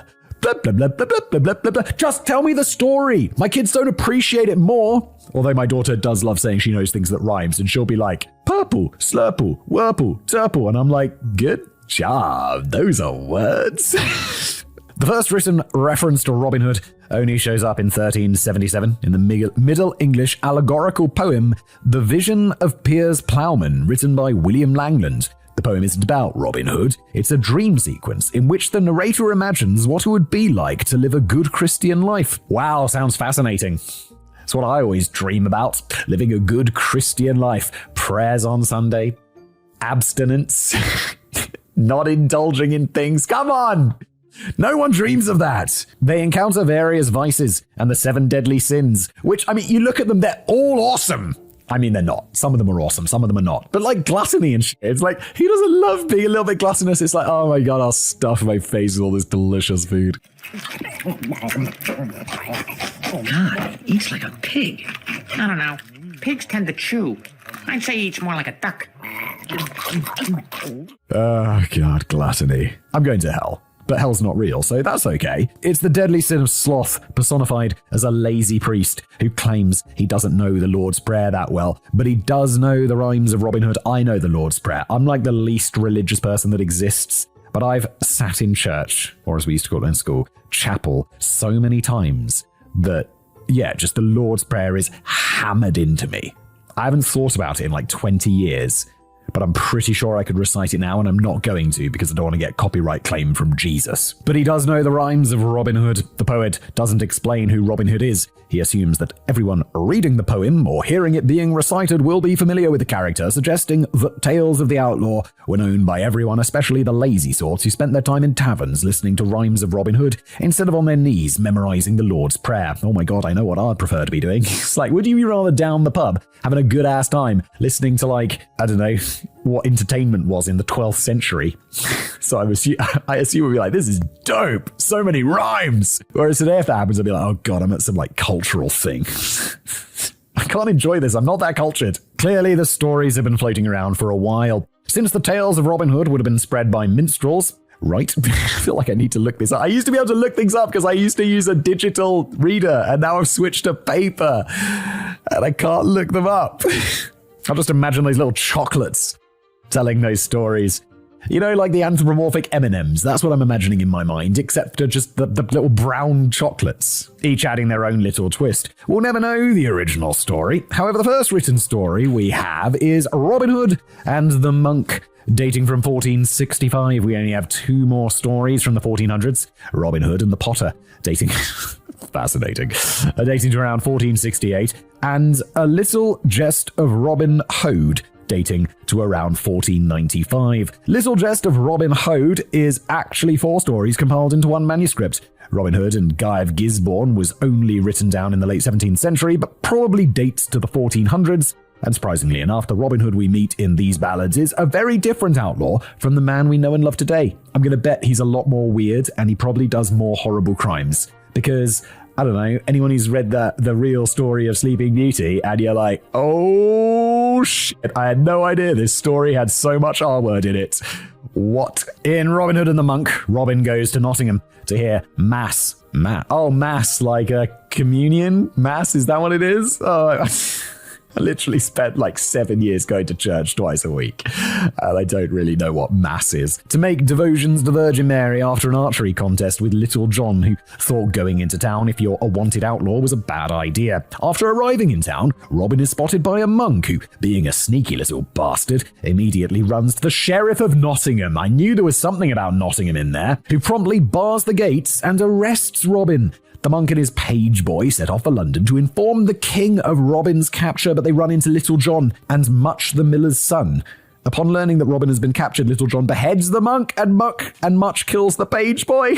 I told you, it's gonna get dark. He cuts his head off. The 2 outlaws go to the king, claiming to be messengers sent by the sheriff, and the king, very pleased to learn about Robin's arrest, sends them back to Nottingham with a cash reward and a royal guard to bring Robin to London to face justice. This is the weakest con ever. It's like, oh yeah, no, I'm sent from the prison to collect the prisoner. I need to get paid as well. Thank you, King. The 2 break Robin out of jail, stabbing the jailer to death for good measure, because fuck that guy, before fleeing back to the forest. The sheriff is furious, and eventually the king learns about all of this. Initially, he's a bit miffed, but he decides that Little John tricked him out of loyalty to his master, Robin, so the king decides to become a Disney princess and let it go. I wouldn't have got that joke till I saw Frozen recently. I had a good joke. Why can't you give Elsa a balloon? Because she'll let it go. Oh my god, I am a dad. The story has some of the basic elements of the Robin Hood tale that we know today. He's an outlaw in Nottingham, which in medieval England simply meant he was living outside the protection of the law and all the rights, limited as they were, that went with it. There's some conflict with the sheriff, someone gets their head chopped off. No, I'm just joking. I put that bit in there because that's the insane part. However, the main villain is the corrupt monk. Trickery and disguises are used, our man is an archer, and they encounter a fair king that basically lets this one slide. There's no sign of Friar Tuck, the minstrel Alan a Dale, or the lovely maid Marian. They would only join the story much later. And Will Scarlet is only mentioned in passing. For supposed good guys, our outlaws are a bit harsh in the treatment of the innocent, coldly killing the page boy, who would have only been a child, as well as the jailer, who was really just doing his job, not really the charming, honourable outlaws we picture today. No! Slayer, fuck that guy. Fuck that jailer.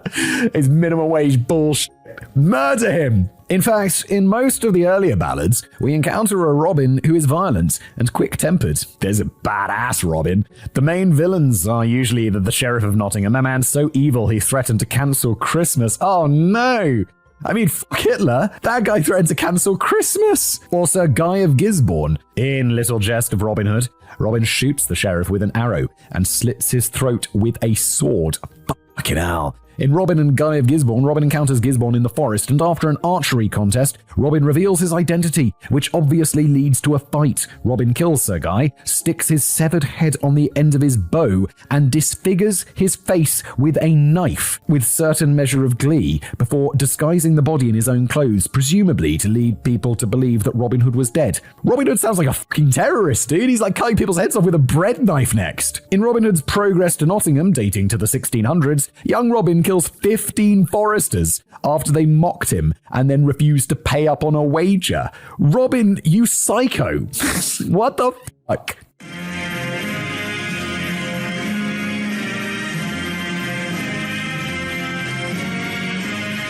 It wasn't all blood and gore, though.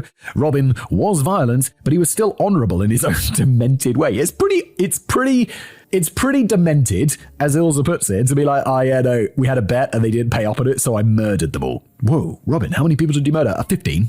15? They were just doing their jobs. We had a little bet. They were dicks about it. I fucking murdered them all, like a psycho. He was a devout Catholic, faithful to the Virgin Mary, and while women didn't really feature in his early ballads, once they started showing up, Robin always treats them with respect, refusing to harm a woman. What a gentleman. Robin, gentleman, never once beat a woman. There's no mention of Robin stealing from the rich and giving to the poor. Robin only became a Marxist much later. That's good. Robin became the tax man much later. However, he does lend money to a poor knight, robs a lying monk, and according to one ballad, he did the poor man much good. Okay. Oh, he did like the poor man, like as in the poor, not as in a specific poor man. I understand. Why don't you get a job?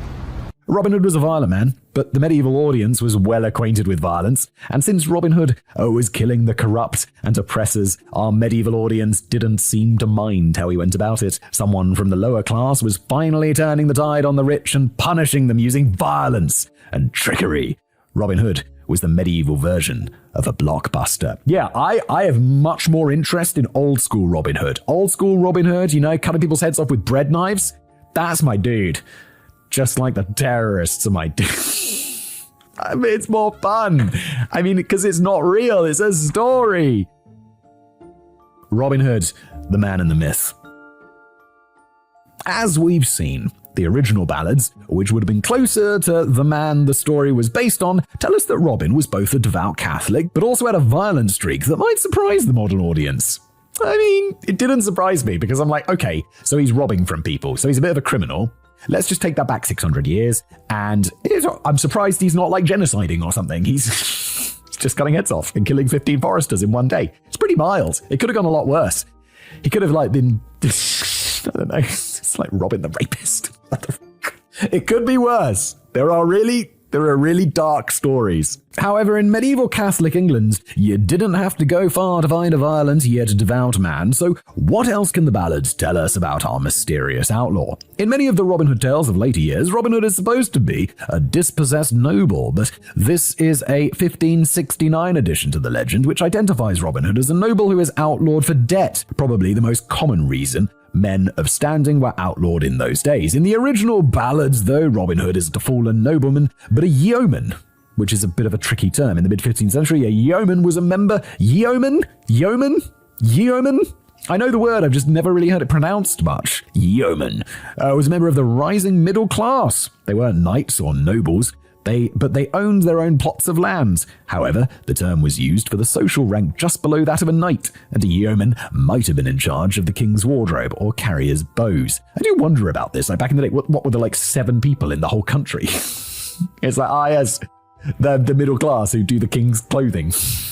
All right. In a little jest of Robin Hood, Robin actually holds a position at court for about 15 months before he returns to his beloved forest and his outlaw ways. In the early ballads, Robin and his men are also sometimes referred to as the yeomen of the forest. So presumably the merry men are also from the middle class. While Robin doesn't give money to the poor, he does help people of a higher status, most akin to his own. Sir Richard of Lee is a poor knight in debt, and Robin compensates the potter, a tradesman, for the money he lost. Feats of daring, like that time bandits rescued a prisoner from Norwich Castle back in 1318, were associated with bandits, and even medieval crime had a social hierarchy, with bandits usually being yeomen or slightly better off peasants. So Robin being a daring, if somewhat violent yeoman bandit actually makes a lot of sense. It's like, I don't know how this fits into modern day, but he's like just a middle-class criminal, so he's did a little bit of white-collar crime, a little bit of mild shoplifting. I'm not, obviously middle-class people commit horrible crimes as well. It's just a joke. Yeomen were also associated with archery, another important detail that shows up in the Robin Hood legends. Wait, Robin Hood's not the goat archer, right? That's, is that William Tell?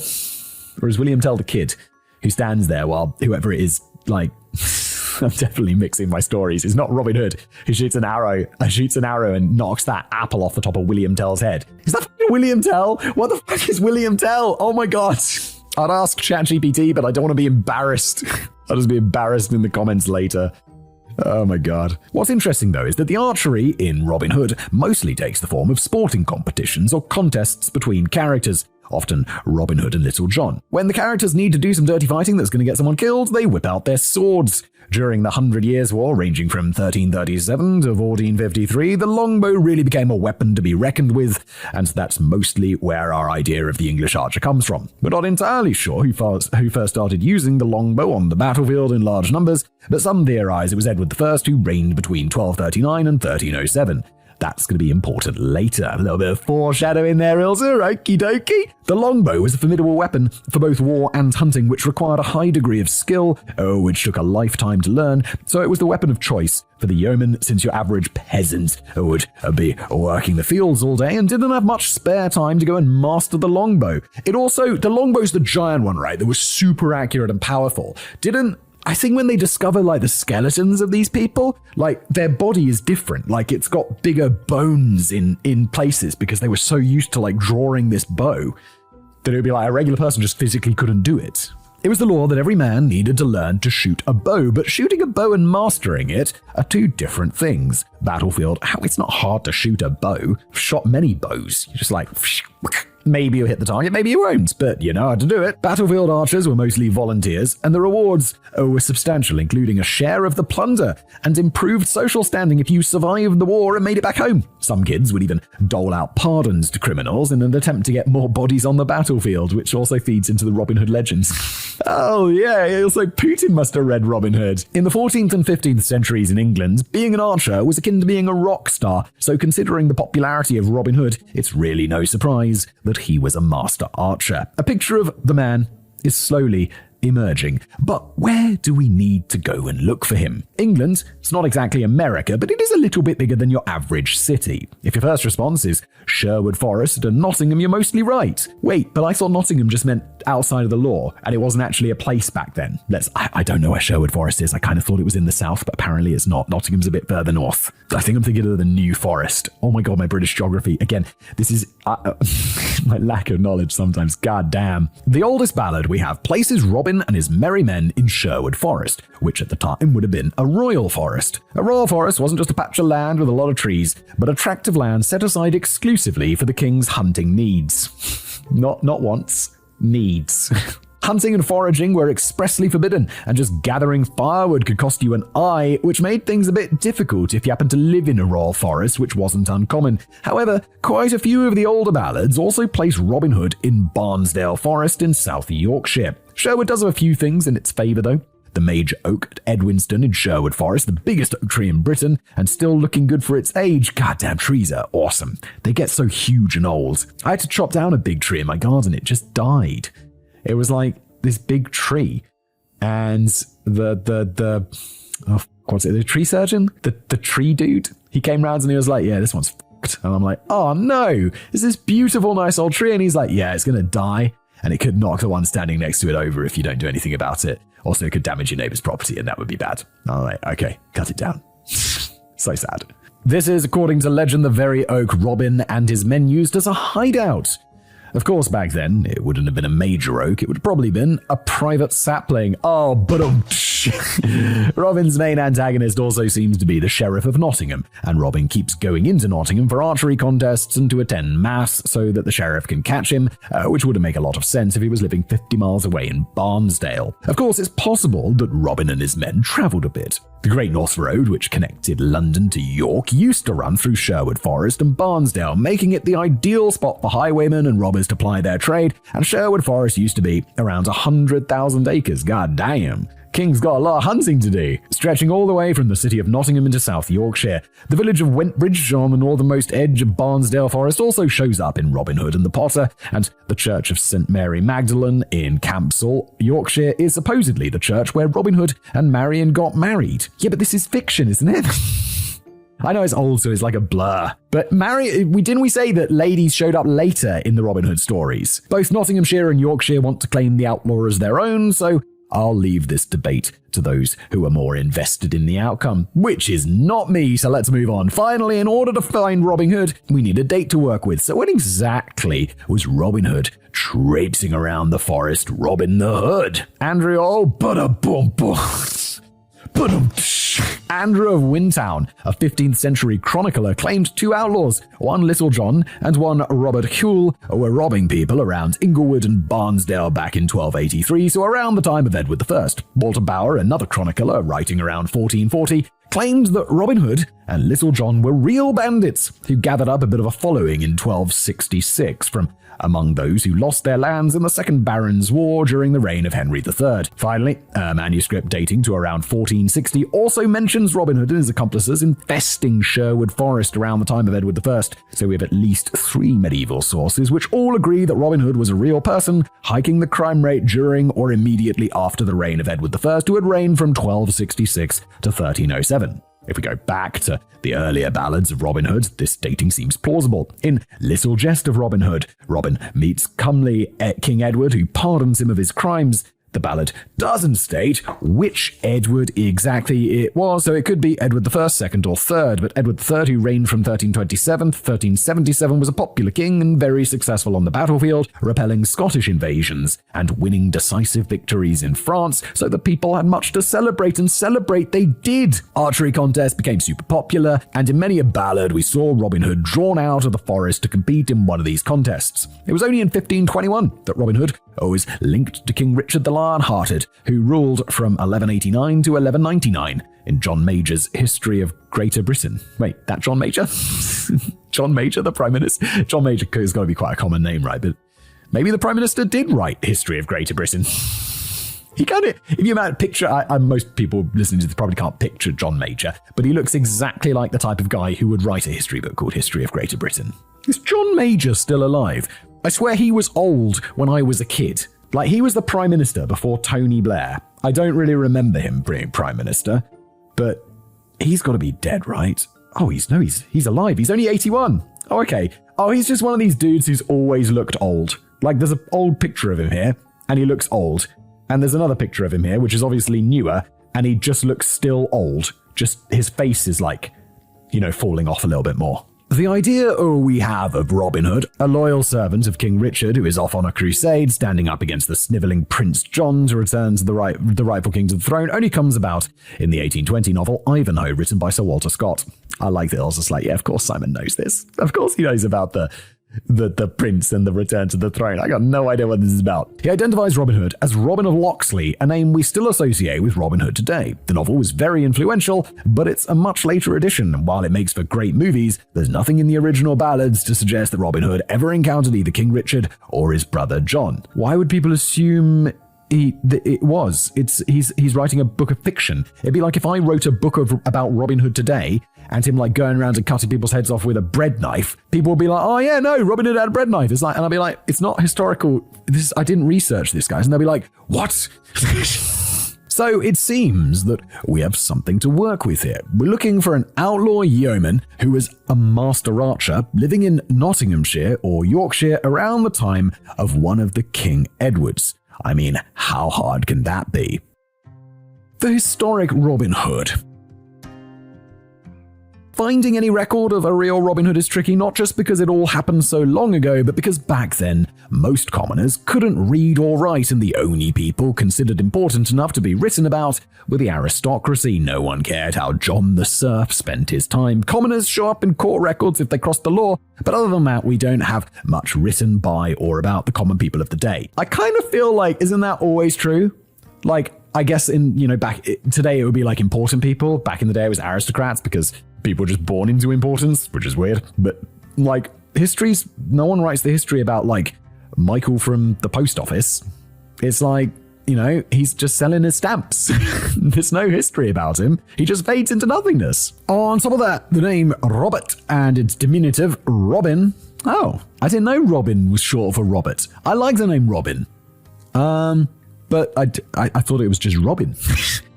It was a very popular name in medieval England, as was the last name Hood, meaning that there are quite a few possible candidates for the tunic of Robin Hood, but we know very little about most of them, so trying to figure out who Robin Hood is involves quite a bit of guesswork. As for the Robin Hood ballads, they are stories, not historical documents. They were meant to entertain, not record history, so they're not entirely reliable when it comes to the search for the real Robin Hood. Life in medieval England was hard, and many robbers and bandits became heroes for defying the king's law and sticking it to the man, so they often made it into ballads and songs. I mean, even today, we're like, a good robbery or a con man or something, we're like, hey, as long as he's not conning me and it's just the rich people. It's kind of like, hey, go on. The name Robin Hood and variations of it, like Robe Hood and Robin Hood, became Robin Hood. It sounds like an American saying Robin Hood. Robin Hood, it's Rabunhood, all one word, became a common nickname for thieves, even in official court records starting as early as 1262. However, what came first, the daring outlaw or the nickname? Let's assume, for now, the bandit came first and investigate a few candidates living around the right time who could have been either the real Robin Hood or at least the inspiration for the character. I don't think there's a real Robin Hood. There's just an inspiration for a character. And honestly, I've made enough of these to kind of guess that it's going to be an amalgamation of a whole bunch of people and a whole bunch of stories that come around. So, we've got plenty of pages left to explore this, but that's my vibe. Because it's always the case with these really historical things. No one really knows, but it's probably a mix. Spoiler alert. I might be wrong, so it's not really a spoiler. I'm just guessing. Robert Hodd from York. A good candidate.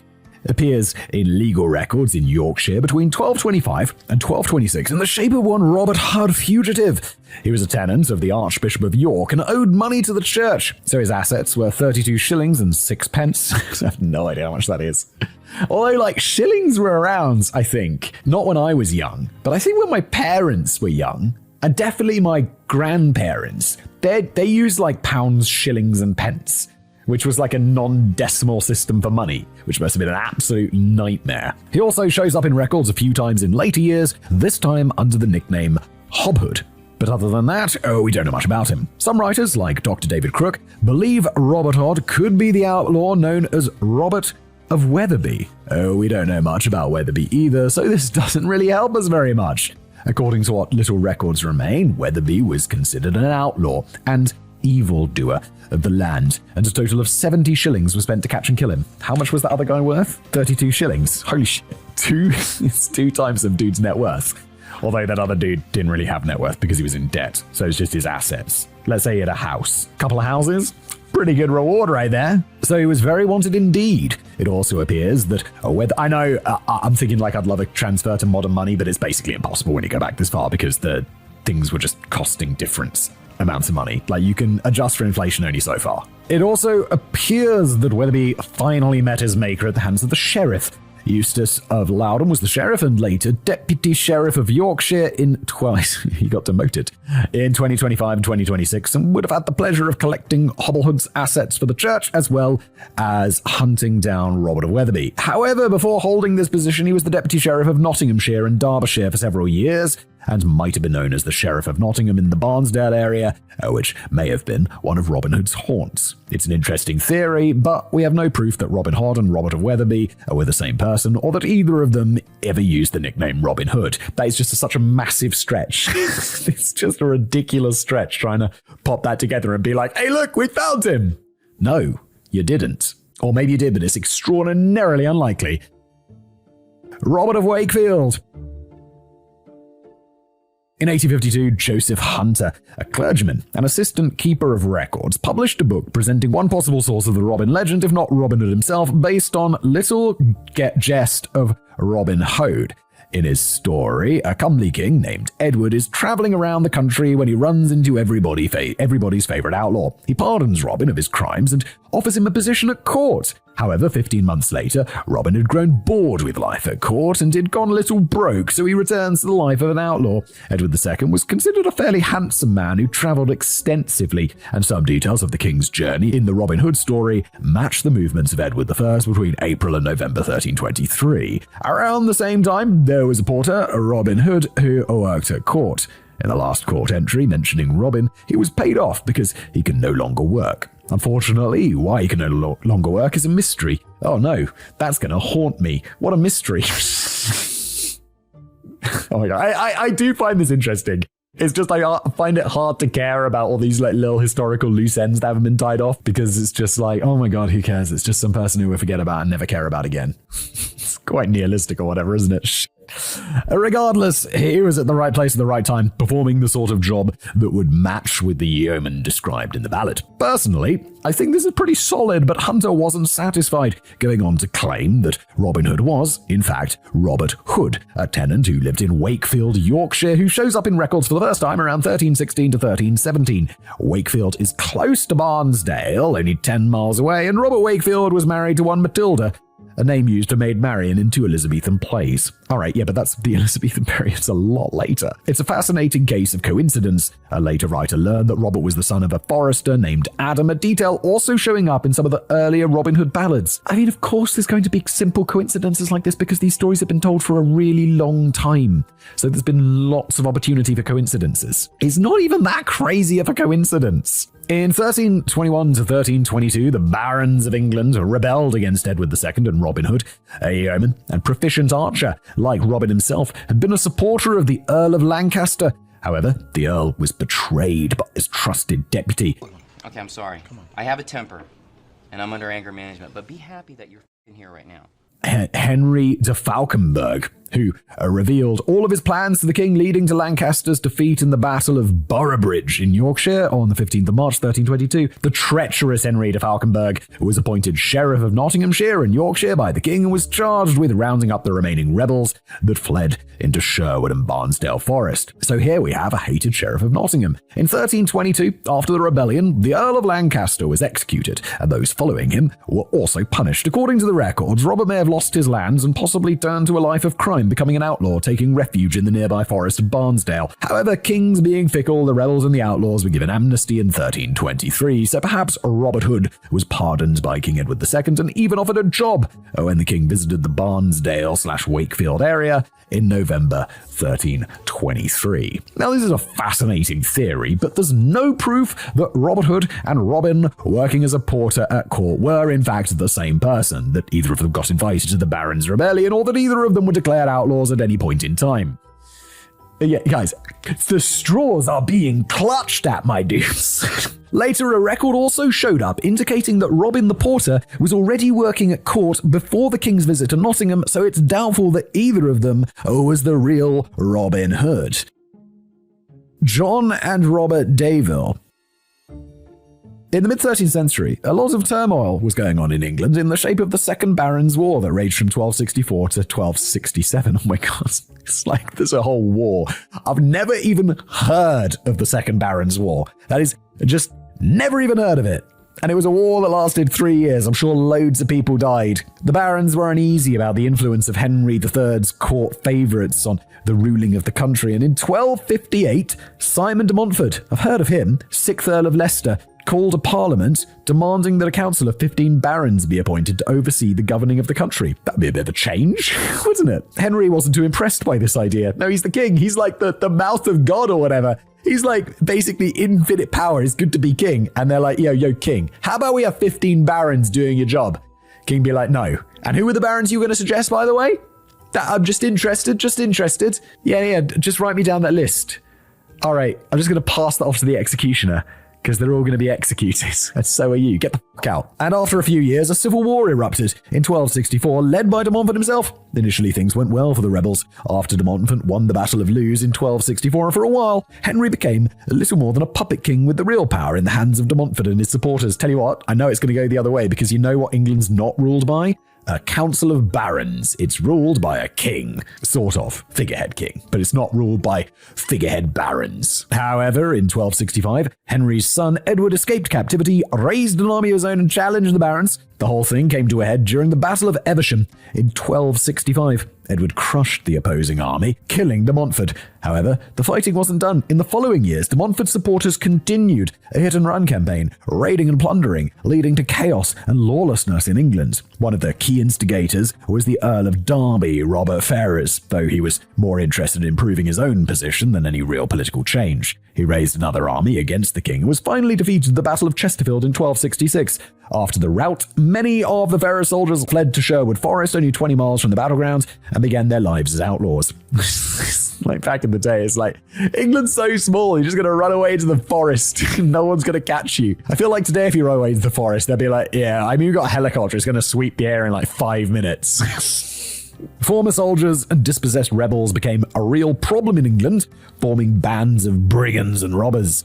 In short, it was chaos. Among the rebels turned bandits were Sir John Daville and his brother, Robert. For a while, they continued the hit-and-run style resistance, taking advantage of the chaos to pillage and plunder. But the Robin of legend, they were not. During a raid on Lincoln, they targeted the Jewish quarter, murdering Jews and destroying records of debts owed to Jewish moneylenders by Christians, among them John himself. Eventually, they holed up at the castle at Ely in Cambridgeshire, forcing the locals to pay protection money, with which John recruited more men to his cause. Whatever that was by this point. It's like, yeah, for the cause. It's like, we don't have a cause, but come on, get charged up. Among these recruits were two men called Robert Hood and Jean de Petit. Little John. Oh, yeah, he's Jean de Petit. John the Small. Little John. Sir John Daville eventually led his band of raiders to London, where they managed to set up a camp in Southwark and caused general chaos, but soon things fell apart. There was no real plan, and one of John's allies struck a deal with the king in exchange for a pardon, eventually leading to John's surrender. As a reward for surrendering, Edward I pardoned John. I guess it was good to be Sir back then. There was a few connections between the brothers and Robin Hood, including property in Barnesdale, and they were on good terms with Sir Richard Folio, who some theorized could have been the inspiration for the poor knight Sir Richard Lee, who Robin loans money to in Little Jest of Robin Hood. John settled Folio's mortgage, a sum of £400. Oh my lord. The guy before, a shilling is less than a pound. That dude who was worth like, his entire assets was like worth 30 shillings. And then there was the dude who was like 70 shillings to hunt him down, to hunt whoever the bad guy we were talking about, who might have been Robin Hood but wasn't, down. £400 is insane. The same sum loaned to Sir Richard Lee. John also held the manor at Edmonton inside Sherwood Forest, so he would have been familiar with the forest and the highway. What exactly happened to Robert Daville is unclear, but there's little historic record of him. Some theorized that he remained a rebel, living under the name Robin Hood, but there's no evidence that he ever used this name. A more likely scenario is the activities of the Davilles and their lawless band inspired stories of Robin Hood, or perhaps Robin Hood and Jean de Petit slipped away in the chaos of surrender and carved out a career as outlaws. You see what's happening? Inspired stories of. Because all of these things just come together to make the fictional Robin Hood. It's not one singular person, it's like a collection. Roger Godbird. While the name is not quite the same, Robin Hood. Roger Godbird. No, it's not the same at all. Was a real outlaw active around the 1260s. His earliest transgression came in 1264 when he was caught poaching deer in Sherwood Forest like a very naughty boy. He was initially a friend of the Sheriff of Nottingham, Reginald de Grey, but on one fine day the two found themselves on opposing sides. Due to politics, Godbird was a supporter of Simon de Montfort's rebellion, but after the rebellion failed and de Montfort was killed, Godbird was outlawed for fighting against his king, so he fled to the forest where he became a bandit, robbing and terrorizing the wealthy, along with his band of outlaws. It seems that Godbird was pardoned in 1366, but he liked the life of an outlaw, so he continued in his dastardly ways. Oh no, it's like if you get a pardon, don't go back to doing crimes. Who was it that got a pardon and then continued doing crimes? There was a story about this recently. Like he got off basically scot-free and then just couldn't help himself from doing more crimes. Like, dude, you got literally the get out of jail free card that exists, and he's like, nah, I like jail. I like crime. Gives me a kick. They're not going to pardon you twice, dude. Godbird was captured after committing a robbery at Stanley Abbey in Wiltshire in 1270 and was imprisoned in Nottingham Castle the following year, 1271. However, in true Robin Hood fashion, Godbird managed to escape from Nottingham Castle. After his daring escape, Godbird took refuge at the castle of Sir Richard Folio, a local knight who held lands in Yorkshire and was apparently a friend of every rebel that came his way, so the Sheriff of York was ordered to seize Folio's lands in Yorkshire and take his castle at Fenwick. Folio was eventually pardoned for helping the outlaws, but Once again, we're reminded of Little Jest of Robin Hood when Robin Hood seeks refuge with Sir Richard of Lee and the sheriff besieges Sir Richard's castle in a desperate attempt to get his hands on Robin Hood. I mean, yeah, but it's not exactly some sort of super complex specific plot, is it? However, Roger Godbird was a busy little bandit, and in 1275, Godbird went on trial for burglaries, homicides, arson, and robberies. In his defense, Godbird claimed that he was innocent and had committed no crimes. What's your defense? Didn't do it. The Shaggy defense. It wasn't me. Which is a legal term. The Shaggy defense is just where your literal defense strategy is, wasn't me. Prove it was. Wasn't me. Wasn't me. It wasn't me. It wasn't me. Oh my god, that's the only line I know from that song. This was enough for the judge and jury, and he was pardoned and returned to his farm where he became a landowner and spent the rest of his days, so I guess all's well that ends well. Dude, Shaggy defense works. If you got nothing better, just go for the Shaggy defense. Just like Robin Hood, Godbird's two most notable offences are against the church, and he seemed to have a natural knack for evading the law. Godbird was never known by the name of Robin Hood, but perhaps he inspired the story. Yes, definitely. A little bit of inspiration there. Like every story, it's all based, it's all a remix. It's there's always something, iterating on something else. Earl of Huntingdon.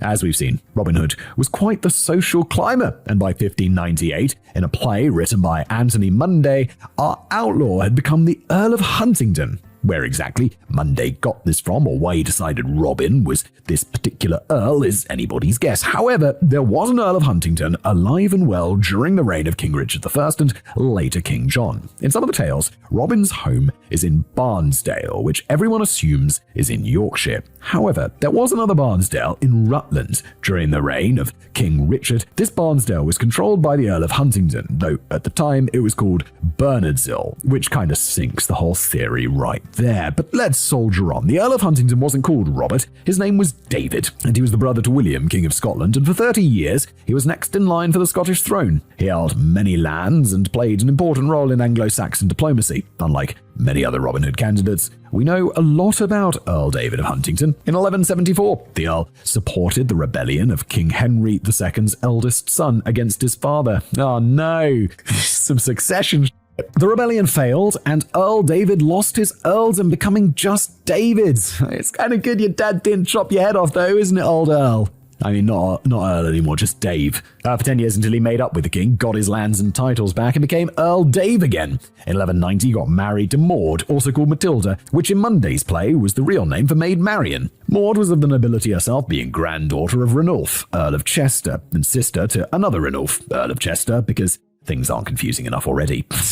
You sure it's not the same person? Shortly after getting married to Maud, Earl Dave disappears from the records for around 3.5 years, possibly because he went on a crusade with Richard.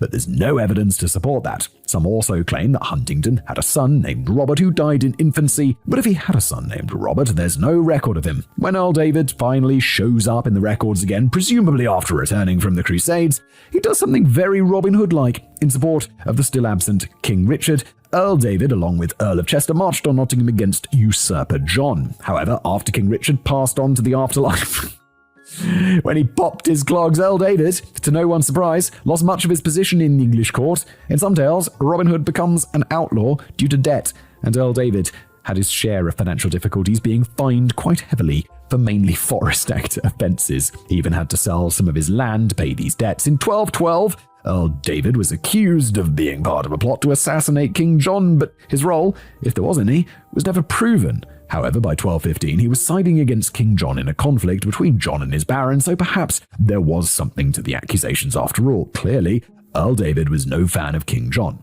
A lot of the details in the story of the Earl of Huntingdon are similar to the story we know today, which actually makes me think that the Earl wasn't the real Robin Hood, but he obviously influenced Munday's play and Scott's Ivanhoe, so perhaps some elements of this story influenced the original Robin Hood as well. I told you, that's exactly what's happening. All of these little things add up to like the big version of Robin Hood. They're all like little elements that come together. Robin of Locksley. In 1746, after studying some family records and adding a few creative interpretations, Dr. William Stukeley produced a false... Why do I know that name? Stukeley. I feel like I know that name.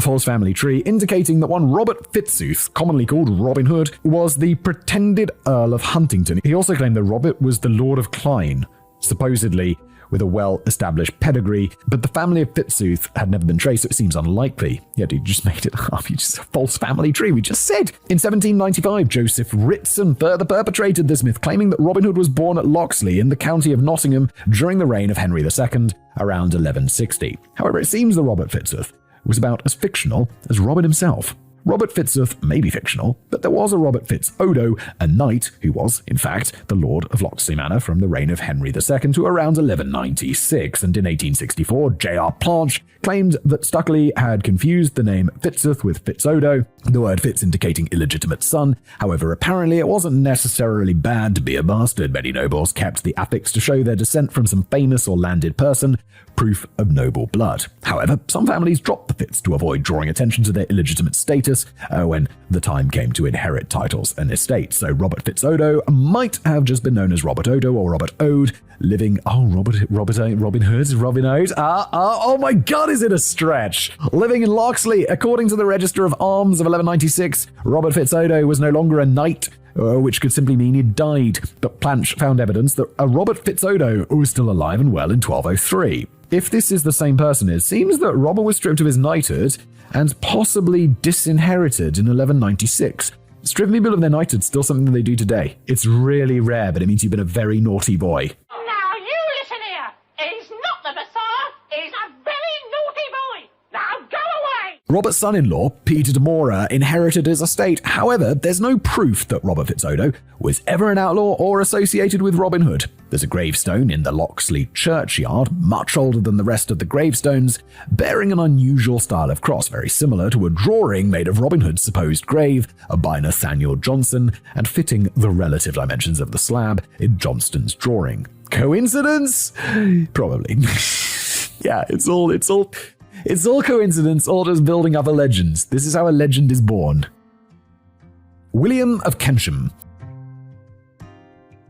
Another possible inspiration for the tales of Robin Hood is William of Kensham, a little-known hero who stepped up in the 13th century when Prince Louis of France tried to invade England and take the crown from King John. Be having none of that, Frenchie. French armies laid waste to the countryside of southern England. No, not southern England. That's where I'm from. Leveling villages and buildings, burning crops, and just generally pillaging, raping, and killing their way through England. However, one man, William of Cassingham, later known as Wilkin of the Weald, wait, is that the Weald of Kent? That's literally where I'm from.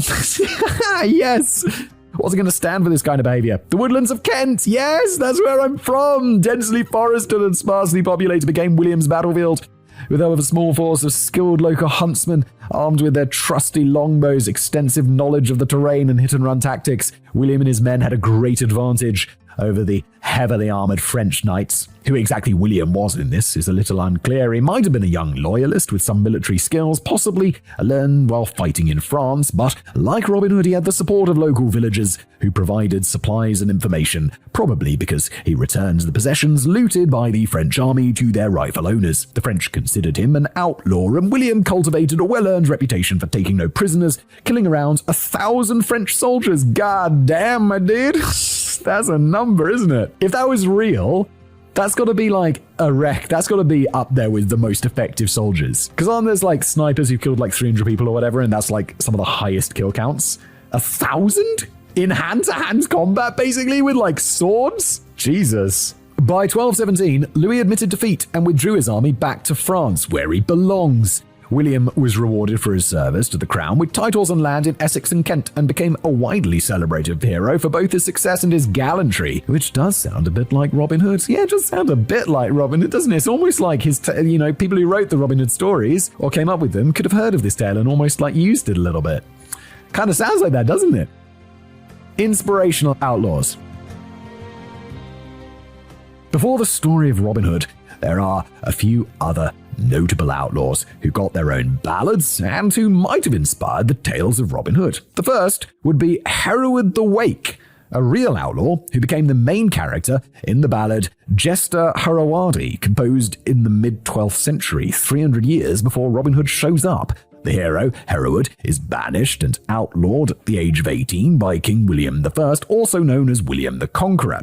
After having some adventures in Cornwall, Ireland, and Flanders, Hereward returns to England to avenge the murder of his brother and father and to reclaim his ancestral lands. Like Robin, he lives in the forest, using the woodlands and forests against the Normans. He forms a band of fiercely loyal followers, is a skilled archer, and quite deadly with a bow. He often uses tricks and disguises, especially those of a potter, fisherman, and monk, to defeat his foes. I understand, like, fisherman. What's a potter's outfit? He's just got really clay hands, and he's wearing an apron. When he's finally captured and imprisoned, his faithful companions come to his rescue. Hereward was defeated by the Normans, but shows up in records as a landowner in 1086, so apparently William didn't hold a grudge, which was rather unlike William. He could hold a grudge with the best of them. The harrying of the North comes to mind, doesn't it just? Another outlaw who got his own tale was Eustace the Monk, 1170 to 1217. Eustace was a French nobleman, unjustly outlawed and dispossessed of his lands by the Count of Boulogne. When his father is killed by a rival, Eustace leaves his religious order to seek justice from Count Reynold of Dummartin. However, when his champion uses the judicial trial by combat, which used to be a thing, it's like, no, they're gonna have a trial by combat, and then you can choose like an alt. Like, you can choose someone to go and be the person who fights for you, which I would definitely do. I'd be like, I'm not gonna risk my life. I'll just pay someone whose life is worth less than mine. That's how nobility works, bitches! Eustace's inheritance is seized by the Count, forcing Eustace to flee into the forest and become an outlaw. Like Robin Hood, Eustace uses disguises to rob the Count and his men of money or horses wherever he can. He captures and then releases the Count of Boulogne in much the same way as Robin captures the Sheriff of Nottingham in Little Guest of Robin Hood. Like Robin, he would ask those he robbed how much money they had. If they told the truth, they got to keep their money, while those who lied got robbed. Eventually, he turned pirate, becoming the scourge of the English Channel, and was finally beheaded in 1217. It wouldn't work very well today, would it? How much money you got on you? I got no money on me. It's the 21st century. It's 2024. Or probably 2025 by the time you finally hear this episode. It's 2024. Like, I got Apple Pay. I don't even have a credit card on me anymore. Like, what do you want? Cash, please. Maybe I have like 40p in my back pocket. Lastly, we have Fulk Fitzwarren, the grandson of Warren de Metz, who settled on the Welsh borders after the Norman conquest, eventually becoming the Lords of Whittington and Ludlow. Apparently, Fulk was also a childhood friend of King John's. According to one story, one day, while playing chess, John broke the chessboard over Fulk's head, after which Fulk kicked John in the stomach. They're like children. Oh, when John went crying to his father. Oh, wait, are they children? Yeah, it was childish. Like, that sounds like a childish thing to do. And then I'm like, oh, this is happening in their childhood. Pay attention, Simon. When John went crying to his father, he got beaten for complaining. Yeah, that's some good parenting right there. It's like, stop crying and complaining. Don't make me beat you again, boy. Fulk inherited his father's holdings at Whittington in 1197 when he died, but when John came to power, he gave the holdings to Fulk's enemy, Maurice Fitzroger. Fulk's reaction was to murder Maurice and become an outlaw, and if the tales are to be believed, he was the violent kind. In one instance, King John sends 15 knights after him. However, Fulk kills 14 of the knights, leaving one alive to report the incident to King John. That's like... that feels like what those cartels would do. Like... in psycho shit. And then like break his legs and torture the 14 others and be like, the reason we're leaving you alive is so there's a record of what we did. Fucking psycho, dude. Clearly, our man was trying to make a bit of a point here. This is similar to a quick-tempered Robin killing 15 foresters after they refused to pay him for winning a wager. After waging a minor war against John and his agents for 3 years, Fulk was pardoned in 1203, recovered Whittington, and remained at peace with the king until he joined the Baronial Rebellion in support of the Magna Carta in 1215. He once again reconciled with the king in 1217 and finally died around 1256. Had a bit of a fractious relationship with the old king, didn't he? Like Robin Hood, Fulk is outlawed and hides in forests, assembling a group of loyal knights to play a game of hide-and-seek with the king's agents. He also... he literally killed 14 out of 50 just to leave one to go, but the king's like, yeah, all's forgiven. They were just a piece of shit knights. They're not important to me. They're not the queen.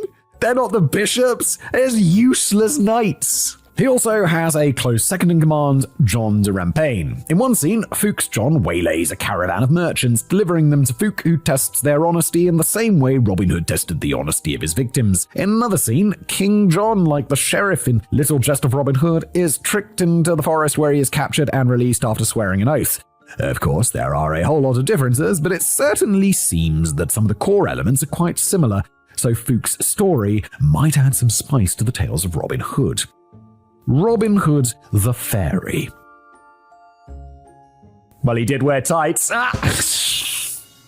Oh, cringe joke, whistle boy. Finally, we have, in my humble opinion, the most unlikely of theories. The idea that Robin Hood wasn't a person at all, but a figure from mythology. A spirit of the forest. Oh, come on. It's all fiction, so it doesn't really matter. It's like, he's clearly just an amalgamation of all these different stories. He's been associated with all manner of mythological creatures, including Hodgkin, a household spirit from German folklore, mostly considered to be a good spirit. Woden, the Germanic version of Odin, or Robin Goodfellow, though most of us just know him as Puck. Robin Goodfellow, or Puck, may have been popularized by Shakespeare. Yeah, all I know is Midsummer Night's Dream. That's the only thing I know Puck from. He was around long before Shakespeare made him a star. He's kind of a household fairy associated with the home, but like Robin Hood, he's a trickster who enjoys a good joke. He's a shapeshifter taking the form of various woodland animals, whereas Robin Hood is a master of disguise. There are some similarities in how they dress. Both wear a hood, and Robin Hood prefers wearing green, a color often associated with fairies. Times change. My daughter loves fairies. They're all pink. Of course, Robin Hood lives and hides in a forest, so it's not like he can get away with bright orange. Honestly, the idea that Robin Hood is a fairy is very odd, since none of the early ballads contain any magical or mythological elements. Robin Hood only entered the realm of mythology when the character became an important figure in yearly May Day celebrations, a festival held to welcome the new season. It's still a holiday, May Day. The 1st of May, right? Is like a national holiday, a public holiday in the UK, if I remember correctly. I'm not very good at holidays because the school I went to, we didn't get public holidays off. Like bank holidays, we had to go to school. And I always remember my parents like, no work today. I'd be like, I go to school, bye. Lame. A festival held to welcome in the new season, Robin became a sort of summer king, leading the festivities. The celebrations included athletic contests, with archery being a particular favorite, and participants would dress up as Robin Hood and his merry men. Folklorist Margaret Murray also suggested that Robin Hood was the leader of a coven of witches, with Robin and his 12 companions suggestive of a grand master and his coven. All right, steady on, Margaret. According to Murray, paganism didn't die out completely when Europe became Christianized. The old religions simply went underground, practicing their rituals in secret and secluded areas like forests. She claimed that Robin Hood targeted clergy in the church, suggesting animosity toward the church. However, in early ballads, Robin Hood is a devout Catholic. Yeah, we talked about that for a long time, how he was like not going to the pub and just having a good pray. While Murray's work has mostly been discredited, I think it's possible that these mythological stories may have influenced the tales of Robin Hood. But if Robin Hood is based on a real figure, I find a real outlaw far more likely than a fairy. I don't think he's based on a particular outlaw, though. I think he's based on all of these outlaws, or like most of them somehow. Robin Hood's grave. While I'm not 100% convinced that any of these candidates were, in fact, the real Robin Hood, me neither, Ilsa, our outlaw actually has a grave. Well, he has a few graves, but it seems that the most likely grave, according to the ballads, lies in Yorkshire, near what used to be the Priory of Kirklees. Some of the details about how exactly Robin Hood dies differ from story to story, but the story basically goes like this. In his later years, Robin Hood falls ill and decides to go to the Prioress of Kirklees in Yorkshire for help. The Priories may have been related to Robin. She's sometimes referred to as his cousin or aunt, but we're never given a name. Standard treatment at the time for pretty much anything was bleeding, which isn't the most effective treatment. No, I think they do bleed people, but it's like for some like super specific condition or something. In most tales, he's advised by his merry men either to not go or at the very least take some protection, and it's usually Little John who ends up accompanying Robin to the Priory. On their arrival, Little John is ordered to wait outside while Robin is taken to the gatehouse where the bleeding commences. However, the Prioress has no intention of helping Robin. Instead, she leaves him bleeding. No! intending for him to bleed out and die. Oh no, but I mean, isn't it just going to make him extra better? When Robin realizes what's happening, he blows his hunting horn, summoning Little John, who finds Robin severely weakened and past saving. Furious at the betrayal, Little John threatens to take revenge by burning down the priory and killing everyone inside. But Robin forbids him from doing that, reminding Little John that he's never hurt a woman and he's not about to start now. I'm not saying don't hurt the people in the priory, but the woman just murdered your friends. Instead, Little John helps Robin to the window, where Robin looses an arrow, asking to be buried where the arrow falls. Sounds like a bit of a waste of time, Robin. You could have used that arrow to kill the person who murdered you, Robin. There's some variety in the tales. Sometimes the prioress is acting alone, while other times she's assisted by her secret lover, Roger, or Red Roger of Doncaster, whom Robin fights and manages to defeat despite his severe blood loss before dying himself. We're also never really told why she kills Robin. According to some stories, she's jealous of Robin, while others claim she was under the influence of her lover, Roger. However, at the end of the day, I suppose her motives don't really matter. Robin Hood was dead. I mean, maybe. Robin Hood's a real person. Like Little John honoured his friend's request, and today Robin's grave can be found in Kirklees Park, part of the estate of Kirklees Hall. The grave was first described by John Leland, antiquary to Henry VIII, when he visited Kirklees in 1534, but the grave slab is only mentioned by Richard Grafton in 1562, and the only illustration of the slab was drawn in 1665 by Nathaniel Johnson, but unfortunately the grave slab he drew is not the same as the one found there today. The slab described by both Grafton and Johnson mentioned a William of Goldsborough, but we have no idea who that was. Some have theorized there is actually Will Scarlet's real name, suggesting that Robin Hood's grave is actually Will Scarlet's grave. I protest. I am not a merry man.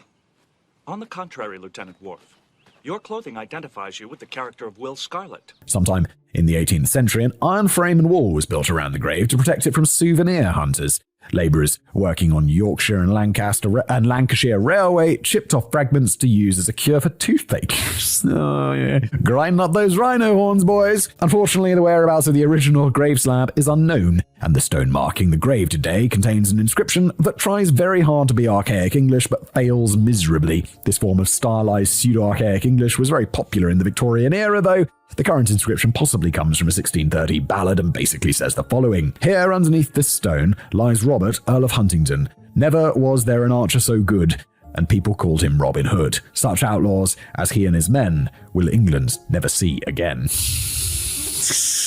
It's pretty cringy poetry, isn't it? According to the tombstone, Robin Hood, although I do not understand poetry, so maybe that's like some beautiful art, but like, anyone else seen that movie Patterson about the guy who's supposed to be good at poetry? And I'm like watching that movie and I'm like, yeah, but his poetry sucks, dude. Is that like part of the joke of this movie? And then it turns out that the poetry is written by some super famous poet. And I'm like, I don't understand poetry, because it just seemed to me to just be nonsense. Maybe I'm just not smart enough. I'm definitely not cultured enough. My parents saw it. And they're like, they're not culture snobs, but they're like, you know, they love going to art galleries and shit like that. And they were like, oh, it was genius. And I'm like, oh, wasn't it just? Wasn't it just, Dad? Wasn't it just? According to the tombstone, Robin Hood was the Earl of Huntingdon and he died in 1247. However, some believe that our engraver made a mistake and Robin Hood only died in 1347. Skeptics argue that the grave is too far. It's around 650 meters away, uphill from the Priory Gatehouse, and most expert archers agree that an arrow shot from a longbow couldn't have travelled that far, especially if the person shooting it was severely weakened by blood loss. Sir Samuel Armitage, one of the previous owners of Kirklees Hall and the attached Kirklees Park, also apparently excavated the grave to a depth of about 3 feet in the 18th century. Oh, you just went down 3 feet and then gave up. 3 feet's not very deep, my dude. That's like a meter. Why didn't you go down further? People aren't buried just a meter down. It's like in a shallow grave. But then when it comes time for the grave, they get a little hasty, you know? Or any indication there had previously been a disturbance or a grave of any kind. Some claim that Robin was initially buried in Kirklees Park and the body was later moved to an unmarked grave, though why anyone would have done this isn't really explained. The Kirklees Priory really did exist, and the white ladies at Kirklees, as they were known, weren't the best of nuns. Many of them were unwanted daughters who didn't have any real desire to be nuns, and by 1315 there were some scandalous rumours doing the rounds, including the nuns keeping dogs, going out dancing, and inviting men into the priory. The naughty nuns! Medieval abbeys also had a bit of a tradition of tourism, displaying relics of saints to draw visitors, as visitors translated into donations, so it's possible that the grave was used by the abbey as a means of income in the 1400s and very early 1500s. In 1539, the priory, like most monasteries in Yorkshire, was dissolved by Henry VIII, and Kirklees Hall was built on the nearby hillside using stones from the fallen priory. Only the priory's gatehouse, where Robin Hood supposedly died, remained standing. In little jest of Robin Hood, after killing Robin, the prioress took her own life, and one abbess, Elizabeth de Stainton, did in fact die at Kirklees Priory in 1347. According to some excitable Robin Hood historians, Elizabeth and her sister Alice were placed under the care of the nuns at Kirklees when their mother married Hugh de Tuttle in 1344. Apparently Hugh de Tuttle already had a daughter of his own called Matilda, who lived at Wakefield, and according to the Wakefield court rolls, was the wife of Robert Hood of Wakefield, which would make Elizabeth Robin Hood's sister-in-law. However, we don't know this Matilda maiden's name or whether her husband was that Robert Hood. The dates for the story also don't really make sense. If Elizabeth was 12 and an orphan in 1344, it's unlikely that she was a prioress by 1347. That's like 3 years later, when Robert Hood of Wakefield, who some believe was Robin Hood himself, met his maker. So the orphan Elizabeth and the abbess Elizabeth, probably not the same person. It seems extremely unlikely. Of course, there have been some tales of paranormal activity surrounding Robin Hood's grave.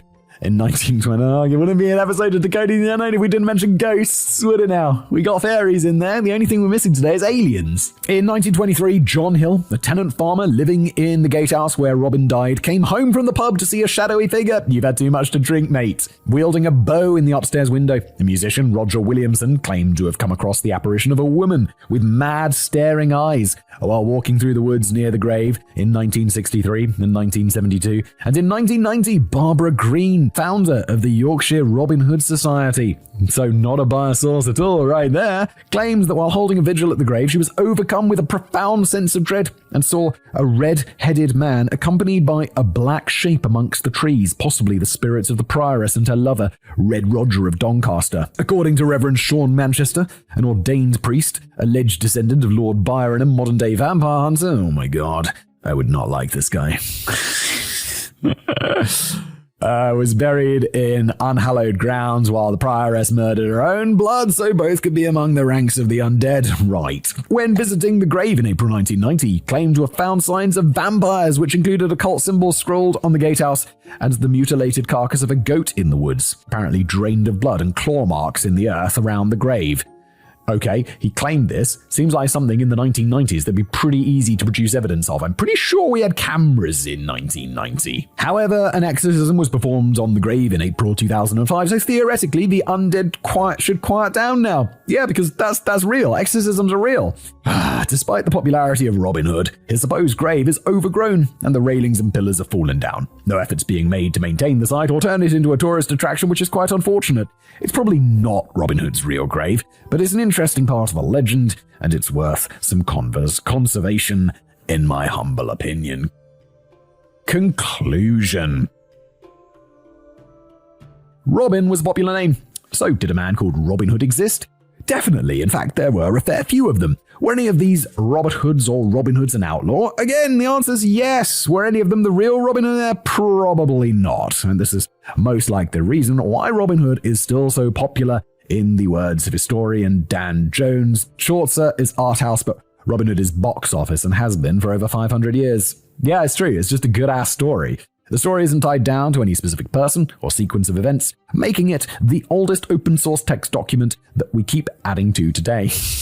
It's like the OG Wikipedia. The story of Robin Hood can be changed to speak to just about any audience, no matter what they're dealing with. Robin Hood was a devout Catholic, but when the Reformation came along after Henry VIII split from the church in Rome, Robin dropped the Virgin Mary like a hot potato and ran off with Maid Marian. When the aristocracy took an interest in this outlaw, even Henry VIII once dressed up as Robin Hood to entertain his new queen, Catherine of Aragon.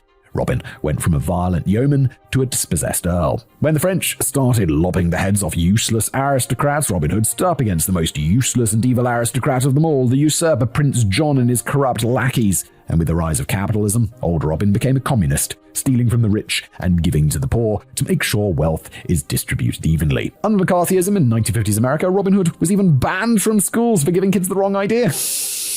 Oh, this is so ridiculous. McCarthyism was insane. It's possible that the legend of Robin Hood started when one outlaw robbed a monk and got away with it. But even if the legend was based on a real person, the character of Robin Hood that we know and love today has long since outgrown his origin story and changed so much that the original Robin Hood, if he ever existed, probably wouldn't recognize himself. With each new daring robbery and humorous escape, each detail added by each storyteller over the centuries, Robin Hood became something far more impressive than just a story. Robin Hood became a symbol of standing up for what's right and fighting all that's corrupt, for speaking up for those who can't speak up for themselves, and showed us that law and justice is not always the same thing. So go forth, be merry, surround yourself with loyal friends, and remember, the best Robin Hood always speaks with an English accent and is a fox wearing green. Thank you for being here. That's the end of today's episode.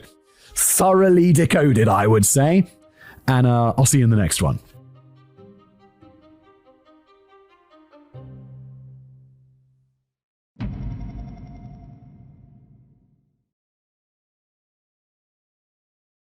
Hello everybody, welcome back to another episode of Decoding the Unknown. I, as always, am your host Simon. Welcome. Elizabeth Bathory, bloodthirsty vampire or victim of the patriarchy. This is the woman who was like bathing in blood and shit, right? And then they were like, yeah, maybe she didn't. Maybe it's just all a big story to demonize her as a woman. Which, you know, is the past. Women were seen as lessers.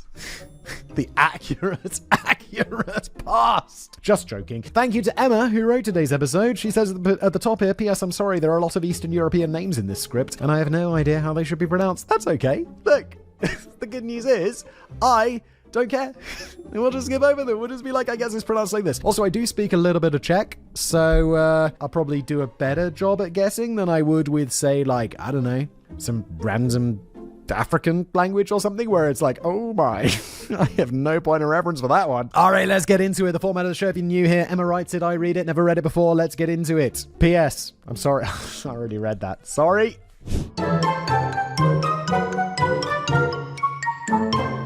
What do Count Dracula, the evil queen from Snow White, and Rose West have in common? Well, it's not that Simon doesn't know who they are, because I know of Count Dracula, the evil queen from Snow White. I don't know who Rose West is. Let me give you a clue. One is based on a 15th century Transylvanian noble who is known for impaling his enemies, Vlad the Impaler, yes. One is a powerful woman who is said to have been obsessed with remaining young and beautiful. Oh, Elizabeth Bathory, you're the evil queen from Snow White. I don't remember you bathing in blood in that one, but let's see. Although I'm probably thinking of the Disney version. In the actual original one, it was probably like, oh no, she bathed in the blood and feces, because, what are these called? Why can't I remember the name of these? Like fairy tales. Fairy tales, scary and weird. The original ones, and there's loads of rape. Like the one with the sleeping girl in the tower. It's like, oh my god, what? Sleeping Beauty. Sleeping Beauty originally is weird, dude. Weird. One is a powerful woman who's said to be obsessed with remaining young and beautiful. The other is a sadistic serial killer who murdered more than 10 women alongside her husband. If you guess that the person they have in common is Elizabeth Bathory, then I'll award you 50 brownie points for your deduction skills, since that's the title of today's episode.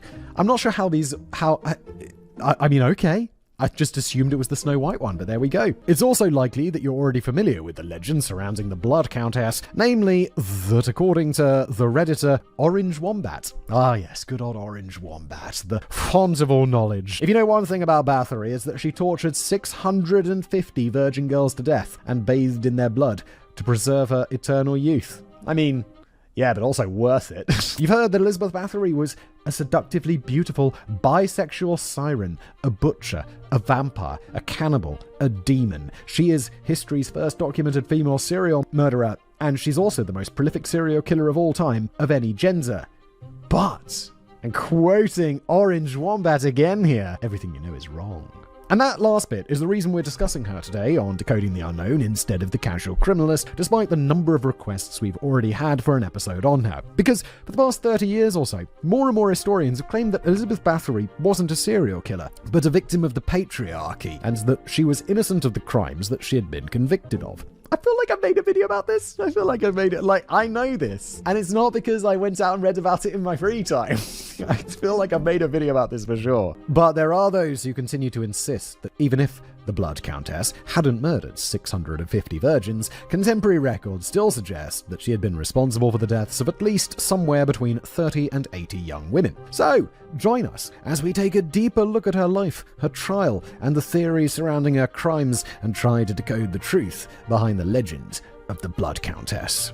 The infamous lady. Reddit user, Original apparently the source of today's episode's information, has already summed up the legend of Elizabeth Bathory for us, but there's more to her story than her alleged crimes, and some historical context is needed before we start debunking the various stories that have been told about her. I'm going to get so confused in today's episode, because literally before this, I finished off an episode of Casual Criminalist that I didn't finish from the day before doing this, and this one's also about crimes. I'm going to call this Casual Criminalist. I'm sorry. It's another podcast I do. Check it out. Why don't you? It's like this, but with more actual murder. And some historical context is needed before we start debunking the various stories that have been told about her. Elizabeth Bathory was born on the 7th of August, 1560, and no, I didn't just do a weird pronunciation of Elizabeth. That seems to be her original name. In Exed Castle in Nearbator, eastern Hungary, to Baron Georgi Bathory and his cousin, Anna Bathory. Oh yes, the past. It's like, how are you guys related? Well, with this, and also this. Okay. That explains the weird fingers. The Bathory family were both wealthy and influential. Her paternal grandfather was Conrad the Red, who was Duke of Masovia and Warsaw, and a Polish prince. Her maternal uncle was Istvan Bathory, who at the time was both the Prince of Transylvania, the Grand Duke of Lithuania, and the King of Poland. Dude's been collecting titles, hasn't he? Her uncle, Christopher Bathory, was the Voivode of Hungary. That's basically like a prime minister. And her cousin, Sigismund Bathory, would later be the Prince of Transylvania, Wallachia, and Moldova, apparently, not Moldova. He'd be also Prince of the Holy Roman Empire, Count of the Sigelskis, and a lord in parts of Hungary. In other words, this girl had connections. Elizabeth was raised just like any other young noble lady of the time. She spoke Hungarian, Slavic, Greek, Latin, and German, and was taught how to manage a castle and care for all of its inhabitants. She was also rumored to have been exceptionally beautiful, with skin as pale as snow and hair as black as a raven's wing. And if that description sounds familiar, it's because that's how Snow White is always described. I mean, everything's a remix, isn't it? When Elizabeth was 10, her parents met with the rich and influential Nadasdy family, who were looking for a bride for their son and heir, Ferenc Nadasdy. The Nadasdy family were just as rich and powerful as the Bathory family. Ferenc's father, Baron Tomas, was a scholar, a politician, and a warrior, and his mother, Orsolia, was the last member of the stinking rich Kanizai family. They lived in Sava in western Hungary in a castle now known as Nadasdy Castle, which was located just 80 miles or 128 kilometers south of Vienna, and which would become known as a cultural center after the first Hungarian book, the New Testament of 1541, was printed there. Count Tomas also regularly defended his lands against the Ottomans, and in 1559 he had been elected to the Palatine of Hungary, which gave him the authority to act on behalf of the king. He became known as the Great Palatine and held that position until 1562. I feel like I know nothing about Star Wars, but Great Palatine sounds like someone out of Star Wars. Is there something to do with Palatines in Star Wars? Or is that some other fantasy show that I don't care about? And no, it's not sci-fi. The 7-year-old Ferenc was their only surviving child, so he inherited his father's title and lands. He had various tutors who taught him about natural history, attended school in Vienna, and as a teenager, joined the military. According to his mother, the teenaged Ferenc was more interested in playing soldier than attending school. I mean, who isn't? You're a teenager. You just want to go run around in the woods with your friends. No one... Oh my god, I had a dream last night that I was in school again, and it was miserable. Shit. Oh, that's so bizarre. Oh, how bizarre. And I was there in school, but I was also me. So I was like, why am I doing these lessons? I've got a job. Why am I back here? Why? Why? But since a war between the Ottomans and Hungarians would break out when Ferenc was in his 20s, that turned out to be a bit of a good thing. When he turned 15, Baron Ferenc was considered to be old enough to marry. The past. So Orsoya asked around to find out if any of her friends knew about a suitable bride for him, and she was told to write to the Bathories of Exed, whose 10-year-old daughter was already well known for both her beauty and intelligence. 10 years old, what's going on? The past, why? The Dowager Baroness Orsoya proposed a match, and the Bathory and Nadazdi families started negotiating the terms of the marriage agreement. The engagement was made official 3 years later, and the 13... Oh, thank God, she was 13. Okay, I was worried she was 10 for a second. Oh, that's a joke. Don't cover me, it's just a joke. And 13-year-old Erzsébet was sent to Svar so that she could learn how to manage the Nadazdi estates. The two of them were married on the 8th of May, 1575, at Varna Castle in Vranov, present-day Slovakia. Ferenc was 19, and Erzsébet was still 14. The wedding lasted 2 weeks, and 4,500 guests were invited, which included the Holy Roman Emperor Maximilian II of the House of Habsburg, Kimberly L. Craft, author of the book Infamous Lady, The Truth Story of Countess Erzsébet Bathory, and Maximilian II of the House of Habsburg.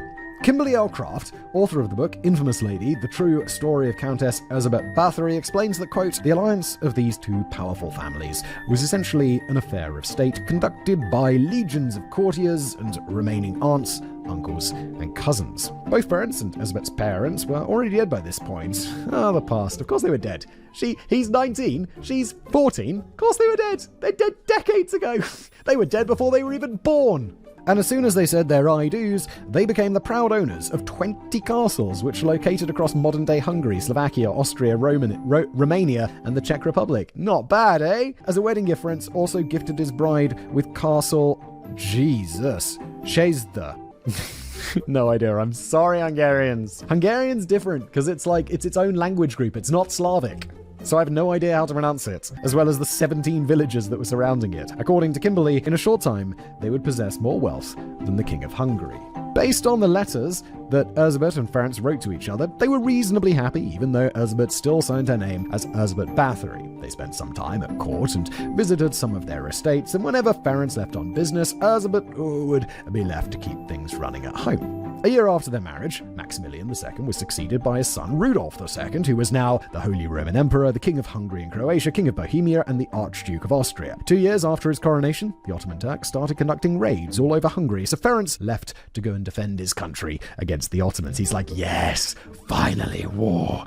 He's like, I love playing soldier. And then he gets to the front line. It's like people just getting their heads like cut off and they've got festering wounds. And he's like, this isn't like the games. I want to go home. For the next 26 years, Ferenc would defend his country against the Ottomans during what would become known as the Long Turkish War, and he became a war hero, earning him the name the Black Bey and the Black Knight of Hungary, as well as the title of Count. He would capture Turkish lords and hold them for ransom, torture others for information. It was a little bit of the Geneva Convention, wasn't it? And loot and plunder Turkish camps.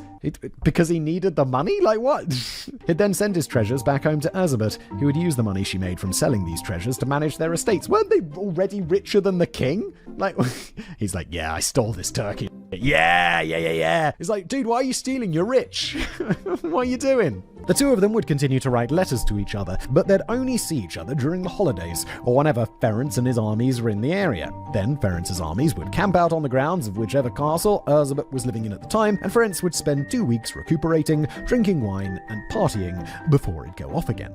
It's probably part of the reason why their first child, Anna, was born around the 10-year anniversary. She was followed by Orsolia, Catalin, Andras, and Paul, although only Anna, Catalin, and Paul would survive into adulthood. During those 26 years, Erzsébet spent her time managing their 20 castles, overseeing her households, caring for her children, arranging marriages for her surviving daughters, ensuring that her people had food to eat and were well cared for, and basically doing whatever was required of any other noblewoman of her time. But in 1601, Ferenc fell ill with a mysterious illness. Where was the past?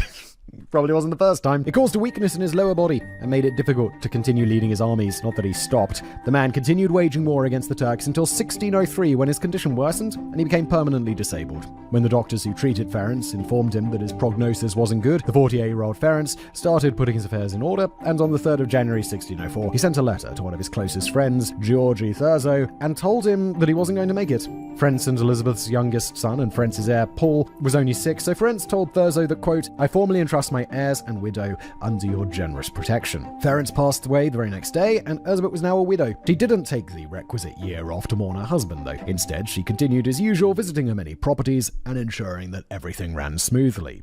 Yeah, if you've got 20 castles to look over, you can't just be like, all right, I'm just going to take a year off. It's like shit's going to fall to pieces. During this time, the poor of Hungary were quickly dying out. The war with the Turks had led to widespread famine, and disease spread rapidly through the towns and villages. Hungary's nobles were also struggling to keep their heads above water, since King Rudolf demanded that they help fund the war effort and had zero regard for the fact that the nobles also had to ensure that their people had enough food to survive. This led to the start of the Boxai Uprising, and now King Rudolf was fighting a war on two fronts, one against the Turks and another against his people, who called for an end to the war with the Turks. During this time, Elizabeth moved between her various castles in an attempt to keep herself safe, and wrote to a friend of Ferenc's about the rumours that King Rudolf and the Catholic Church were using false accusations of treason against the Protestant Hungarian nobles so that they could confiscate their wealth and properties. Bros, this is not going to end well for you, dude. You're fighting a foreign war that no one wants, and your people are like basically on the verge of uprising against you. You're going to end up with your head on a stick, my dude. He advised her to lay low and not align herself with either the king or the leader of the rebellion, Stephen Boxai, which she did. The Boxai Uprising lasted for 2 years, by which time King Rudolf was heavily indebted and owed his nobles and armies millions of florins. I should have just accused them of treason or whatever. What was he? Yeah, treason. Just take their money. Easy, you're the king. But did he really made this out? He really made out of this without his head on a stick? Some good-ass leadership right there, apparently. This led to what's known as the Brothers' Quarrel, with the male heirs of the House of Habsburg deciding that King Rudolf should abdicate as King of Hungary and hand control of the country to his younger brother, Archduke Matthias. King Matthias then broke... Oh, wow, so okay, boom. Done. Then brokered a treaty with Stephen Boxai, and the Boxai Uprising came to an end in June 1606. That November, King Matthias negotiated a peace treaty between the Ottomans and the Hungarians, and the Peace of Szentvatorok. Again, apologies, Hungarians. Do you know the Hungarian language is used for... I learned this. I went on a little, one of those little walking tours of Hungary, of Budapest, when I was there, I don't know, maybe a decade ago. Maybe more than a decade ago. And the tour guide was like, yeah, in the movies, when the aliens are talking, sometimes they just use Hungarian because they don't want to make up their own language, and no one understands Hungarian except for the Hungarians. And then when the movies come to Hungary, they have to dub over the Hungarian into something else, because otherwise all the Hungarians are like, wait, why are the aliens speaking Hungarian? This is so strange. And this brought an end to the long Turkish War, and by 1609, Rudolf was forced to hand over control of Hungary, Austria, Moravia, and Bohemia to his younger brother. After almost 30 years, the people of Hungary were finally able to live their lives in peace, but contemporary sources describe the country as being a wasteland, and Erzsébet would complain that so many people had died that she was having trouble finding people to work her estates. Oh no! It's like all the poor people died, and now I have 0 serfs! None! It's an outrage! Calm down, calm down. She's got those first world problems, doesn't she? She's got those rich people problems. She also experienced some money troubles, since some of her estates had been ransacked and burned down by the Boxai rebels. Her husband Ferenc had also agreed to loan King Rudolf money during the war, which had also drained their coffers. Wait, didn't they say that she was richer than the king? Shit went wrong. By the time Ferenc passed away, the crown already owed Count Nezny an amount of 18,000 gulden, or around $600,000. I'm assuming that's money back then, rather than modern money, because it's a lot of money, but it's not that much. It's not like ruining someone who's richer than the king. It's $600,000. It's the price of a medium nice house. And when Erzsébet asked the crown when they were planning on paying her back, she was told that the crown simply didn't have enough money to settle their debts. After her husband's death, Erzsébet moved to Castle Chesler, and in 16... I'm just making up the pronunciation of that at this point. I'm sorry. And in 1609, she opens a gynoeceum for young noble women, which is basically like a finishing school. Okay. Gynoeceum. Sounds like something else.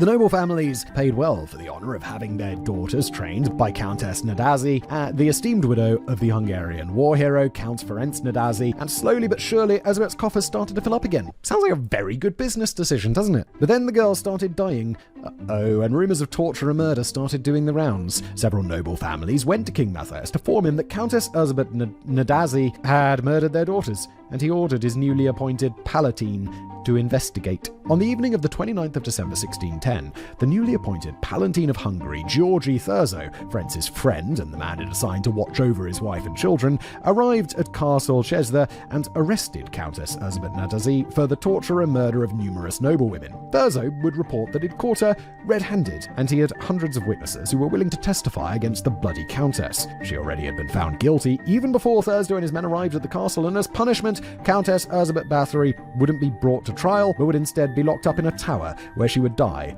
on the 21st of August, 1614, just 2 weeks after her 54th birthday. In the years following her imprisonment, her family refused to speak her name. She was effectively written out of history and was forgotten about for more than 100 years. Then, a Jesuit priest came across documents relating to her trial, and he wrote his own version of events while adding to the folktales that were being told about the Tigress of Chester. Over the next 300 years, people added their little flavor to her legend, and by the 1980s, people started asking questions and speculating about whether or not she was truly guilty. And with it came several conspiracy theories and questions. Did Elizabeth really murder 650 virgins? I've struggled to believe that she could murder 600... I definitely believe she could murder 650 virgins if there were poor people after the war that she could murder. But you can't murder 650 rich people and get away with it. They're rich people. They're different. That is true. I'm saying that in jest, but also it's serious. This is the past. These people are powerful. If you murder their children, they're going to come and find you. And they're going to make sure your head gets cut off, or you get imprisoned in a tower.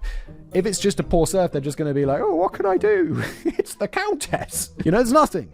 Had she really been a sadistic serial killer? Was she targeted by King Matthias so that he could write off the crown's debt to her? Had Thurzo framed her so that he could lay claim to her wealth and properties? Ooh, spicy. Were the rumors about her being involved in witchcraft actually true? And did she really murder those girls because she wanted to bathe in their blood and remain young and beautiful forever? Well, let's find out, shall we? Mirror, mirror on the wall. In the last 4 centuries, the stories that are told about Elizabeth Bathory initially claimed that she was a witch who bathed in the blood of her victims so that she could remain young and beautiful. And later, she was made out to be a vampire who took pleasure in draining her victims of all their blood. 300 years is a really long-ass time for a story to develop into something truly crazy. In 1729, 115 years after her death, 400 years, sorry. It's a long time. A Jesuit priest named Laszlo Torozzi wrote a book on Countess Bathory's crimes titled Tragica Historia. In it, he recounted the story of the infamous lady and used the testimony provided against her as proof of why the Protestants were inherently evil. He was the first one to officially claim that she'd murdered virgins so that she could bathe in their blood. In 1815, John Paget added to these claims by explaining that Countess Bathory had once lashed out at a servant girl for pulling her hair while brushing it. In The Book of Werewolves by Sabine Baring-Gould, which was first published in 1863, Baring-Gould recounts the story as follows, quoting here. Elizabeth was wont to dress well to please her husband and spent half the day over her toilet. On one occasion, a lady's maid saw something wrong in her headdress and, as a recompense for observing it, received such a severe box on the ears that blood gushed from her nose and spurted onto her mistress's face. When the blood drops were washed off her face, her skin appeared much more beautiful, whiter, and more transparent on the spots where the blood had been. You got to be very accurate with your bathing then. You got to have exactly the same amount of time or you're going to end up with really splotchy skin. Elizabeth found the resolution to bathe her face and her whole body in human blood so as to enhance her beauty. Elizabeth was wont to bathe at the hour of 4 a.m. After the bath, she appeared more beautiful than before. According to who? How do you know all these specifics? This doesn't seem like... It's like... This is how the story develops into something truly crazy. She goes from being like, yeah, some people went missing around her, to she drank their blood, drained it, and then puked it up and bathed in it. That's what happens. Now, of course, these claims aren't true, since none of the original witness statements against Countess Bathory ever mentioned her so-called habit of taking a 4 a.m. dip in the blood of 20 virgins. I can also go on about how disgusting it would be to plonk down in a tub full of congealed blood, but let's just leave it at that, shall we?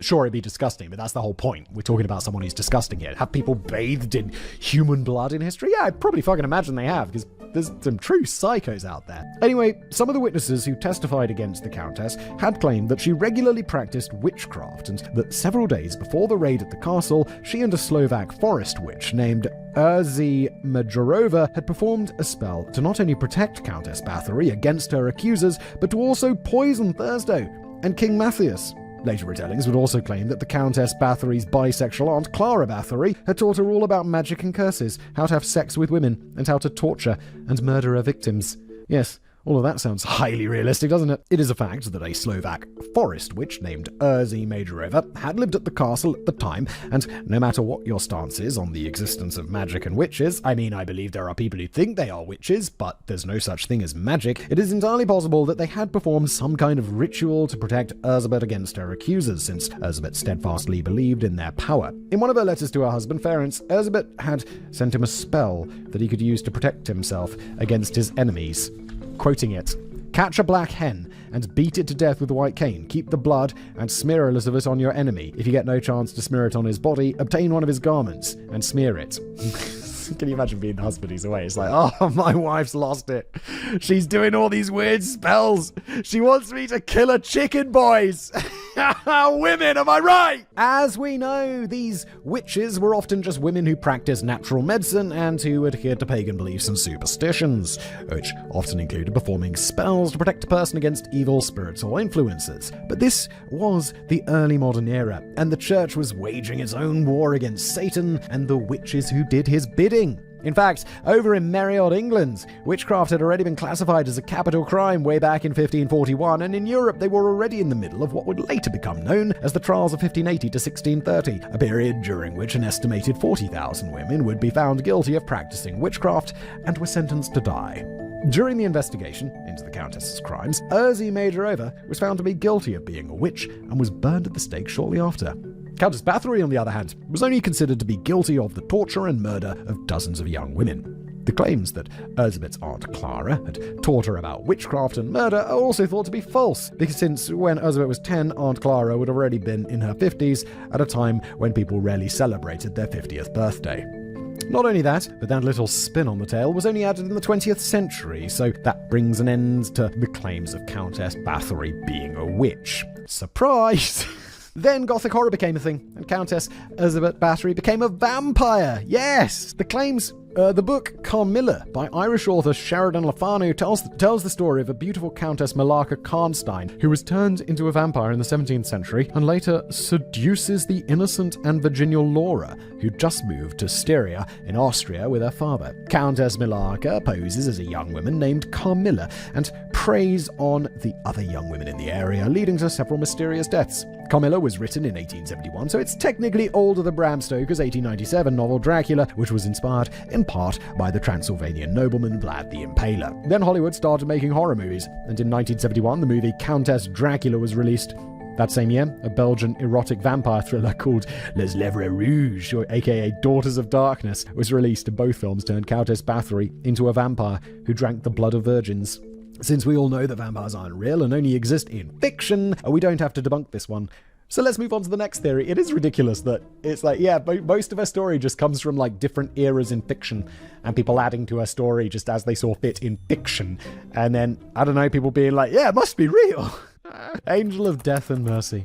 Where earlier authors focused on the legend surrounding Countess Erzsébet Bathory and turned her into a mythological monster, modern-day authors looked at the evidence available to them and started speculating about whether or not Erzsébet Bathory was a sadistic serial killer. After all, you don't have to dive too deep into a story before you're hit by hundreds of claims that in one way or another, young women died whenever Countess Bathory was in town. One of the first people who started to suspect that the Countess was up to no good was a pastor named Istvan Magari. Back in 1585, the 25-year-old Countess Bathory was still living in Nadasdi Castle in Savar, while her husband was away fighting the Turks. One night, Pastor Magari was called to the castle and was told that one of the female servants had died. They needed him to perform the necessary rites so that they could bury her, and the pastor asked to see the young woman's body. 649 times later, he's like, this is weird, isn't it? To her surprise, the young girl had already been put in a coffin and the lid had been nailed shut so that he couldn't see what she looked like. When he asked the Countess to have the coffin open so that he could perform burial rites, the Countess told him that she didn't want the other servants to see the young girl's body because, quote, "I'm afraid that we have a case of cholera on our hands. I don't want to alarm the other servants or create panic in town. And I mean, yeah, fair play. The pastor agreed that it was a wise decision, then took the young girl's body away and buried her. A few weeks later, the good pastor was summoned yet again, but this time, more than one body had been put in the coffin. Okay, they just cracked it open to put in a new one. Saving some money, I guess. When the pastor asked why they got two bodies in the same coffin, he was told that one of the girls had already passed away earlier, and when they realized that another young girl was already in death's door, they waited until she died and then put her in the coffin as well. After all, they were at war and money was scarce. They got a 2-for-1 deal on the funeral. I mean, okay, yeah, it's weird, but also fair play. The pastor was skeptical, but he still had the final rites performed, and the two girls were buried. A few days later, he was summoned yet again, and again, and again, and at one point he demanded to know what was going on inside the walls of the castle. Okay, I was kind of joking about the 649 bodies later. Once again, the countess claimed there was an epidemic, but the pastor wasn't allowed to search the castle and see the sick and dying for himself. Instead, he refused to bury the bodies of the young girls who died, which prompted the Countess' servants to find alternative resting places for them. According to my sources, some people believe that Countess Bathory was running a secret hospital inside of the castle, and the women who died had been patients at the hospital. Sounds like something a lawyer would say, doesn't it? After all, at the time, doctors were referred to as barbers, and the medicine they practiced was anything but harmless, so it wasn't unusual for their patients to die from the so-called treatment that they'd been receiving. Ah, you know what he needs? His blood is too hot. Cast him over. No, don't worry, if he gets an infection, we'll be able to treat that with... Oh, no, wait. Wait, we can't. Oh my god, the past. So it wasn't unusual for their patients to die from the so-called treatment that they'd been receiving, according to Dr. Irma Sadetsky-Kardos, maybe? Quote, oh, it's a long quote, here we go. In Countess Bathory's time, it was common duty, as well as security and economic measure, for landowners to provide healthcare to their tenants and servants. The care of men, who were often wounded in war, fell to the lord and the officers and the barbers of the court, while the care of the women and children was part of the ladies' duties, sometimes aided by the local midwife or barber. Ursula Bathory's surviving letters describe the intelligent and reasonable manner in which she managed the business affairs of her household and numerous estates. In several instances, she would even petition the king on behalf of her tenants in legal or financial trouble. She had organized the healing activity at her court in a similarly rational and compassionate way. Each of her estates had resident herbalists and healers who cared for the local tenants and servants. The Countess had a small personal staff of servants well versed in the healing arts. They were highly trained, as they had originally cared for her children. She had also hired healers who were trained to diagnose illness and injury, so that while traveling in the villages, they could bring back to the castle those in need of more serious treatment and household remedies. Look, I kind of do believe this, but it also does very much read like what a lawyer would be saying. Like, no, she wasn't murdering the virgins and bathing in their blood. She was bringing them back to be healed at her castle. And if they didn't heal successfully, then she would bathe in their blood. Alright, that's the end of the quote. Let's move on. We know that the Countess had an interest in natural medicine, and we even have a letter in which she'd written that she asked her friend to send a copy of a medical book, as well as some advice on dealing with an aching back. Still dealing with that problem today, aren't we? Well, sort your achy back, I don't know, try some OxyContin, yes! She'd also purchased large amounts of medicine from the local apothecary, and one witness would later explain that one of the ingredients she bought was antimony, which is a poison similar to arsenic. Dr. Irma argues that some of the methods the barbers and trained midwives used today would be considered torture. Remember, they didn't have any painkillers or anesthesia at the time. If they were pulling a tooth or amputating an arm or a leg, all the patient could do was brace themselves and bite down on some boiled leather or something. I feel like if I was back in the day and they were going to pull out my tooth, I'd be like, all right, look, I'm going to get pretty up on this bottle of whiskey, and then I'm going to come in because, wait, did they have opium and stuff? Wasn't opium a thing? I'd just be like, yo. Fill up the opium pipe, I'm going to smoke the shit out of that, and then I'm going to have a couple of shots of whiskey, and then I'll be in for the tooth pulling. But until then, no. Poppies grow everywhere. You could just grow poppies everywhere, no? And that contains like all sorts of wonderful drugs. They also hadn't quite grasped the concept of sterilizing their tools yet, so patients who'd undergone surgery often died from complications afterwards. Dr. Irma claims that the deaths that took place at Nadasti Castle during this time coincide with documented epidemics, and the ways in which some of these people died could be explained by consulting a list of known diseases that were common at the time and the methods that were used to treat them. We'll quote her again. Medical texts of the time describe extremely painful procedures for the treatment of boils and abscesses, as well as the removal of necrotic tissue and maggots from wounds. Oh god, I'm so glad we live in the future. I got a boil. Let's lance that bad boy and put some maggots in there. And I know actually maggots are actually used in procedures today to, like, if someone's got like necrosis or whatever, they'll put the maggots in there to eat all the dead tissue and they will leave the regular tissue. Kind of wild, right? Open wounds would be cauterized, the infected tissue torn out with red-hot tongs or excised with a sharp knife, treated with cupping and blister plasters, and cleaned with salt water. Holy sh*. This is so great. Do you think people will be like, looking back on us today, be like, oh no, so something was wrong with your heart? Well, what they'd do is they'd crack open your ribs, they'd go inside, and they'd like cut bits of it out, or replace it with bits from your leg, or like put a little pacemaker in there. And people in 200 years be like, that's insane. Why wouldn't they just give them the heart pill? The quote continues, rheumatism and arthritis were often treated with rolling the patient's whole body in stinging nettles. Fingernail poison, a common problem for seamstresses, was treated by lancing, excising, and cleansing the boils that had developed in an infected nail bed. Oh god. Oh god. I don't like that at all. You know that when, if you get like an infected nail or something, you know, where, I don't know, like ingrows or is just infected for whatever, it's so goddamn painful. And the whole nail bed being infected, and like there's just no antibiotics for you, there's nothing, and it's like, oh, this could actually kill me. Christ. Let's continue the quote again. Frog of the tongue. An infected abscess under the tongue could often be treated only by piercing a hole in the tongue itself. Why would you get an infected abscess under your tongue? Certain diseases were treated with specialized forms of bloodletting, opening the vein around the underside of the tongue. Oh my god. Smallpox, typhus, and bubonic plague were treated by lancing the boils and blisters covering the body and using heated bricks as steam compressors. I mean, this. Being in the past, the present is not great, but it's a lot better than the past. Alright, that's the end of the quote. I mean, not the bit that I just said, but I'm not going to be quoting from now on, here we go. But then we need to ask ourselves why the majority of her patients were all young women, which has led some to speculate that Countess Bathory had been running an abortion clinic inside whichever castle she occupied at the time. Of course, we don't know whether this is true or not. No, it's just speculation. Just like the speculation that she was bathing in the blood of 650 virgins. Or we do know that for the next 25 years, young women kept on dying whenever Countess Bathory was in residence. Yeah, but the same could be said for like a hospital doctor. Like, people keep dying around him. Yeah, he works in an ER. Of course people are dying around him. They come in with gunshot wounds. Balthazar Poby, who was one of her stewards at Nadassi Castle, would later explain that he believed more than 200 young women had died during that time, quote, if not already amounting to 300. So, what do you think is more likely? Did those 200 girls die as a result of botched abortions, the medical procedures they'd undergone, or was there something more sinister going on at Nadasdi Castle? I have to say, does it seem more likely that she was running a hospital and people were dying in there rather than she was bathing in the blood of virgins in order to stay young?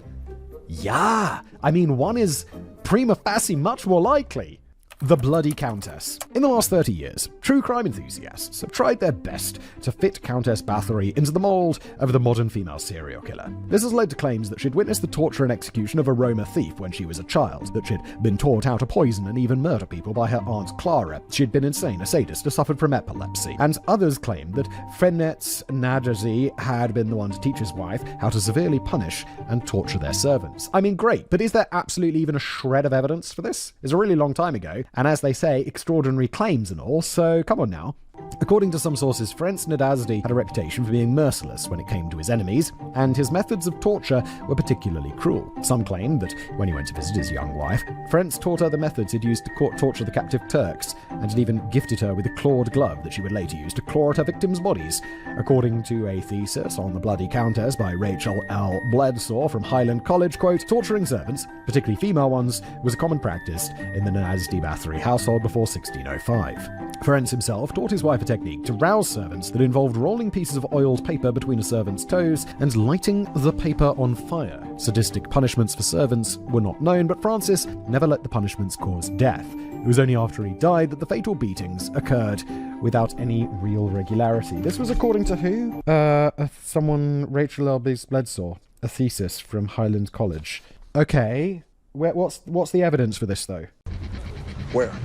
What we do know is that by 1602, the residents of Sava had had enough. Despite Countess Bathory's claims that some of her servant girls had died as a result of illness, more and more people claimed that they could hear screams coming from the castle, and others claimed that the Countess was actually torturing these women to death. I mean, you're going to hear screams coming from a hospital. Like I just said, there's people getting shot coming in. Their bodies would be put in simple coffins, and the Countess's servants would quietly bury them late at night. One of her stewards, a man named Paul Bird, met up with Pastor Istvan Magyari and two professors from the nearby university to discuss the rumours surrounding Countess Bathory's alleged crimes.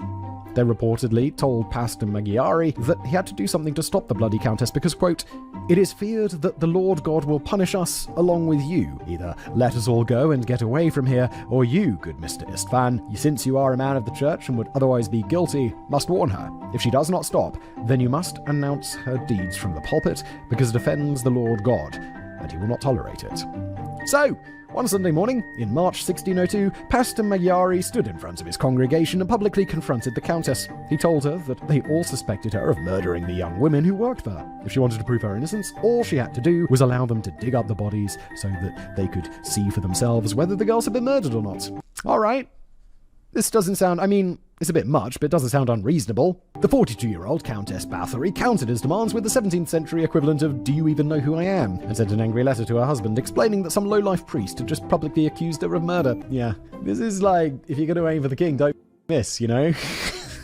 It's not going to end for you, priesty. Pastor Maggiari also sent a letter to Reverend Gregor Philitharus and explained the situation. He also informed the reverends that one of the Countess's servants, a woman named Anna Darvolia, assisted the Countess in torturing the women. The two then tried to decide whether or not they should excommunicate Anna and ban her from attending the church, but before they could make a decision, Count Nadasdy arrived in town and made some large donations to the church, which shut them all up. Which figures.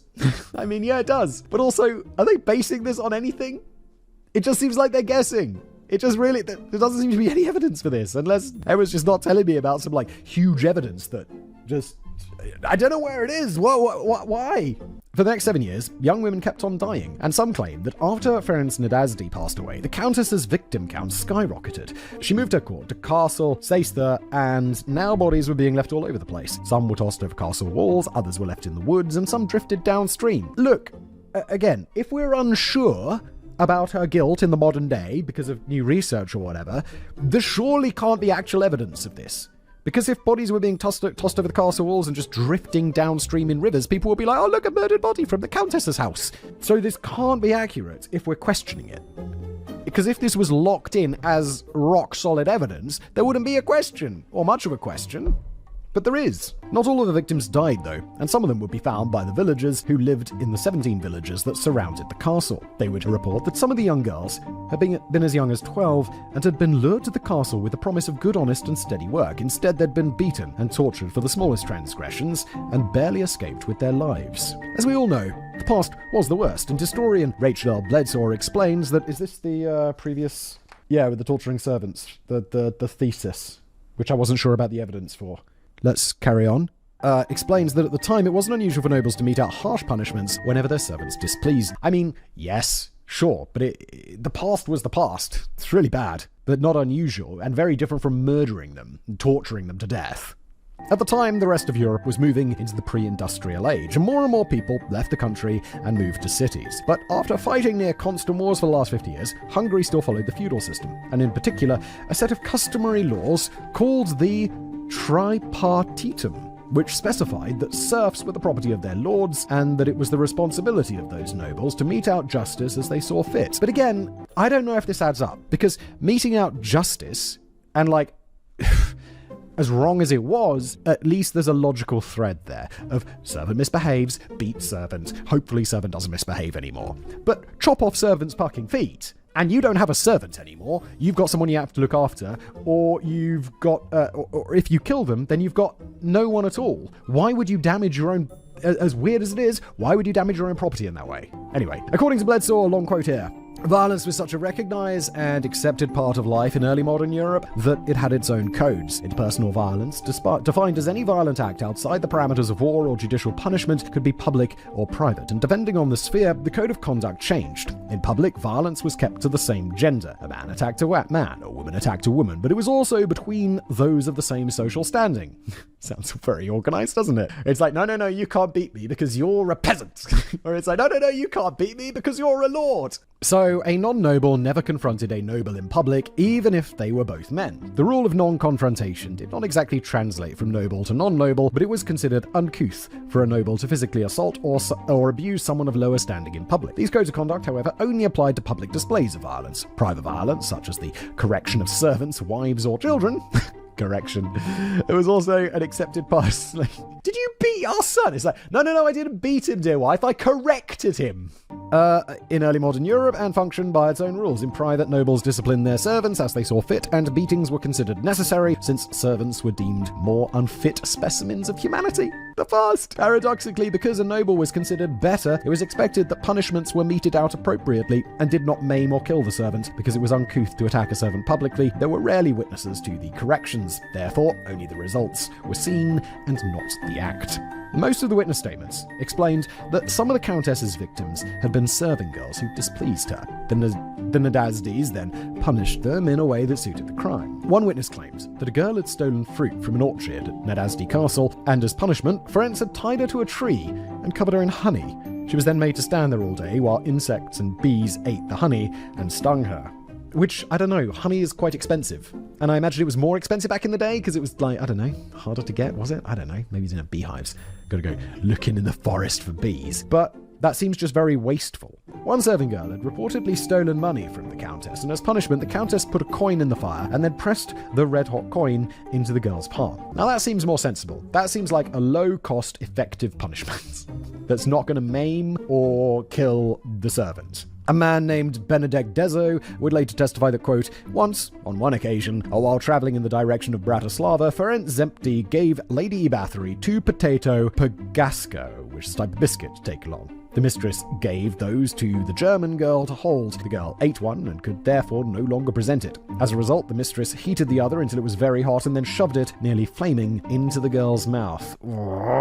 End quote. Bledsaw also points out that all of these punishments, however harsh and cruel, rarely led to the deaths of the servant girls in question, yet because it doesn't make sense to kill your own servants. They're your servants. They're your property, essentially.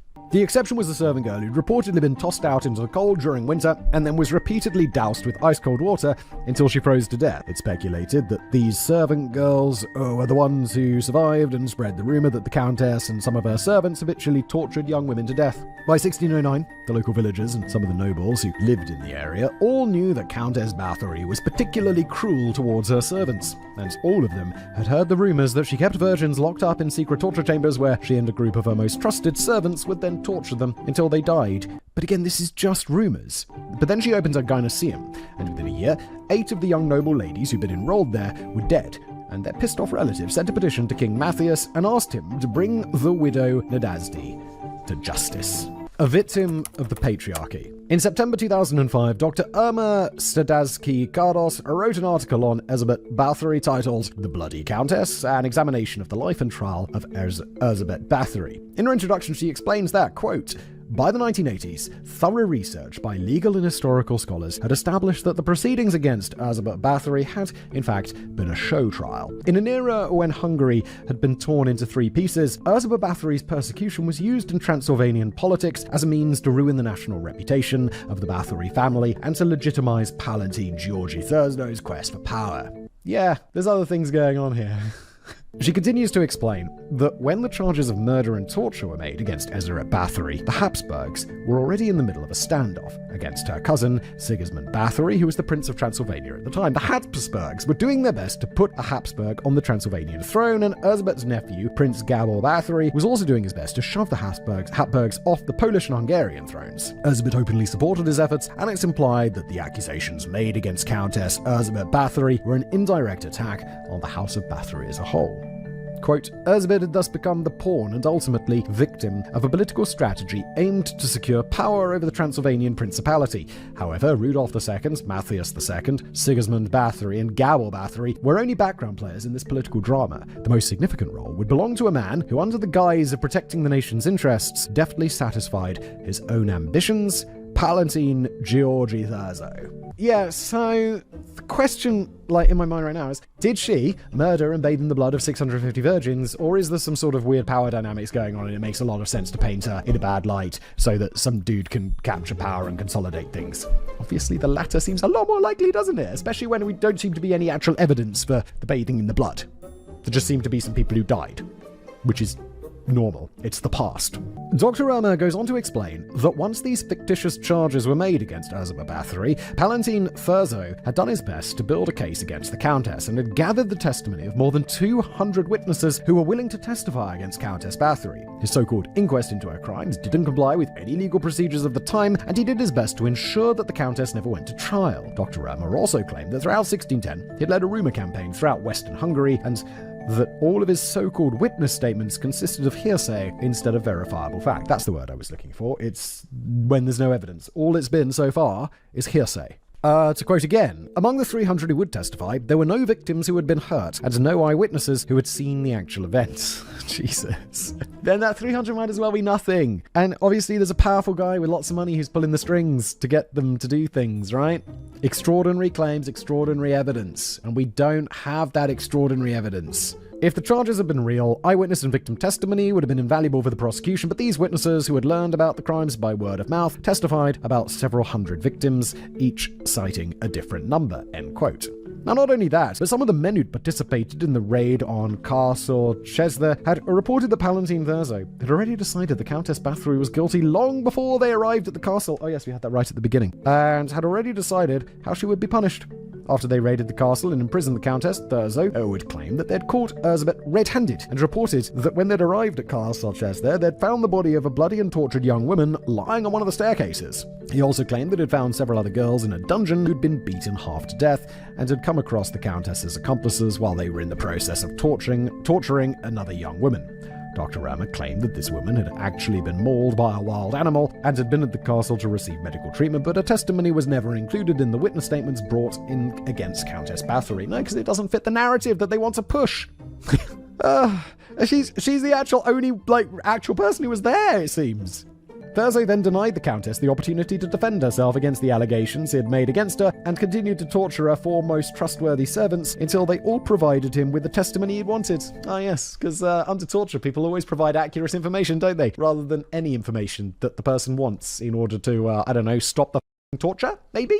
The servants were then tried and executed, oh god, which meant that they would never be able to testify on behalf of Countess Bathory. Quoting again, records of the interrogation showed that, contrary to later allegations, no one was caught in the act of murder or torture, nor were there any fresh bodies to be found in the castle. The arrest and interrogation were based solely on the 8 disease-related deaths at Chester in October 1610, upon which Thurzo had intended to build a case of mass murder against the Countess and her servants. Since such a case would have necessitated actual physical evidence to stand up in court, the interrogation's main purpose was to find these 8 bodies on the estate. While Elizabeth's servants were tortured, the only information asked of them was the location of the corpses. One body was found buried in the castle's yard in fairly good condition, as the cold autumn weather had more or less conserved it in the damp earth. This body would later be presented to Thurzo as the fresh corpse of a victim likely killed on the day he had supposedly caught the Countess in the act of murder. The quote ends. I don't know about you, but after reading Dr. Irma's article, I'm kind of leaning toward the idea that Countess Bathory had just been running a hospital out of her castle, and though some historians still disagree with her conclusions, most of them agree that Palatine Thurzo's investigation against Countess Elizabeth Bathory was based on fake charges. Yeah, I mean, we don't really need to prove that she was running a hospital. The onus is on the other side to prove that she was torturing girls. But Rachel Bledsaw claims that Thurzo had actually been doing his best to protect Ursula Bathory and her assets. After all, he had been one of Ferenc Nadasdi's best friends and had been charged with protecting the widow Nadasdi and her children, and if she'd been found guilty of the murder and torture of 8 young noblewomen, the entire house of Bathory would suffer as a result, and King Matthias would be allowed to confiscate some of the Bathory properties as punishment. Not only that, but several other Hungarian noblewomen had also been accused of supplying the Countess with new victims, so Thurzo had to protect them as well. And to tell Rachel Bledsaw's version of events, we need to go back to February 1609, when the investigation into Countess Bathory's alleged crimes began. The widow Nadasdi. According to Kimberly Craft, quoting here, when Thurzo finally rose to the status of Palatine in 1609, he became second in command to the king. The Palatine functioned like a supreme governor or prime minister, representing the crown in all political matters and holding appropriate judicial as well as military rank. Amidst the political and religious turmoil of the time, Thurzo was already well known for his diplomatic skill and ability to draw compromise out of opposing parties. End quote. 2 of the people who lodged a complaint against the widow Nadasdi were 2 priests named Andras Barosius and Janos Ponnikenus. Sorry, Hungarians! Barrio Barasius claimed that the Countess often called him to the castle to bury the remains of young women, and that had been asked to bury the bodies of 9 women in one night. When he wanted to know why the young girls had died, the Countess allegedly got angry and told him, "Don't ask how they died, just bury them." Ponikanus claimed that some of the townsfolk had told him that the Countess was hiding bodies in the tunnels underneath the castle, and when he went to investigate, he came across 9 coffins that contained the remains of severely bruised and beaten young women. He later wrote to a friend about his discovery, which read, "Oh, such terrible deeds, such unheard of cruelties. In my opinion, there has never existed a worse killer under the sun. But I must not go on, for my heart is bleeding, and I cannot speak anymore." End quote. The two men then drop a list of names of the young women they'd buried and send the list and the testimonies to King Matthias, who ordered Thurzo to investigate the inhumane and ferocious acts that widow Nadasdi had been accused of. Do these guys have anything? What's their connection? What's making these priests do this? Is there something that would lead them to lie? I don't know, because it does seem conflicting with what we have gathered so far. The investigation into Erzsébet Bathory's claims only started in February 1610, and Thurzo sent out 2 letters to Chief Notary Andras of Kerettur and one to the Deputy Notary and Judge Moses Sizuki. In those letters, Thurzo explained that, quote, "You know that we have heard at various times credible and serious allegations regarding the noble and well-known Lady Erzsébet Bathory, widow of the late illustrious and well-known Lord Ferenc Nadasdi, and that namely, this woman, Erzsébet Bathory, disregarding her reverence for God and the people, cruelly murdered one knows not how many girls and virgins and other women in her gynoecium in various ways." He then ordered the 2 men to go out and find anyone who was willing to provide witness statements against the widow Nadasdi. That sounds unbiased and fair. And the 2 men spent the next 4 months traveling all over Western Hungary. They gathered 52 witness statements from nobles and serfs who lived in the counties surrounding Nadasdi Castle and Castle Chester, and a few of them had worked for the Countess while she'd been living at Nadasdi Castle. One of the witness statements reads as follows, quoting, "Peter Kovac was sworn and said that he had heard girls from the court had been buried, but he does not know for certain, nor has he heard with certainty how and if this happens. Janos Sux knows nothing and has heard nothing. Andreas Lacticaro, teacher, was sworn in and said that he had heard the girls were tortured through a woman named Anna, who was also called Darvolia, and also the younger sister of Marte Facchetti was killed through her and several others. The highly literate Paul Biard, Vice Steward of said Sava Castle, was sworn in, interrogated, and said that he had often seen the scholars carried the girls from the lady's house with singing and procession to the funeral. But as to how they died, of course, he cannot know from his own knowledge because he did not enter into the inner chambers of the mistress. Also, he had heard from others that it was said that the deaths happened due to the cruelty of the mistress, but he himself has never seen anything like this. So, they've gone around and gathered all this evidence, which isn't evidence at all. It's like, no, I saw nothing. Oh, someone told me that maybe they heard some screams once. That's it. That's all you've got. And the majority of them made the point of saying that what they knew was solely based on hearsay, and that they hadn't actually seen any of the bodies of the bloody countess's victims, despite one witness claiming that he'd heard that she'd murdered at least 125 young women. Again, heard that. Hearsay. Thurzo also met with Countess Bathory's 2 sons-in-law, and together they discussed the potential fallout if the Countess should be found guilty of the charges made against her. They were both fully aware that they'd also suffer if the House of Bathory fell, so they were willing to do whatever they could to keep the Countess from being charged with murder. Meanwhile, Erzsébet had been warned that Thurzo was investigating several claims that had been made against her. So in August 1610, Countess Bathory and the mother of one of the girls who died at the gynoecium went to court in present-day Eisenberg, where the mother then made a statement which explained that her daughter, Susanna Hernath, had died of natural causes. Again, all of this absolutely non-existent evidence is sure stacking up. Underneath, Mrs. Hernath wasn't a powerful noble. Unfortunately, Mrs. Hernath wasn't a powerful noble, and she was a middle-aged widow, so Palatine and Thurzo just ignored her statement, probably thinking that the Catholic King Matthias was following in his older brother's footsteps and was doing his best to implicate her in a crime so that he could confiscate her wealth. The 50-year-old Countess Bathory drew up a final will and testament which reads, "I, the noble and gracious Erzsébet Bathory, widow of the former noble and gracious Ferenc Nadasdi,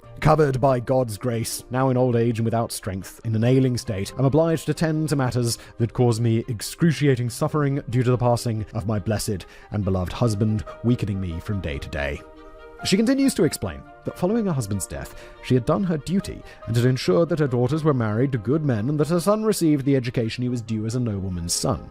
She then renounced all of her assets, including the properties she had inherited from her parents, and declared that they should be divided equally between her 3 remaining children. These are my orders and my last testament. By renouncing her assets, Elizabeth had ensured that should she be found guilty, the king wouldn't be able to lay claim to her properties. Surely the king would be like, I see what you're doing, Liz. No. Those are my properties. I'm the king. She then went on to send several letters to her nephew, Georgi Bathory, asking him to help her leave Hungary and move to Poland. He agreed to help her, but Elizabeth never did leave Hungary in time. That Christmas, Thurzo and several others paid a visit to the Countess, and her sons-in-law sent soldiers to keep her safe against those who meant her harm. The Countess reassured them that the 2 Catholic priests had always had it in for her, and that all the charges against her were false. Unbeknownst to her, Thurzo, her 12-year-old son Paul, and her 2 sons-in-law had already decided that she would become a scapegoat to protect House Bathory and the other Hungarian nobles against the Habsburgs. Bro, your own son and 2 sons-in-law? Holy sh**. You got betrayed! Oh no, Blood Countess isn't, like, there doesn't seem to be anything to say that she is this Blood Countess that everyone makes her out to be. History, what did you do? The 3 soldiers she brought to keep her safe were actually there to make sure that the Countess couldn't deny them entry to the castle when they returned to raid the castle and start the proceedings against her. According to Rachel Bledsaw, again quoting, the private agreement to confine the Countess without argument or reprisals from the family against the state changed from its first conception until the Countess was finally arrested. Originally, she was to be taken to a convent where she would live out the rest of her days. This was an unusual choice considering she was a Calvinist, but one that was both traditional and may have been planned to appease the very Catholic Matthias to keep him from asking more questions. Ultimately, the plan was changed to confining her to a room in her own castle for reasons left to speculation because of lack of hard evidence. Most likely, Paul did not believe that his mother would tolerate being in a convent due to her religious beliefs, or he worried that doing so would indicate his involvement in the plan and limit what she left him in her final will. Either way, the goal was to purposefully keep her from trial so she was not found guilty and did not risk the family's place and power. The agreement does represent a conspiracy, but one that was intended to protect her and the family, not one actively against her. Yeah, protecting the family, but also kind of screwing her, no? So, on December the 29th, 1610, Thurzo went back to Castle Chester, but this time he was accompanied by Imre Magyari, who was a young Count Paul Nadasdy's tutor and legal guardian. Countess Bathory's 2 sons-in-law and an armed escort, all men who could theoretically be trusted to follow Thurzo's lead. When they arrived at the castle, Elizabeth was busy having dinner, and she was informed that they were there to arrest her and her accomplices. Her 4 accomplices were Dorothea or Dorka Semtjes, Iona Jo, Katarina Benitska, and Janos Ujvari, who's also known as Fitzko. All of them were arrested alongside Countess Bathory, and they were asked where Thurzo and the others could find the bodies of the young women who died at the castle. The soldiers dug up one of the graves, took the body out, and displayed it on a table in front of the castle's keep. After being buried in the icy grounds for 2 months, the body was relatively well preserved, but it was covered in blue and grey bruises, which is only natural after being dead for so long. Yeah, this is bodies bruised, like the blood goes to the surface and pools and such things. But Thurzo then summoned the nearby townsfolk, who all gathered in front of the body and claimed that they'd found the woman's newly dead body just lying there when they'd arrived at the castle. No, that's not what happened. It was all a show, and the local townsfolk believed every word of it. The next day, Countess Bathory was made to admit to her crimes in front of her neighbours, and then she was rearrested. Over the course of the next few days, several priests would visit the Countess to comfort her with prayers and support, but she steadfastly refused to confess to her sins. On the 2nd of January, 1611, her 4 accomplices, I get the feeling they're going to be tortured until they say what the dude wants them to say, and then they're going to be executed, right? AKA tortured for information. And numerous witnesses were called to testify against the Blood Countess. These proceedings were all witnessed by several noblemen who lived in the area, and a full transcript of the proceedings was written down in both Hungarian and Latin. The Countess's 4 accomplices all testified that they'd been aware that young women were being tortured to death, but they all claimed that the midwife, Anna Darvolia, had been the one to kill them. She died from a stroke back in 1602 and thus became a convenient scapegoat. They also implicated minor nobles in their crimes by explaining that these women had supplied the Countess with young women in exchange for a finder's fee. When Fitzko was asked how they'd lured the dead girls to the castle, he explained that, quote, "They went looking for girls with Mrs. Dorka. They attracted them with the promise that they would either marry a merchant or that they would be brought somewhere to work as a chambermaid. The now deceased girl would be brought from a Croatian village, somewhere in the neighborhood of Redneck. The girl worked for the lady for a month, and then they killed her. When the 4 accomplices were asked just how many women had died, they all explained that they hadn't been there from the beginning and could only account for the women who died while they had been working for the Countess. According to Kimberly Craft, quote, during their times of service, the 4 defendants placed the number of murdered girls in the range of 30 to 50. Fisco estimated 37, Iona Joe guessed 51, perhaps more, Dorcas said 36, and Catalan put the number at 50. I mean, these are all numbers that have been obtained under interrogation, torture, basically. So we can't rely on that because they're just saying what they want their torturer to hear. That's how torture works. On the 7th of January 1611, a second trial was held, and Countess Bathory's 2 sons-in-law, as well as Paul Nadasdy's legal guardian and the soldiers who'd escorted them to Castle Chester, told a tribunal of 18 judges and 13 witnesses that when they'd arrived at the castle on the 29th of December, they'd discovered the brutally tortured remains of 3 women. They then called some of the townsfolk who'd seen the 2-month-old body, and they all testified that they'd seen the proof of the Countess's crimes with their own eyes. They also claimed to have witnessed the burials of the Countess's other victims, but not one of them could say exactly how many women had died at the hands of the bloody Countess and her 4 accomplices. A woman named Iona Kotsis would later testify that, quoting here, she could comment on so many things over the past 3 years, namely during her time of service, over 30 girls were killed from multiple torture executions by Lady Nadasdy and her assistants. The Lady Nadasdy was very knowledgeable in magic and the art of poisoning, of which there are many examples, but in particular that through magic and poisoning she wanted to take the lives of his Royal Majesty and the Lord Palatine, and also Imre Megyeri and others too, against whom she prayed a certain wishing formula spell. In all ways, she confirms the confessions of the defendants. Then Thurzo presented his little trump card. A servant named Susanna, according to Kimberly Craft, quoting again, while the Chester witnesses believed the number of dead to be around 50 or less, and the staff at Sarvar offered numbers of 175 to 200, an amazing testimony followed. It was Susanna's sole declaration that an astounding 650 girls had been killed. Wait, this is where the 650 number comes from? Just one person with no evidence and just their word? This is crazy. These numbers, she claimed, were based on figures written in the Countess's own hand and kept in a kind of log or register. Well, do you have that log or register? So you're not even seeing it, you just saw a log. If you even saw that. According to her, steward Jacob Savasi had seen the supposed registry in a box in the Countess's possession, end quote. Please, come on.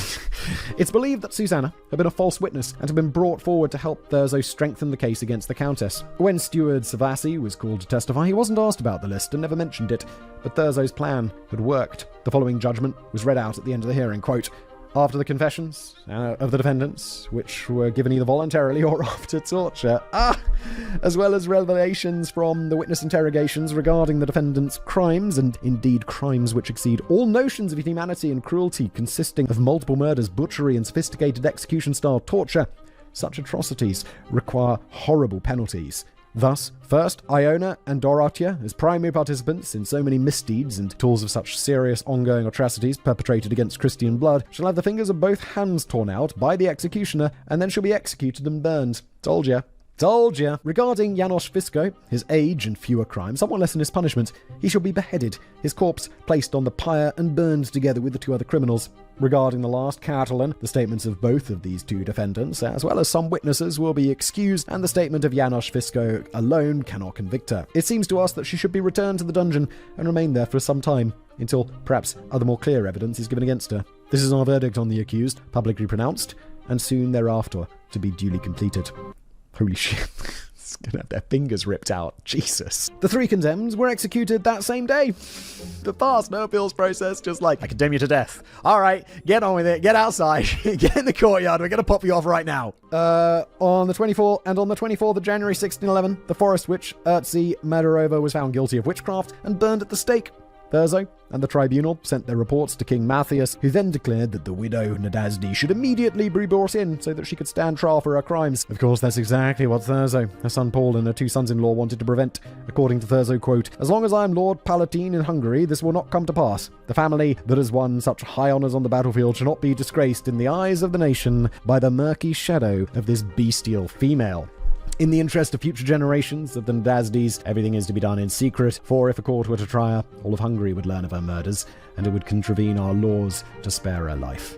However, having seen her crimes with my own eyes. You haven't though, have you? I have not. I've had to abandon my plan to place her in a convent for the rest of her life. The quote ends, instead the Countess was imprisoned at one of the towers at Castle Chester and was put under guard. Her family were permitted to visit her, and her youngest daughter Catelyn regularly brought her mother sweets and new clothes. Countess Bathory was still allowed to write letters, and during the next 3 years, she repeatedly asked her cousin and nephew for help and demanded that she should be allowed to defend herself in court. Prince Sigismund Bathory would then demand that his cousin should be allowed a fair trial. King Matthias would once again demand that the widow Nadasdi should be brought to court to answer for her crimes, and Thursday would insist that she was already serving a lifelong sentence. The battle between King Matthias Thurzo and the members of Countess Bathory's close family continued until August 1614, when the Countess passed away. When it was discovered that she'd already handed her assets over to her children before she was found guilty of murder, the matter was put to rest. Countess Elizabeth Bathory was buried at the church in Chester, but after the locals complained, her remains were moved to the Bathory estate. In the centuries that followed, the location of her final resting place has been forgotten. But she hasn't been. These days, she's remembered for being a witch, a vampire, and one of the worst serial killers in history. She's also thought to have been a loving and caring mother, a cruel mistress, a protector of the innocent, and a victim of the patriarchy. Unfortunately, we'll never know the truth of what happened to those girls 400 years ago, but maybe it's for the best. Besides, we've got better things to worry about, don't we? I don't think she did it. I mean, she doesn't sound like she was great to her servants and all of that stuff, but I don't think she murdered anyone.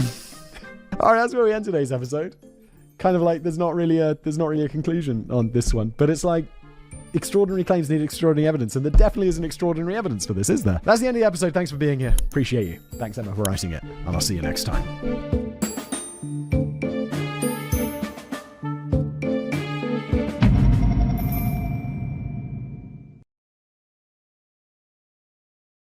Hello, everybody. Welcome back to another episode of Decoding the Unknown. In this one, Michele Membe. I looked up the pronunciation in my pronunciation dictionary, wasn't there? I found a video on YouTube talking about this. It's like some sort of mythical beast, like a Loch Ness monster or some shit like that. And I found some dude saying the name, so I'm just assuming he got it right, and I probably already got it wrong. But this is Congo's living dinosaur. It's not. Dinosaurs aren't alive. I mean, they kind of are, aren't they? Unlike sharks and like... not dolphins. What am I thinking of? Crocodiles. Completely different from dolphins. Aren't they like dinosaurs or something? Anyway, that's what we're talking about today. Thank you, Ilza, who wrote it. I'm going to read it. That's the format of the show. Let's jump in.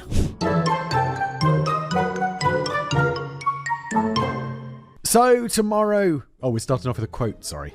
Quote. So tomorrow we disappear into the unknown. This account I am transmitting down the river by canoe, and it may be our last word to those who are interested in our fate. That's what Sir Arthur Conan Doyle wrote. Didn't Sir Arthur Conan Doyle write fiction? Did he also do a travelogue? Or is this part of a story? Untouched by man and his destructive ways, deep in the heart of Africa lies the Congo River Basin, the second largest rainforest on the planet. Did they do a Top Gear there? Did I see one of those Top Gear specials in the Congo River Basin? Am I imagining that? Sounds like somewhere they would, right? This mysterious land, locked in time, is a lost world where the naive yet noble savage hunts and is hunted by monstrous creatures from the dawn of time, stalking the dark jungles and deadly swamps. This sounds like... I was like, wow! And I realized, this is probably fiction, isn't it? Like, especially using the noble savage. This feels like lifting very Arthur Conan Doyle and his period words, right? Or at least that was the belief held in the early 1900s. There we go. Further popularized by writers like Arthur Conan Doyle in his book The Lost World. Wait, is that what there was the second Jurassic Park movie was called The Lost World? It was one of the first DVDs that... Did I have that on VHS? I'm old, remember? It was one of the oldest DVDs or VHSs that I had. It doesn't matter, that's not important. Probably not even named after it, is it? But let's set the record straight. The locals of the Congo Basin are neither savage nor naive. However, this idea of the African jungle as a lost world filled with unknown creatures and living dinosaurs seems to persist well into 2024. I have to say, I kind of associate it more with the Amazon jungle. Not, noble savages. Which is, very...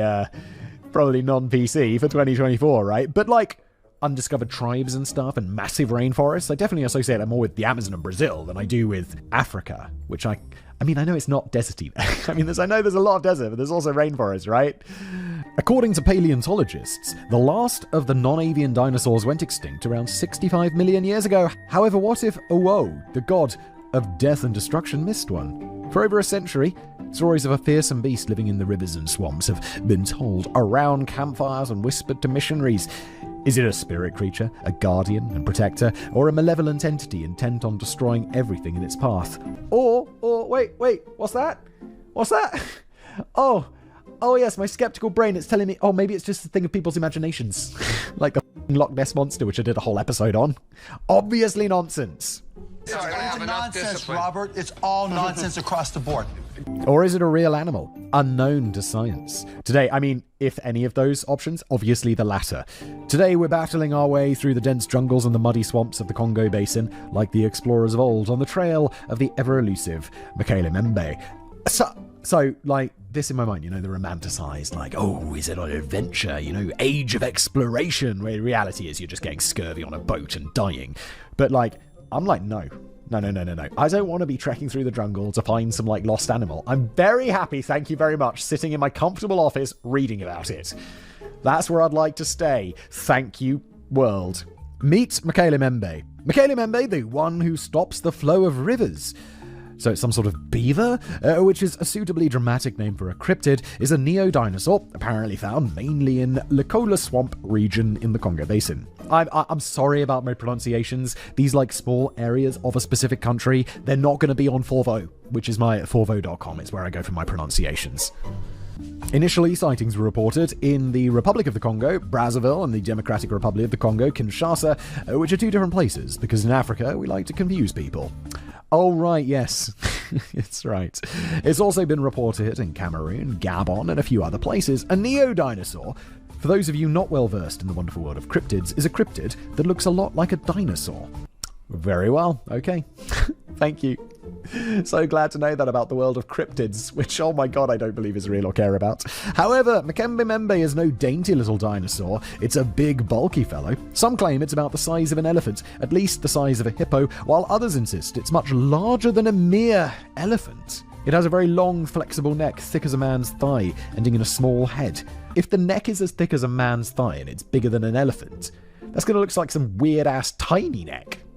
Ending in a small head, usually compared to the head of a snake, lizard, or turtle, with nostrils on the front of the snout. Turtles have weird heads. I saw a turtle the other day. I went to this butterfly place with my kids where you go inside and it's 27 degrees and insanely humid. And you're walking around and looking at giant butterflies. It was just a turtle just walking out on the path. And I'm like, man, turtles are weird. They're just weird creatures, weird looking creatures. It sports a long, powerful tail, similar to that of a crocodile. The skin is smooth, and the color depends on who you talk to, and can range from gray, brown, or reddish. In some regions, like Cameroon, Mekele Membe is also covered in thick armor-like scales, once again, similar to a crocodile. The animal is quadrupedal, a fancy way of saying that it's got 4 feet, usually described the size of a frying pan, which leaves 3 clawed footprints in the soft soil of muddy riverbanks. Again, if this thing's larger than an elephant, those are small, unless it's a massive frying pan. However, considering the variety in sizes when it comes to frying pans these days, I'm not sure that's a very accurate form of measurement. The creature is often described as having 3 relatively long, slender-pointed toes. However, according to some tales, it has flipper-like limbs that would make more sense, since it's supposedly aquatic, or at least semi-aquatic. You're most likely to come across Mekele Membe in the deep pools of the underwater caves of the swampy jungles of Western Africa. However, it seems to prefer rivers and will often find washed-out caves in river bends. You're unlikely to see the whole animal, though usually only the head and neck are visible, and like hippos, it can submerge completely, hiding under the water. It'll occasionally venture... Hippos can go underwater? I kind of just imagine them as kind of halfway in the water, kind of lurking about. Hippos are mad dangerous, right? They're like that unsuspected, super dangerous creature.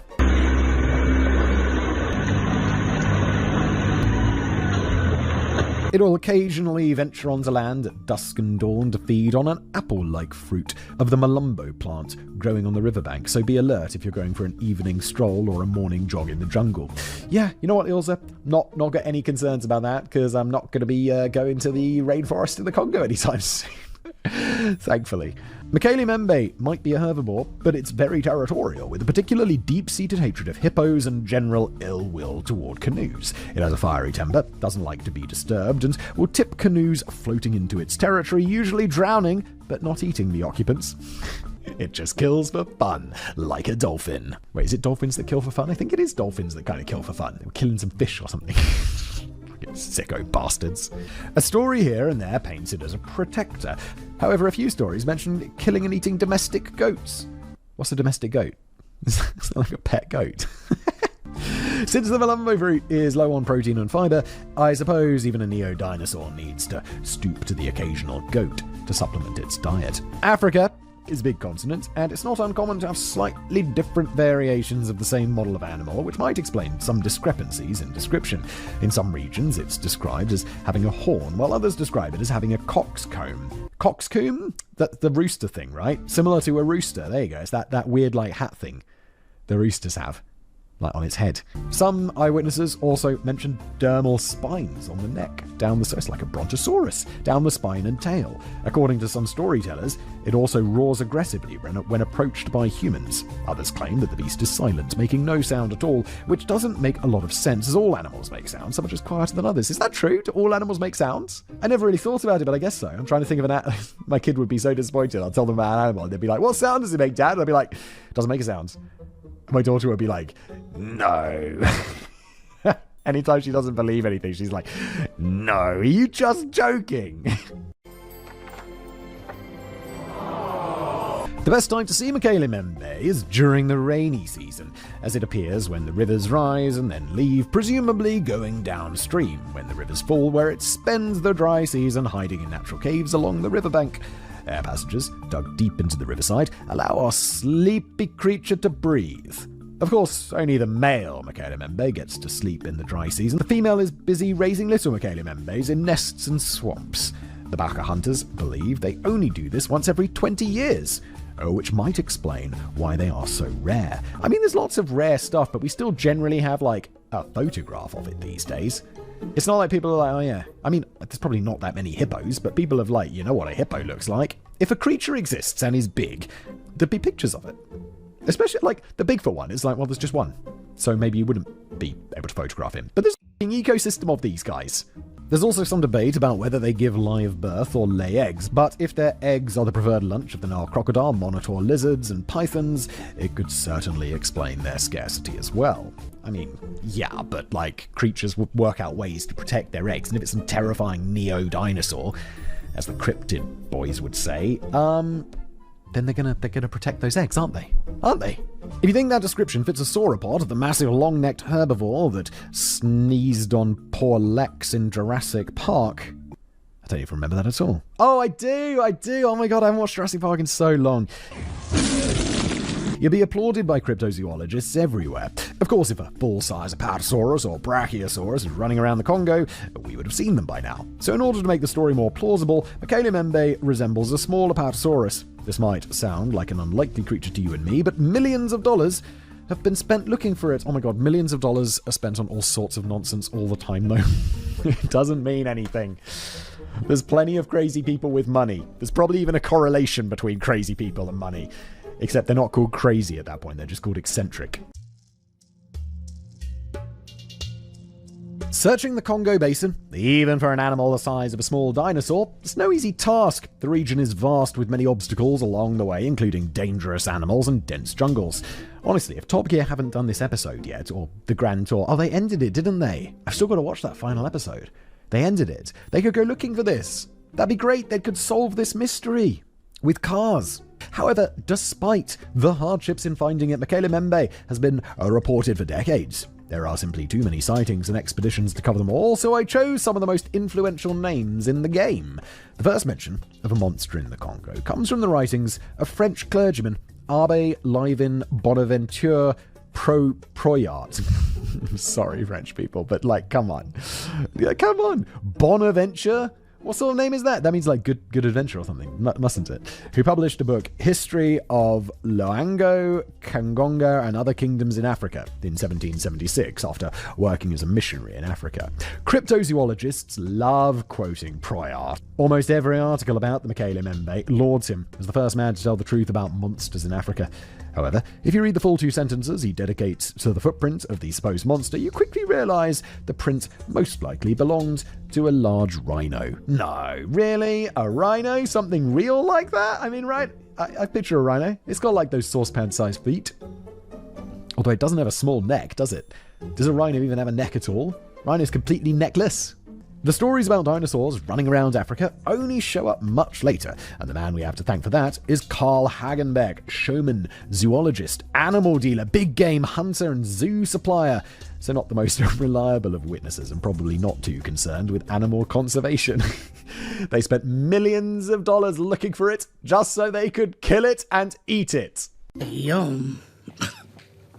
In his book, Beasts and Men, published in 1909, he recounts stories he'd heard from locals and missionaries and hunters of a huge animal described as half elephant, half dragon, roaming the wild expanse of what we now call Zimbabwe and Zambia. Cave drawings in Central Africa, which is a long way from Zimbabwe, apparently depict a brontosaurus, but unfortunately, he never bothered to tell anyone where to find these caves, and Central Africa is a sizable place of real estate to search. Yeah, Africa's massive. We all think Africa's a bit small because of the Mercator projection map, which makes Greenland look about the same size as Africa, but Africa is really big. Africa is really, really big. I think it's like 16 times the size of Greenland or something. So when you look at those maps, you're like, whoa, this is not accurate at all. No wonder the islands look weird. Like the islands around Greenland and northern Canada, I mean. Enough about this, let's carry on. This isn't the map show. One of Hagenbeck's sources also mentioned a distinct lack of hippos at Lake Bangwalu in Zambia. And what creature do we know with an innate hatred of hippos? I don't know. No one? Maybe people who've had their relatives killed by hippos? Hagenbeck was convinced the monster was real. Oh wait, is this monster supposed to not like hippos? Based on what? Just making shit up again. These people from the past. There's no hippo, so it must be a monster. Hagenbeck was convinced the monster was real, so he set out on an expensive expedition to find the creature, probably to sell it to a zoo, but he was unsuccessful.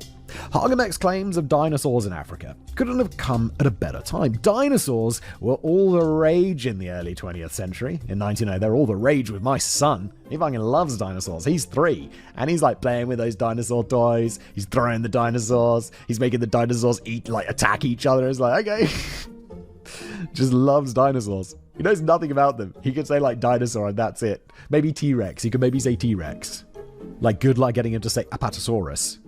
In 1905, the American Museum of Natural History unveiled a mounted skeleton of an Apatosaurus, and London's Natural History Museum unveiled a Diplodocus. It didn't take long for the museums all over the world to start showcasing gigantic skeletons of sauropods, mostly thanks to Andrew Carnegie, an industrialist and patron of the sciences who happily funded many an excavation. Hagenbeck's book was snapped up by an eager audience caught in the dinosaur craze, helped along by Arthur Conan Doyle and Rider Haggard, among others.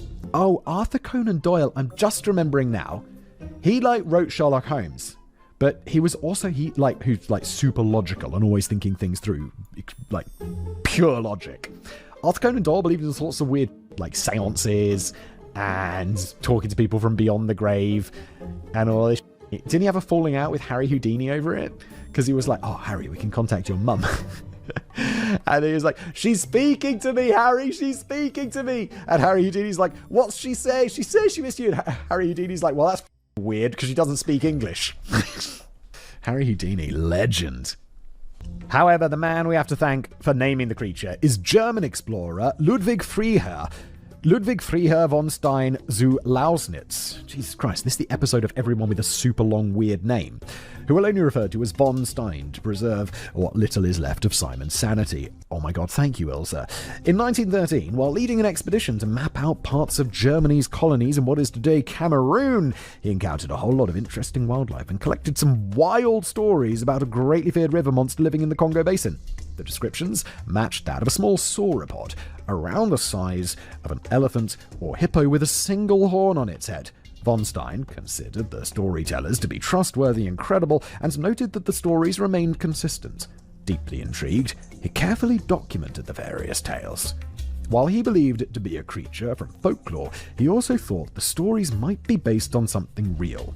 Sadly, his trip was cut short by the outbreak of World War I, and his manuscript was never published. However, snippets of his account show up in later works by Wilhelm Bosch and German-American science writer Willy Ley. In Exotic Zoology. The only reason I'm laughing at that is because in my mind, I didn't even say it wrong, but in my mind I read it as erotic zoology. What? And that made me laugh and disturb the whole show over a mistake I didn't even make. Look, exotic zoology, 1959. Lake bears eyewitness accounts of Michaela I'm just imagining, like, animals in lingerie. What's wrong with me? It's fucking weird. I'm like, that's a sexy hippo. Lake is everything. Lake bears eyewitness accounts of Mekele Membe with known dinosaurs. And because he was a science writer, dinosaurs in the Congo had to be real, right? The first Westerner, yeah, but it was no, it doesn't. It was the past. Although 1959 should have been doing better. The first Westerner to spot Mekele Membe was zoologist Ivan T. Sanderson, who ran into Mekele Membe in 1932 during the Percy Sladen expedition to West Africa. While canoeing along the Mainyu River with fellow expeditioner Gerald Russell and the two local guides, the men were startled by a loud, terrifying roar as they passed some submerged caves on the cliff-like riverbank at dusk. At the first bellow from the caves, the native guides, the only ones who could confirm the sighting, conveniently fainted. I mean, for one, we know fainting's not really a thing in situations like this.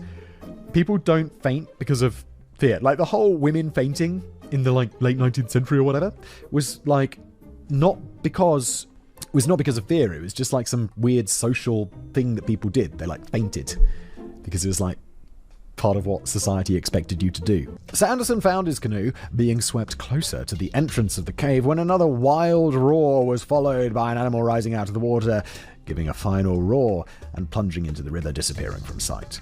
The animal was shiny and black, and its head alone was about the size of a hippo. The locals later informed Sanderson that he had crossed paths with Mabulu Imembe, or Mkyu Mbembu. I am sorry. Sanderson couldn't quite get his story straight on that detail. Oh, okay, so he's trying to remember the name they gave it. Fair enough. And also then these words definitely don't have a correct pronunciation.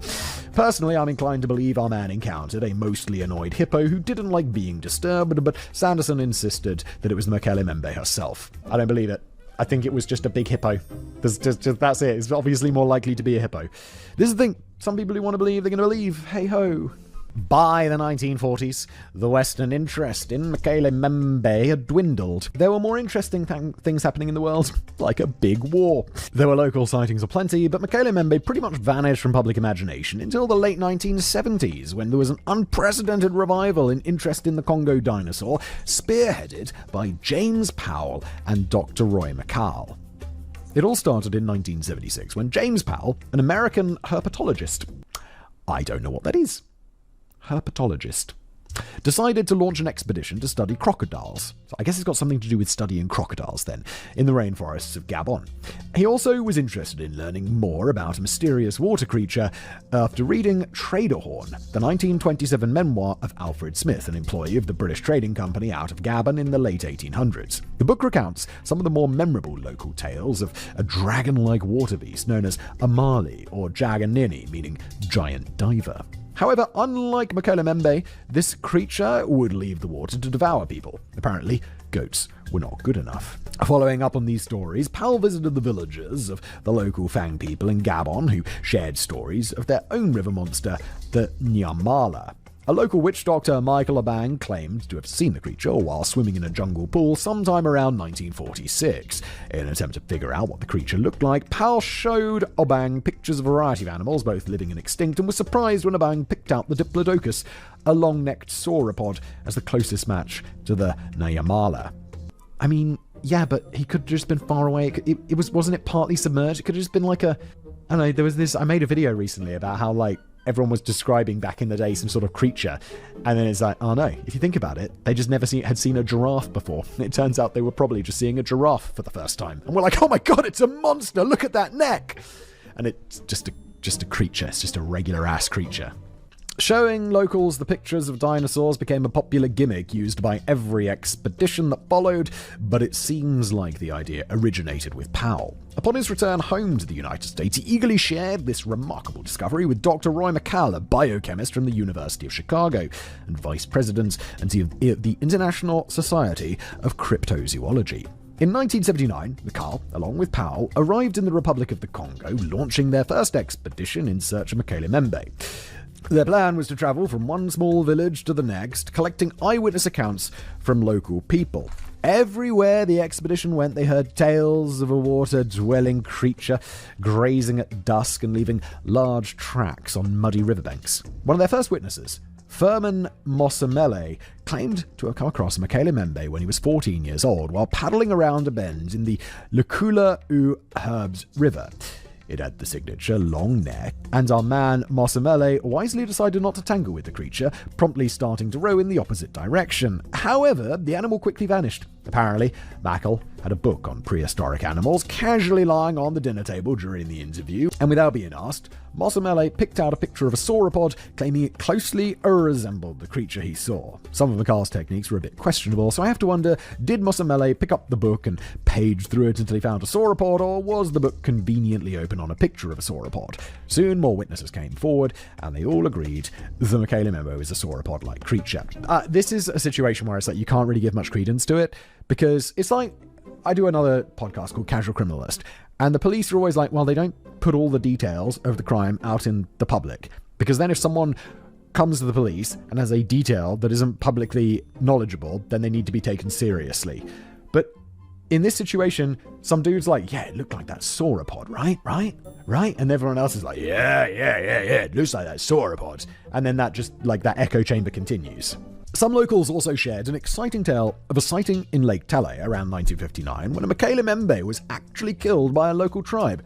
Lake Tele was a favourite fishing spot for both the tribe and Mekele Membe, so the fishermen blocked off the waterway where the animals lived and built a barricade with large spikes to keep them out. When one of the animals tried to break through the barricade, it was trapped and killed with spears. Parts of the animal were cooked and eaten during a traditional victory celebration. However, everyone who ate the meat soon died, leading to rumours that the meat of the Mekele Membe is poisonous. Mackel, being a man of science when it suited him, speculated that the deaths were more likely due to food poisoning due to spoiled meat and natural causes. After all, the life expectancy in the region is quite low.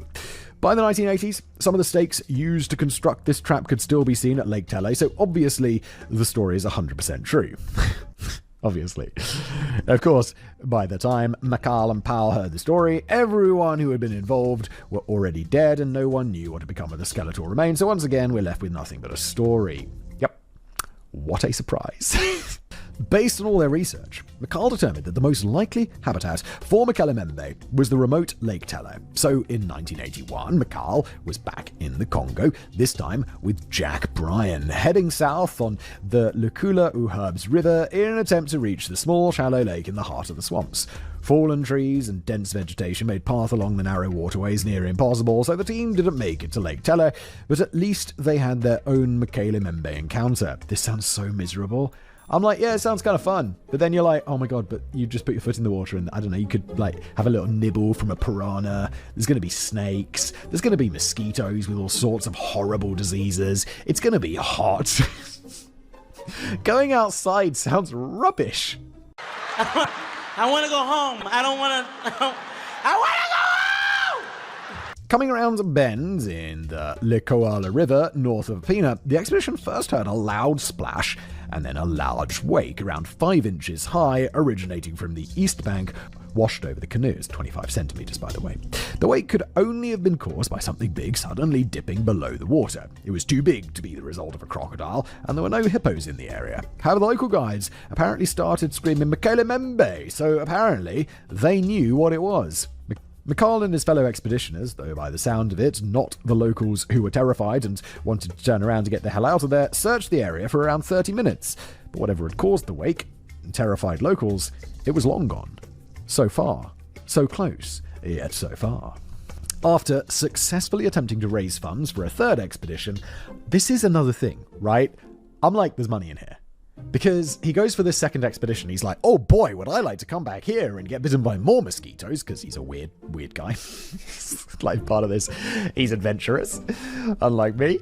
And if he comes back and he's like, nah, there was nothing there, can you give me some money to try again? But they're going to say no. But if he comes back and he's like, dude, we were in the water and then this wave came and all the locals started screaming that it was the creature, but we just didn't see it. We must have just missed it. Can I have more money so I can go again?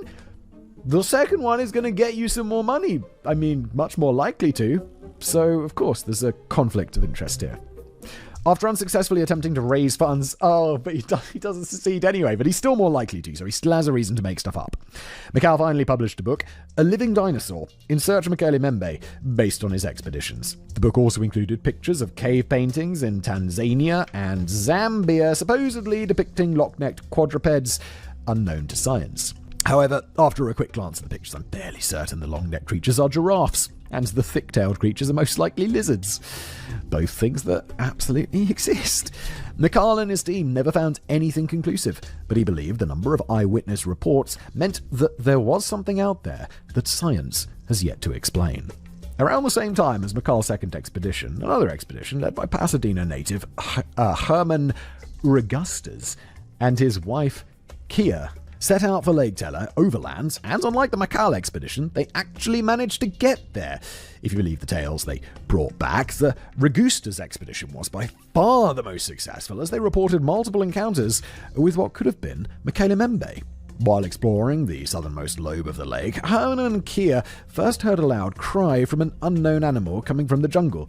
They described the cry as starting with a low, windy roar, increasing into a deep-throated, trumpeting growl, followed by the sounds of a large beast of some kind moving through the jungle. But again, it's just a story. It's just a story. After 5 minutes, they heard it. When is this happening?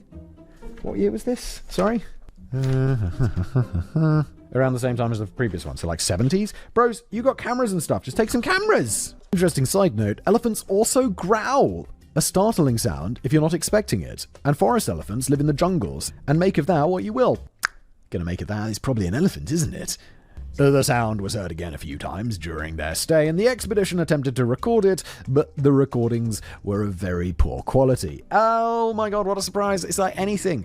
Videos of aliens, videos of Bigfoot, ghosts. It's always super low quality, despite the fact that we're all walking around with like 8K cameras in our pockets, or however much a phone does these days. It's a lot, right? The expedition also reported a number of sightings, but conveniently, the team photographer managed to miss most of them. Oh no, what a surprise!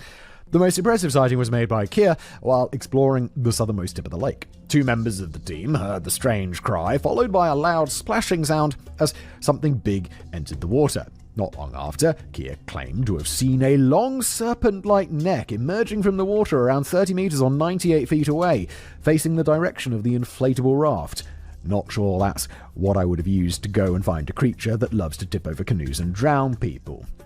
Nope, I would have used a boat. Nope, I would have not gone at all. The expedition finally returned home with footprint casts, low-quality photos, and low-quality sound recordings of an unknown animal. They also claimed to have filmed one of their encounters with Mekele Membe, but the heat and humidity ruined the film. Oh, what? Just that film? It just happened to ruin that one. And all of the other low-quality photos just were fine. Their guides were later interviewed by other expeditions, but despite the Regustas claiming that at least 10 local guides were present at one of the sightings, they didn't remember seeing anything. Mikhail criticized the expedition, arguing that the sound they heard was made by the Elematuka, another unproven cryptid, and not by Mekele Membe, our unproven cryptid. Yeah, it's just a elephant, guys. Ilza just told us they growl. People know. They know the elephants growl. The elephants are growling. I didn't know elephants growl. I'll be surprised if I saw that, but I wouldn't be like, oh my god, that's not an elephant. Elephants don't growl. Or maybe, and I know this is crazy, maybe the local guides might know something more than you do. Somewhere out there, a whole herd of forest elephants having a grand chuckle at the whole affair. In 1985, you've got absolutely no excuse for not gathering video and photographic evidence. No excuse. It's the 80s. You have that. The first expedition, creatively named Operation Congo, lasted from November 1985 to May 1986. They made it to Lake Tele but found no signs of Mekele Membe. They discovered a new subspecies of monkey though, so I guess it wasn't a complete waste of time. Gibbons wasn't going to give up that easily, so a second expedition, Operation Congo 2, was launched in November 1992. This time, the team made their way along the largely unexplored Bai River through dense swamps and searched 2 unmapped small lakes. Lake Foloko and Lake Tebeke, which according to local folklore were supposed to be home to Mekele Membe. Their search was hampered by fear and superstitions. The locals believed that talking to white outsiders about the Mekele Membe meant certain death, so the expedition finally had to give up and return home with nothing to show for their efforts. In 1994, except... no, because the people were talking about it a lot before. They were shouting its name, according to some people, but probably not, because they probably made it up. Maybe they made this up. Who knows? It could just mean it's just all made up. In 1994, a bloody civil war broke out in the Congo, effectively putting a stop to any further expeditions as the region became far too dangerous for foreigners. However, Gibbons had heard tales of unidentified creatures spotted in unexplored forests, swamps, and rivers of southeastern Cameroon, which borders on the Congo. So in November of 2000, we are rapidly moving through the decades, aren't we? Gibbons teamed up with Dave Wotzel and Pierre Sima, a Cameroonian hunter familiar with the jungles and the Baka people who lived there. The team spent most of their time wading through waist-high swamps and floating down rivers, traveling from one rural village to the next, collecting first-hand eyewitness accounts of Mekele Membe, although the locals refer to it as Lai Kele Membe. It turns out that the Baka people in Cameroon didn't have the same fear and superstitions attached to Mekele Membe as their Congolese neighbors, and were perfectly happy to answer any questions. This quickly confirmed that the creature still inhabited the rivers and swamps of southern Cameroon, which borders Gabon, the Congo, and the Central African Republic, suggesting a wider range for Mekele Membe than was considered before. It was the first time that they asked about these animals, and once again, they were shown pictures. Firstly, animals they knew, like the crocodile, followed by pictures of animals they wouldn't recognize, like the American brown bear. Seeing, if you're from the jungles of Cameroon, and you're not really, it's probably no internet in there. And you just be like, oh man, what is that? That's crazy. Look at all that fur. Why is it standing up like that? Seeing a bear would be pretty wild.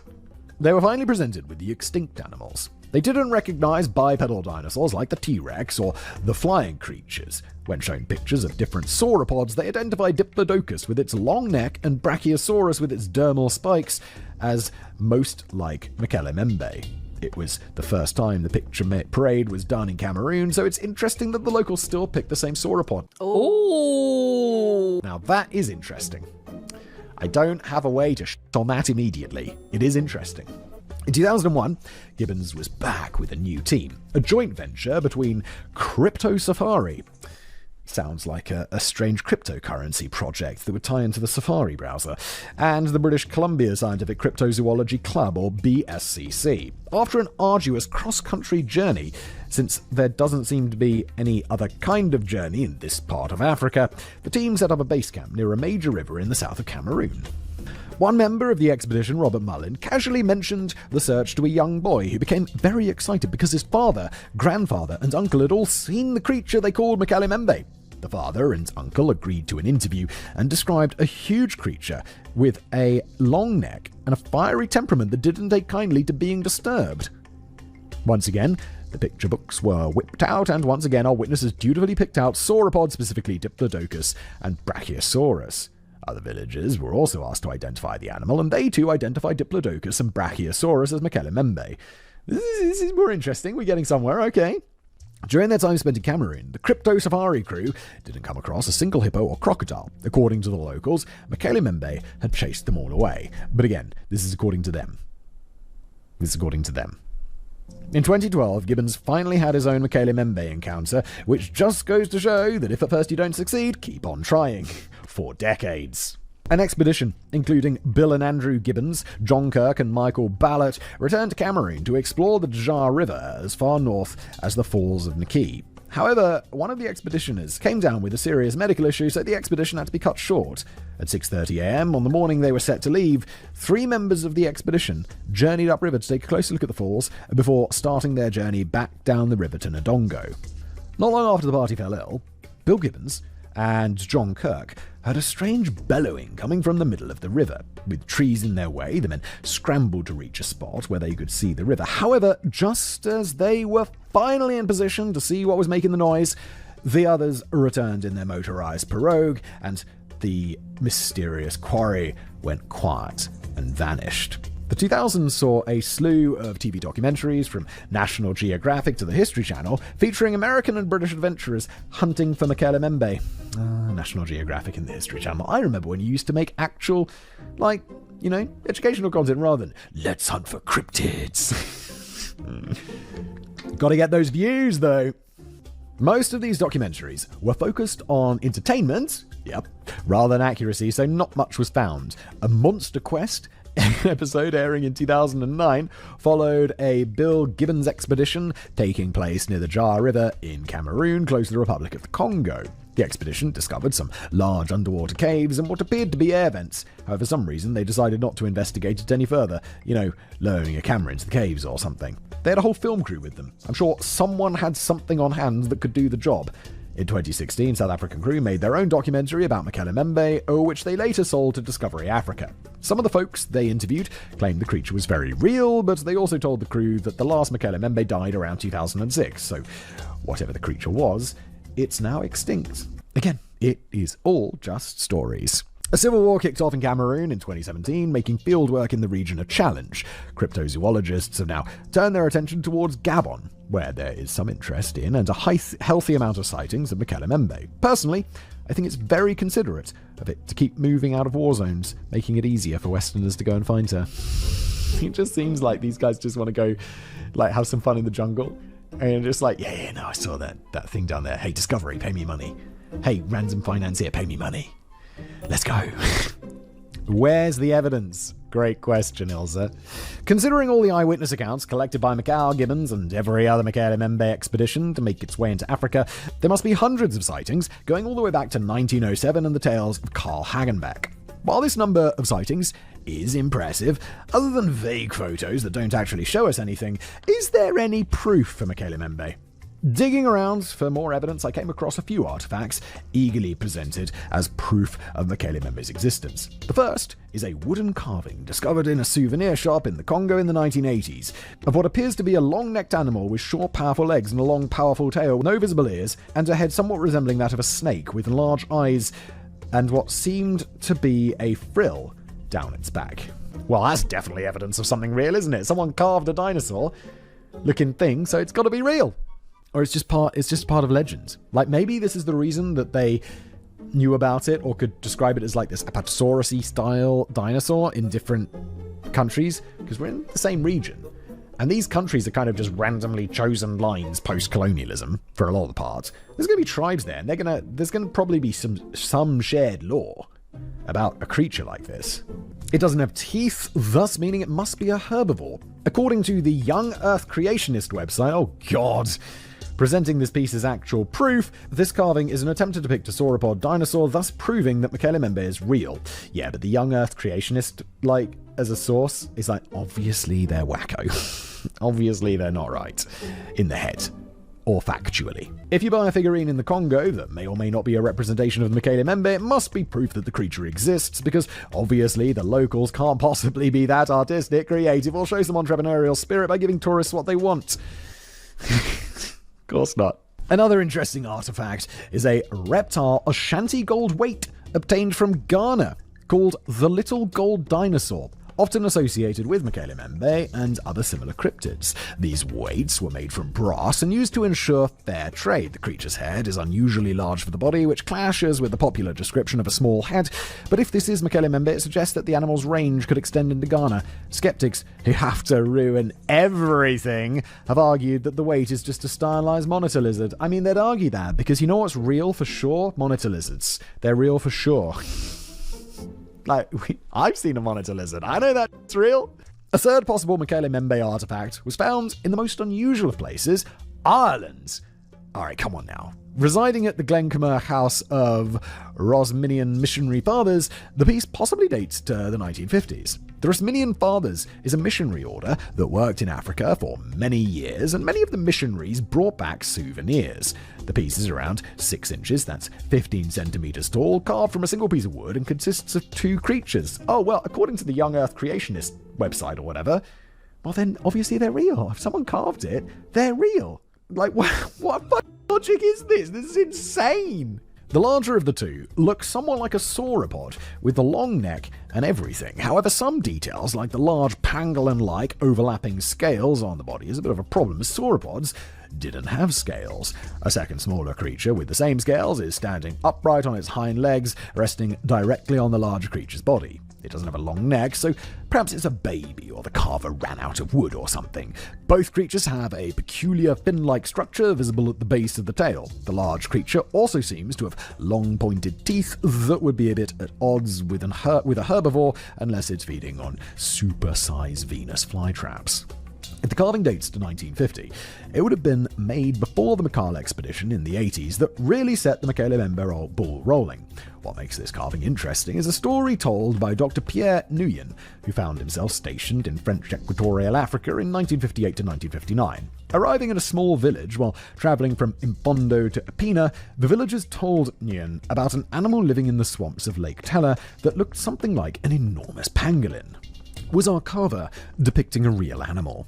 Pictures of footprints and footprints casts are also presented as indisputable proof. During a 2004 expedition to Cameroon led by Milt Marcy, one of the expedition members, Peter Beach, found a three-toed footprint on the very small island known as Swamp Island in the Jar River. Some of the overhanging vines had been stripped away, suggesting an animal around 18 feet or 5.4 meters tall, and the print was the size of an elephant print.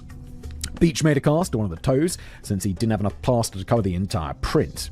I mean, you know you're hunting something big, why wouldn't you bring enough plaster? The locals informed the expedition of the nearby caves where Macaulay-Member likes to spend the dry season, and the team found scratch marks on the wall of one of those caves, thus leading to the inevitable conclusion that the print belonged to Macaulay-Member. Inevitable conclusion. If you're still not convinced, oh my god, I'm not even close. We even have video footage. Okay, here we go, of Macaulay-Member. Let me guess, it's going to be terribly grainy. In 1992, a Japanese film crew making a documentary was filming aerial footage over Lake Teller when they spotted something in the lake. What follows is around 15 seconds of footage found all over YouTube of a black object moving across the lake. Some articles claim that it dives out of sight, but the footage I watched cut out before the supposed dive takes place. The film has been analysed extensively, and most people agree that we're looking at a crocodile. Shock horror! A boat with two people, or an elephant. Elephants are surprisingly good swimmers. I'm learning lots about elephants today. Elephants roar. Elephants can swim. With what? They've just got these giant legs. I guess elephants can float, because animals can float because they just have big lungs or whatever. But elephants swimming. And they also enjoy being in the water. Well, there you go. They even dive using their trunks as a snorkel. Oh, wow. That's cool. Elephants are awesome. So yeah, seeing Macaulay-Member would be cool, but guys, diving elephants that roar. One more reason not to go snorkeling in African lakes, but I mean, isn't nature amazing? Nature is scary. It seems. Is it real? It seems that for the last century, stories of living dinosaurs in the heart of Africa have been exciting the imagination and emptying the pockets of eager explorers, desperate to be the one who makes possibly the greatest discovery since table salt and string cheese. I'm an adult. A surprising penchant for string cheese. My wife buys me these protein string cheeses, and they're surprisingly delicious. And I tell my kids not to play with their food, but then I'll find myself secretly peeling apart a string cheese, like a small child. However, is there anything lurking in the dark jungles patiently waiting to be discovered, or are we just chasing phantoms?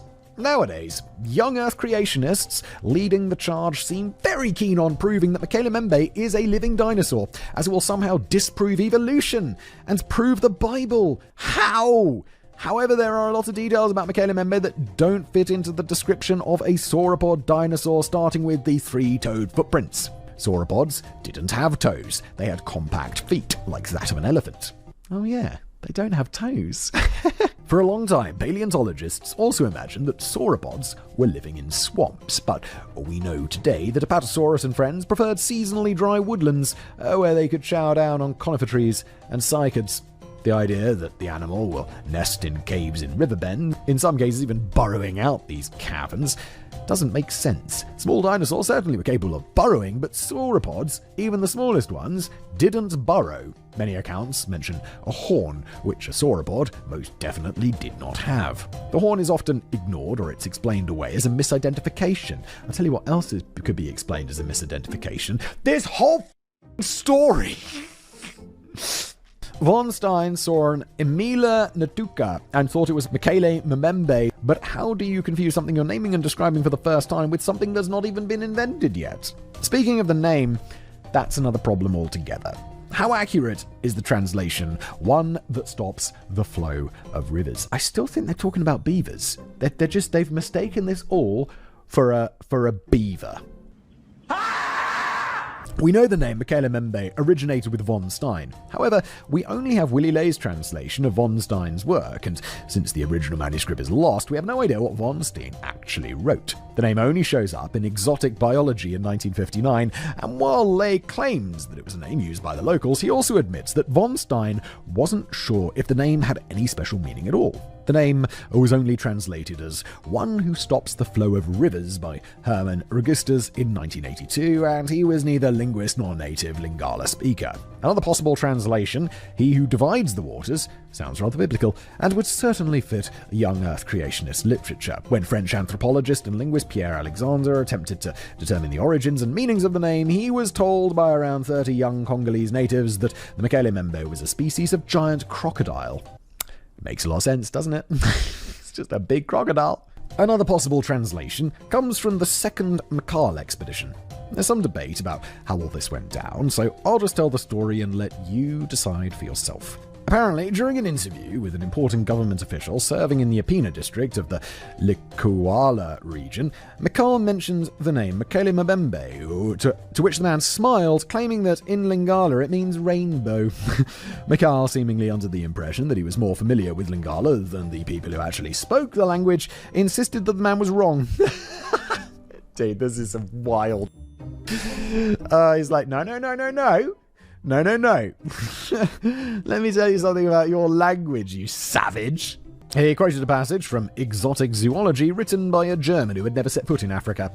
He told the official that if a rainbow could be killed with spears and eat fruit, he'd be very interested in seeing it. The very next day, the official changed his story, claiming that after some reflection, he decided to tell the truth about Mekele Mbembe, even offering up a whole bunch of witnesses who had seen the creature. Good science there, chaps. Great science. Well done. Personally, I think he saw an arrogant little white man who didn't care about the truth, so he told the expedition what they wanted to hear to get him out of the district. Yep. That one I'm pretty sure about. The guy sounds like a bit of a knob, doesn't he? Now, language is a fascinating thing. It grows and it changes. While we have no idea what Mekele Mbembe meant when von Stein heard it back in 1913, after Makal's meddling, and with each new expedition going on a monster hunt, bringing books full of dinosaur pictures, it seems that the word Mekele Mbembe has now taken on a new meaning, though nothing as dramatic as the one who stops the flow of rivers. These days, it's used to refer to sauropod dinosaurs, and in the Akar language, it's apparently also used to refer to any large unknown animal, which obviously leads to a bit of confusion for our intrepid cryptid hunters. I'm not particularly annoyed that the cryptid hunters are confused. They're easily confusable, it seems. Sadly, the alleged incident with the government official wasn't the only example of bad research that I came across. Shocking.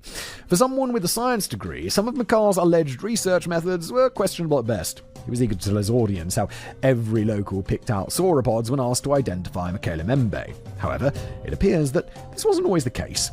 In one village, near Lake Tele, the villagers told Makal they'd never seen it. Instead of noting it down like a scientist would, he decided that they were all in on a conspiracy to keep it a secret.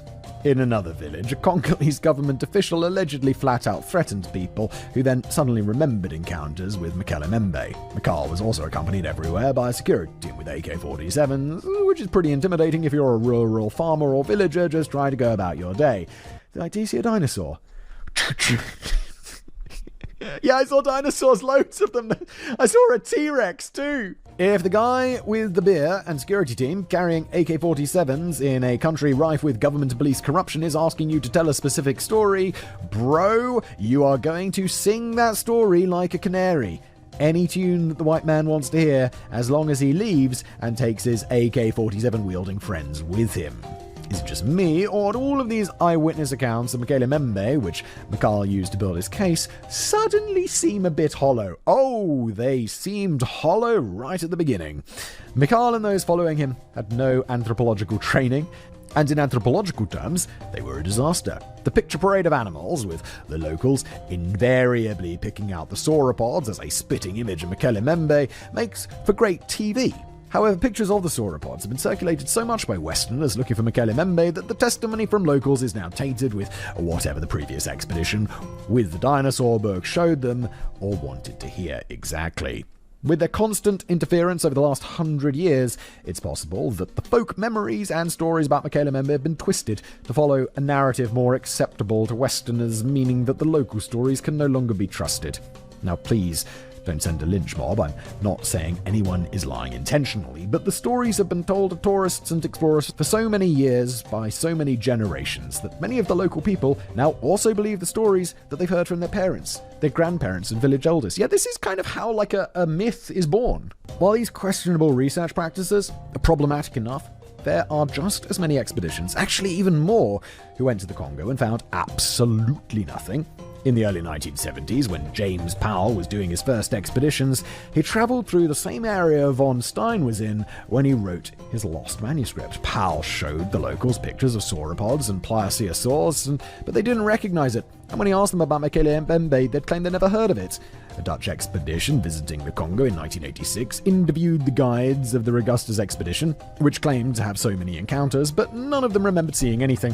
The 2001 BBC series Congo also tried to replicate the tired old pick the animal trick, but instead of pointing out a sauropod dinosaur, the locals picked out a rhino. And there goes the ratings. But I like that, unlike History Channel allegedly, BBC's like, oh, well, that's interesting that it didn't turn out the way that we'd like it to for the TV, but we're making a TV show, honestly, so we'll make it anyway. Whereas History Channel are like, no, point to the other one. Allegedly. I'm exaggerating for effect. Many of these expeditions, especially the more recent ones, rely very heavily on the idea of the noble savage who has no reason to lie. In Monster Quest, the narrator claims... What did you say? No dinosaurs? In Monster Quest, the narrator claims that these people have virtually no contact with the outside world, and according to Bill Gibbons, the people native to the region, especially in rural areas and small villages, have no television, radios, books, or magazines, and are mostly illiterate. However, while filming one of the many television documentaries in a small village, the narrators asked what Mekele Membe looked like, and one villager said it looked like a brontosaurus. When asked when he heard the word, he said it heard it on TV. This idea that rural Africans have little contact with the outside world and are completely out of touch is old-fashioned at best and horribly racist at worst. Even the most remote of these communities have contact with missionaries and well-meaning aid organizations providing relief efforts in often war-torn communities where the majority of the population lives in extreme poverty. Yeah, if you're a truly isolated tribe these days, that's going to be very unusual. In 1989, British travel writer Redmond Hanlon went on his own expedition to find Mekele Membe. A lot of people he encountered claimed the creature was a creature of spirit, specifically a water spirit, not an actual living being.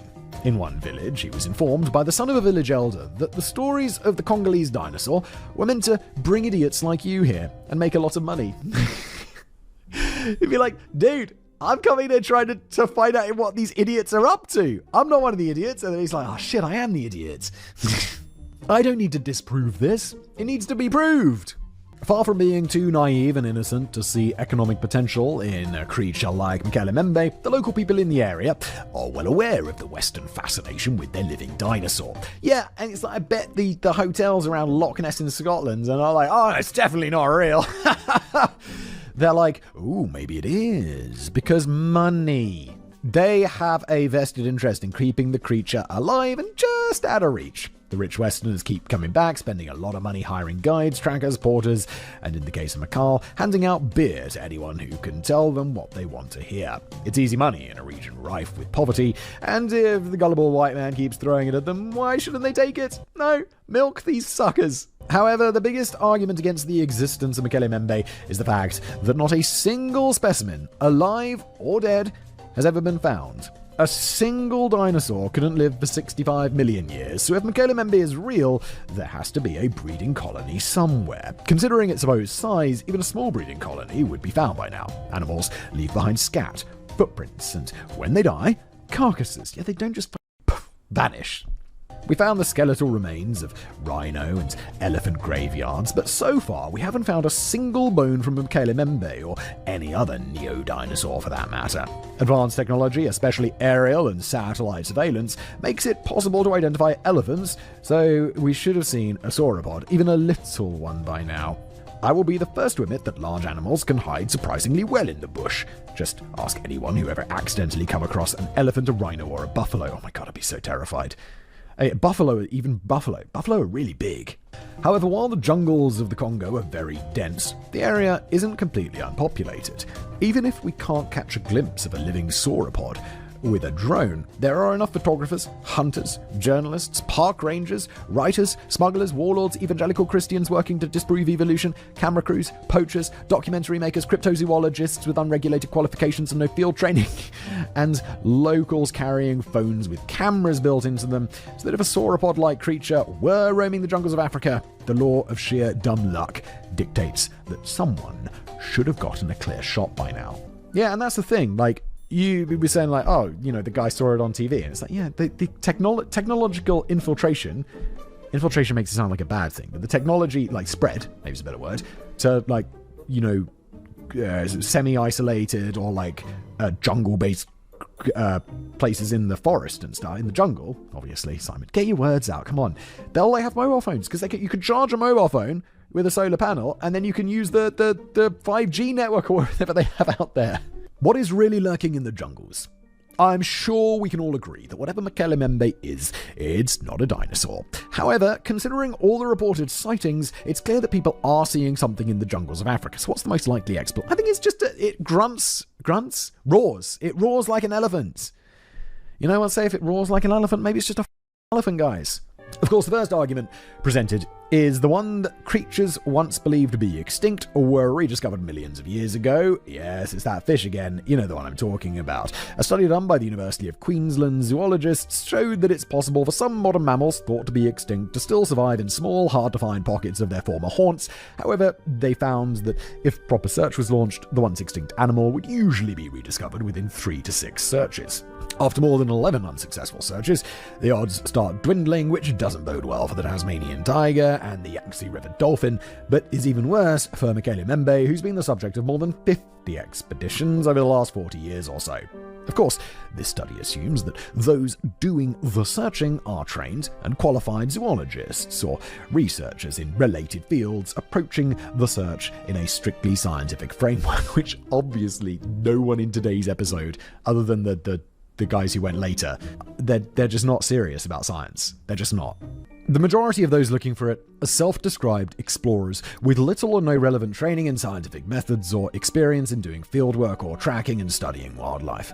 Ironically, if the animal in the Congo Basin is a living sauropod, once thought extinct, it means that it adapted to live in a swampy environment, which actually proves evolution instead of disproving it.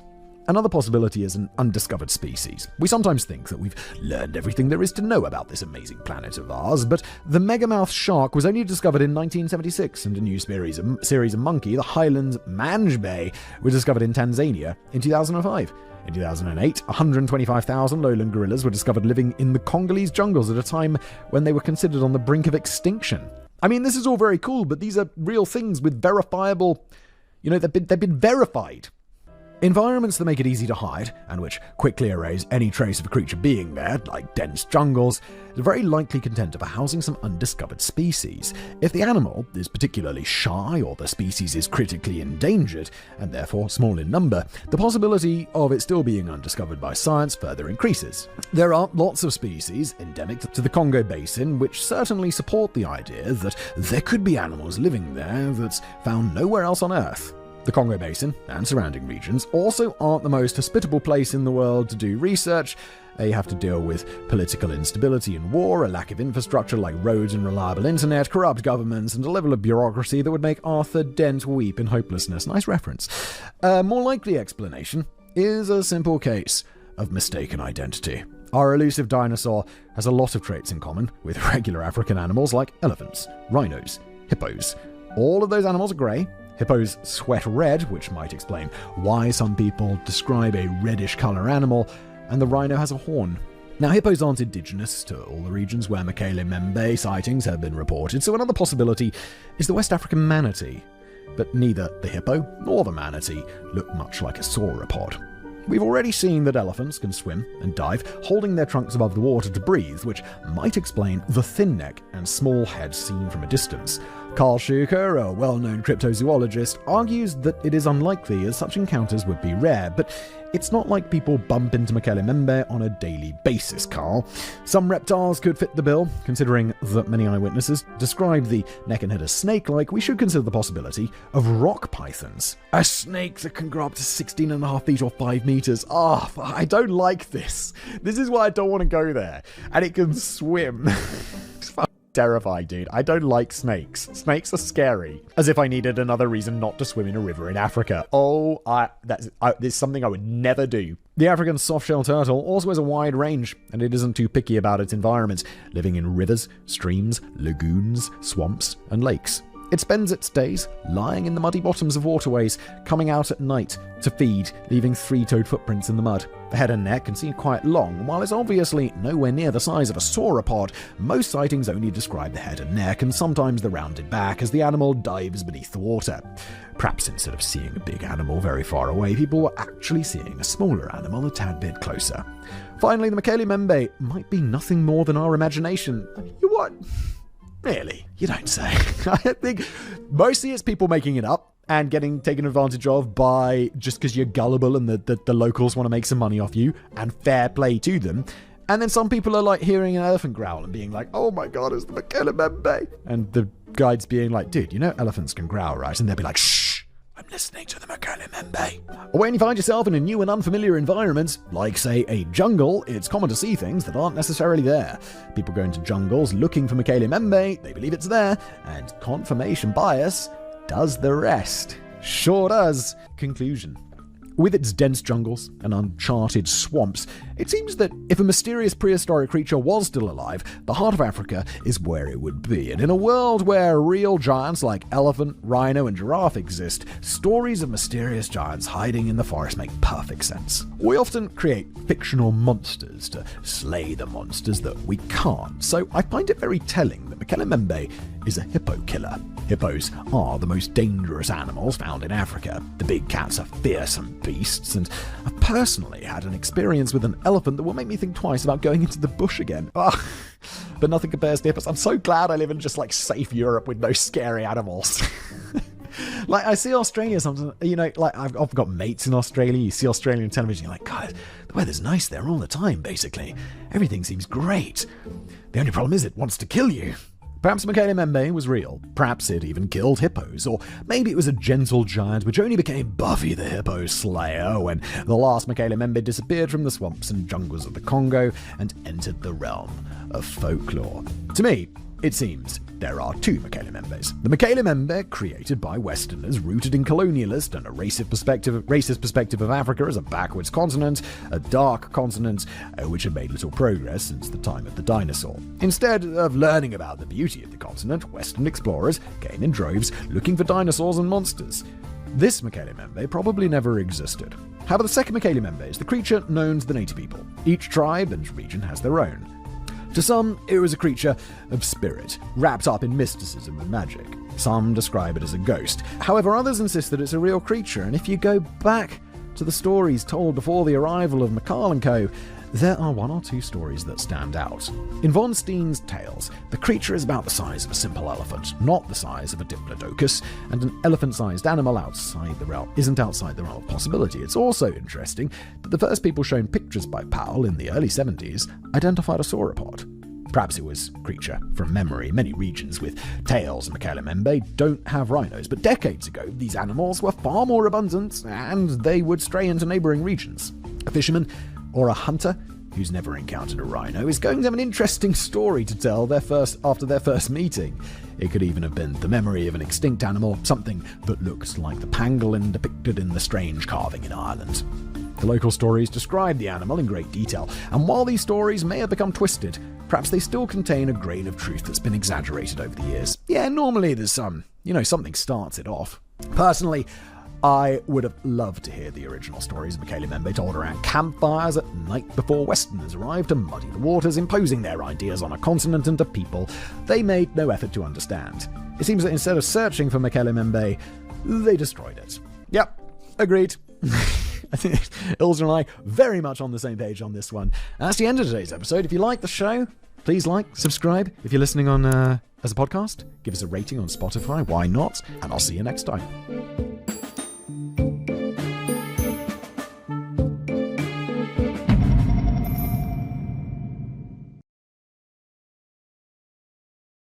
Hello everybody, welcome back to another episode of Decoding the Unknown. This has got to be one of my favorite. I've not read it before, but I got a feeling that this is going to be one of my favorites. It's about Frank Abagnale. I'm a huge fan of the movie Catch Me If You Can, but I get the feeling that Katie, who wrote today's episode, wrote the big script in front of me, is going to ruin it for me because it's called Frank Abagnale Jr., The Fake Fake. And I get the feeling this is going to be all about how his story is probably exaggerated and all of that stuff. And it's going to ruin my enjoyment of the Leonardo DiCaprio and Tom Hanks masterpiece. I enjoyed the out of that movie. It's one of my favorite movies, I think. I should watch it again. It's got to be quite old now, right? Leonardo DiCaprio was well young. It's got to be like 20 years, maybe? Anyway, the format of the show, if you're new here, never read this before, we're going to read it together. Let us jump in. When I pitched the idea of covering the guy from Catch Me If You Can to Simon, his response was, "Oh, I love that movie, yes please." Same response I had right now, at least I'm consistent. That made me feel a bit bad, as we know that Simon has only seen 3 films, and I'm about to ruin this one for him, and possibly everyone else too. It's still a great movie. Do you think I'll still want to watch it by the time we get to the end of this episode? Because right now I'm like, I should watch that movie again, it's really good. By the end I'll be like, that movie was filled with lies, and I have no respect for anyone in that movie anymore, including Tom Hanks. Gentlemen, been a privilege flying with you. Nah. Everyone loves Tom Hanks. In case you haven't seen it, Catch Me If You Can is a film from 2002. Wow, yeah, okay, so 23 years ago. It was that's nearly a quarter of a century, holy shit. Was directed by Steven Spielberg and stars Leonardo DiCaprio as real-life con man extraordinaire Frank Abagnale Jr. Tom Hanks plays somewhat against type as a grumpy FBI agent, Carl Hanratty, who is chasing Frank down, and Christopher Walken is also in as Frank's dad. Oh yeah, it is Christopher Walken, I forgot about that. As we are going to go into so much depth about this story, you're going to need a scuba certification. Now's the time to say that, of course, there will be spoilers throughout. The entire episode is one giant spoiler about Frank Abagnale Jr., in fact. You see, the film Catch Me If You Can, while caveated at the beginning by saying it's inspired by a true story, confirms it was based on the book by Frank W. Abagnale with Stan Redding in the opening credits. This book has been published as Catch Me If You Can, The True Story of a Real Fake, and it can be found in the biography, autobiography, memoir, and true crime categories the internet over, so we can all be forgiven if we take it as read that the movie probably does contain some events that actually happened. And it does. Kind of. What most people don't seem to know, myself included, until about a year ago, is that the story behind this story is one giant lie. Hold on to your comb-overs. I mean, is it surprising that the con man conned further, didn't he? The version we all know. If you've ever heard of Frank Abagnale Jr., it's most likely either in connection to the book or the film Catch Me If You Can. He's been on numerous TV chat shows talking about his escapades, and later in life he made a career by becoming a consultant expert on identity scams, cybercrimes, check frauds, etc. He hit the conference circuit hard as a guest speaker and now earns thousands and thousands of dollars per engagement. Oh, still alive, huh? There was even a Broadway musical based on the film that came out in 2011. I never heard of this and won a Tony Award, probably because I don't like musicals. At the time of writing, Abagnale is 76 and living a pretty cushy life. And what a life this man has had. Here's a summary, in his own words, from a speech he gave in 1994. He's not even that, 76 is old, but I thought, whoa, he must be really getting on. But I guess he did all this, like the big stuff when he was really young, so he's just been around for ages. Quoting, "When I was 16 years old, I successfully impersonated an airline pilot for Pan American Airlines for 2 years until I was 18. At the age of 18, I became the chief resident pediatrician of a Georgia hospital where I practiced medicine for about a year. At the age of 19, having never been to law school in my life, I took the state bar exams in the state of Louisiana. I passed the bar and became a licensed attorney. Before my 19th birthday was over, I was appointed the assistant attorney general of the state, where I practiced law in that position for about a year. At the age of 20, I was a college professor at Brigham Young University in Provo, Utah. I taught 2 full semesters there as a PhD. Of course, before I was old enough to drink, I was a millionaire twice over. Wow, pretty impressive cons going on here. Let's keep an eye on the timeline too, as we'll be revisiting it again later. Impersonated a pilot at 16, doctor at 18, lawyer at 19, college professor at 20. If you've seen the film, you might remember an extremely suave Leonardo DiCaprio in a fake pilot's uniform escorting air stewardesses around and getting free flights all over the country. In his doctor guise, he was extremely suave in his white coat, asking medical students their opinion instead of offering his own and asking the others if they concurred. Yeah, he saw it on that TV, doesn't he? Dr. Harris. Yes? Do you concur? Concur with what, sir? With what Dr. Ashland just said. Do you concur? In the film, he started at a new school and was bumped by a stereotypical jock in the hallway, so took his revenge and pretended to be a substitute French teacher when he saw he was in the same class as said jock. He looked and acted older than his years, and because he had that smooth, unflappable confidence, he pushed his luck, and people just believed him. People do generally just believe, though. Even if you're looking out for con people, you're like, yeah, of course he's the guy, of course he's the teacher. Why would I question him? Because if you question him and he turns out to be the teacher, then it's not going to end well for you. Here's some more background on his life and exploits. He was very close with his dad, Frank Abagnale Sr., growing up, but his mother, Paulette, doesn't get much of a mention. In the movie, she's portrayed as the destroyer of the Abagnale family unit when she and Frank Sr. get divorced due to having an affair. According to Frank Jr.'s real life, he says that he went to a courthouse in New York to hear his parents were splitting up, and he'd have to choose who to live with. Instead of doing that, he ran out in a mad panic and scraped by on the streets until managing to start his fake pilot scam. He never saw his father again, but in the movie, Frank Sr. pops up quite a lot. I guess it would have been a waste of Christopher Walken otherwise. So cut up was he by his parents' divorce that Abagnale says that he cried himself to sleep every night until he was 19. Oh my. Abagnale has admitted many times to writing bad checks, mostly defrauding Pan American Airlines. This means that he was using fake paper checks to cash payments from Pan Am as though they were his salary. He didn't work for Pan Am, for the record. He just had a pilot's uniform and he said he worked for them.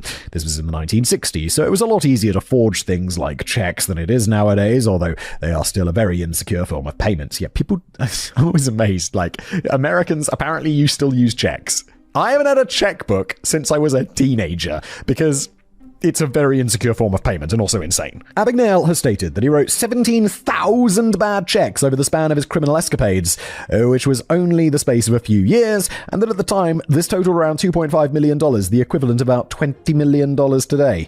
Eventually, his life of crime caught up with him, and the FBI, who had been unsuccessfully chasing him for years, finally got their man, although not before Frank's daring escape from an aeroplane toilet. Is that true? That can't possibly be true. Like the bit in the movie where he goes into the toilet and he pulls the toilet up and manages to slide down and get to the landing gear.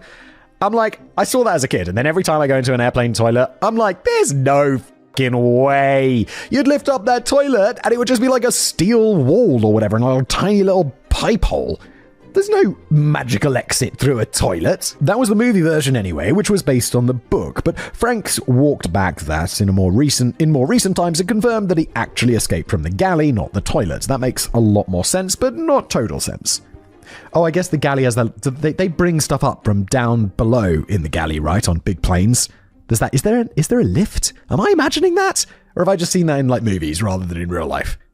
But I feel like there's probably more exit points from the galley than there are from the tiny toilet. When the FBI did catch him, he spent a few years in prison before being recruited by them, first for some undercover missions, then as a lecturer, then in some other nebulous capacity that might carry on to this day. As well as pulling off these successful cons, Frank really made it as somebody in the world of crime. He was the youngest person to make it onto the FBI's most wanted list. He turned down 3 presidential pardons and was given the title of Master Thief by Interpol when he told his story in the early 80s, which had only ever been given to 108 people since 1902, and he was the youngest recipient. Is that really a thing? I don't think Interpol would really have something called Master Thief. It makes it sound like an achievement. We rooted for Leo in the film because he wasn't hurting anyone. He was scamming money from the big boys who wouldn't even really really notice it was gone. He was staying one step ahead of the law and having fun along the way, so who could really begrudge him his freedom and a happy ending? The real Frank Abagnale has stated that about 80% of the movie is true, and has also said on the record numerous times that he didn't steal from individuals,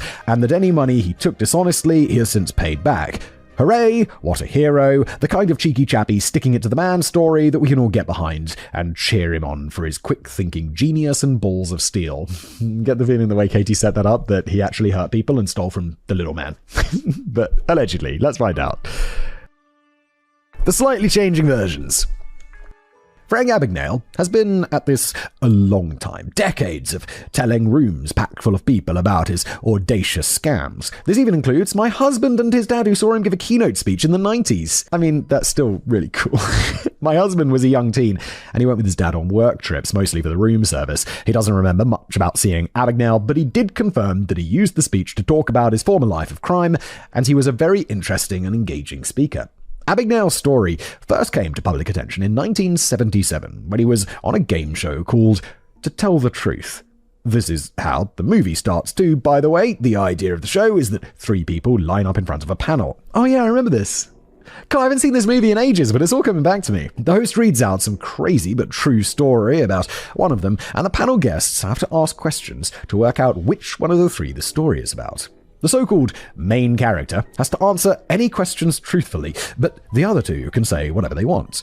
Here is Frank's origin story that he submitted to the show and proclaimed that it was accurate, and which the host read aloud. I, Frank William Abagnale, am known as the world's greatest imposter, and no wonder. In the course of my nefarious career, I've palmed myself off as a doctor, lawyer, college instructor, stockbroker, and airline pilot. To become an airline pilot, I merely bought a plastic ID card for $5, affixed an airline logo from a model plane hobby kit, and in no time at all was a co-pilot for a major airline. As a bogus lawyer, I actually worked on a state attorney general's staff for 6 years. I also cashed over $2,500,000 in bad checks in 26 countries. Ultimately, I was sentenced to 72 years in prison. I served 1 year in France, 1 year in Sweden. I then served 4 years in a federal prison in this country. Paroled, I now devote my life to the prevention and detection of crime. Signed, Frank William Abagnale. The quote ends. This differs slightly from he's 6 years as an assistant to some state attorney. Didn't he say he was the assistant state attorney? But he was really an assistant to the state attorney. Difference. As you may remember, this differs slightly from the intro we gave earlier on. He said he only practiced law for a year in that one, not 6, as he says in this version. His timeline definitely shortens as his star rises, packing all his impostering into the years between the ages of 16 and 21, but hey, maybe embellished a tad for television. Who wouldn't? I also heard multiple instances of him saying he was only arrested once in France in a town called Montpellier. So, how come he also did time in Sweden and the US? Why, he doesn't have to be arrested. He can have been arrested in France and they extradite him back to, Sweden, and then he does the year there, and then they extradite him to America, does the time there. Maybe there's no official arrest each time? I don't know. Pish posh, that's just being pedantic and doesn't really matter. Can't we just let this lie as a good story? Why do we have to ruin everything by actually investigating? Well, that's kind of what this channel does, to be honest, isn't it? We just ruin the fun. Well, now that we've heard what he had to tell us over the years, do you want to hear the actual story of Frank Abagnale? Well, here's a hint. He's a lying liar who lies about everything. The actual truth. Don't worry, Simon, it might seem like we're venturing into dicey waters at some points, but everything we're going to cover has either been personally stated by Frank Abagnale Jr., whether in print or in interviews or talks, or it has been independently verified by at least 2 intrepid researchers. Okay, good. A legal disclaimer there. One of these is Alan C. Logan, who wrote a book about this story called The Greatest Hoax on Earth in 2020. The other, Javier Leyva, produced a multi-part series about Abagnale called The Real Catch Me If You Can on his podcast show Pretends between 2022 and 2023. I contacted Leyva to ask if I could write this script without seeming like I just ripped him off, and his response was, "Of course, I have no ownership over this story. In fact, I want more people to spread the word. Feel free to move forward and send me a link when it's done. I'd love to check that out. That's dope." In which case, hello, mate. So thanks, Javier. And here we go with spreading the word and decoding the crap out of this guy. Let's go. All right, let's rewind back to the beginning. If we have any idea of Abagnale in our heads, it's probably the fictionalized DiCaprio version, as that film was a huge success. It also portrayed him as an only child, but in fact, Abagnale had 2 brothers and a sister. His mother also looked after at least one of his brother's children at some point. Actually, let's rewind even further than that. Abagnale comes from Bronxville, New York, which I had never actually heard of, but apparently it's a very affluent area. According to CNBC in 2016, Bronxville was, quote, the most expensive suburb of any of the US 10 largest cities, with a median home value of $2.33 million. Good lord! The price of an average house? What a nice upbringing he must have had, in an area that these names from the notable people section of Wikipedia also call home. TV and radio star Dick Clark, New Yorker veteran journalist Brendan Gill, 5 Kennedys, including John F. and Robert F., etc., etc. That is some privilege right there. Abagnale himself is the first person on the list, as it's alphabetical. However, in researching for his book, The Greatest Hoax on Earth, Alan Logan discovered that far from having been born in Bronxville, New York, Abagnale was in fact born in the Bronx, New York, a much different prospect in the late 1940s. While this may seem like a minor fudge to get ahead in your career, and the family did move to Bronxville after he was born, it's just one more slippery rung on the greased ladder that is the story of Frank Abagnale Jr. I'll let that one go. I don't think that's a big deal. Like, to be like, yeah, I was born in Bronxville, it's fancy there. My family are fancy. It's the people who are discriminating based on where you were born, like whether to give you a job or not. Oh, you're from Bronxville, huh? My family's also from Bronxville. La-di-da. And then they're giving you a job because of that. Those people deserve it if you just say that you're from there even though you're not. Moving on, Abagnale raised his father up as a very special person whom he said he had the privilege of calling a daddy, which was always very heartwarming to hear, although just a tad cringy with the modern day connotations of the word. Daddy, chill. What the hell is even that? Cringe.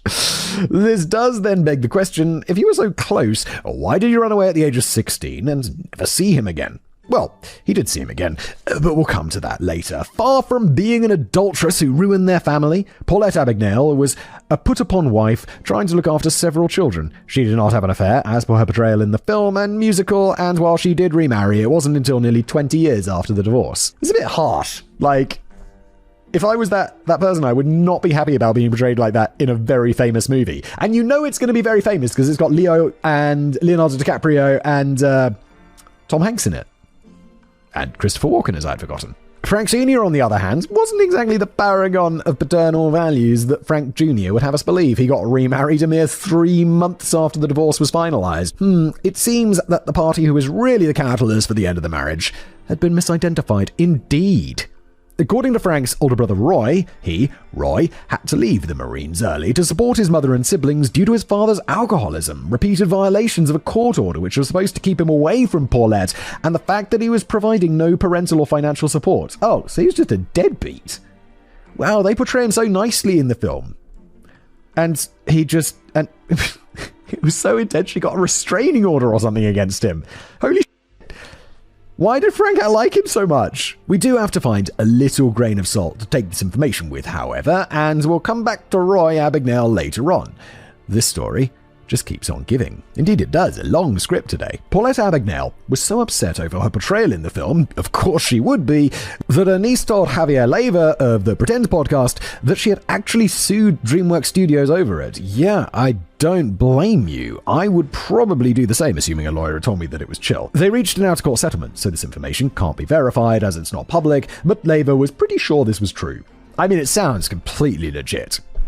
While we're on the subject of the end of Abagnale's marriage, let's revisit the court proceedings. Young Frank, all fresh-faced and earnest-looking, gets summoned to a courthouse only to have it dropped on him that his beloved parents are splitting up and he'd have to choose who to live with. Does this sound likely? I mean, he's 16 at this point. Don't you think that his folks might have mentioned it to him earlier rather than waiting to punk him with a potentially life-changing choice on the actual divorce day? Yeah, it seems insane and unbelievable. Also, would you even ask the 16-year-old? I'm sure it would be part of the decision-making process, but I feel like if I was the judge on that case, I'd be like, well, your father has a restraining order against him. He's an alcoholic and he doesn't contribute any money. So, no.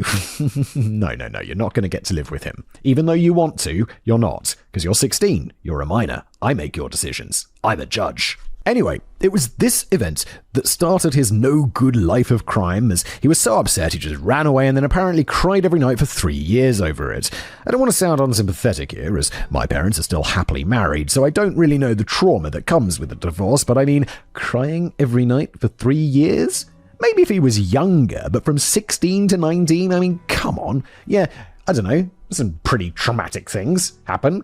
I don't think I've ever cried myself to sleep for 3 years. That's an insane statement. Anyway, that element aside, we come upon our next wrinkle in Abagnale's supposed story. According to Javier Leiva, who I believe 100%, there was no divorce hearing in a courtroom in New York. The Abagnale's divorce was finalized in Mexico, which, during the divorce boom of the 1960s, was not uncommon. The couple involved didn't even have to be there. You could just have a representative on your behalf, and hey presto, your marriage was dissolved. No dramatic exits onto the street required. All right. So, we're getting to the start of Frank Jr.'s exploits now, and as he starts his amazing life of crime by pretending to be a pilot at the age of 16. And here's one thing that is true about Abagnale. He did look older than he was, and while he was no Leonardo DiCaprio, or at least Leonardo DiCaprio from 20 years ago, he wasn't a bad-looking fellow. I say this objectively, although I am notorious for some weird crushes. See Wayne Rooney. Really? Wayne Rooney, huh? And Aramis. I don't know who Aramis is. Oh, the cartoon spaniel from D'Artagnan and the Muskout. I am Aramis, ex-musketeer of the king, and I second everything D'Artagnan has said. Now release Mademoiselle Juliet! It's all right. And the Rolfing Dogs, huh? Anyway, having managed to get his hands on a pilot uniform, which he says he got fitted for by showing a fake Pan Am ID card, but could also just have been a costume one, he managed to blag his way onto free flights across the states and eventually the world. He flew over 1 million miles for nothing and visited 26 countries.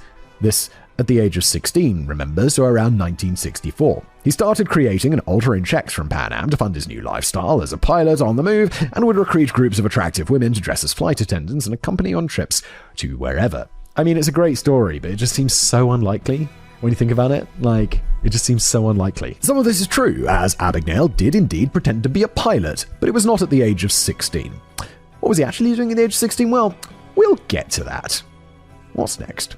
Oh yes, he pretended to be a doctor. When he was around 18, Abagnale would have us believe that he moved into some fancy new digs in the state of Georgia and had to put his occupation on the application form. He put that he was a doctor so that it'd fit in with his new neighbors, and this somehow escalated to him actually doing rounds in Cobb County General Hospital for a year, where he became the chief resident pediatrician. Don't worry though, he didn't actually perform any surgeries or procedures himself. He managed to spend the whole time in a sort of supervisory role, which must have been a relief, as he had practically zero medical training. I feel like this is the sort that like if someone dies, dude, because you are like the medical students like cutting someone up, and they're like, and he's like, shall I make the incision here? Do you concur? And he's like, whoosh, and then they just bleed out. You go to prison for a long time. While it's funny to watch in a film, it's very scary to think that a teenager could just pretend to be a doctor for a year and no one would notice. Actually, I know this has happened fairly recently when 18-year-old Malachi Love Robinson, who called himself Dr. Love, managed to open a medical center in 2016. This is crazy. This was in Florida, so it's not that surprising, but Love Robinson was caught defrauding patients and sent to jail.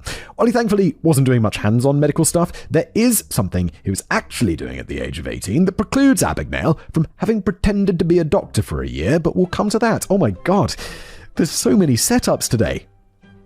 So many. Moving on, when Frank was 19, he said he passed the bar exam in Louisiana with precisely zero education in law, although to make this slightly more believable, he did fail the first 2 times. Nevertheless, he persisted, and because they sent him the transcripts of the first 2 exams with the mistakes marked up, he easily passed the 3rd time. In a meteoric rise to legal practice fame, he made it to the lofty heights of Assistant Attorney General of the state in the same year, and even bragged that he'd dated the Attorney General's daughter. In his shtick for To Tell the Truth, he said he'd worked on the AG staff for 6 years, but in the more pat version of later times, it was only a year before he moved up to his next fake career as a professor at the famous Brigham Young University in Utah. Here, he pretended to have a PhD in sociology and lectured there for another year. He has stated that all he did to stop people becoming suspicious was read a chapter further ahead than his students. Frank, you scallywag. Wait a second though, there is something he was doing at the ages of 19 and 20 that means he couldn't have been lawyering up a storm or shaping impressionable minds, for which in the grand scheme of things, I think we ought to be grateful. And here it is. The big reveal. I'm sorry to inform everyone. What was he up to? Was he in jail or something? Was he just at school? Was he still living with his parents who never got divorced? I don't know.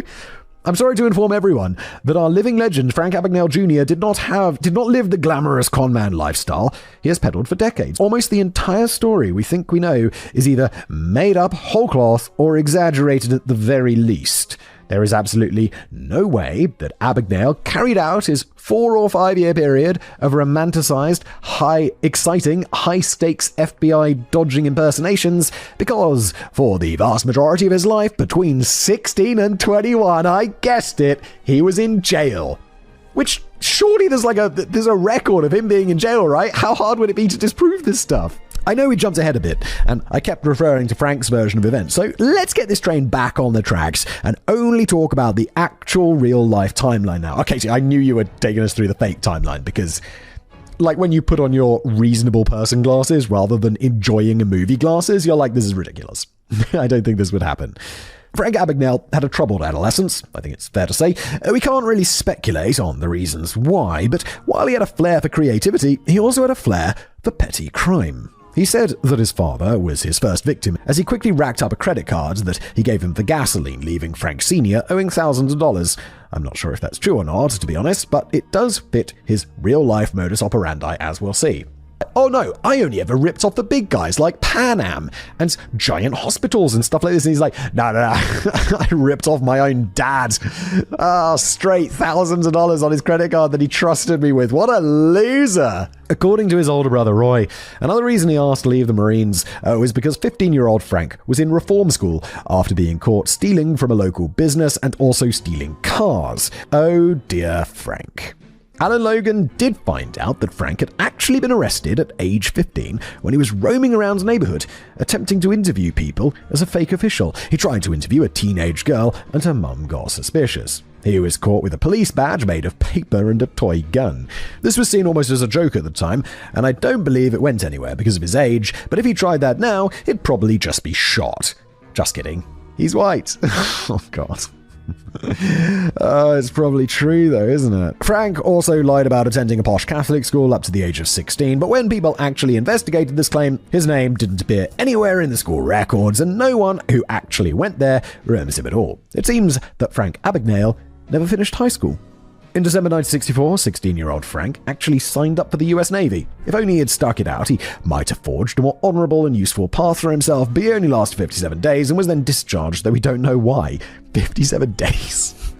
How long did you sign up for the Navy for? It's like 4 years or something, isn't it? Or 6 years? It's a long time that they got you for. And they're like, no, mate. 57 days, out you go. We can't handle this. This means he didn't even make it to the end of basic training. Just a week later, on returning to New York, Abagnale was caught stealing and using fake or forged checks. As per Alan Logan's The Greatest Hoax on Earth, quoting here, the local police responded quickly and arrested him for forgery on February the 25th, 1965, only 1 week after his naval discharge. 2 weeks later, on March 11th, he was arrested yet again by Mount Vernon officers, this time for vagrancy. I was only ever arrested once in my life. Bro, you were arrested like twice within 2 weeks. Whoops-a-daisy. Instead of waiting for the wheels of justice to finish turning, in June 1965, now aged 17, Abagnale stole a car, took some blank checks out of a gas station owner's checkbook, which he later cashed for $350 or $3,400 today, and headed to California, ripping off other small businesses along the way using his favored fake checks. Yep, not ripping off the little guy, are we, Frank? As you might have noticed, this doesn't exactly mesh with Frank's publicly touted tales of impersonating a pilot and flying 1 million miles around the globe whilst merrily sticking it to a giant corporation and looking good doing it. But it was in California that Abagnale was caught, and in quite an ironic way. Not only had he skipped town while still under arrest, he had stolen a car and driven it across state lines. When he stopped in a town called Eureka, it might have seemed like an anonymous place to stop and make more plans, but Abagnale really couldn't have picked a worse place. According to Alan Logan, quote, Eureka was home to one of the country's best-run police forgery units, headed up by 39-year-old Sergeant Frank Sonberg. 4 years before Abagnale arrived in the city, Eureka officials established a zero-tolerance attitude toward check fraud. Sergeant Sonberg had been tasked with heading up the fraud and check detail. End quote. Basically, This meant that as soon as Frank tried to open a new bank account to withdraw non-existent funds, the police were informed almost immediately. To make matters worse for him, in order to get a discount on his motel room, Frank had pretended he was a US border agent. And to make matters even more dire, the car he had stolen in New York was an already distinctive yellow Mustang. But along his road trip, Frank had pimped his ride somewhat, and it now had the word bandit written on both sides, and what Logan calls a weird emblem of a masked man and a Derringer-type pistol firing several shots. I mean, the guy was 17. He probably thought this was the dopest thing ever. Yeah, probably. But if you're on the run from the law, it's like, this is definitely one of the rules on Catch a Criminalist. It's like, if you're a criminal, don't drive a yellow sports car. You got to drive like a grey Ford Mondeo. Or what's that? The super generic Toyota, the Camry. Just drive like a brown Toyota Camry. Problem solved. What this boiled down to was yet another arrest on the 21st of June 1965, and he was also charged with impersonating an employee of the United States Department of Customs and Immigration. He was also charged with car theft, and both the case and Frank Jr. were going to be transferred back to New York. Here's where we refer back to an earlier point. Frank Jr. did, in fact, see his father again, despite saying he never had after having not run out of a courtroom the previous year. Frank Sr. had to fly to California to bail Frank Jr. out, but luckily for him, the bail was only $1. Frank Jr. really benefits from the kindnesses of judges and other law officials' hearts in this story, not that he appreciated it. I'm sure his dad appreciated it, though, as he wasn't exactly financially flush at the time and had to foot the bill for the cross-continental flight himself, so that must have been a bit of a relief. Yeah, he's also had all those massive thousands of dollars of debt racked up on that credit card he gave Frank. Like, for sake, Frank. The Abagnales returned to New York on the 2nd of July 1965 after what was possibly Frank Jr.'s first flight and first taste of the pilot lifestyle. His time as a free man there was short-lived, however. Less than 2 weeks later, on the 15th of July 1965, Abagnale Jr. was arrested by the Tuckahoe, New York Police Department on outstanding forgery charges. When the police picked him up, he was wearing a pilot's uniform and was accompanied by a female flight attendant. A search of his apartment revealed an empty box from the All-Built Uniform Company, and witnesses had seen him going to a tailor on several occasions. Abagnale said that he had joined the Pan Am training program, a good excuse, even though it was a lie, but it didn't stop him from being charged with the check forgeries and also the blank checks that he'd used from the service station owner. On July the 22nd, 1965, he was sentenced to 3 years at Great Meadow Correctional Institute in Cornstalk, New York. Other people came forward to say they'd been ripped off by the teen, but no further action was taken, as it already got a decent sentence. Yeah, seems about right. 3 years, he's a kid. A little bit of punishment, maybe he'll turn his life around. Probably not going to, but maybe he will. And this was just for the forging of the checks. He still had the car theft hanging over him too. Abagnale was paroled after 2 years and walked out of Great Meadow in May 1967. He was now 19. If you recall, this was the period of time where he's supposed to be the Grand High Chief Doctor of the world, or whatever, in Georgia, and also then starting his illustrious legal career after having blagged his way through the bar exam in Louisiana. I think you'll agree that these things are slightly more difficult to achieve if you're sitting behind a different kind of bar in New York the entire time. Indeed. He claimed such things as that he was dating the Louisiana Attorney General's daughter at this point in his life. Well, that's one easy thing to fact check. The AG at the time was a man called Jack Gremillion. He only had one daughter. Did she date Frank Abagnale at any time? No, she didn't. In fact, as she confirms to Javier Leyva, she was married and living in Japan at the time Abagnale was claiming to be courting her. It's a pretty good alibi, isn't it? Back to the timeline. Hey, Frank's coming up on 20 now. Maybe the part about being the fake college professor at Brigham Young was true. How hard can it be to teach sociology anyway? Again, very hard to teach at Brigham Young if you are in jail. Mere weeks after being paroled into his mother's care, Frank was writing bad checks and stealing cars again. He later told a story to a TV audience of a hilarious scam he pulled off at Logan Airport, where he hung a sign on a night deposit box to say it was out of order and to drop money off with the guard on duty. To the cause of the crowd, he said how he was dressed as a guard and collected so much money that he was having trouble loading it into his car. When 2 state troopers came along, instead of arresting him, they ended up helping him load the money, and he drove off into the night. Except, well, that didn't happen. There was an incident near Logan Airport, but it came off the back of a weird subplot that Abagnale frequently returns to whenever he's released from prison. According to Javier Leyva on the Real Catch Me If You Can series, Frank was paroled from Great Meadow. He turned up at a nursery school in his full pilot garb, saying he wanted to work with children.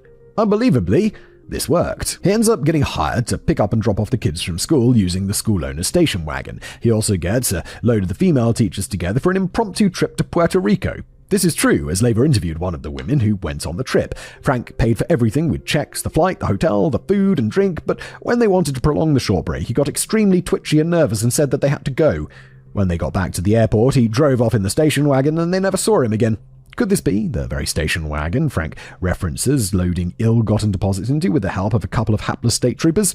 Well, that story was disproved when a suspicious man called Jim Keith decided to fact-check some of Abagnale's claims in the 1980s. He got in touch with the Logan Airport police captain at the time, who confirmed that no such scam or robbery had ever taken place. Well, that's what he would say, even right under his nose. The real story ends with Abagnale being arrested yet again near Logan Airport for grand theft auto of the school owner's station wagon and a couple of low-level forgery charges. The upshot of all of this, is that he was in the Charles Street jail for 6 months for the car theft before heading back to Great Meadow to do just over another year for violating his parole. This brings us to December 1968. Frank is now 20, and I think we have to agree that he would not have time to be teaching 2 full semesters at college when he was once again in jail. Now, if you're not convinced about all of this, by the way, both Alan Logan and Javier Leyva have independently seen and verified Abagnale's arrest warrant and inmate card, so we are on solid ground here.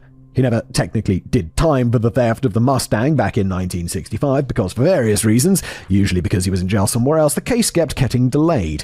It was eventually abandoned under a nolle prosequi document, as the authorities thought Frank was being kept under supervision on parole, when in fact he was not, as per Alan Logan. The nolle prosequi document did prove one other important point, that the federal authorities were not interested in Abagnale. He was certainly not wanted by any federal authorities. There was no ongoing hunt for the guy, who later claimed absurdly that he was the youngest man ever to make it onto the FBI's top 10 most wanted list, a claim that was parroted to the movie studios in the days leading up to the release of Catch Me If You Can. I feel like they're going to have records of this. Isn't this something people can just check? I guess most people don't check. Apparently even the movie studios don't check. Or maybe the movie studios are like, it's a good story, let's just do it. It's a good story. And then they can say they are based on a true story, based on true events. Sort of. Partly related. There's a grain of truth. His name was Frank. Now comes some actual crossover with reality and myth. In early January 1969, just a few days after being released from Great Meadow again, Frank donned the pilot's uniform and tricked his way onto a free flight from New York to Miami. Finally, he does it. He's not a fake fraud, he's a real fraud. If we check in with the timeline again, though, Frank was supposed to have done this 4 years prior at the age of 16. He made it by age 20, but conveniently leaves his age and all the jail stuff out of his public presentations. I mean, you would though, wouldn't you? He starts by chatting with a friendly flight attendant called Paula Parks and becomes seemingly quite attached. Creepily so, in fact, as over her next few domestic flights, Frank's always waiting for her when her plane lands. While she did admit at the start that she had fun hanging out with him and friends, it started to feel pretty uncomfortable when he kept turning up. They'd be like, look at you. The second time happens, you're like, oh, that's nice. What a surprise. Third time is like, that's a bit weird. Fourth time it's like, stop stalking me, bro. Eventually, he met her in New Orleans, where she was going to visit family for a few days. He drove her to Baton Rouge and met her parents. To Paula's dismay, instead of confirming a gut feeling that there was something off about the guy, her family fell hook, line, and sinker for Frank's charms. Paula left a few days later to go back to work, but to make things even more awkward, Frank moved in with her parents and even ended up sleeping in her room. Bruh, this is creepy, dude. That is some creepy. He had spun them a tale of how he was not only a pilot, which he wasn't, let's just remind everyone, he got a degree from Cornell in social work and was looking to work with local children. He eventually ended up working for a local church's youth group. Remember the preschool gig he picked up before stealing the owner's car? Javier Leyva noticed that every time Frank got out of jail, he seemed to gravitate towards jobs involving children. Now, this is potentially murky stuff, and there have never been any accusations or anything that Frank had any dodgy intentions towards kids. It might have been that he felt safer around them, or just related to them more due to his own patchy upbringing, or maybe he felt superior to them or something, but we are not in any way accusing him of any kind of abuse or anything like that. Nobody's found any proof where that's concerned. It's just worth noting. Yeah, there's plenty of reasons why it's not something more sinister. Anyway, Frank would regularly wear his pilot's uniform, as one does, and he often said he was on furlough from the job. I'm sure anyone who's been temporarily shelved from a job can't wait to don their uniform when they're on their own time. Yeah, but if you're a pilot, your uniform is badass, and people are like, oh, You're a pilot. It's a detail that keeps coming up, yet people did seem blinded by the illusion of some sort of authority figure. Yeah, another benefit right there. Back in Baton Rouge, a rash of bad checks had appeared, ripping off local businesses and throwing suspicion on Frank.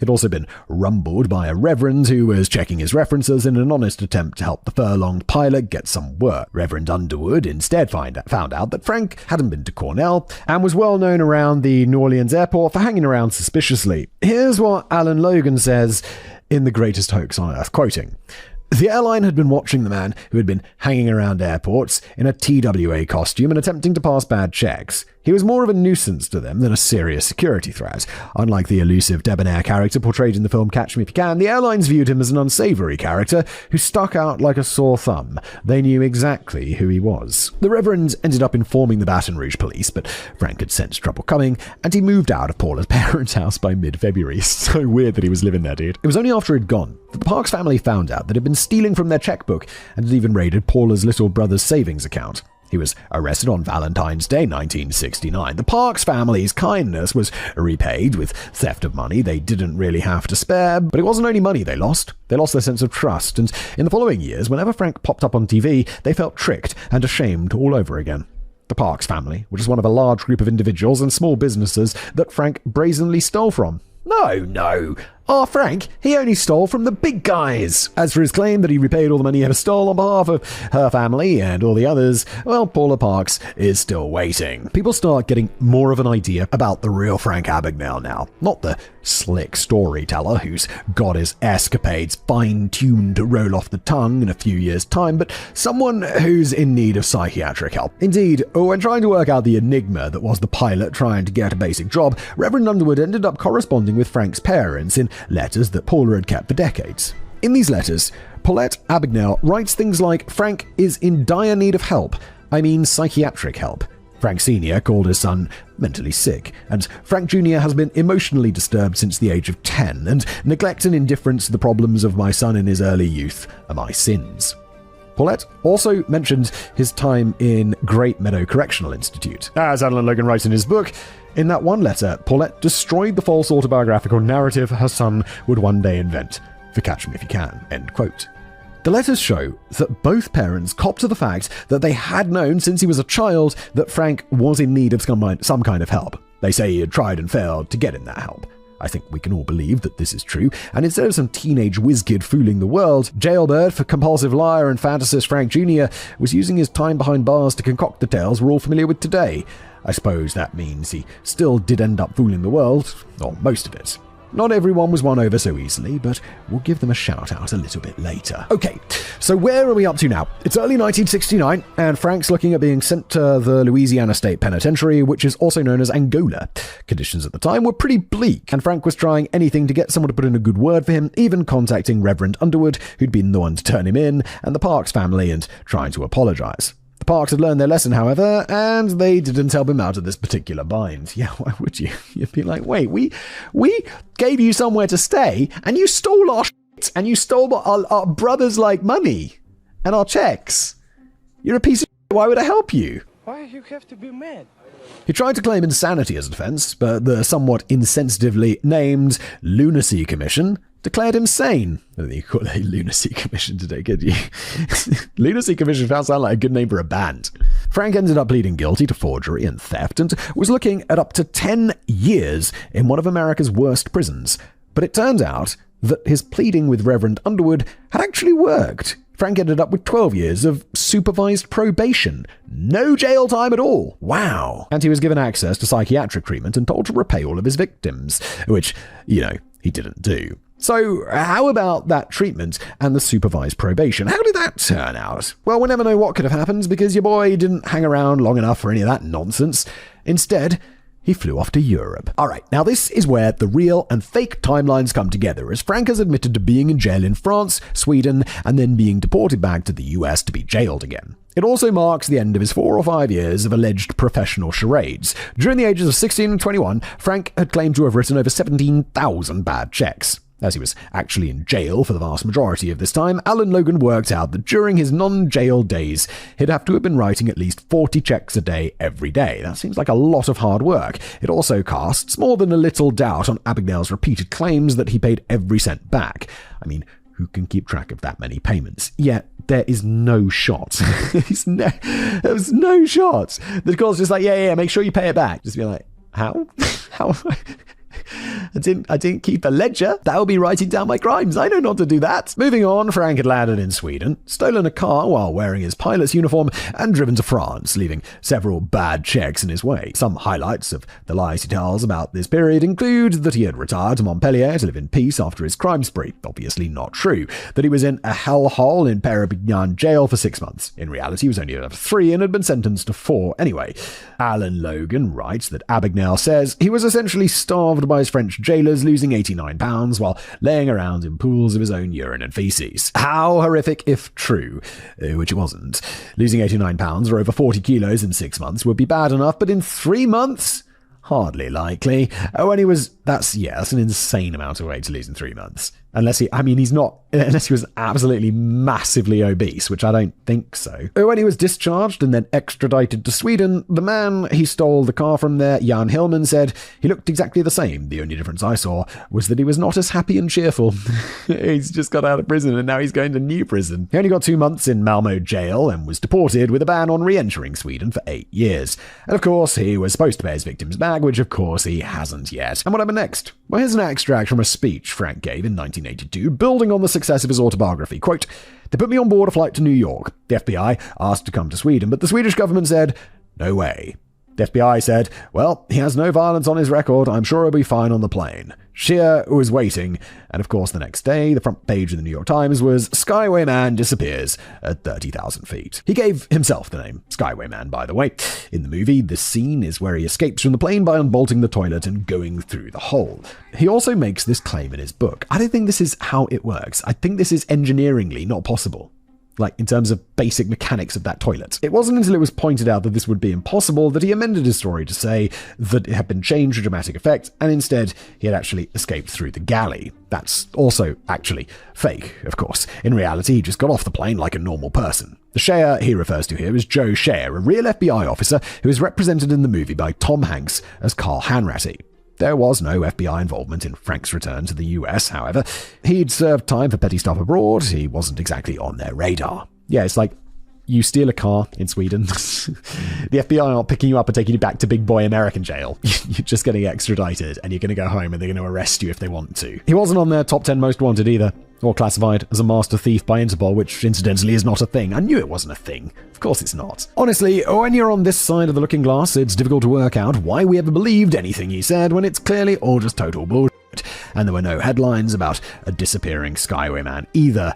Alan Logan checked. Okay, next up is Abagnale's grand career stealing millions of dollars from Pan Am. He obviously didn't do this when he was 16, as we've covered, but he did do it in 1970 when he arrived back from Sweden at the age of 22. He said he stole $2.5 million from Pan Am, worth about $20 million today. He was cashing fake paychecks, which were handled differently to the forged checks he normally used, but in the 90 days of freedom he had between arriving back in Sweden and getting arrested again, he had created and cashed 10 fake Pan Am checks. Were these for hundreds of thousands of dollars each? Well, no. The entirety of Abagnale's paycheck scam netted him $1,448.60. That's about $11,500 today.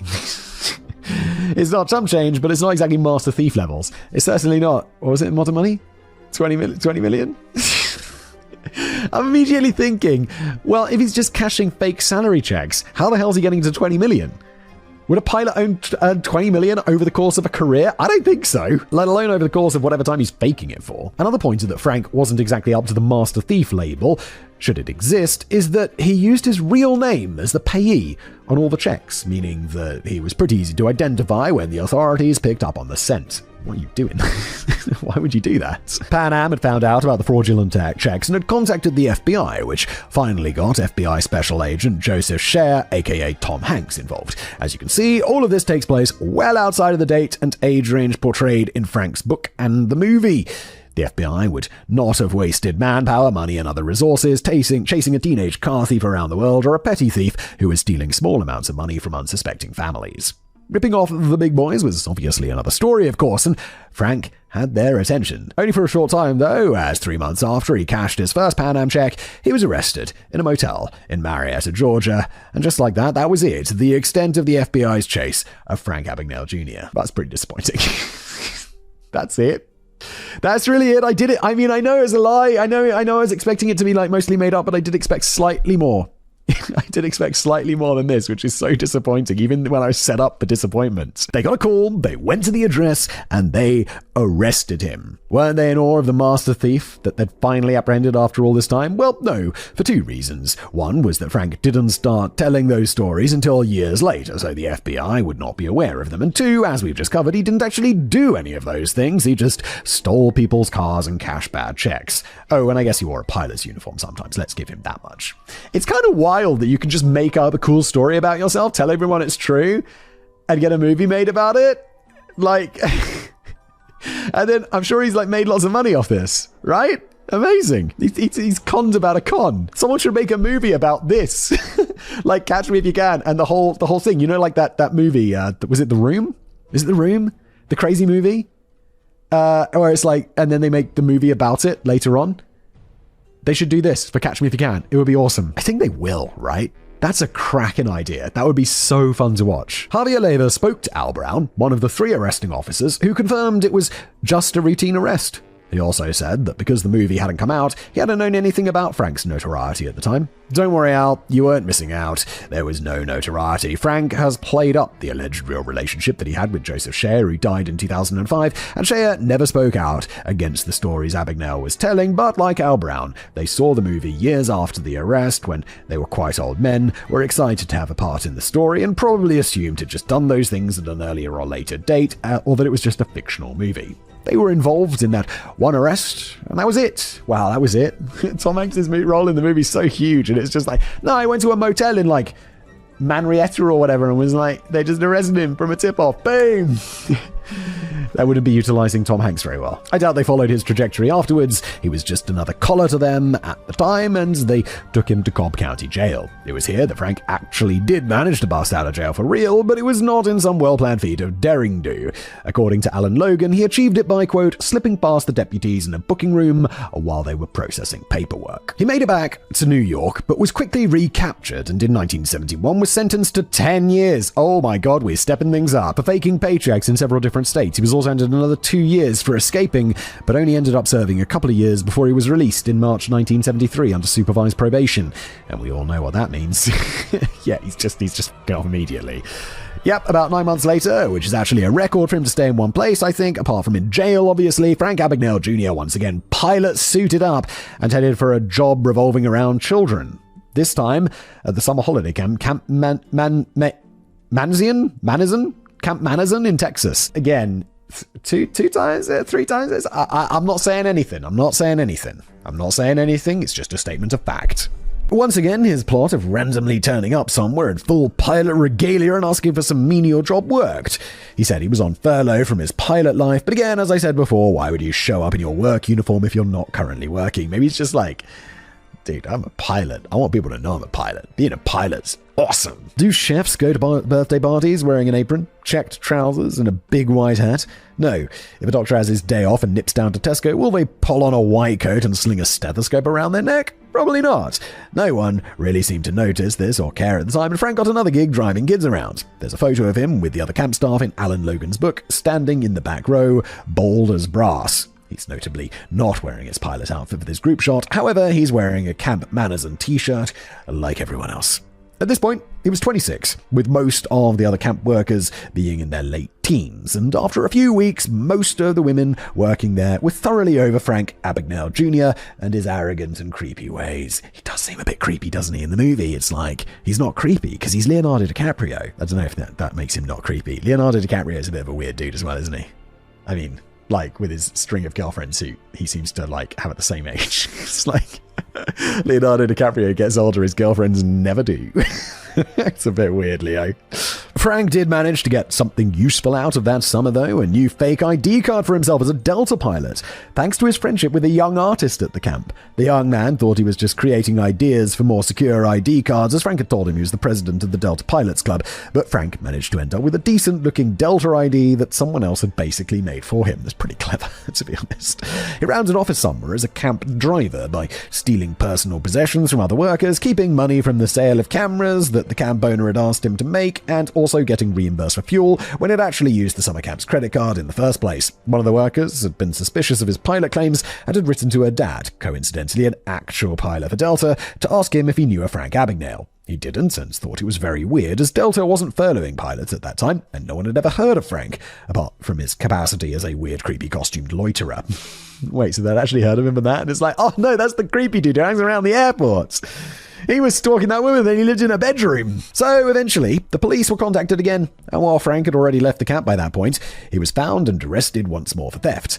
You might have noticed that he doesn't seem to be much good at this crime lark. I had noticed that. He's spending a lot of time in prison. As Javier Leiva said on his podcast series, The Real Catch Me If You Can, quote, "It's almost like there are two Frank Abagnales. There's the Leonardo DiCaprio, slick Frank, who always gets away with everything and fools everyone, and then there's the slippery Frank, who gets away with nothing and gets caught all the time and is just plain creepy." Yes, there are two Franks. This episode highlights two different aspects of Frank's story. The first is that he did all of these petty crimes that victimized normal, hardworking people and never alluded to them in any of his future speeches, fully forgetting that he never paid anyone back after saying that he paid every cent back. The second thing it highlights is that he just kept getting away with this crap. Most people that he stole from, like the owner of Camp Manison, were just so embarrassed at being taken advantage of that they would rather just put the event behind them. I mean, I get it. Yeah, you're just kind of like, more for me, I guess I'm an idiot. And you don't want to, make us think about it because it is embarrassing. It is embarrassing. They may have pressed charges, but they weren't going to chase Frank from state to state for the sake of a few $100. They'd just rather move on from the whole thing. In this instance, Abagnale was bailed out from Galveston jail by someone called his wife on the paperwork, but was more likely to have been a girlfriend. Even more surprising was that one of Frank's victims, the man who had helped him craft a fake Delta ID, actually started receiving restitution checks in the post. The only thing was, the checks weren't signed by Frank, they were coming from the girlfriend. It seems that while she might have started off helping Frank voluntarily, she ended up in a world of financial hurt.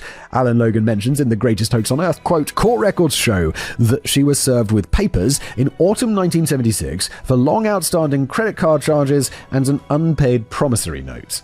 Frank was about to get married to Kelly Welbs at the time, and so it seems as though his ex-girlfriend was another person left ruined in his wake. Only hurting the big guys, Frank, and the big guys can't hurt. Come on.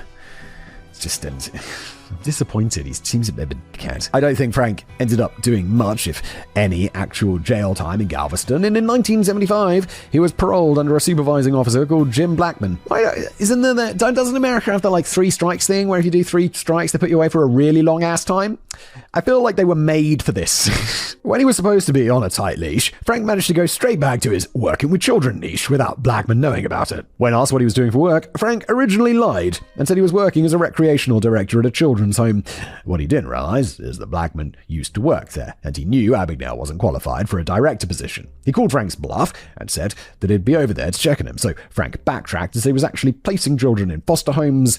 Oh, well, that's a million times worse, isn't it? When Blackman arrived, he found Frank in an office with a master's degree on the wall and a slew of pics of him in his pilot uniform. I don't think Frank even got the high school diploma, so obviously the degree was another fake. Here's Jim Blackman's recollections as told to Alan Logan. Quote, "Jim also explained that his parolee told him that he had not forged any documents, but instead had asked his girlfriend, who was attached to a local university, to make a diploma for him. There's no fake documents. I didn't fake them. She faked them. On my instruction. It's different. I didn't hurt that guy. I just shot the gun that hurt the guy. That's not me. Oh, someone else made a fake degree so that he could get a job placing vulnerable children with complete strangers, and he didn't make it with his own hands. Well, I guess that's fine then. Yeah. Sure it is. Jim Blackman didn't want Frank to get into more trouble, though he really should have had him thrown straight back in the slammer. What ended up happening was Frank resigned from his job, thank goodness, and then he actually moved in with Blackman to what's called a garage apartment, so his parole officer could keep an even closer eye on him. I'm quite impressed by Blackman. He seems to actually care. Like, I can imagine a parole officer's like, oh, for God's sake, here we go, doing this again. Criminals, and they're violating their parole, and they're criminals. And this guy actually seems to want to reform him, from what little we know about him so far, which is awesome. And I bet Frank is going to steal some from him or something, isn't he? Because we're like, oh, look, a good guy's been introduced to the story. And he gets taken advantage of because he's a good guy. Let's find out. How many people get the chance for presumably free room and board instead of going back to jail? Frank must have cut a pretty pathetic figure at this point. Maybe Blackman felt sorry for him because in his latest arrest record, as per Alan Logan, quote, the police made note of the 26-year-old's receding hairline among his distinguishing features. Hey, I had a fully receded hairline when I was 26.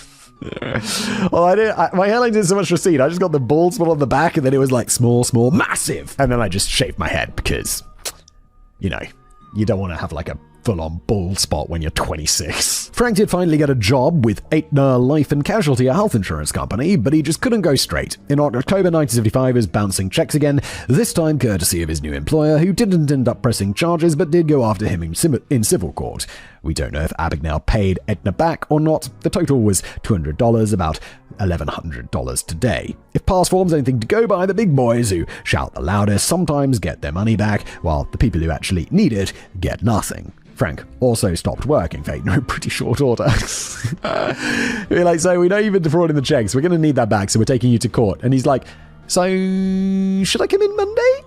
By April 1976, he was no longer a house guest courtesy of Jim Blackman and has set up Frank W. Abagnale and Associates, ostensibly a consultant for fraud and other criminal activity, which is still in operation. I like that he didn't steal from Jim.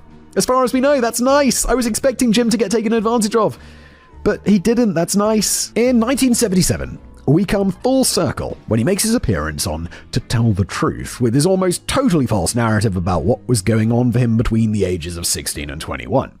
After the success of this appearance, he cobbled together a glossy press kit all about himself, shopped it around, and ended up lucking out and appearing on The Tonight Show with Johnny Carson in 1978. He then managed to climb the rungs of low-level celebrity, appearing on more talk shows and growing his fake legend as he went. His stories got taller and taller, and he would borrow better lines from other people as he went along. Borrow. One example being, on The Tonight Show, he told a story when he was pretending to be a pilot and another pilot asked what equipment he used. Obviously, the real pilot was talking about what plane he was flying, but Frank, who obviously had no idea about anything related to planes, answered naively, General Electric or GE is still a household name in the world of appliances. Carson then quips back with something like, did he think you were flying a washer or something? In a later appearance, Frank retells this story, but adds that line himself as something the other pilot said. I mean, he's just building a career on telling a story. It's not ethical, but is it illegal? I don't think so, right? It's just a lie. I guess it could be seen as fraud. Could he be defrauding them? I guess if he gets paid and he's making up a story, maybe. I don't know, allegedly. Here's yet another reason the story went unchecked for so long. It just wasn't easy to fact-check him when he was literally spilling out so much information and moving swiftly from one tale to the next. Even if people were a bit skeptical, it was just so entertaining, they gave up and enjoyed the ride. And I don't know if this will remind you of anyone, but Frank seems to employ the go big or go home philosophy when it comes to his lies. I know exactly what it reminds me of. He wasn't just wanted by the FBI, he was the youngest person on the FBI's wanted list, and he wasn't wanted by Interpol, he was classified as the youngest master thief in their history. These claims might have been a bit easier to check at the time, but maybe the easier it was to check, the less people bothered looking into it, thinking it was so impressive that it must be true, or it's so outrageous, like, no one would lie about that, that's insane, we could just look it up. So of course he's telling the truth, I'm not going to look it up. Of course he's telling the truth. He had every story down to a fine art, and if you go back and listen to any of his interviews, you'll hear the same things told with almost the same inflections every time. Or nearly the same things. In his podcast series, The Real Catch Me If You Can, Javier Leyva remarks at one point, quote, I bet back in the day when he was making all of this up, he never envisioned that 40-something years later, a little Cuban with way too much time on his hands would comb through the website called YouTube and compare everything he said. Yeah. In 1980, he published Catch Me If You Can, the true story of a real fake. This he did along with Stan Redding. This gave him another big boost, and said Steven Spielberg had originally optioned the film rights when he was making Jaws, another impressive-sounding claim, except that Jaws was released in 1975, 2 years before the American public was even introduced to Abagnale on To Tell the Truth. Apparently, Dustin Hoffman was attached to play Frank, and Abagnale had even claimed that Hoffman stayed with him for a month to be able to copy all of his characteristics. If this did happen while Spielberg was making Jaws, Hoffman would also have been a guest in that garage apartment belonging to Frank's parole officer, Jim Blackman. Somehow, it doesn't seem that likely. Yeah, I get the feeling that Jim Blackman would be like, oh yeah, no, we definitely, yeah, Dustin Hoffman was around like how long was it? Like months. Yeah, he was around for months, having dinner with us all the time. Good old Dusty. As the years passed, and the interest over his tales died down, Frank filed for bankruptcy in Tulsa, Oklahoma in 1991. This might be linked to the fact that he and his wife had signed promissory notes in the 1980s asking people for loans of thousands of dollars for various projects in return for an increase on their investment. Okay, so he's just doing some straight-up fraud, allegedly, in my opinion. Alan Logan tracked down 2 investors who had fought for years to get their money back, and no one knows how many there were overall. What you can comfortably bet on, though, is that not all the money was repaid to every investor. You may also note that this came way after he was supposed to be a reformed character, now working for the FBI. Things started looking up again when the film rights to his book were bought by DreamWorks in 1997, with the film eventually being released in 2002. Frank got a cameo in it. Oh, I didn't know he appeared in it himself. As a police officer who arrests Leonardo DiCaprio. Oh, by the way, Abagnale also told a story where he stayed in Leo's house with him prior to the film, as DiCaprio was so excited to get to play a living person that he wanted to study Frank's every mannerism. We can't call total bullshit on this, but given Frank's track record, it does not seem likely that he would stay in a celebrity's house for 2 weeks and said celebrity would cook him breakfast every morning. Yeah, we just don't know though, do we? Also, can Leonardo DiCaprio not just tell us whether that's true or not? Has no one asked Leonardo DiCaprio in like an interview? Be like, yo, Leo, did that real Frank Abagnale steal your house? And Leonardo DiCaprio be like, no. Boom, done. Or be like, yes, and I cooked him bacon and eggs every morning. We had a grand old time. Dustin was also there. Also, he would have been 50 at that time. And as Javier Leiva jokingly pointed out, Leonardo DiCaprio does not do sleepovers with anyone over the age of 25. Yes. Oh, that's so funny. It's a joke about Leonardo DiCaprio's girlfriends never getting older. While the movie, which remember Abagnale has stated was 80% true and even 90% on occasions, brought renewed interest to his story, Abagnale has toned down the lies these days, and his speaking gigs are generally only related to boring work stuff like how to prevent fraud, cybercrime, and identity theft. Which, honestly, was he even that good at? He wasn't. He was caught all the time, right? He maintains the claim that he's worked for the FBI for over 40 years, and in the past has said that he's worked on undercover operations for them, including ones where he was given the task of writing as many bad checks as he could in the space of 3 days, and another where he met and fell in love with his wife while pretending to be a sociologist. He revealed his true identity to her after the case was finished. In later interviews, he said he met her while he had been working in a grocery store. It's just endless, ambiguity. It seems possible that while Abagnale might have indeed worked with the FBI on something at some point, it does not seem likely that he was one of their top undercover agents doing a job that actual real FBI agents trained to do. Logan points out in his book at one point that it seems Abagnale tried to leave the country using his fake Delta ID, which may have led the FBI back to his door. As he never seemed to end up paying any penalties for repeated parole violations and crimes committed while on parole, maybe he did cut some sort of deal with them. This has always been a murky aspect of the story, as it turns out that anyone can say that they worked for the FBI in practically any capacity, and the FBI will not confirm or deny this. Yeah, exactly. It's I work for the FBI big time. I say that, someone will be like, we know you do, Simon. You're spreading misinformation about something or other. Although usually it's the CIA, because conspiracy theorists are going to conspiracy theory. It's like, yes, the British man who's been recruited as an asset for the CIA. Although I suppose that's what an asset for the CIA would say. In fact, if they do deny it, it only makes people believe it more. The official standing is that they do not verify employment, so no one's been able to find out if Abagnale is a regular on the payroll outside of the odd guest speaker gig. I think we can probably all make an educated guess at this point, though. A family business. Here is an interesting side note. We mentioned Frank's older brother Roy earlier. Oh my god, it was a long time ago, right? And here's where he comes into play again. Roy left the family as early as he could to join the Marines, and it seems that lying definitely runs in the family, as not only did Roy fudge his age to become eligible, he also changed his name. He listed his first name as Eugene on his military record, and his daughter Heather and first wife thought his name was John Paul. Roy changed his name several times over the course of his life, or at least went by different variations of the same few names, even throwing a Frank in there from time to time.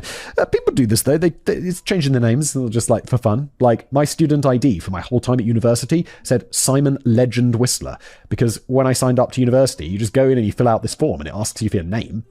And I just filled in my middle name as Legend, just on a whim. And that was my official name throughout university.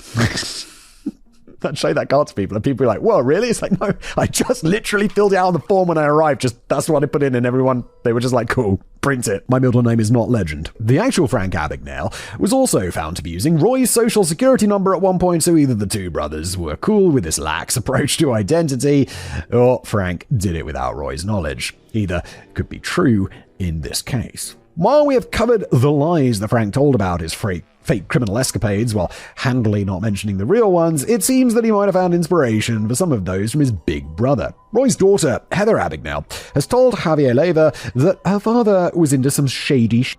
And while she said she had no real proof about the things he'd done, she said in an interview, I feel like my dad might have done things my uncle took credit for. Ooh, interesting. Roy's marriage to his first wife came to an end when he was fired from his job. He had worked as a therapist for 15 years at a residential treatment centre for boys, again with the Abagnales and the children, claiming that he had a master's degree. A change in leadership brought about more stringent background checks, and it was discovered that he had no formal qualifications at all for the position he held. His wife eventually found out that basically every single thing he ever told her about himself had been a lie, even down to his name. That must be a bit of a shock to the system, right? We'll hop back to Frank Abagnale Sr. now, as it's been rumoured that he too was into some shady shit. Oh, the dad, okay. The movie did portray him as a small-time con man, teaching young Frank a few tricks of the trade, but in his speeches, Frank Jr. had hailed him multiple times as a great man, not counting the fact that he ran away from him at 16 and hadn't seen him since, although, as we mentioned before, he did, as Frank Sr. had flown to California to bail him out. Anyway, Frank Abagnale Sr. died in 1972 when Frank was 24, and let's check the records here. Oh yes, he was doing prison time for those fake Pan Am charges. He fell down some steps in a subway station, hitting his head and dying shortly after. Oh, that's sad. Could this have been an accident? Sure. Although rumours within the Abagnale family have it that Frank Sr. was actually in a financial pickle with the mafia. Uh-oh. Roy Abagnale told his ex-wife and daughter that Frank Sr. had some connection to organised crime and that he was actually pushed down those subway steps. Now we know we can't exactly trust Roy Abagnale's word, but this didn't seem too far-fetched to the ladies. Javier Leyva and Alan Logan have seen Frank Sr.'s death certificate, which lists the cause of death as a fractured skull and brain hemorrhaging, although he didn't die until 2 days after the fall. It also states on the cause of death, quote, circumstances undetermined pending police investigation. This does seem suspicious for what was ostensibly a trip and fall accident. Leyva has sent a FOIA request for information about the death, but hasn't received anything back so far. FBI loose ends. It turns out that although the FBI can neither confirm nor deny the employment status of one Frank W. Abagnale Jr. within their ranks, adding a little common sense to the idea can go a long way to unpicking the knot. If Frank was working for the FBI officially this whole time, and he has called himself a special agent and a supervisory special agent in the past, how has he also been running a company and taking on all of these speaking engagements? At one time he was doing over 200 a year, 4 a week. Good lord. Were they really letting him live his life, then calling him out for a couple of sensitive undercover operations every now and then, practically parachuting him in to save the day? I just feel maybe some porkies going on here, perhaps, Frank. According to Jerry Williams, who hosts the podcast FBI Retired Case File Review and is herself a retired FBI agent, she had never heard of Frank Abagnale until the movie came out, despite him supposedly having worked for the FBI since the mid-1970s. Yeah, the FBI is really big though, right? He had certainly never taught any of her classes. She told Javier Leyva that she knows Abagnale spoke for the FBI Academy groups, which, while sounding legit and pretty high up there, is actually a citizens group not directly connected with the FBI, but definitely partnered with the FBI. So does that mean that, oh my god, Frank has been gilding the lily this whole time about his FBI work? If so, that lily is about a foot thick with gild by this point. Yeah, no doubt. This is exactly what he's been like, no, work with the FBI. I mean, I work for, close to, tangentially related. just bringing it up a step. Williams pokes more holes in the claims that Frank made about teaching things like ethics classes to FBI rookies. Quoting, "There would be no need to have anybody from the outside teach an ethics class when we have trained and skilled and certified agents who actually have done the investigative work come to the class and instruct us." You can substitute the word ethics for any other class that Frank claims to have taught, by the way. Williams's main point, which undermines Frank's whole FBI claim, is, quote, "Why? Why would we need Frank Abagnale to do that for us? Again, we have trained agents who have studied, who have participated in undercover cases, who have spent years investigating many of the top con men in the world. Why would we need Frank to come in and work for us and do some of the things that he's claimed?" It's one of the obvious questions that not many people have bothered or cared to ask. The ever-changing story of Frank Abagnale Jr. Look, if you've been paying attention, you might have noticed that Frank hasn't always been truthful about what he may or may not have been getting up to. Just putting it mildly. Some people may think, well, who cares? The lying liar lied. No one got hurt. He's exploited a system that created him. Good for him. I mean, yeah, except he's been hurting all the little people. Except, I mean, that's not the case, is it? He has stolen from people and small businesses and not paid them back. He made a lucrative career telling stories about things that never happened. Who knows what else he may have been getting up to? As Alan Logan said in conversation with Javier Leyva, when you look at Abagnale's real activities, quote, "It's like doing a sewer tour in a glass-bottomed boat." It's a nice way of putting it right there. Very good. Since the movie came out and more modern scrutiny has been applied to his self-starred backstory, Frank has walked away from almost the entire thing. If you look at his website now, there's a tab called Film and Book Comments, where there's a statement from Frank dated 2002, which is the year the film was released. It says in part, "I wrote the book Catch Me If You Can more than 23 years ago. Obviously, this was written from my perspective as a 16-year-old with the help of a co-writer. I'm now 54 and sold the movie rights in 1980. I was interviewed by the co-writer only about 4 times. Oliver did a great job of telling the story, but he over-dramatized and exaggerated some of the story." He's walking it back a little bit, as much as he has to, right? Look at Frank, throwing Stan Redding, the co-author, under the bus. He also stated later that Redding only interviewed him twice. Redding died in the 80s, so we can't check with him how much time he spent with Frank, apart from the book being subtitled The True Story of a Real Fake. Apart from the book being subtitled The True Story of a Real Fake, the story within was what Frank had been peddling for several years before he continued to do so for years after publication. If some of it was exaggerated or false, why didn't he mention this in any of his many speaking engagements just to clear the air? Because that's not going to sell. It's not going to sell. His story is better than the story is better than the reality. And if people are buying the reality, they're going to pay less. Like, people want to have the Frank Abagnale that Leonardo DiCaprio portrayed in that movie. They don't want to have real life a bit creepy Frank Abagnale, do they? He also claimed that the movie, which is based on the book, is 80% accurate. Steven Spielberg seemed to think that the book was a true story, which is why he wanted to make the movie in the first place, and there are many press interviews out there with him proclaiming his love for the true story. Abagnale sure didn't pop up and correct the narrative, though. He just winked and said that most of it was true when, approximately 95% was just totally made up. When questioned now about his youthful indiscretions, Abagnale trots out the same lines almost verbatim. When author and journalist Abby Ellen wrote a book about liars called Duped, she received an email from Abagnale. In response, he wrote, "The crime I committed was writing bad checks. I was 16 years old at the time. I served 5 years total in prisons in Europe and the US federal prison system. In 1974, after serving 4 years in federal prison, the government took me out of prison to work for the FBI. I have done so now for more than 43 years. So, what happened to all the impostering, Frank? Maybe he's trying to say that while he did do all of the impostering he made his career out of talking about, it was technically only writing bad checks that got him banged up. He also said that he repaid all of his debts, which we know is just not correct. And this is the same response he comes up with when anyone asks him about this area of his life now. Javier Leyva managed to confront him face to face after a speaking engagement in Las Vegas in August 2022. Holy, this podcast went deep. Wow. After a couple of warm-up questions, he asked him point blank why he had pretended to be a pilot, a doctor, or a lawyer when he'd been in jail the whole time. Frank blurts out, no, when this was all before. I went to prison for all of those things. When I went to work with the FBI was when I came out of prison. He's not answering the question, is he?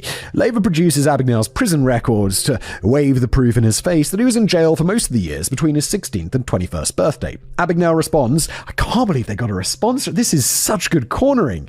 This is Fantastic. Abagnale responds, all those things came over a period of time not depicted in the movie. I had nothing to do. I didn't write the book. I didn't make the movie. I didn't have anything to do with the play. Those are people's views of what I did or didn't do at that time. It seems as though this is the nearest to a confession anyone's likely to get out of the guy. So he's basically saying, yeah, maybe I did some of those ties, just I didn't do them when the book said that was dramatic effect stuff.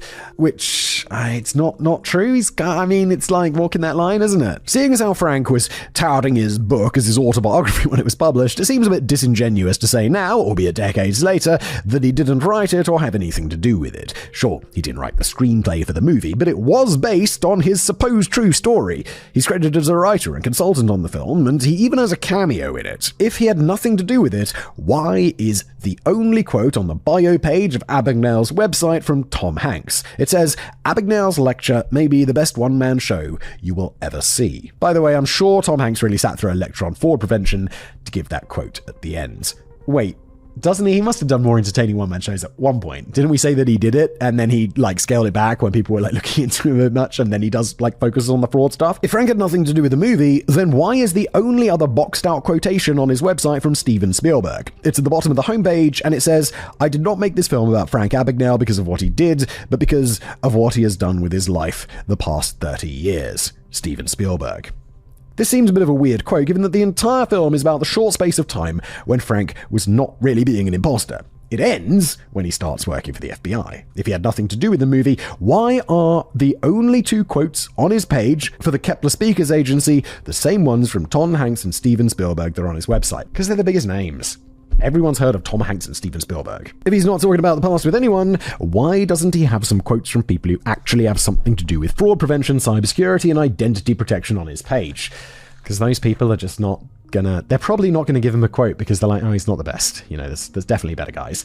And also, they don't have the name recognition as Steven Spielberg or Tom Hanks, and when you're booking a speaker, those kind of names are going to get your attention. What have Tom and Steve got to do with that? Well, nothing. People are just impressed by association. But again, disingenuous is putting it mildly. The play was also based on the film and the book, and Frank made an appearance at a high school performance of it in the state of Georgia as recently as November 2022, so it's not like he wasn't aware of it. According to Abby Ellen's article, he was reported at the event as saying, everything I did between the ages of 16 and 21. I was caught when I was 21. Come on now, Frank. We just know that's not true. He's just playing a version of himself, though. I'll cut him some slack on that one. On the bio page of his website, abagnale.com, it also says, Mr. Abagnale refuses to accept payment for any of his government work. Which is nice. I also refuse to accept payment for any of my government work or the work I do for Willy Wonka's Chocolate Factory, and it's because I don't do any. Yeah. Also at the bottom of every page it says, Mr. Abagnale is not engaged in the security business, but works as a lecturer and consultant in the areas described in this website. I thought being in security business was the whole point of the company. Oh well.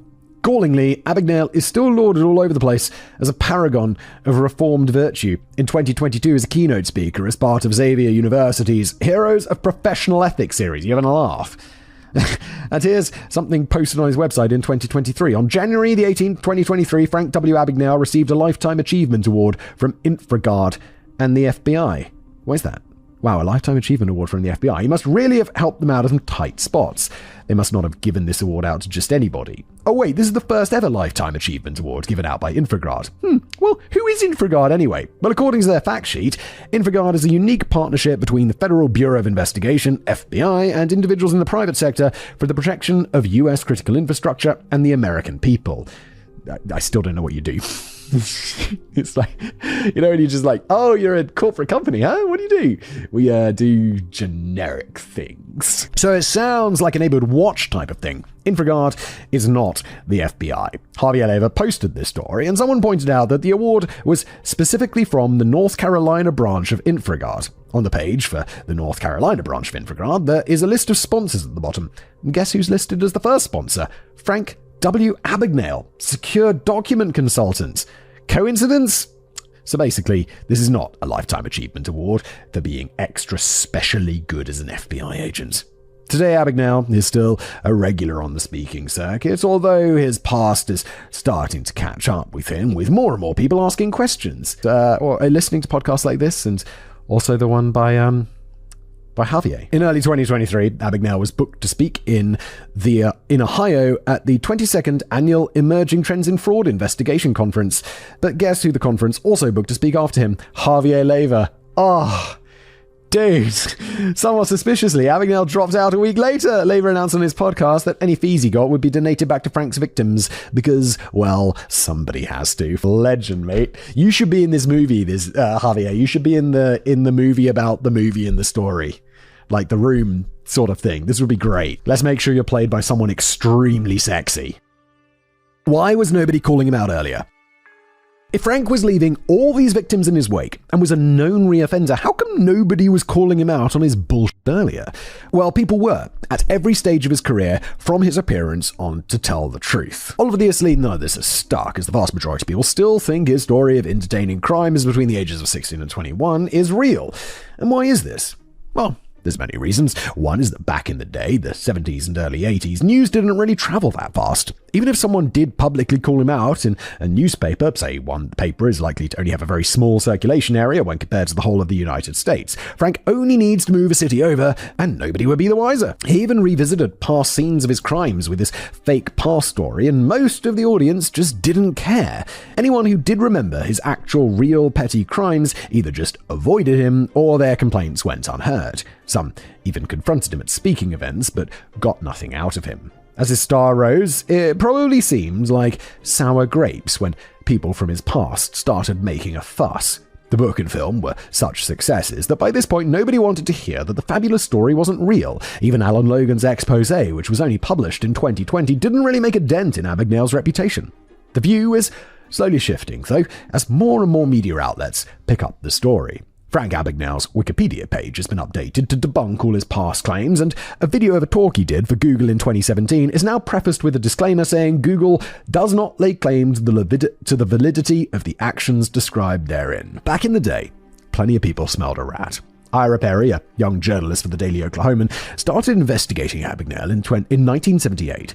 He confirmed such things as the fact that Abagnale had never taken the bar exam in Louisiana, either under his own name or anyone else's. In his fake autobiography, Abagnale claims to have passed on the third try some 3 months after his first failed attempt. Louisiana only offered the bar exam once every 6 months at that time, so there's no way that could be true. Perry also confirmed with the assistant chief administrator of Georgia's Cobb General Hospital that Abagnale had never worked there in any capacity under any name.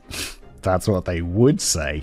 The stories he told of his night shifts did not tally with how physicians actually worked there, and the hospital did not have any intern or resident doctors as he claimed to be. Abagnale sometimes tried to brush these details off by saying that he'd changed the names of the places he worked, but why would you change them to other real places? Why not just say an unnamed hospital in Georgia?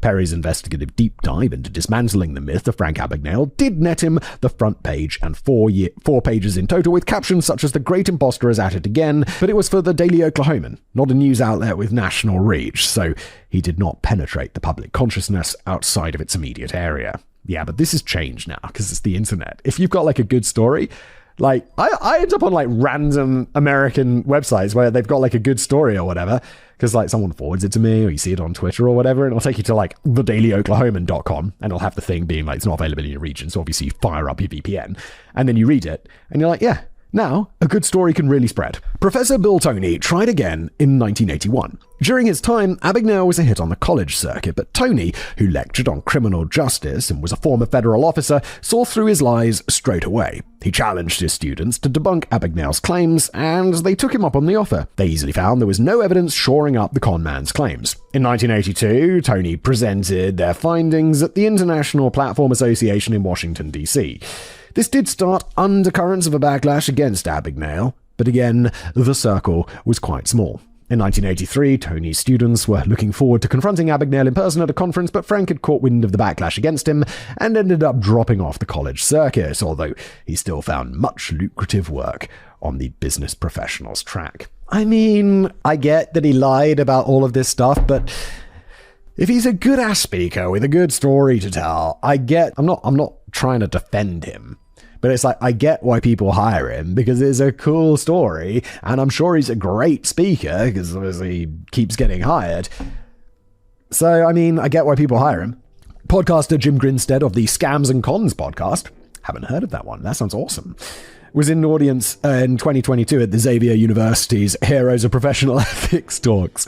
When the audience was invited to ask any questions about Abagnale, he asked why Abagnale wouldn't admit he's been lying about everything that's built him his fortune, and isn't he just conning everyone? Abagnale hit back that he doesn't talk about his life, which might be true of recent times, but that was his entire act for years, and the whole reason he became famous.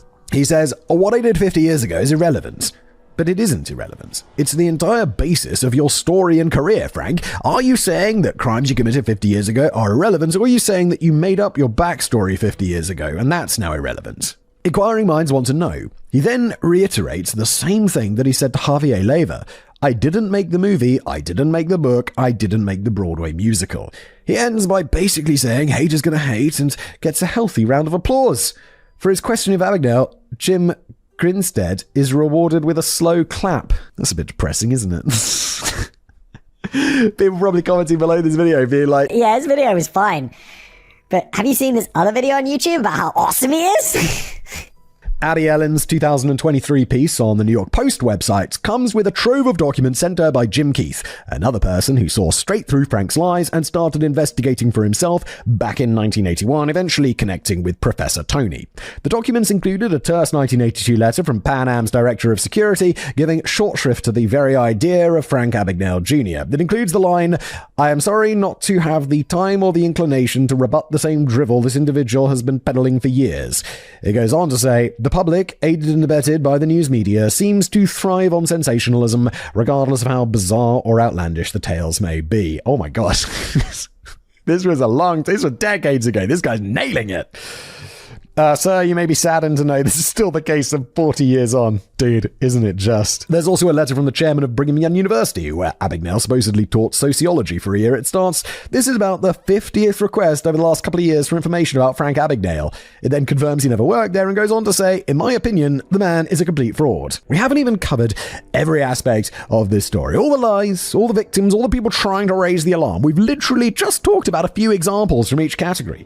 It's funny researching this online because while there are now quite a few results covering the actual true story, most articles that mention what they say is the true story are just talking about differences between the film and the book. I found one article called Catch Me If You Can, the real Frank Abagnale Jr., Master Imposter's True Story Revealed, but it's just a rehash of his fake autobiography. It even mentions that Carl Hanratty chased Abagnale for several years, but Hanratty was the name of Tom Hanks' character in the film. He wasn't even a real FBI agent.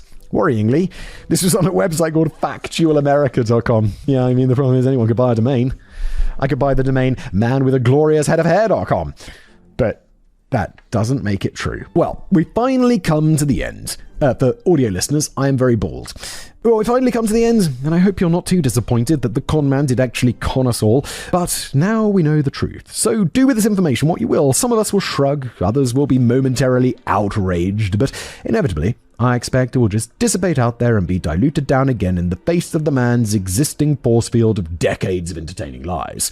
Don't forget his victims, though, and don't forget that he's actually being given awards and accolades to this day in recognition of events that either never happened, have been exaggerated, or that were just plain false. I think it's okay to still be a fan of the movie. We should just enjoy it for what it is, a complete work of fiction. And as I said at the beginning, I think I'll still watch the movie again. Great movie. But it's fictional. And that's where we end today's episode. Thank you so much for being here. Special shout out to everyone in this episode. The podcasts and stuff, that's some real hardcore stuff, going in there and asking the questions and everything. And thank you so much for letting us tell the story. I know Katie reached out and asked, and very good. I hope you enjoyed our telling of it. And if you like this podcast, anyone listening, please leave a review. If you're on YouTube, like, subscribe, and I'll see you next time.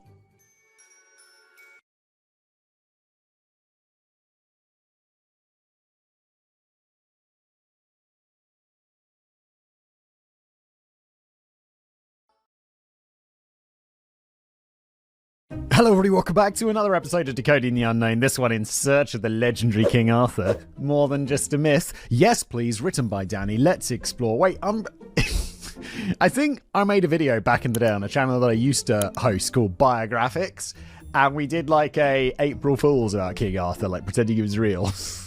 It's a little bit cringe in retrospect, but I think people liked it. Anyway, let's jump in. King Arthur, William Tell, Sinbad the Sailor. Oh, and if you're new here, the format of the show, by the way, Danny writes it, never read it before. It's cold read, we're going to go in, let's go.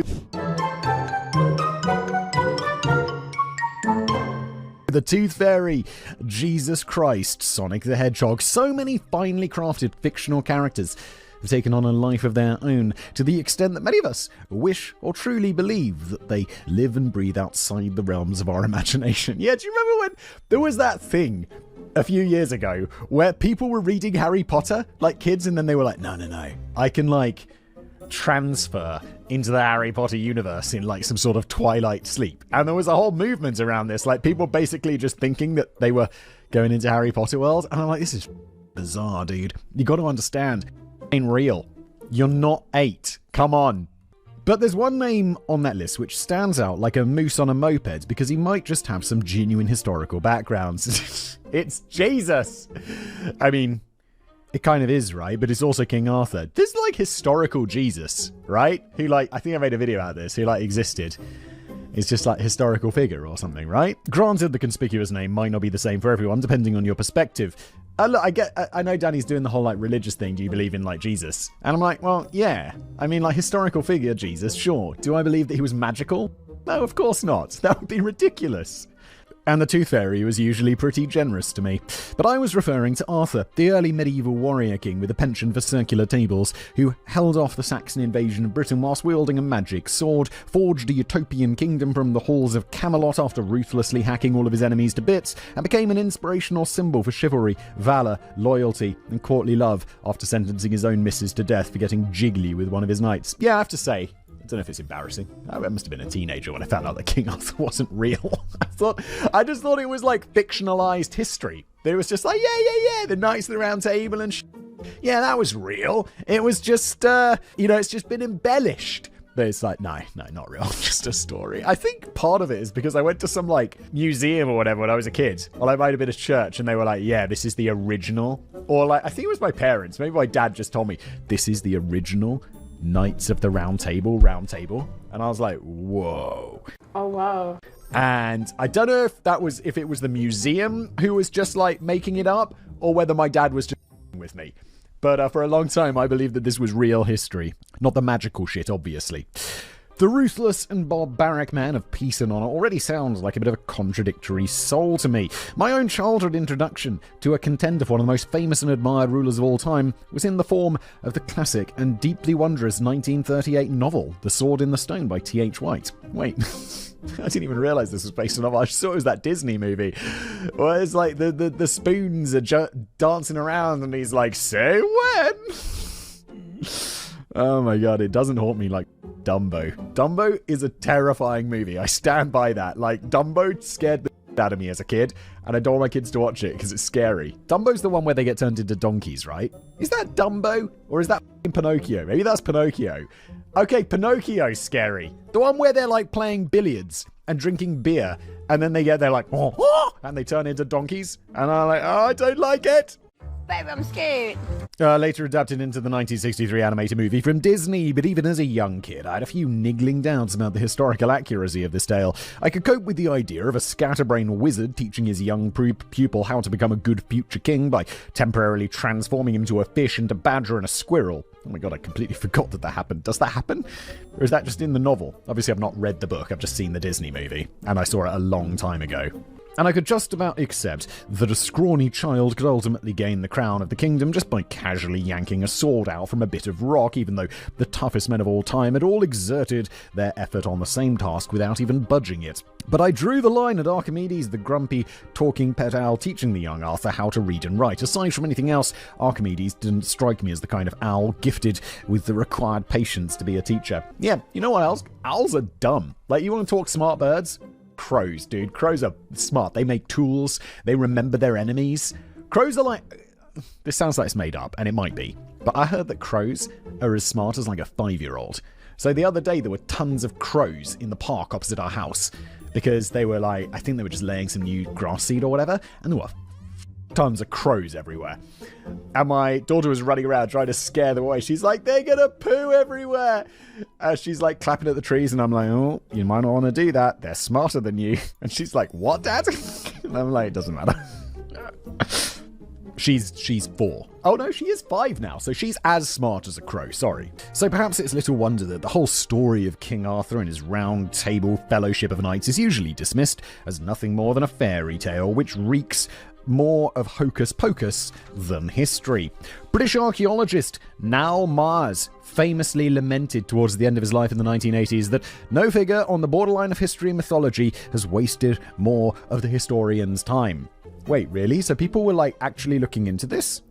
This is the problem. Like when you go back far enough, like fiction and non-fiction, it kind of blends because, you know, people in the past were a bit more loose with the old facts when they were writing history. They would need a peer review. Please, I'll just make some shit up. It's just got to be believable. Cough, cough, Herodotus. More recently, comedian, actor and writer David Mitchell, legend, put it a bit more bluntly in the first words of his 2023 book Unruly, A History of England's Kings and Queens, in which he states, King Arthur is a lie. But in that case, it's an unusual lie, which was widely believed to be true for many hundreds of years, right up until the point where killjoy historians began examining the facts and pointing out the lack of evidence to support this ridiculous legend. Not everyone got that memo, though.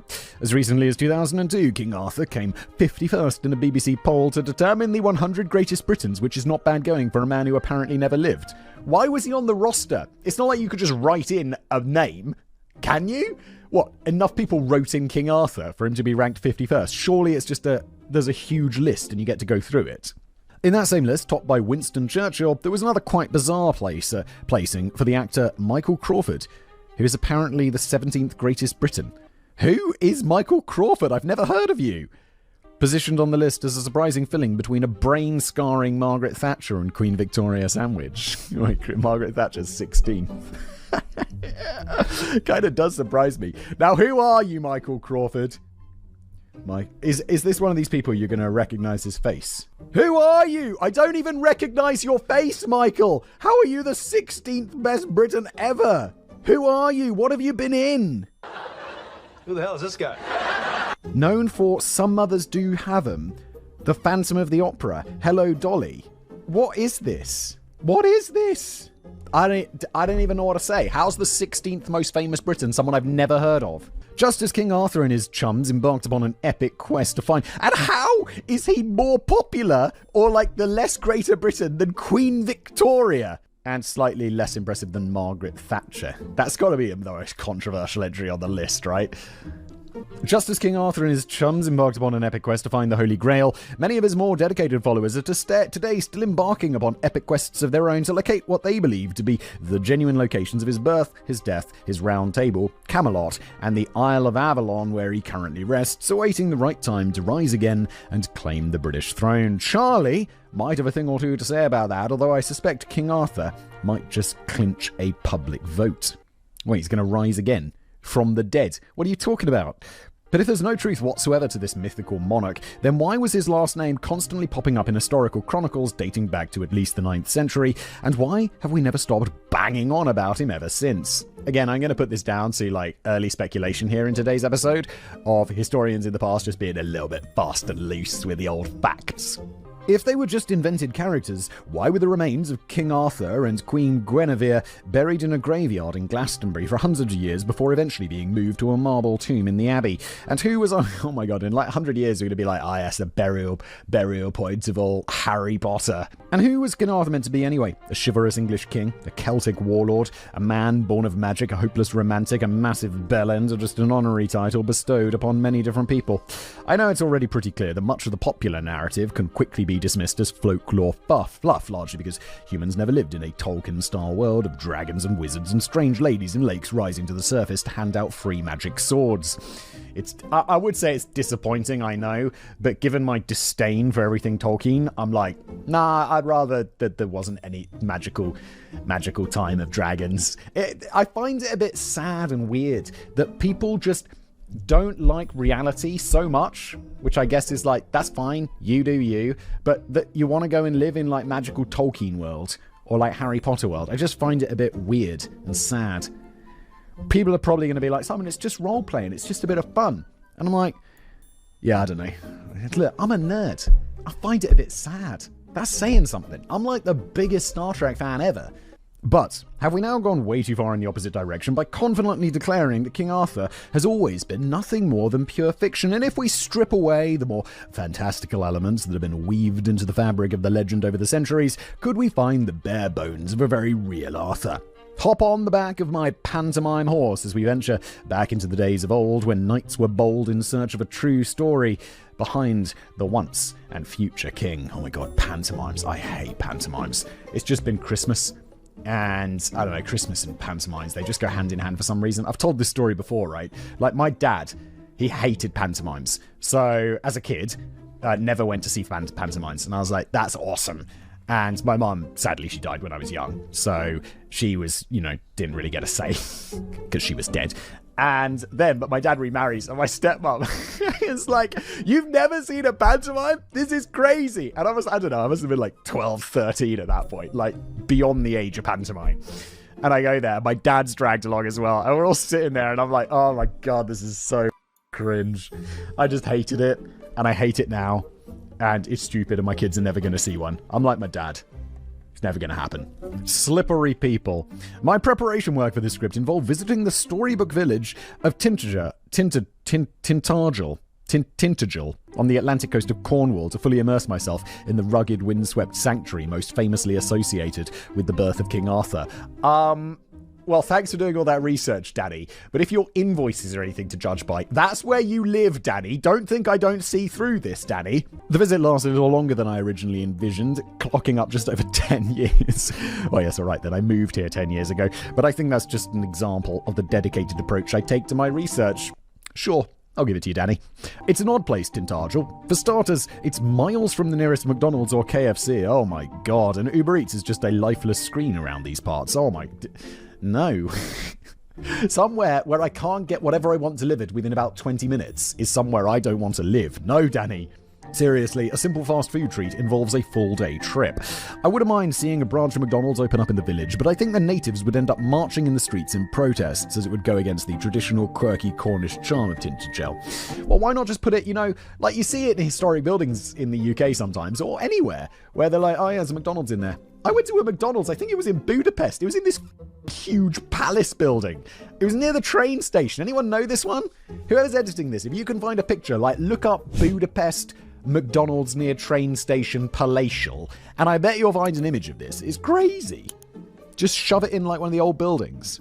So instead we have to make do with dozens of Cornish pasty shops and an endless scroll of businesses and places named after some element of King Arthur's story. A tourist taking a quick hop around the village will find the King Arthur's Arms, Merlin's Cave, King Arthur's Great... Merlin's Cave. I'm such a child. It's not even, there's not even anything weird there. I just imagine it as Merlin's arsehole. What's wrong with me? Why am I like Merlin's dark cave? Why, Simon? Why even think that? Pendragon Gift Shop, the Camelot Castle Hotel, and Merlin's Crystal, Mineral, and Fossil Museum. But sadly, no sign of Sir Lancelot's lascivious lap dancing club. No, that's Merlin's cave. Is wrong with me? I often think the McDonald's would probably get away with planting a branch right here if they just called it Merlin's McDonald's and served up Camelot stacks, crunchy wizard wands, and Queen Guinevere's tarts. But after having grown up in or near northern towns and cities associated with very real and very grimy things such as steel production, coal mining, armaments manufacturing, and the Chuckle Brothers, it does... Oh yeah, the Chuckle Brothers are northern. No one outside the UK has got any idea who the Chuckle Brothers are. But Chuckle Brothers is weird. It does feel a bit weird to live in a village that sells itself on pure myth and fantasy. If Tintagel is only famous for its association with King Arthur, then skeptics would point out that it's famous for nothing at all. The biggest tourist attraction of all is Tintagel Castle. Whenever I get stopped in the streets by an American or German tourist, nobody else in the world cares about King Arthur, they usually ask me one of three questions. Can you tell me the way to the castle where King Arthur was born? Is there not even a wimpy? Or are you going to clean that up, mate? If I was an annoying little smartass, I could answer the first question by saying, no, I can't tell you the way to the castle where King Arthur was born, because it was actually built hundreds of years after he was supposedly born, which he probably wasn't. I don't know.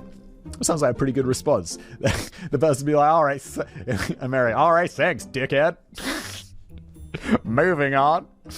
Thankfully, I'm not that kind of guy, so I just tell them how to get there and recommend the best place to buy a steak and Stilton Cornish pasty. That does sound good. I'm getting hungry for lunch. It's 11:20. But they won't really see an awful lot when they get there. It's not so much a castle, but what used to be a castle. You do get to enjoy some epic coastal background scenery, but aside from that, you're just wandering around a largely empty peninsula with a few crumbs from the days of yore scattered around it. It still attracts over 300,000 visitors a year, but I suspect that many of them don't really grasp that nobody today is claiming that the castle was the birthplace of Arthur. However, it is claimed that Arthur may have been born, or at least conceived, somewhere in this rough location, in Merlin's Cave, 700 years before the castle was built.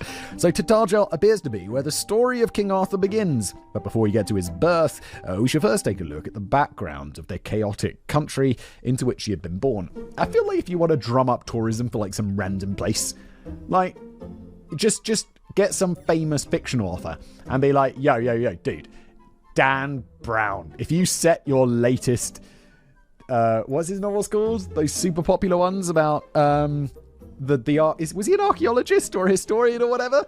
The fuck guy who goes looking for the... Oh my god, I remember nothing about Dan Brown. Look, some random famous novelist, just pay them like millions of pounds to like set something in your tiny ass little village and make it sound awesome, and people will go. It began about 13.8 billion years ago with an infinitely hot and dense point of singularity that inflated and stretched to form the ever-expanding... Wow, we're getting a really in-depth episode today, aren't we, Danny? Ever-expanding cosmos that we know today, but let's skip forward a bit to the Roman conquest of Britain. Otherwise, we'll be here all day. We'll be here all forever, Danny. Before the Romans came along, the island, widely known as Albion, was occupied by various Celtic tribes wandering aimlessly around the wilderness like lost lemmings and waiting for somebody to invent tea shops. Yes, the dark days. That all changed after 43 AD, when the island was rebranded as Britannia and became a province of the Roman Empire, under which it would remain for about 3.5 centuries. Well, the southern two-thirds of the island anyway, as the Romans never quite managed to fully overcome the stubborn resistance from Celtic tribes in part of Scotland, Wales, and northern England. Well, they are tougher up north. Like us southerners would just roll over and be like, okay, it's fine, you could just have it. Up north, they'd be like, you ain't touching my coal. I'm not sure why I gave them that accent. It's not a northern accent at all. I don't even know what it is. But this in turn turned out to be a pretty good development, as on the whole the Romans introduced the primitive island to roads, towns, sewage systems, government, trading networks, culture, language, numerals, and letters. Also, government, better off without it. I don't know. I just find it funny those people are like super anti-government. It's like, yeah, I know. Look, government's not great, but they also do run... You want to run yourself? It's not going to go well, I promise you that. But then the Romans buggered off in 410 AD and pretty much left Britannia up the Thames without a paddle. The Roman Emperor Honorius had been facing problems of his own in Italy, which had led him to recall all Roman troops from Britannia, leaving the island at the mercy of barbarian raids from the neighbouring Irish, Picts from Scotland, Saxons from Germany. The local town councils begged Emperor Honorius for help, but he wrote a sniffy, dismissive letter back to them in which he declared they should look to their own defences, leading Britannia to withdraw their support for the emperor and effectively become an independent state. Well, of course they did. Why would they be like, oh no, he left, but he's still in charge? Obviously not. He kind of just went there, was like, no, you can rely on us, and then fucked off. But this also led to the beginning of the Dark Ages, in which the country, now largely populated by both indigenous Celtic Britons and Romanized Britons, found themselves under constant attack from their neighbours, whilst the benefits of living under the Roman Empire had largely collapsed. Britain would, of course, ultimately be colonized by the Saxons, or more specifically by several Germanic-speaking tribes, including the Angles, Saxons, and Jutes, arriving from what we'd now call Germany, Denmark, and the Netherlands. This didn't happen overnight, and there would be several major battles along the way, including a notable battle at Mount Barden, in which Arthur was said to have played more than a significant role. Ah yes, because he's so real. But it was in the fragmented and tumultuous period in between the end of the Roman rule and the dominance of the new Anglo-Saxon kingdom that Arthur was supposedly born, and this itself raises a few questions about what nationality Arthur would have put down on his passport. Everyone seems keen to lay a claim on Arthur, and just about every region and culture in the UK insists that he was one of them. Whilst he's often portrayed as a thoroughly English king, the earliest references to him pop up in Welsh literature, and the matter is further I just realised that in The Sword and the Stone, the boy is King Arthur, isn't he? I'm like, why are we talking about The Sword and the Stone? I was just going along with it, and I'm like, oh, wait, it's the boy, and that's why he's being taught, because he's King Arthur. Oh my god, I'm so slow sometimes. That is right, though, isn't it? And the matter is further complicated by the fact that England and Wales hadn't actually been invented yet. He was certainly meant to be a Briton of some description, but the arguments largely boil down to whether he belonged to one of the Celtic tribes who had resisted Roman invasion, or whether he was himself a Romanized Briton. It's a point that we'll return to later on in this video, but for now, let's head back to Tintagel and grab another pasty as we examine the poor lad's unusual and downright sinister birthday. Wild, wild life. Much of the legend had been laid down as early as 1136 by the Welsh monk Geoffrey of Monmouth in his epic work Historia Regnum Britanniae, or the History of the Kings of Britain. Why did David Mitchell need to write a book? Sounds like we got the comprehensive version in 1136. What are you wasting your time for, David? Why don't you make more Mitchell and Webb, David? David Mitchell? Yeah, Mitchell and Webb. That was the show. Love that show, dude. This was continually expanded upon over the centuries, until we reached the Middle England prose romance Le Mort d'Arthur in 1485, in which pretty much all of the familiar elements of the story are present. I hope that includes that talking owl, but it's a pretty entangled tale which has been heavily tweaked and modified in every fresh retelling with little regard for previously established continuity. If I ain't gonna bet anything on this, it's like historical fairy tales that were then sanitized and turned into Disney movies. There's way more murder and rape. Fairy tales in the past were hardcore, but it's a pretty entangled tale, which has been... I was reading, for some reason, my parents bought my children, like a Christmas, like a storybook to read them before bed. And you know, normally, sit down, read this storybook. And I sit down, and I'm like, reading this storybook, looks like any other children's storybook. And then like halfway through, it's like these two kids, and it's like, oh, one of them gets sick. And it's like, oh, okay, get sick. And then you turn the page, it's like, oh, they had to go to the hospital. And you turn the page and it's like, oh, they've got cancer. And you're like, what the f*** is happening? I sat down for like a nice story, like, I don't know, about some pom-pom who isn't happy that he keeps winning or doesn't win. But instead I'm having to explain to my 5-year-old what cancer is. Like, what the f***? She's 5. She doesn't need to know about this yet. If she does, we'll explain it to her then.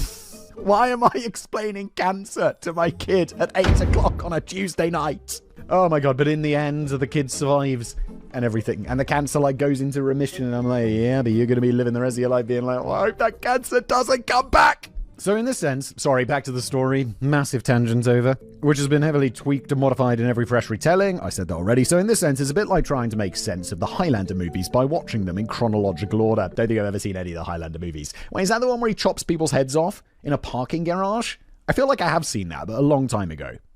If you're not hugely familiar with the legend of King Arthur, I'll try to stick to the most popular traditional narrative as we dive into his life and death and glorious triumphs and utterly miserable failures. It all begins with his dad, Uther Pendragon, who briefly became the King of the Britons in the aftermath of independence from the Roman Empire. I'll admit that this is not a very encouraging start, as Pendragon is himself generally held to be a fictional character, but let's not concern ourselves with such minor trivialities at this early stage. There was always going to be a strong chance that the father of a probable mythical character might himself have been a bit mythical. No shit. Pendragon was good drinking buddies for a while with a guy called Gorlois, Duke of Cornwall, but there was a problem. Pendragon became completely infatuated with his mate's wife, Ingrain. Oh no, a troubling point which soon came to the Duke of Cornwall's attention. The Duke of Cornwall's the dude with the wife. Uh-oh. Despite the fact that Ingrain was a loyal wife to Gorlois and had no interest whatsoever in Pendragon, Gorlois still decided that the safest option all round would be to lock his wife away in the most impregnable place he could find. Why not just lock the other guy away? Why are you not locking away Pendragon? Oh, okay, he's king. Alright, my bad. He's king and the other guy's a duke. So I guess he can't lock the king away.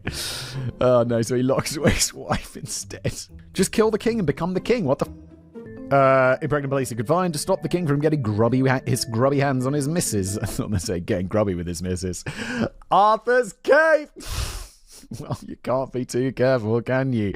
The most impregnable place in Cornwall just happened to be Tintagel Castle, but this can't have been the same castle which now lies in ruins just up the road from me, as when Geoffrey of Monmouth first told us about this in 1136, the castle was still about a century away from being constructed, so we must assume that he was talking about an entirely different structure which had been planted on the peninsula in the distant past. Pendragon was a pretty determined chap, though. Actually, considering that he was supposed to be king, you'd have thought he could have just ordered his men to seize the castle. Yeah, the other guy's just a duke. Be like, yo, get your wife out. Send her around to my house, and no, you can't come, I'm king.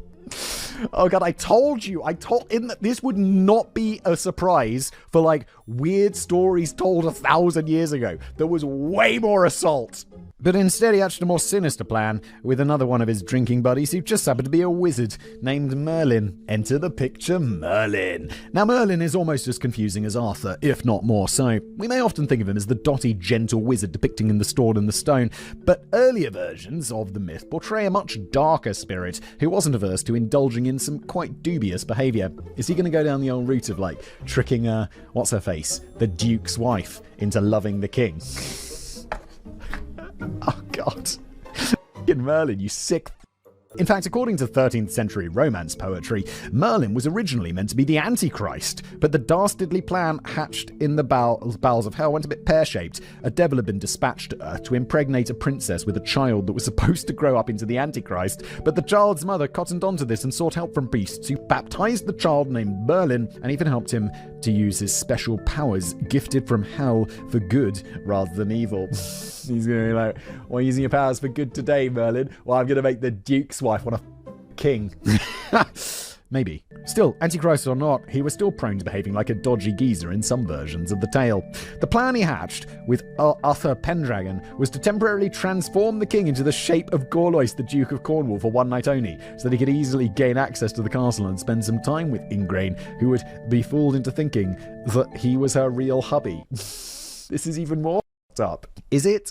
But Merlin must have known that it's not like Pendragon was just going to be content with just chatting about the weather over scones and cupcakes. In quite a repulsive turn of events, Pendragon fools Ingrain into bread. Well, it wouldn't be that hard, because he looks exactly like her husband, the Duke. I'm not sure if early medieval law made any provisions for getting savagely manipulated by sickening shape-shifting sorcery, but I suspect not. To further complicate matters, his victim then became pregnant with Pendragon's first son and the rightful heir to the throne, who was named Arthur. However, the birth was hushed up on the advice of Merlin, who took Arthur away to be raised in secret as a peasant by Sir Ector of the Castle Sauvage, which may have been in either Wiltshire, Gloucestershire, or Timbuktu. Funnily enough, this creepy origin story gets completely overlooked in the 1963 Disney movie. I told you there'd be sexual assault. I told you. There always is, and Disney always forget it.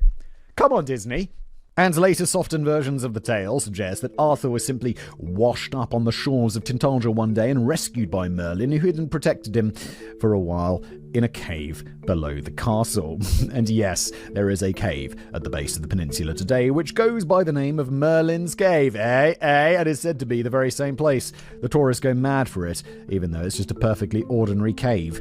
It recently attracted controversy from locals and historians in 2016 after the owners of the whole site, English Heritage, decided to commission a comic book style carving of Merlin's face, which was engraved into rock near the cave to help get the message across to tourists. Really, English Heritage? That doesn't sound very heritage-like. It sounds tacky, to be honest. This was seen by some as vandalism of a historic site. Well, I don't agree with that. It's vandalism.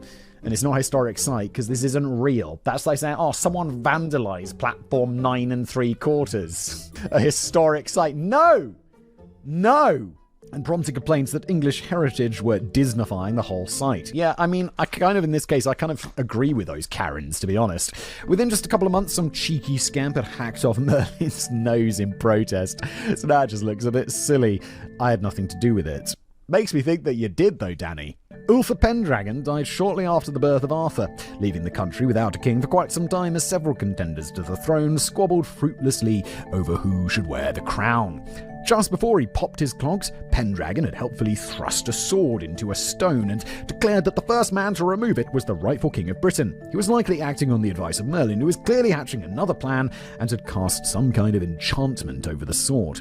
Everyone had pretty much given up hope of ever pulling the sword from the stone by the time a young Arthur got his hands on it.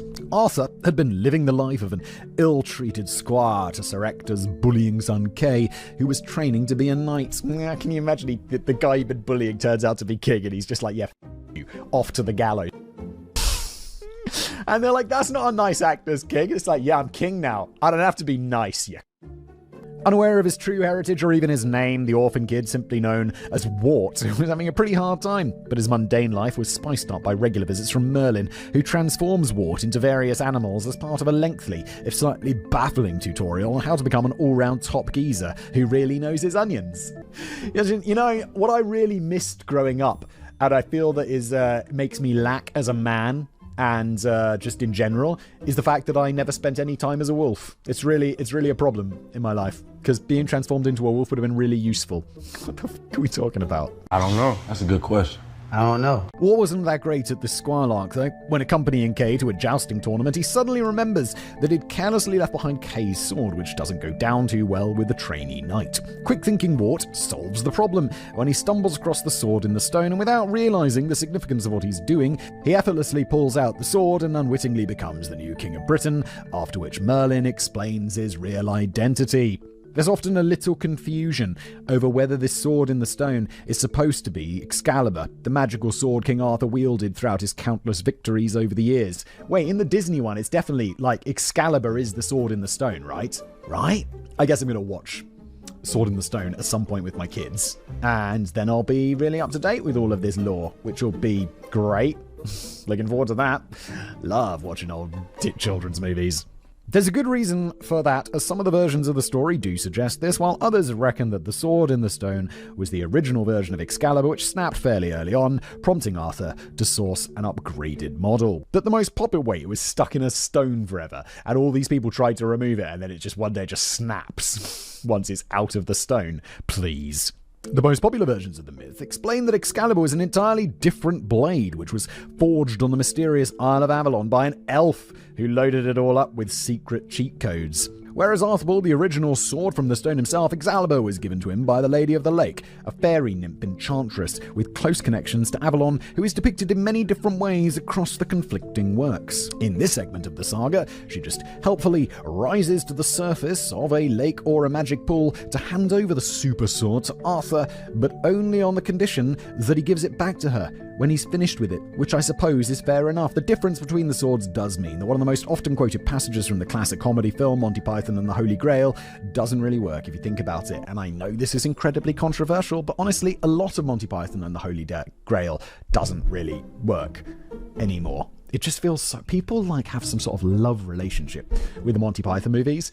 And I'm sure they were funny when they came out, but comedy's come a long way, and they're just kind of a bit weird now. And not in that kind of good funny way, they're just weird funny. And it's not even that funny. It's those lines spoken by Michael Palin's Dennis the Peasant, who argues, strange women lying in ponds distributing swords is no basis for a system of government. Supreme executive power derives from a mandate from the masses, not from some farcical aquatic ceremony. Wow, hilarious.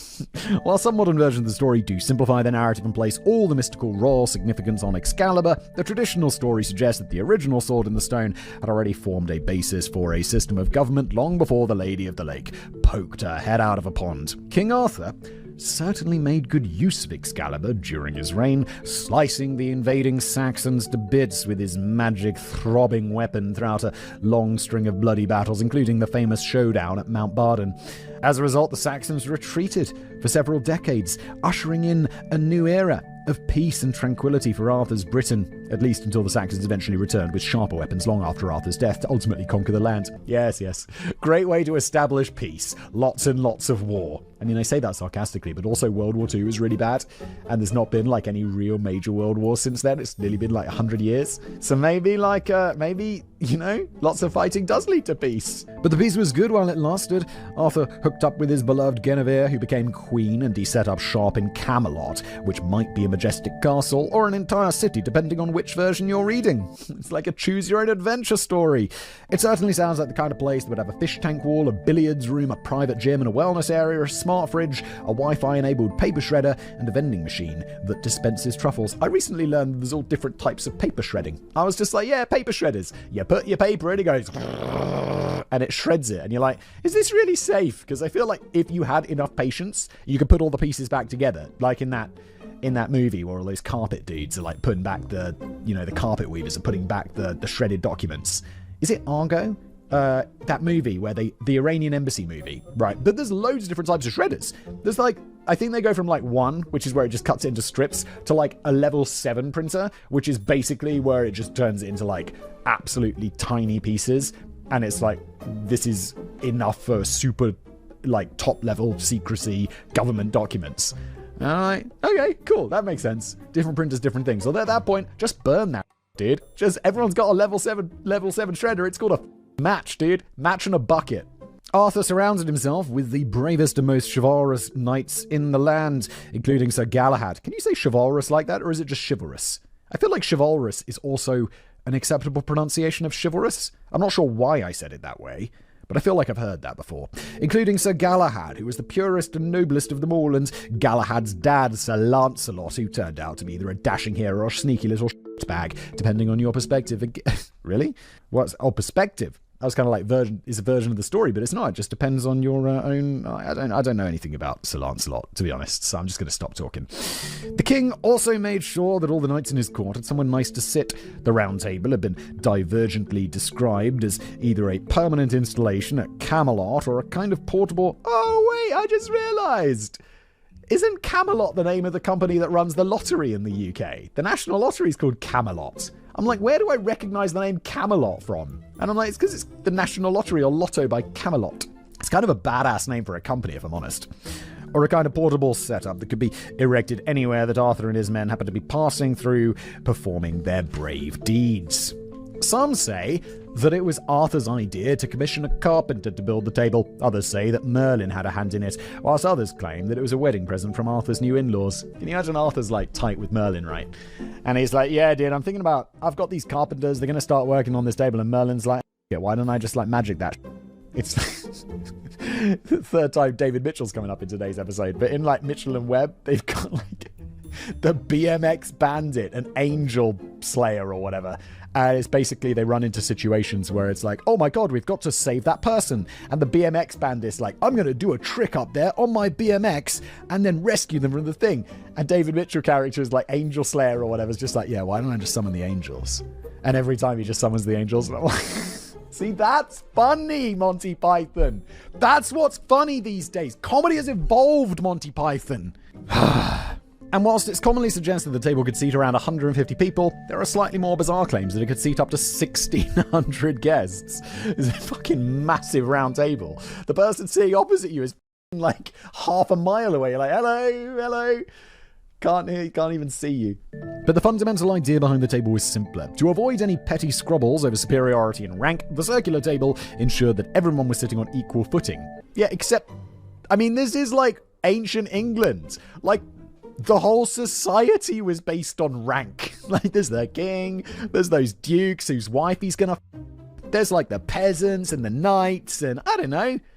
Of course there are levels. Just because you make a round table and be like, look, we're all equal, and be like, yeah, maybe you're king, aren't you? And Merlin's a wizard. You don't want to upset him. He'll do some tricks on you. Whilst the idea of everyone being of equal importance is a nice gesture, it still doesn't quite sit right with me when one of them's wearing a crown and making the final call on everything. Exactly. But it's still a cracking setup for a decent game of Monopoly. Yeah, I feel this is like, you know, big companies, they're like, oh, well, we don't really have like a leadership structure. You know, you can just talk to whoever you want. It's a nice open office and all of this stuff. Except that it's like, then you're like, oh, well, actually, there is a clear leadership structure. And it's like, you have to talk to this person, he talks to that person. And it's like, so why lie? Why say that it's all equal when there's a very clear structure that's almost militaristic in its promotion line? And Arthur and his knights were more than likely sitting around the round table when a proposal was put forward to embark on their most epic mission yet, the quest for the Holy Grail. The origins of the Holy Grail stretch back to the Last Supper when Jesus supposedly drank from a vessel which was later used by one of his followers, Joseph of Arimathea, to catch drops of the dying Christ's blood falling from the cross, transforming the vessel into a holy chalice of incredible power which everyone has been hunting for ever since. It'd be worth an absolute fortune on eBay. Wait, this one's the one that's supposed to make you live forever, right? I mean, yeah, that's going to be worth a lot. If we were using the Bible as a thoroughly reliable historical document here, and I emphasize the word if, then we'd already be running into a spot of bother with this one, as there's no mention at all of Joseph of Arimathea catching the blood of Christ in the vessel. And whilst the Gospels do briefly mention that Jesus generously passed around a cup of wine during the Last Summer, which he told his guests should be considered as his blood of the covenant, there's no...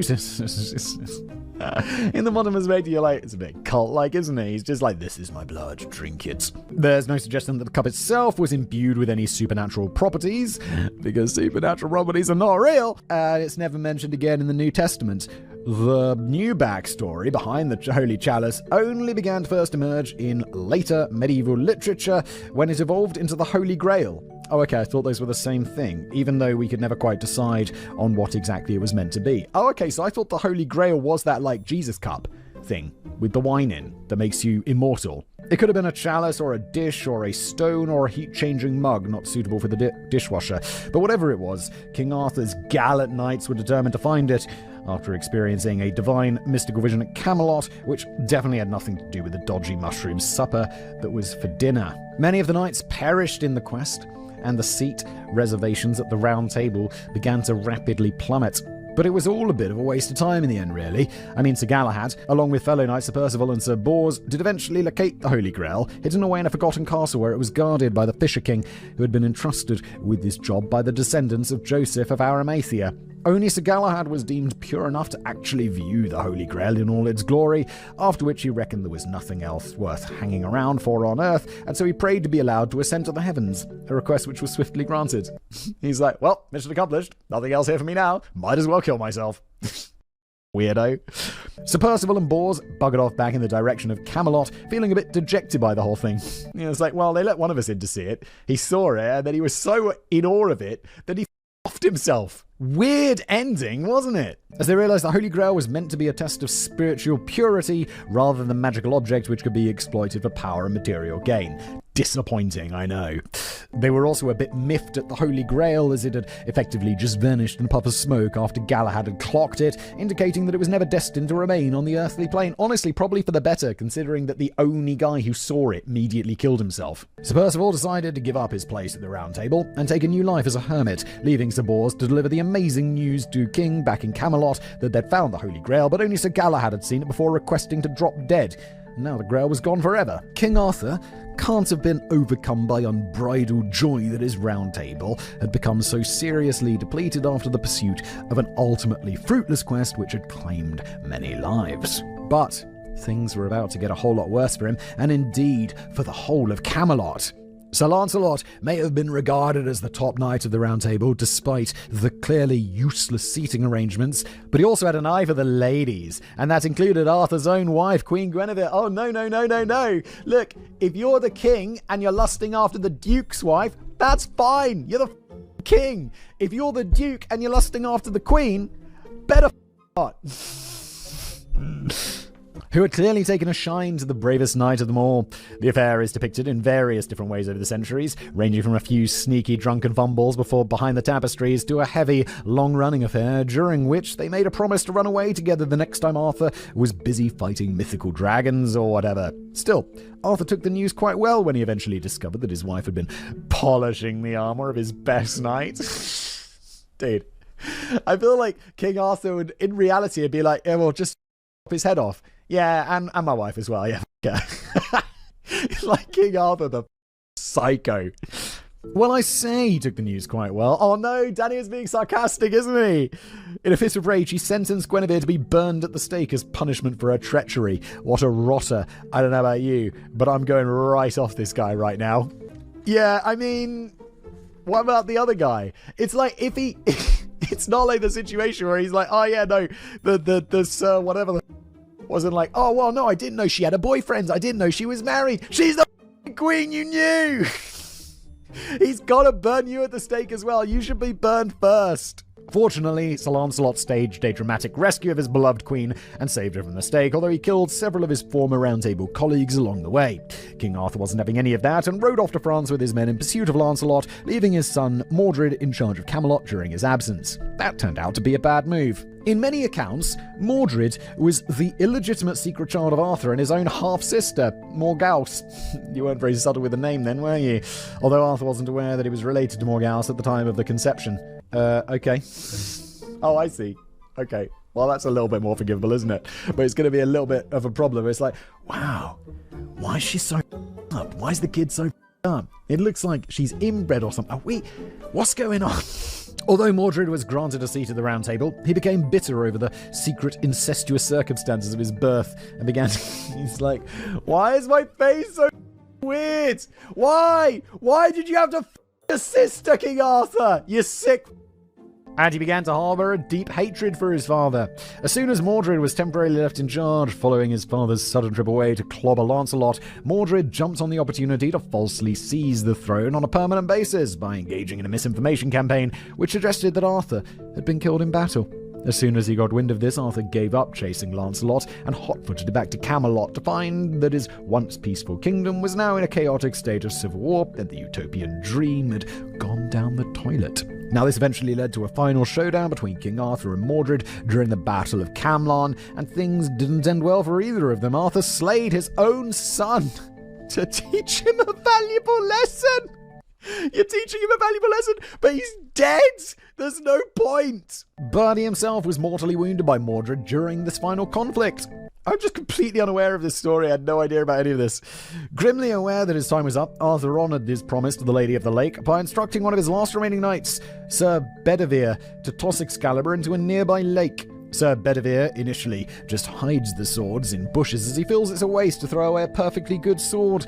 But Arthur is onto his game, and on the third increasingly annoyed demand from his dying king, the knight reluctantly agrees to lob it into the water, at which point a hand rises from the lake to retrieve it and take it home to the mythical realm of Avalon, where it was forged. Arthur himself also gets a ride to Avalon, in some versions of the saga at least, after he's placed on a shimmering barge that pops up out of nowhere on the lake. He sails away to the magical place where he might eventually recover from his supposedly mortal wounds. Other versions suggest that his corpse was hidden in a cave at the foot of a hill. It's completely different. It's like, you know, those ones where it's like movies that have alternate endings. This is that. But a recurring theme in many of the narratives is that he isn't quite as dead as you might have expected. And after he's been given a few hundred or few thousand years to recover from his flesh wounds, the once and future king will rise again to take his rightful place on the throne. Yeah, watch out, Charlie. And whilst the idea of a reincarnated zombie King Arthur might seem a bit of a stretch today, it's a sentiment which held sway for a staggeringly long time.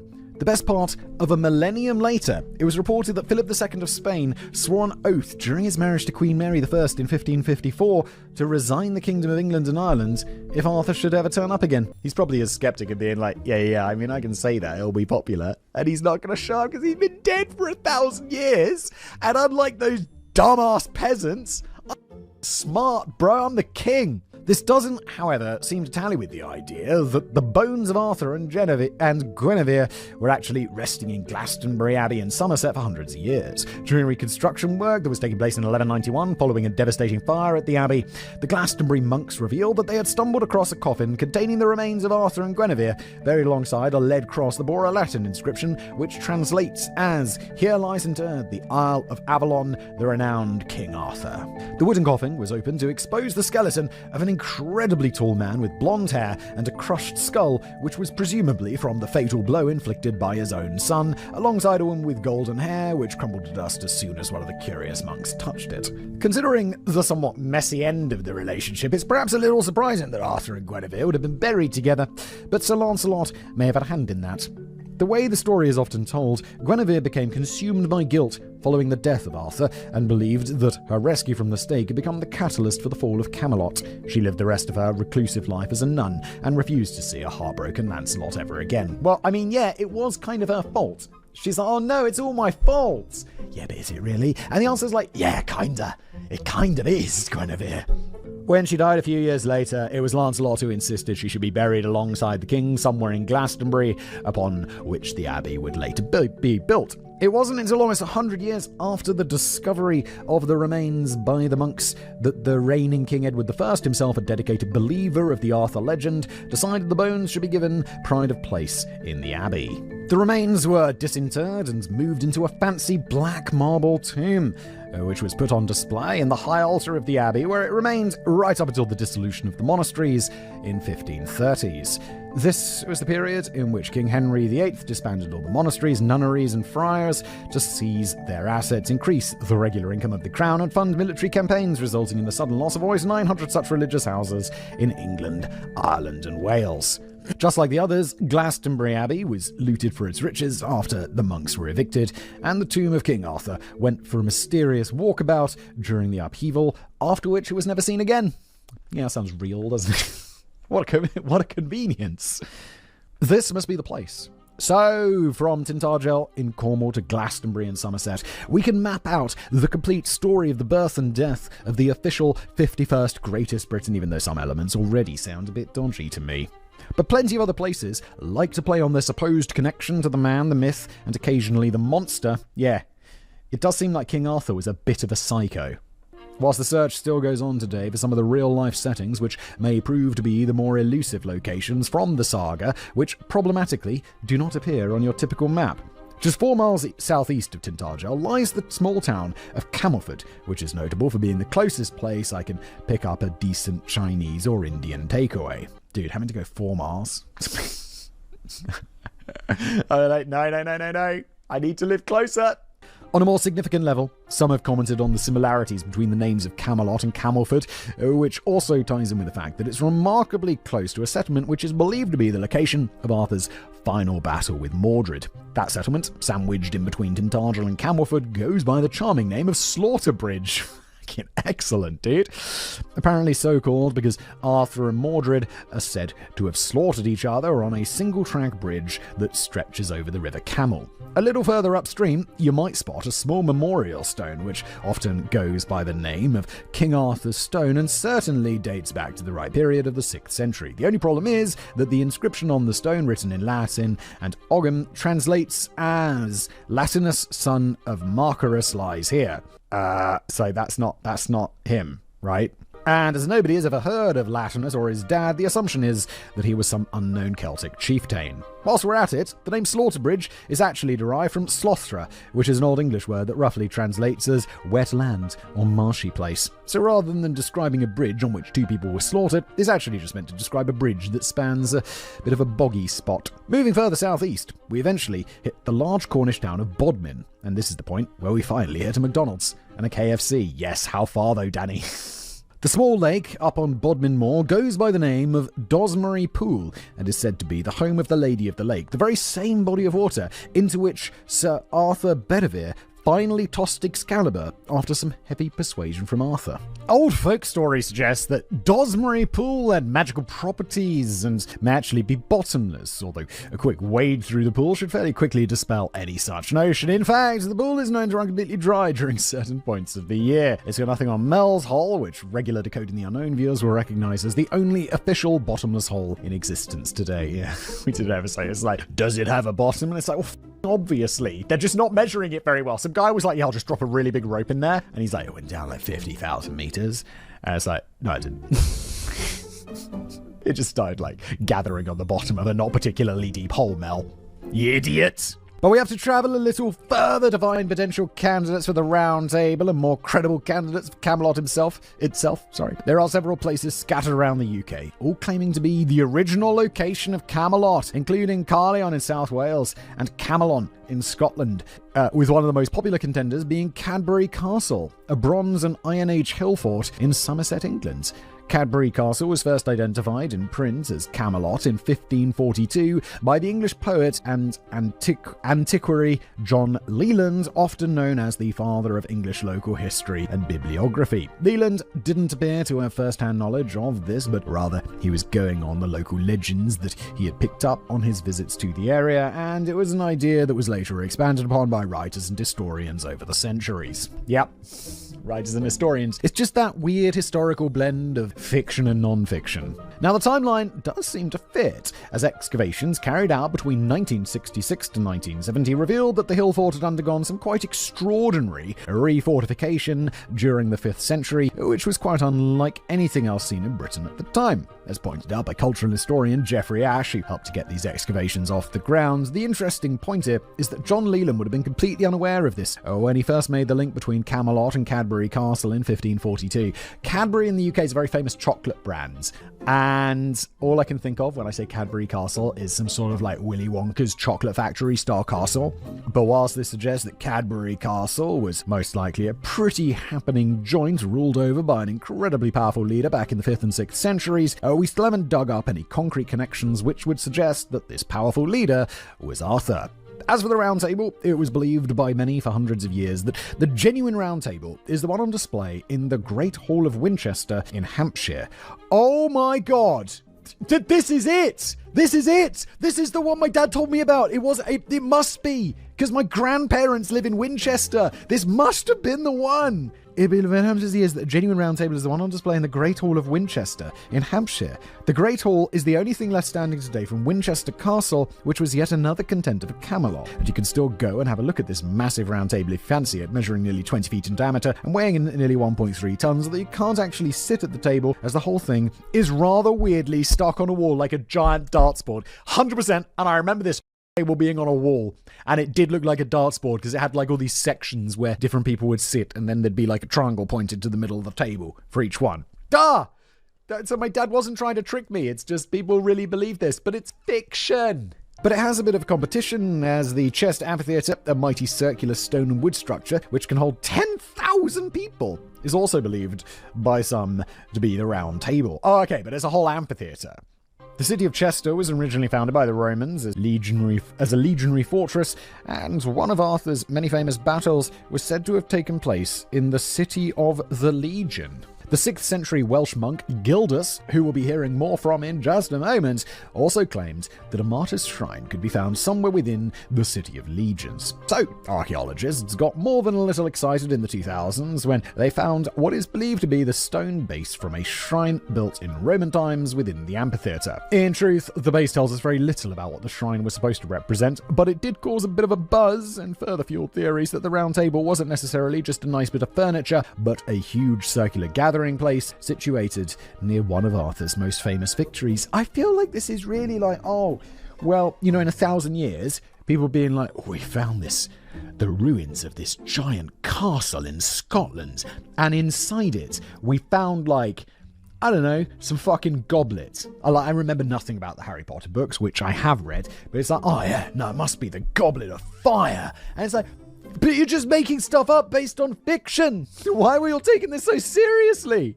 Suddenly, the idea that the Round Table could seat 1,600 guests doesn't seem quite so wacky after all. They could squeeze over 6 times that amount in there. Whilst we leave the Great Hall of Winchester to slug it out with the Chester Amphitheatre, over which is more likely to be the home of the real Round Table, other proud locals are arguing over the real location of the Isle of Avalon. Oh my god, stop wasting your time, guys. You're just wasting so much. It's like people looking for Atlantis. It was a fictional device used by Plato, you idiots. What an idiot! Candidates include Bardsley Island in Wales, the Isles of Sicily, and the Isle of Lundy in the Bristol Channel. But the most popular suggestion takes us right back to Glastonbury, this time to the large hill known as Glastonbury Tor, which became heavily associated with Celtic mythology from the 19th century onwards and was often considered to contain a hidden entrance to Avalon, or the land of fairies, or the land of the dead. I suppose this would help add a little more logic as to why the coffin found in Glastonbury Abbey bore an inscription which declared that the remains of Arthur and Guinevere had been interred in the Isle of Avalon.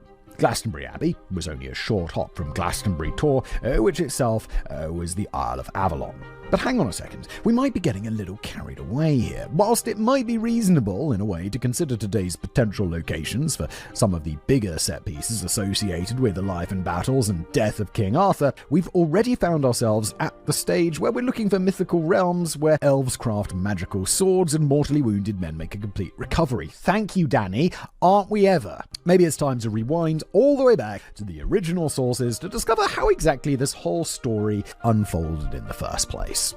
Road to Nowhere. Now, the frustrating thing here is that there are absolutely no contemporary references to King Arthur in any records or documents produced during his supposed lifespan. And he's the king, my dudes. If there's someone they know about, it's him. Usually believed to be around the late 5th and early 6th century, and straight away this might ring several cloister bells, as you would think somebody of the era would have found the town to at least have jotted down at least a few notes about the heroic king who triumphed in 12 mighty battles, held off the Saxon invasion for decades, and forged a mighty new kingdom. Yeah, my dude, maybe just, huh? But it's not quite as suspicious as you might think, because Arthur supposedly lived during the Dark Ages. Well, sort of, but the Dark Ages are more complicated than we think. And also, really? The king? They're not going to have any record of the king? And contrary to popular misconceptions, the Dark Ages doesn't refer to a barbaric era of ignorance and cultural backwardness. Doesn't it just refer to the, isn't it kind of just part of the Middle Ages and the Dark Ages kind of not a thing? Right? Or like, it wasn't as extreme as everyone seems to think, if I remember correctly. E.g., I can't get a Wi-Fi signal around here. It's like living in the Dark Ages. Oh my god. Things I said. I once stayed at an Airbnb and I was like, yeah, what's the Wi-Fi password? And they're like, there isn't any Wi-Fi. I'm like, what do you mean there's no Wi-Fi? And they're like, well, on the listing it says no internet. And I'm like, why the would I check that? Everywhere is internet. I'm not in the middle of nowhere. What the So what I allegedly did was I found their Wi-Fi box and I manually reset it, and then I set up a new Wi-Fi network and logged into it, and they just had to deal with the consequences of that, allegedly. Because I'm not going a week without Wi-Fi. Instead, it refers to a period of historical obscurity, at the Dark Ages that is, as very few contemporary records are known to survive. Yeah, but if something is going to survive, it's going to be about the king, isn't it? Whilst the preceding years of the Roman Empire are pretty well documented in comparison, we simply don't know all that much about the period between the 5th and the 10th centuries, as we have few records to draw upon, and this is possibly because everyone was too busy just trying to survive and didn't have much time to fanny about writing stuff down. So, the lack of contemporary evidence linked with Arthur is not in itself a strong indication that King Arthur never existed. I do like living in the future, right? Because if we were in the past, you'd just have to be worrying like, oh no, what am I going to eat tonight? And it's like, I have no idea what I'm going to eat tonight, but you know what? I'm not going to be hungry. And that allows me to do all sorts of creative things during the day and have like a nice life rather than being like, uh-oh, gotta go out hunt. Or it's like, oh, that guy gave me the side eye. He could just murder me.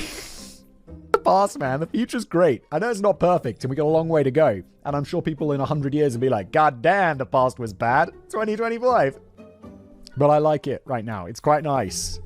So, the lack of contemporary evidence linked with King Arthur is not in itself a strong indication that King Arthur never existed. No, but it is an indication, isn't it? However, we do at least have one surviving document from the period in the shape of a 3-part sermon called De Assedio et Conquestu Britanniae, or On the Ruin and Conquest of Britain, put together by that Welsh monk Gildas at some point in the 6th century. Gildas puts together an account of all the significant events that led up to his own lifetime, including a brief and rather vague account of the famous Battle of Mount Badon, in which the Saxons were pushed back in defeat. Let me guess, doesn't mention old King Arthur, who, if the legend's to be believed, played quite a pivotal part in that, didn't he? But he makes no reference to a bloke called Arthur, which is a bit odd considering that Arthur was supposed to be the top dog at that time, and Mount Badon was meant to be one of his mightiest victories. Exactly. Having said that, although Gildas waffles on at length about all kinds of stuff, he does have a tendency to be light on detail when it comes to the important stuff that historians might have actually found a bit useful.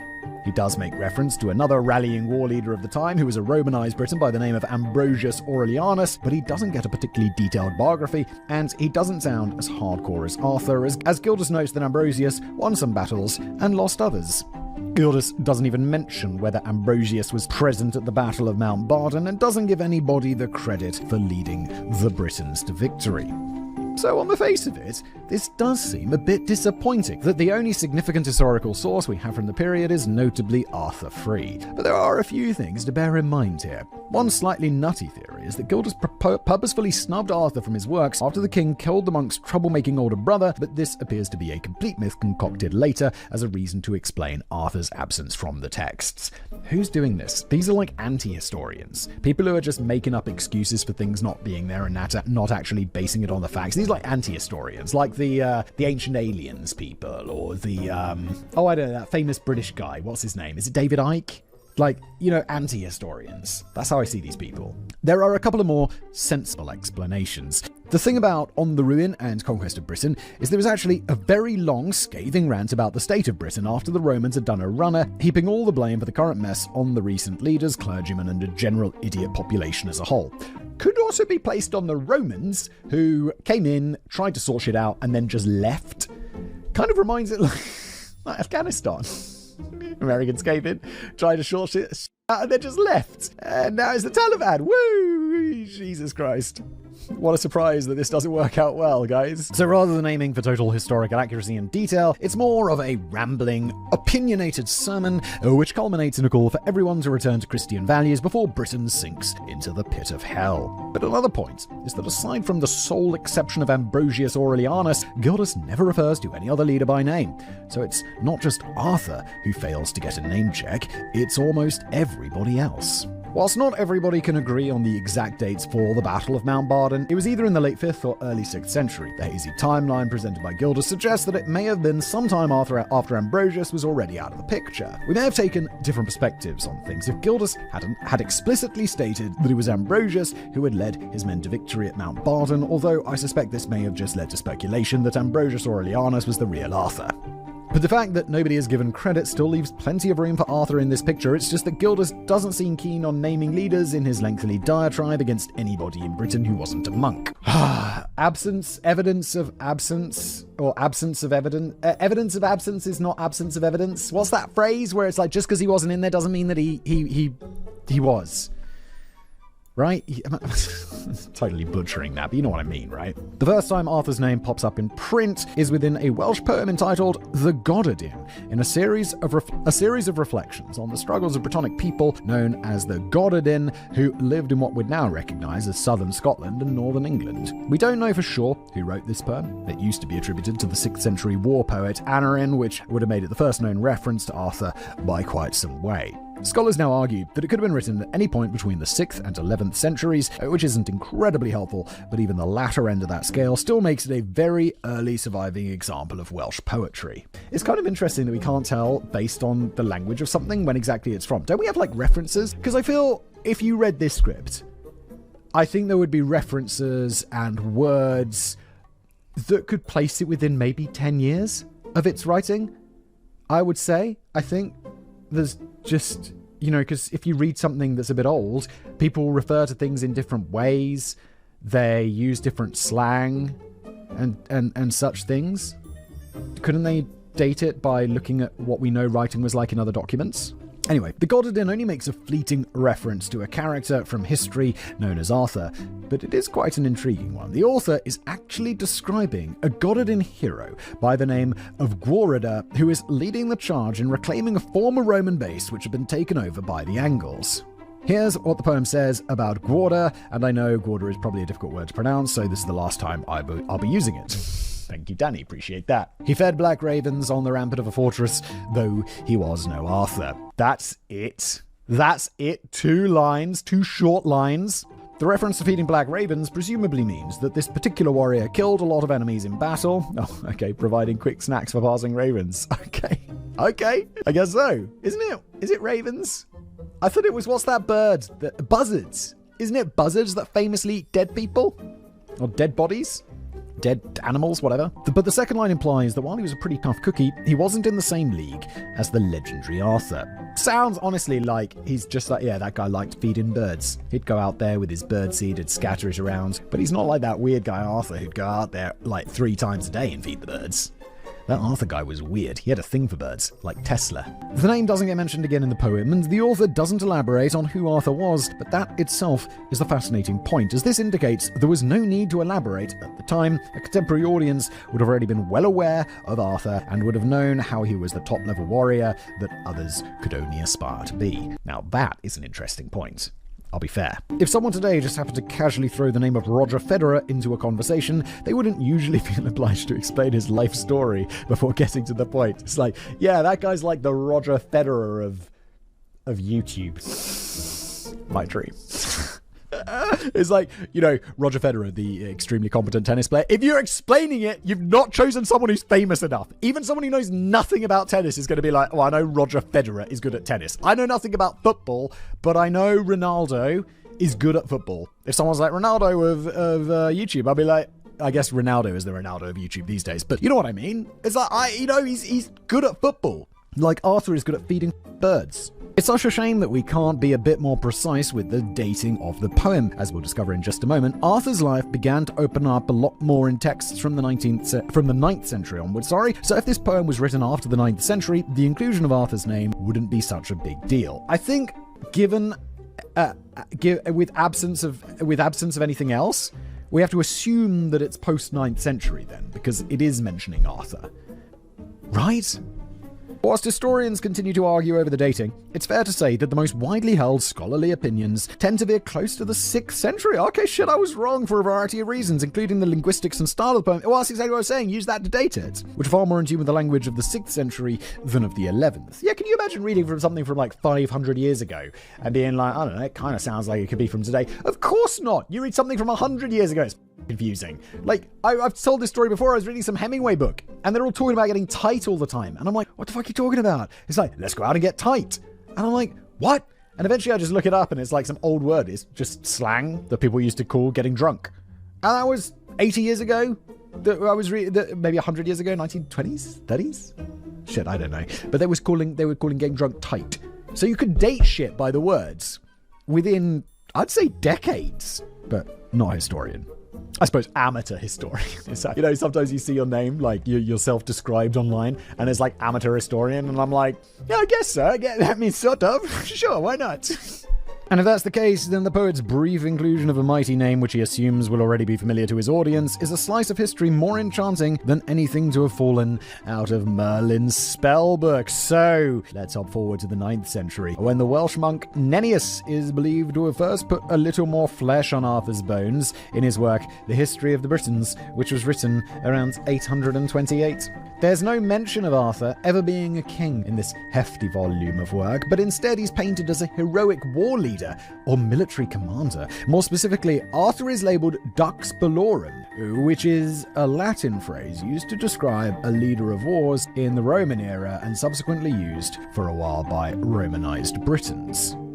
For the first time, Nennius gives Arthur the credit for leading his men to victory at the Battle of Mount Barden, but Arthur was a pretty busy chap, as this was apparently just one of 12 epic battles in which he triumphed, including fisticuffs at the City of Legion, Mount Agnet, and the fortress at Ginion. Nennius depicts Arthur as such a badass that he probably didn't even need any backup from his men. In one scene, the monk describes how Arthur single-handedly disposed of 960 enemies in one charge. Well, now you immediately know it's fiction, don't you? Because that's impossible. Not even Jason Bourne could do that shit. Whilst his men presumably sat around and argued over who had forgotten to pack the half-time oranges, it seems clear that Arthur was no Guarida. Sorry, that name just slipped out again. That's okay, Danny. I'm just guessing on the pronunciation. It's weird. It kind of looks like it's Welsh. Was it Welsh? It looks Welsh. There's not enough vowels, you know. This was followed up in the 9th century by a series of Latin chronicles called the Annals of Wales, which was put together by, would you believe it, a group of Welsh monks. No. The title's a bit misleading, as it also covers significant events in history relating to Cornwall, Scotland, and Ireland. But the Annals of Wales are notable for getting a little bit more specific with dates, although we have to convert them from the Easter cycle into the Gregorian calendar framework. According to these chronicles, Arthur triumphed in battle in the year 516, but confusingly, this appears to conflict with interpretations of the 6th century on the ruin and conquest of Britain by Gildas, which, whilst not giving explicit dates, implied that the battle was fought in the 490s. The Annals of Wales also provides the first details of the battle in which Arthur fell in Camlan in 537 alongside a guy called Medrot, who appears to be an early version of Mordred, although his relationship with Arthur is not established here, and it's not even made clear if they were fighting each other or on the same side. Interesting to note as well is that Camlan sounds a little bit like Camelot, although this is simply meant to be the scene of Arthur's death rather than the name of his kingdom. Of course, Arthur doesn't even have a kingdom in these earlier surviving references on account of him not being a king. He's more of a bloodthirsty warrior who could single-handedly take on an entire army while hopping on one foot and reciting the alphabet backwards. Yeah. That's Danny's way of saying it's fictional, because it's fictional. You can't take out 960 men with one stupid magical sword, because magical swords aren't real, so just be a regular sword. 960 men? I don't think you could take out 960 small children. At this point, he's without a crown and without a supporting cast. There's no sign of Guinevere, Merlin, Lancelot, Galahad, or any of the usual gang. So far, it's a bit like watching an episode of Friends that only has Ross in it, or an episode of Scooby-Doo, Where Are You?, carried entirely by Shaggy. An episode of Friends with just Ross would be weird. However, some key players in Arthur's mob do eventually surface for the first time in the 1136 book, The History of the Kings of Britain, written by Geoffrey of Monmouth, who was absolutely not a Welsh monk, he was a Welsh cleric. Using translated versions of ancient materials, which had not been available to the earlier chroniclers, Geoffrey of Monmouth, let's just call him Jeff for a while, shall we, was the first to provide us with a detailed biography of Arthur, beginning with his backstory, in which his Celtic father, Ulster Pendragon, becomes king before taking a fancy to the Duke of Cornwall's wife and enlisting the help of his curious advisor, a magician called Merlin, to get inside the castle at Tintagel, where Arthur is conceived under very shady circumstances. Yes, he was. This version of Merlin is not so much a spell-casting wizard with a pointy hat, but more of a hyper-intelligent strategist and prophet with a divine insight who goes on to help Arthur after Pendragon kicks the bucket. That sounds like someone who'd be really useful to have on your team. A hyper-intelligent strategist with divine insight. It's like, no, he's incredible at strategy, can also basically see the future. Be like, I need that dude. That's my dude. I want him. Like, he should consult for me. In Jeff's work, we learn that Ambrosius Aurelianus, mentioned in the 6th century sermon by Gildas, was actually the brother of Ulster Pendragon, and so therefore Arthur's uncle, although he died before Arthur was born. We also get the first confirmation that Arthur was indeed a king, hence his inclusion in a book entitled The History of the Kings of Britain, who went on to marry Guinevere and brought peace to the land after holding back the Saxons with the aid of his brave knights, although we don't yet get introduced to any of the big-name knights such as Lancelot or Galahad. The book also provides the first reference to Arthur's magical sword, which goes by the name of Caliburnus here. And whilst Arthur and Mordred ultimately slay each other at the Battle of Camlan, there's a significant difference to how they reached that point. The Mordred of this version is actually the nephew of Arthur, who is temporarily left in command after Arthur goes off to wage war against the Roman Emperor Lucius. Mordred seizes the throne and claims Guinevere as his wife to help cement his position, but it's not made exactly clear how Guinevere felt about this turn of events. So we can see that Jeff laid down the foundations of many of the more familiar elements of Arthurian legend in his work and was the first to give the hero a crown. But there's a troubling problem here with his sources. What a surprise! How did Jeff manage to track down those previously unseen ancient records and documents which enabled him to expand so deeply on the life of the now King Arthur? Let me guess, Danny, he didn't, and he just made it up because it's the past, and, being a historian was a lot more flexible back then. Well, he obtained them from his drinking buddy Walter, who just happened to be the Archdeacon of Oxford, and who happened to let Jeff take a look at an ancient Celtic manuscript which had been lost for centuries. Okay, the problem was that Geoffrey of Monmouth point-blank refused to show anybody else the manuscript or divulge any solid information about it, while also dropping hints that he made his own new additions without revealing what they were. Why would you do that? Why would you drop it? It's like, I got this magical book, which I can't show you, also changed it a little bit. Why would you say that last bit? He could very well have just been making shit up from start to finish, possibly in a bid to fashion a new Celtic hero that the Welsh could claim as their own. If we were being generous, we could pause to consider how strict historical accuracy wasn't always considered a top priority back in the days when Jeff was compiling his work exactly. It was more about weaving a simple narrative and a compelling story from the limited resources available. Jeff certainly wasn't the only writer of the period composing alleged history drawn from real facts, half-truths, myths, and legends. A less generous perspective might suggest that Geoffrey of Monmouth was just taking the piss with this nonsense. And although the History of the Kings of Britain was a massive success printed all over the world, even the scholars of the time were snootily dismissive of the work, with the 12th century English historian William of Newburgh declaring, "It is quite clear that everything this man wrote about Arthur and his successors was made up. partly by himself, partly by others, either from an inordinate love of lying or for the sake of pleasing the Britons. In short, the history of the kings of Britain is now regarded as a work of fiction rather than historical analysis. You don't say. It doesn't really get any more promising after this point. After Henry II married Eleanor of Aquitaine in 1152, the Arthurian stories began to leak into French culture, inspiring the poets of the time to come up with romanticized and, of course, entirely fabricated additions to the myth. French poet Chrétien de Troyes composed whole cycles of Arthurian romance, which introduced the dashing Sir Lancelot and his doomed affair with Guinevere. Chrétien de Troyes also sows the seeds of the quest for the Holy Grail and introduces us to the Lady of the Lake. And he names Camelot for the first time, although back then Arthur was supposed to have actually ruled from the Welsh city of Carlion, and Camelot was just one part of that territory. On top of all that, Chrétien de Troyes takes it upon himself to change the name of the magic sword from Calburnius to Excalibur, which eventually evolved into Excalibur when translated to English.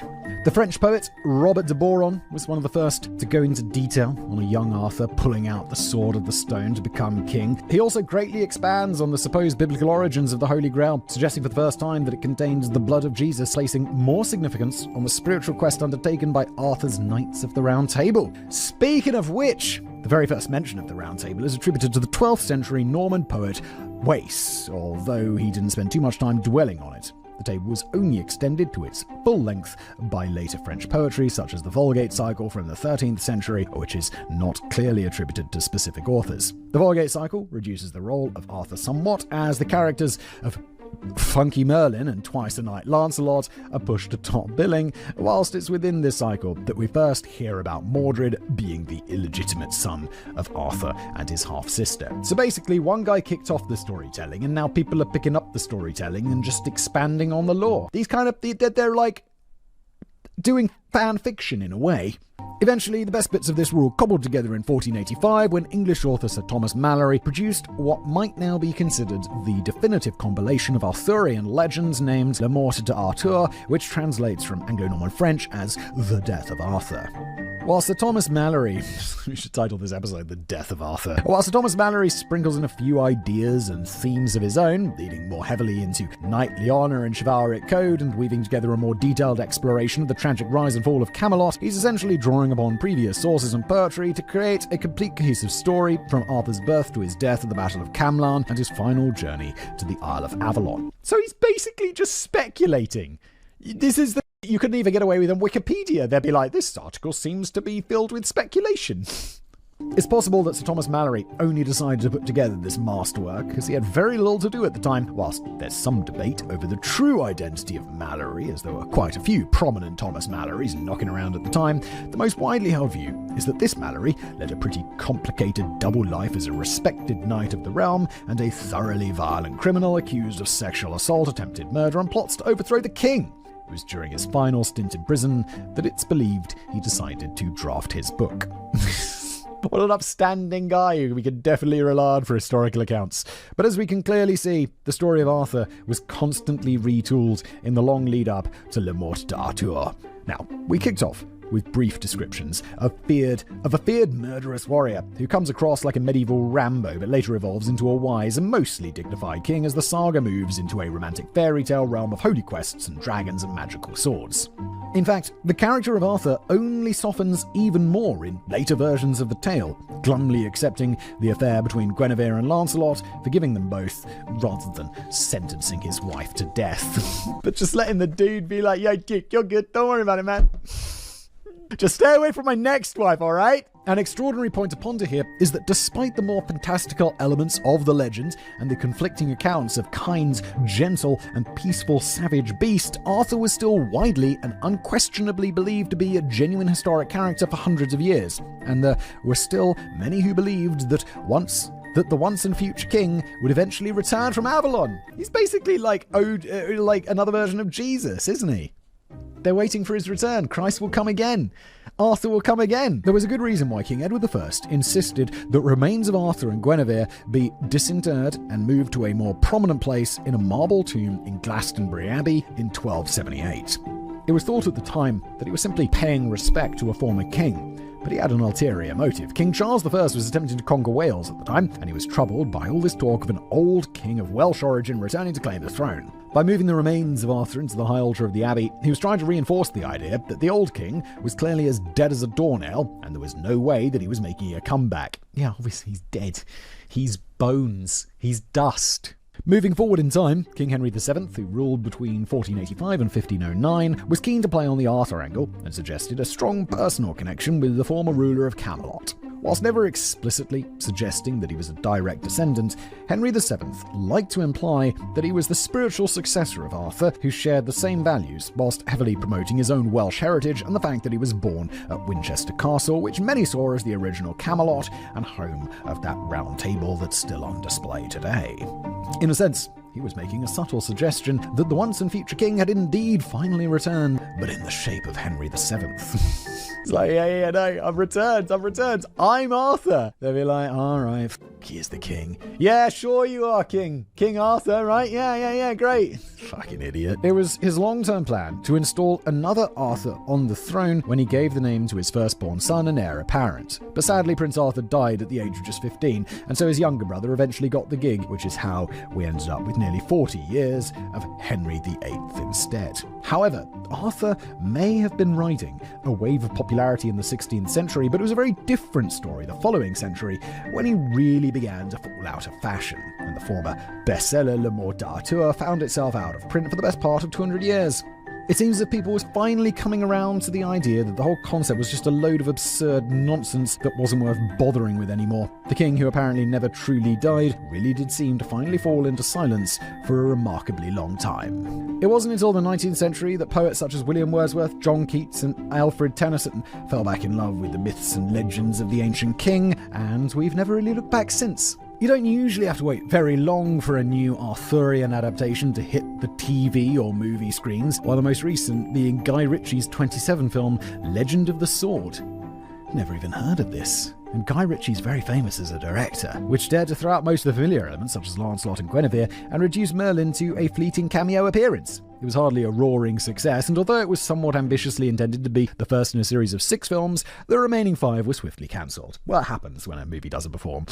Just a couple of years later in 2019, British comedian and filmmaker Joe Cornish treated us to a more light-hearted, modernised take on the legend in the form of The Kid Who Would Be King. Starring Patrick Stewart as Merlin, this one brings back memories for me as the production of it prevented me from visiting a local pub for over a week. That's how long it took the film crew to do their stuff when they pretty much took over Tinchurchill, blocked off the main road, and temporarily rebranded nearly every pub and shop in the village to make them all sound even more preposterous, although I did secretly approve of the temporary erection of Merlin's Arcade. I'm not sure why it took them so long, as you can only really see a couple of minutes footage of Tinchurchill in the final cut. Yeah, because movies take so long. You're like, oh my god, they're filming this, and it goes on forever, and then in the movie it's like just one like tiny shot. And you're like, oh my god, you guys spent like days doing this.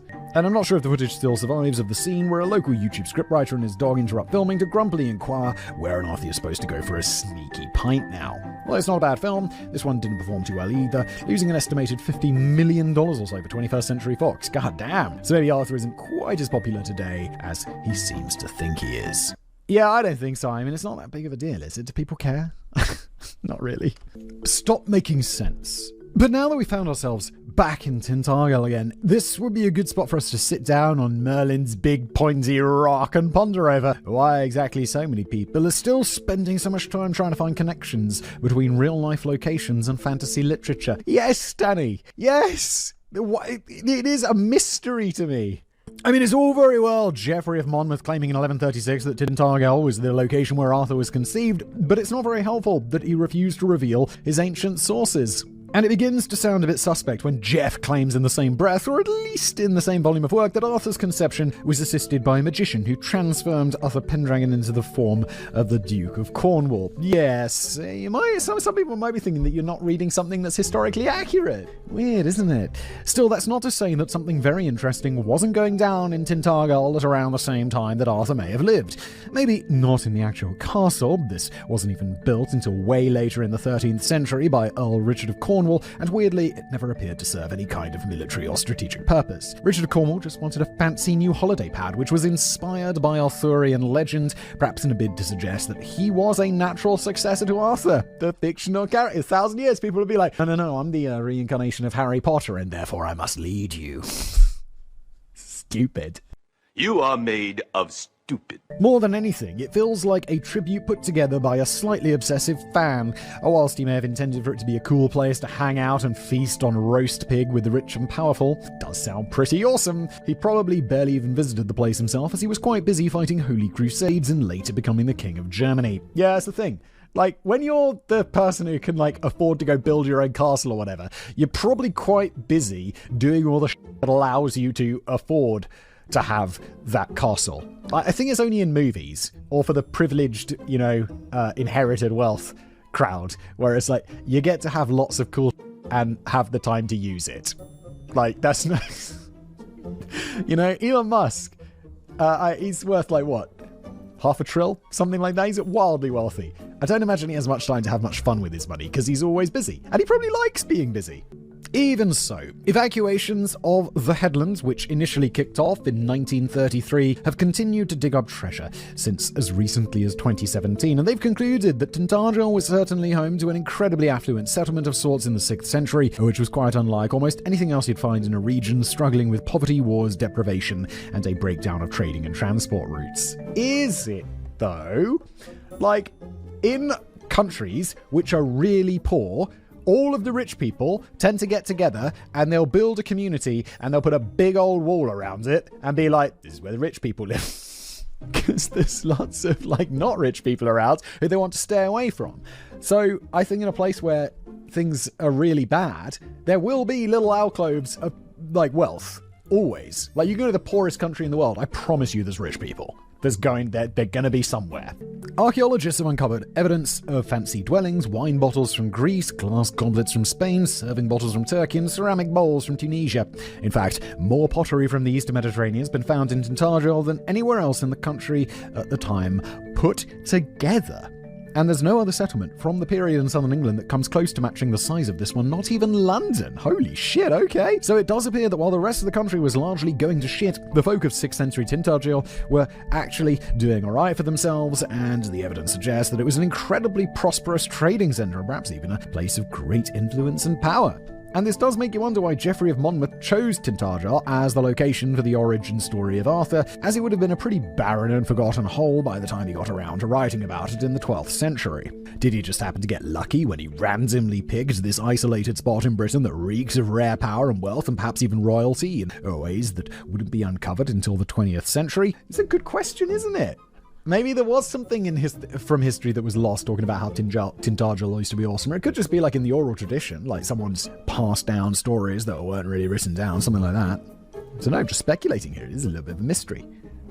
Or did he really know something about the rich history of the place? Alas, we've left it close to 1,000 years too late to ask him now. That is very interesting. That is the one true mystery of today's episode. Or wow, how did he know? Probably just coincidence. But can't say for sure. Maybe that mysterious ancient Celtic manuscript that aided him in his research will turn up one day and make us all look like witless knaves. There are a couple of other things we can settle right now, though, like that round table in the Great Hall of Winchester Castle, for example. While this was believed by Arthur truthers to be the real deal for hundreds of years, Carmen dating undertaken in the 1970s confirmed that it was actually just a replica, which was likely commissioned in the late 12th century by King Edward I. Shock, horror. Visitors to the Great Hall may have already found it a bit confusing that the table on display on the wall depicts a portrait of King Henry VIII sitting at the top, but it seems that the table was given a fresh lick of paint at some point during his reign in the early 16th century. Wait, what the? Henry VIII was I'm just going to paint over that Arthur goon and put me in there. Henry decided he wanted his own image plastered onto the seat at the head of the table, which kind of goes against the whole concept of the round table, but never mind. The whole concept of the round table went out the window because someone's the king and he could just be off with your head. That means the table ain't round, no matter how round you may think it may be. While some still claim that the Chester Amphitheatre is a more likely king-size candidate, no Arthurian evidence has ever been located on the site.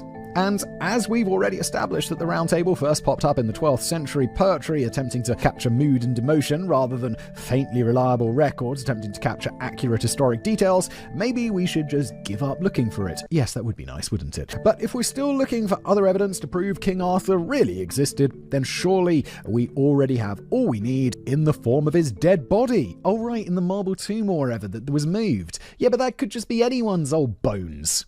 Well, we might not have his remains anymore, not since they went missing after Glastonbury Abbey was looted in the 1530s. But I've been saying, someone looted a body? How desperate are you? It's like, oh, someone nicked all the good TVs. I'm just going to take this body. But up until that point, the Black Marble Tomb, reported to contain the remains of both Arthur and Guinevere, had definitely been on display at the Abbey since 1278, almost a century after the monks first revealed they had found Arthur's original coffin. And if you can't trust a bunch of monks, then who can you trust? Yeah, because monks don't have an agenda. It was actually the reigning Henry II who first suggested that they had received a tip-off from an anonymous Welsh bard that King Arthur's true grave could be found somewhere between two pillars at Glastonbury Abbey. Strangely, though, nobody appeared to act on this information during Henry's own lifetime. It sounds as if Henry II was playing a similar game to one of his successors, Edward I, in that he was simply trying to publicly discourage the idea that the once and future king was still licking his wounds and planning his return from the Isle of Avalon.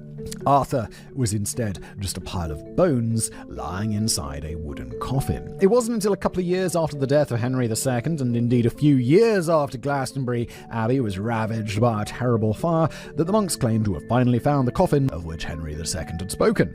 There were actually several myths and legends and barefaced porkies circling around Glastonbury Abbey right up until its dissolution in the 16th century. For hundreds of years, the idea was promoted that the Abbey was the oldest Christian church in Britain, dating all the way back to 63 AD when it was first constructed by Christ's disciples. In fact, later archaeological detective work concluded that it was built much later, probably at some point around the 7th century, but the idea of the Abbey being so closely tied to the roots of Christianity certainly helped to whip up regular donations. And raising a few extra quid is more than likely what was on the minds of those crafty monks when they first claimed to have stumbled across the remains of King Arthur and Guinevere. Shocking that these monks had a hidden agenda, right? They're monks. Why? We should be able to trust them! In the aftermath of the fire, the monks were pretty desperate for coin to help fund the rebuilding of the abbey, a mammoth task which spanned several years. And during this period, they just happened to find all sorts of incredible discoveries within the abbey, including the grave of St. Patrick and the remains of St. Dunstan. It's also been suggested that they may have claimed to have found the remains of our old friend Gildas, the Welsh monk who carelessly forgot to mention Arthur at any point in his 6th century sermon on the ruin and conquest of Britain. King Arthur was the very last of these improbable finds. The monks of the abbey had clearly decided not to push their too. I'm just going to be like, yeah, why don't these monks go full on? Be like, we've got Jesus. We found Jesus.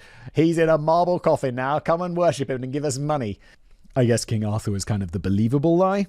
The monks of the abbey clearly not decided to push their luck by claiming to have found the carcass of the donkey that had carried Joseph and Mary to Bethlehem. Oh god, the monks had clearly put a lot of evidence in convincing everyone that the discovery was genuine, even going so far as to forge that lead cross with the Latin inscription. However, whilst neither the coffin nor the lead cross exist today, we can deduce from contemporary chronicles that the inscription was composed in 12th century Latin rather than 6th century Latin, which is something of a glaring anachronistic monastery boy error. Yeah, that's 600. Can you imagine reading something from the 15th century and being like, oh yeah, no, that sounds the same as stuff today? Of course not. It'd be crazy.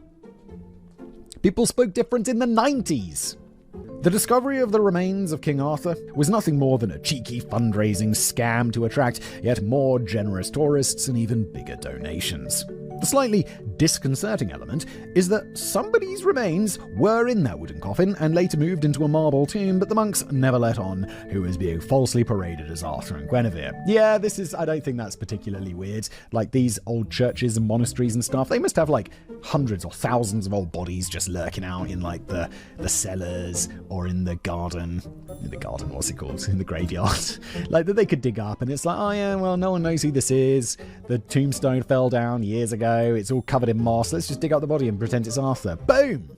No one missed him. No one cares. All of that person's been forgotten by everyone who ever loved them. Oh god, we're all going to die and just return to dust, and then eventually everyone will forget about us. Oh my. Speaking in tongues.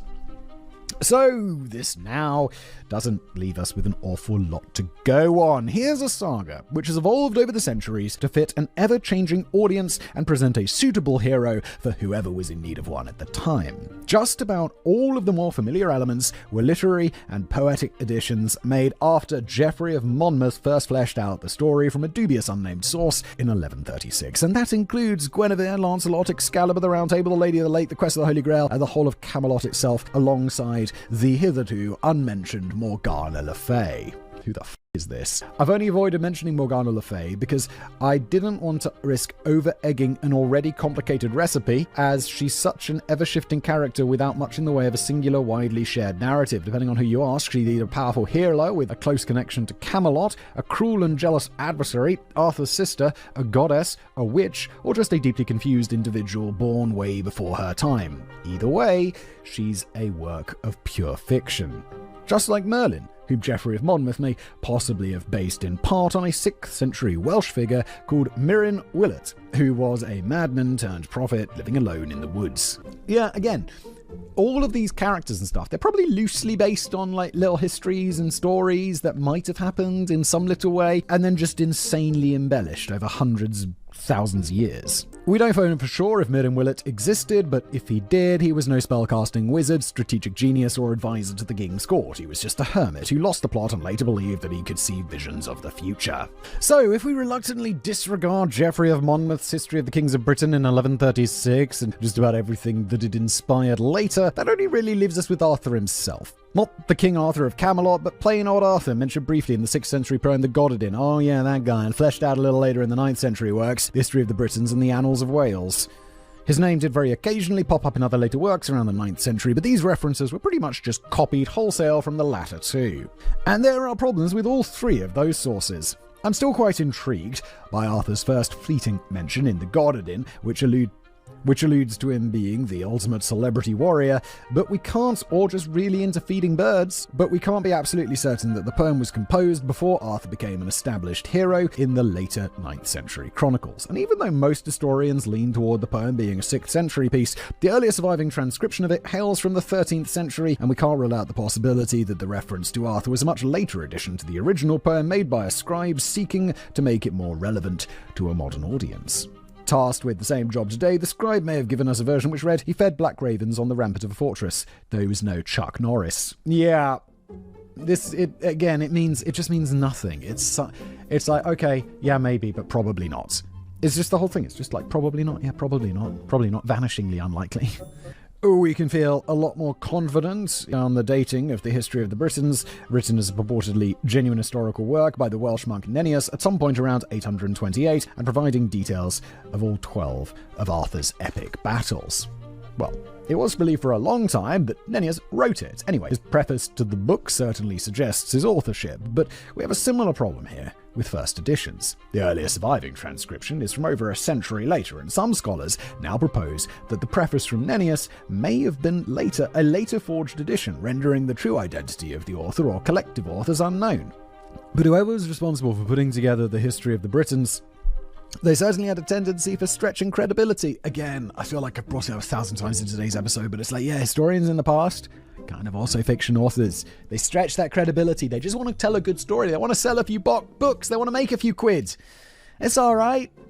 While some segments of the Chronicles do contain at least some degree of historical accuracy, there are other segments which drift off into the realms of myth and legend and fairy tale. And I think the mystery authors may have been on the source when they compiled the Chronicles of Arthur, who is made out to be a medieval mashup of the Incredible Hulk, He-Man, and RoboCop.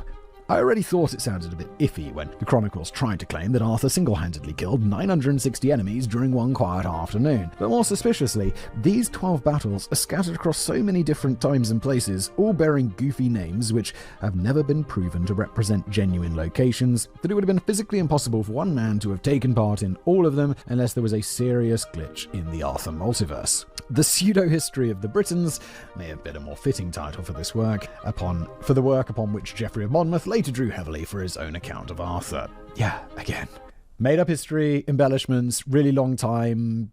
It's just how it is.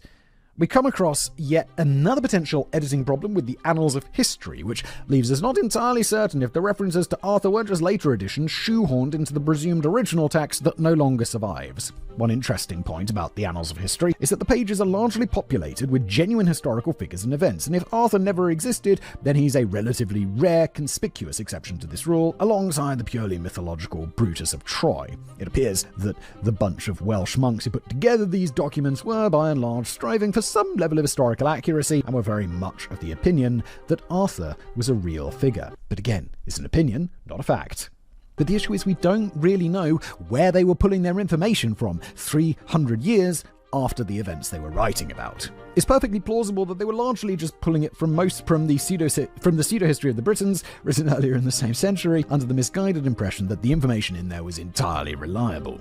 There were, of course, a few extra insights to be revealed in the Annals of Wales, including the introduction of an early version of Mordred and slightly more specific information on the individual battles. So, could the Welsh monks possibly have obtained these other details from a much more reliable source which has since been lost to the mists of time? Well, we'll never know. But it perhaps, again, it's like, yeah, maybe, but probably not.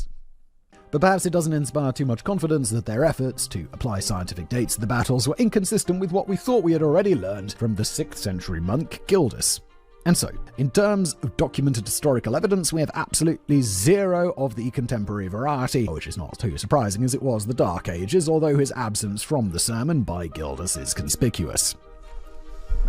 We get a brief name drop in a subsequent poem, which may or may not have originated from the 6th century, and then we have to wait a couple more centuries to read the works of Welsh chroniclers who may have gone a bit overboard in their efforts to create a new kick-ass Celtic hero. This culminated in the work of Geoffrey of Monmouth, who turned the kick-ass into a king from sources he refused to disclose, because they didn't exist, and introduced the first sprinkles of fantasy into the story. This is followed up centuries later by the work of French poets who go full on Dungeons and Dragons and conjure up a whole mystical world that never existed, and eventually all of this gets thrown together in a book written by an English bloke who was probably in prison at the time, creating the definitive story of King Arthur. It's just purely ridiculous when you put it like that. Like that 2 paragraphs that I just read, it's like that is why this is ridiculous. In 2 paragraphs. Perhaps we shouldn't be too surprised that so many frustrated historians have suggested that we just stop harping on about him altogether, and YouTubers, and skeptical YouTubers. Back in 1977, academic historian David Dunville ventured the opinion, quote, "I think we can dispose of him quite briefly. He owes his place in our history books to a no smoke without fire school of thought. The fact of the matter is there is no historical evidence about Arthur. We must reject him from our histories and above all from the titles of our books." Yeah, the no smoke without fire thing is like, no, smoke is indicative of a fire, but you might just be looking at steam or someone having a cigarette. It doesn't necessarily mean there's a fire. I feel like 90% of the time that you see smoke, it's not going to be a fire. It's going to be, it's not going to be a problem. It's just going to be like, oh, it could just be steam. Or a car exhaust. It seems as if quite a few people were paying attention to David Dunville, as the situation today seems to have changed quite dramatically. As recently as 2019, writer Brian David observed, quote, "Few topics in late antique and medieval history elicit scholarly groans quite like the idea of a supposedly factual King Arthur. Yet historians and other scholars made cases for Arthur's existence in historical and literary studies up until the 1980s. For academics today, the question of the realism of King Arthur has been largely banished to popular books, video games, and movies," end quote. Yes, where it belongs. So that appears to be settled then. But whilst I'm in complete agreement that King Arthur never existed, I'm not quite ready to give up on the earlier warrior version of Arthur just yet. Okay. I mean, yeah, it was probably a warrior called Arthur at some point. I mean, sure. Yeah, it's like the Chuck Norris, but he's not the King Arthur. He's not the Round Table. He's not hanging out with Merlin and pulling swords out of stones, is he? I mean, what if we just got Arthur's name wrong? Remain in light. One popular theory is that whilst the early heroic deeds of Arthur are completely genuine, we just got a bit confused and credited the wrong man with all of them. The first obvious contender is Ambrosius Aurelianus, who is already name-checked in the contemporary sermon by Gildas.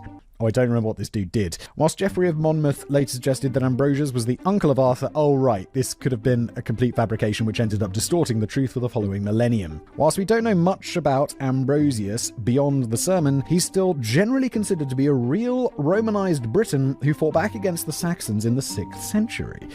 But there's still a little confusion over whether he was likely to have been present at the Battle of Mount Badon, widely regarded as a real, if vague, historical event, or whether he was knocking around a little too early for this, in which case the obvious assumption is that Ambrosius Aurelianus was in fact Arthur's dad who trained up his son to follow fiercely in his footsteps. Sounds a lot more plausible than all that Ultha Pendragon bollocks. Another strong contender is Rhotharmus, a very real 5th century Briton leader mentioned in multiple contemporary sources, who led troops across the English Channel to fight in Gaul in around 470, just as Arthur was reported to have done by Geoffrey of Monmouth. An intriguing little point here is that after Rhotharmus was defeated in battle in Gaul, he fled to a little-known territory called Avalon, spelt with an extra L, after which he was never heard of again, and this clearly mirrors the final days of Arthur, in which he supposedly retired to Avalon after getting fatally wounded by his son. Norris J. Lacey, a medievalist and former international president of the International Arthurian Society, reckons that Rhotharmus is the bloke that we're looking for, as she reckons, quote, "It may be the closest we'll come to locating a specific model for Arthur." Historians are not quite so convinced, though, as the era of Rhotharmus seems a little too early for Arthur. Yeah, it seems like a solid maybe, but it's just a maybe. And then it's still really far removed from the myths and legends of Arthur. Besides, he doesn't quite seem to be in the same league. The whole point of Arthur is that he triumphed against the odds in several epic battles. Rhotharmus just travelled to Gaul, got a proper pummeling, and then ran off to Avalon. It's not quite the same, is it? Yeah, he's not like killing 960 men with a sword or whatever, is he? Other popular candidates include a fearless Roman centurion named Lucius Artorius Castus, who also led a campaign in Gaul, albeit far too early for Arthur, a chieftain named Maximus, who had the gift of the gab, a king of Rose in northwestern Wales by the name of Owen Danwyn, and King Alfred the Great, who ruled over the Anglo-Saxons from between 871 to 899, which naturally seems a bit too late. Well, about 400 years too late if we're being pedantic, and he appears to be on the wrong side of the battlefield. We might as well just throw Queen Victoria in there whilst we're at it. I wouldn't have fancied getting on the wrong side of her during a dispute over a spilt pint of lager. And Margaret Thatcher, might as well. Might as well throw in as well. And that actor who I'd never heard of. Sure, why not? The list of potential candidates for the real Arthur goes on, even if there are serious issues with all of them. But what if Arthur wasn't just one person? What if he was actually an amalgamation of a whole gang of different people through the ages from whom he plugged various characteristics and background stories and achievements? Well, yes, but that's how fiction works. It's not like fictional characters are completely conjured from the imagination without any basis in reality. It's like, subconsciously or consciously, you're drawing on different traits from different people and combining them into like one one fictional character for a book. That could potentially explain why it's so difficult to pin Arthur down to one person who may not have shared the same character traits or even lived in the same era. Arthur was instead pieced together from a large cast of prominent people who lived well before his supposed time, such as Roman centurions, and well after his supposed time, like Alfred the Great. On a similar theme, others have suggested that Arthur may have been a title rather than the name of a specific person, bestowed upon the mightiest warrior and passed down through the generations, whatever the current incumbent got his head chopped off or something. When the Godwin poem declared that Guarda, there's that name again, was no Arthur, the author could simply have been suggesting that whilst the guy was pretty handy in a fight, he was no supreme castellan of the empty fist. It's a reference I don't get. They're certainly interesting theories, although it does seem a bit of a shame to strip one potential great man of his name and all his epic achievements. The name is quite important in many ways. It's been proposed that the name is derived from the Celtic word art, which means bear, although this then leads into quite daft theories that Arthur was in fact the human form of a Celtic bear god. Oh my god, people, chill. It's perhaps more likely that the name is simply a Welshed-up version of the traditional Roman name Artorius. But here is a funny thing. We know that there were a few people knocking around with the name Artorius during the 2nd and 3rd century. Then, as we move into the 4th and 5th centuries, the name completely disappears. No Artorius and no Arthur to be found anywhere. Yet the name Arthur suddenly becomes all the rage from the 6th century onwards, and it seems to come packed with prestige as the name is given to Scottish princes and Welsh noblemen. Of course, the absence during the 4th and 5th centuries could just be down to a lack of good record-keeping during those periods, but it could be that the name suddenly became quite hip after a certain Arthur created a legacy which transformed it into the inspiring name that sat proudly on top of every new parent's list. It's a bit like all those recent periods in the UK when the popularity of a celebrity triggered a surge in baby names along the lines of Kylie, Britney, Adele, and Boris. People really calling their kids Boris? Like Boris Johnson? Really? From the 6th century onwards, everyone wanted to be a baby artist. Is Boris really Boris Johnson's real name? Boris? It's another point which makes me wonder if there might just be something in this. I'm sorry to everyone called Boris. It's just a weird name, isn't it? It's often argued by more miserable historians that in order for Arthur to exist, too many currently unknown factors would have to be proved to be true, such as any reference to Arthur in documents predating the history of the kings of Britain being of a relatively contemporary nature, rather than later editions after Geoffrey of Monmouth had already crafted the bigger story. But I suppose an optimist could argue that that works the other way too. In order for Arthur to be a complete fabrication, it would be helpful to prove that every single one of those earlier documents was definitely tweaked at some point later. Yes, but if you want to prove something, you have to prove it. It's not on the people who don't believe it's job to disprove it. Doesn't work like that. Professor of Medieval Literature, Raluca Raduscu, doesn't agree with historian David Dunville's dismissal of the no smoke without fire ideology. She says Arthur wouldn't have been fabricated out of thin air. It wouldn't have worked to have bardic poetry that talks about an Arthur if nobody thought that Arthur had been a somebody. We know that the Britons succeeded in holding back the Saxons, Angles, and Jutes in a long string of battles during the 5th and 6th centuries, and it's not outlandish to think that many of these tribes might have been overseen by one great leader of some description who united his men in the defense of Britain and went on to inspire legends for centuries to come. And whilst it's often suggested that Arthur was invented by Welsh chroniclers to create a Celtic warlord for a population in need of an inspiring hero, you do wonder why they didn't go much further with the idea in that case. If Arthur was only a fictional character, then why stop at making a war leader? They could have gone on to make him a king. Surely this would have been the natural step to elevate the character into a triumphant new beacon of hope and glory, yet it wasn't until the 12th century that Geoffrey of Monmouth gave him a crown to wear. Maybe those Welsh monks really were just more interested in telling the truth as they saw it, rather than conjuring up folklore. Yeah, but those monks, they also wanted that money, didn't they? While the story clearly evolves into pure fantasy by the time we get to the history of the kings of Britain, it's still quite remarkable that Geoffrey of Monmouth chose little old Tintagel as the location of his conception, when the secrets of the village's peculiarly prosperous and potentially powerful past wouldn't be unlocked by archaeologists for another millennium. Did Jeff know something about the history of the largely empty Tintagel that wouldn't have been widely known at the time of writing? Perhaps the reason why the mystery of Arthur still lingers on today is because, quite unlike the rest of his large supporting cast, Arthur has no clear human creator. Yes, Geoffrey of Monmouth was the first to shape the fictional king and weave the fantasy tale that we recognize today. But unless you're working on the assumption that absolutely nothing reliable came before that, then we can't give Jeff the credit for creating Arthur from scratch. He was just building a new world on the foundations of a concept that already existed. Yes, completely agree. Went from something like mildly believable, possibly based on truth, and then just got crazy over time. We can trace the fictional roots of Merlin, Guinevere, Sir Lancelot, and pretty much every other member of the mob to their creator, but we can't do the same for Arthur. And so, we never really know for sure where exactly he sprang from. Was it from dried ink on parchment, or from the heat of a very real conflict? One thing we can be sure of is that just about every element of the most widely retold stories is a sack of enchanted horse shit. Did King Arthur and his knights ever go in search of the Holy Grail? No. Did he rule from a round table in Camelot and vanquish his foes with a magical sword? No. Was he ever king at all? Very probably no. Did he spend much of his childhood getting turned into a fish and a badger and a squirrel by a wizard? Well, we'll have to check that one again. Looks like that's a negatory. But did a mighty warrior called Arthur ever lead Britons to triumph in multiple battles against the Saxons, Angles, and Jutes before meeting his end at the Battle of Camlan? Well, maybe.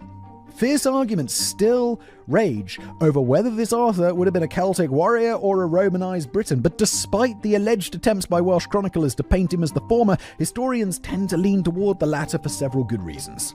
Most significantly, Celtic leadership would have been in decline during this period, as a Celtic leader would have been struggling to unite the scattered Britons in the same way as a Romanized Britain. The magnificent triumphs of Arthur's men would also likely have been down to Roman-style strategy, weapons, and fortifications.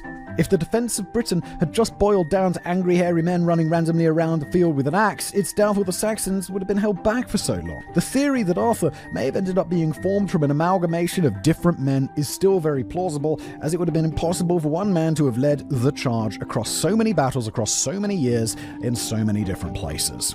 I kind of like the idea that Arthur is at the very least two men who were father and son. And of course, it is still perfectly possible that the achievements of other great men who came before and after Arthur and son were grafted onto the life story of one man to create a simpler and more compelling narrative. Yes, mainly by that dude in prison who later compiled everything and was like, yeah, here's what we know, and a little bit of made up.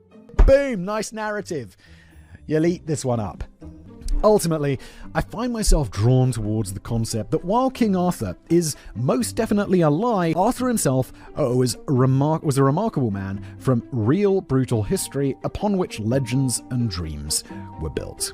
And one final point to chew over is that it doesn't really make much difference if Arthur existed or not, as his legacy is set in stone. Arthur helped to shape and define codes of chivalry and conduct and noble behaviour during the Middle Ages, which are still in evidence today, except in Yorkshire. Steady! Arthur became the archetype of strong and wise and fair and brave leadership, and Arthur evolved into a symbol of resistance and unity and hope during wartime and dark periods of political adversity. He also helped to boost tourism in the UK and shift quite a few Cornish pasties here in Tintagel. But the quite astounding point here is that King Arthur might just be a contender for one of the most influential British people to have ever lived, even if he may have never lived at all, and that itself is a pretty epic accomplishment for a largely fictional character who has become immortalized in history, even if it's not remotely accurate history. Long live the once and future king, whoever he is. Or isn't. Yeah, Charlie's worried he's coming back. And that's where we end today's pretty long episode. Thanks for being here. Appreciate it. If you want to leave a rating or review, Spotify is the place to go. If you're enjoying this on YouTube, like and subscribe. And I'll see you next time.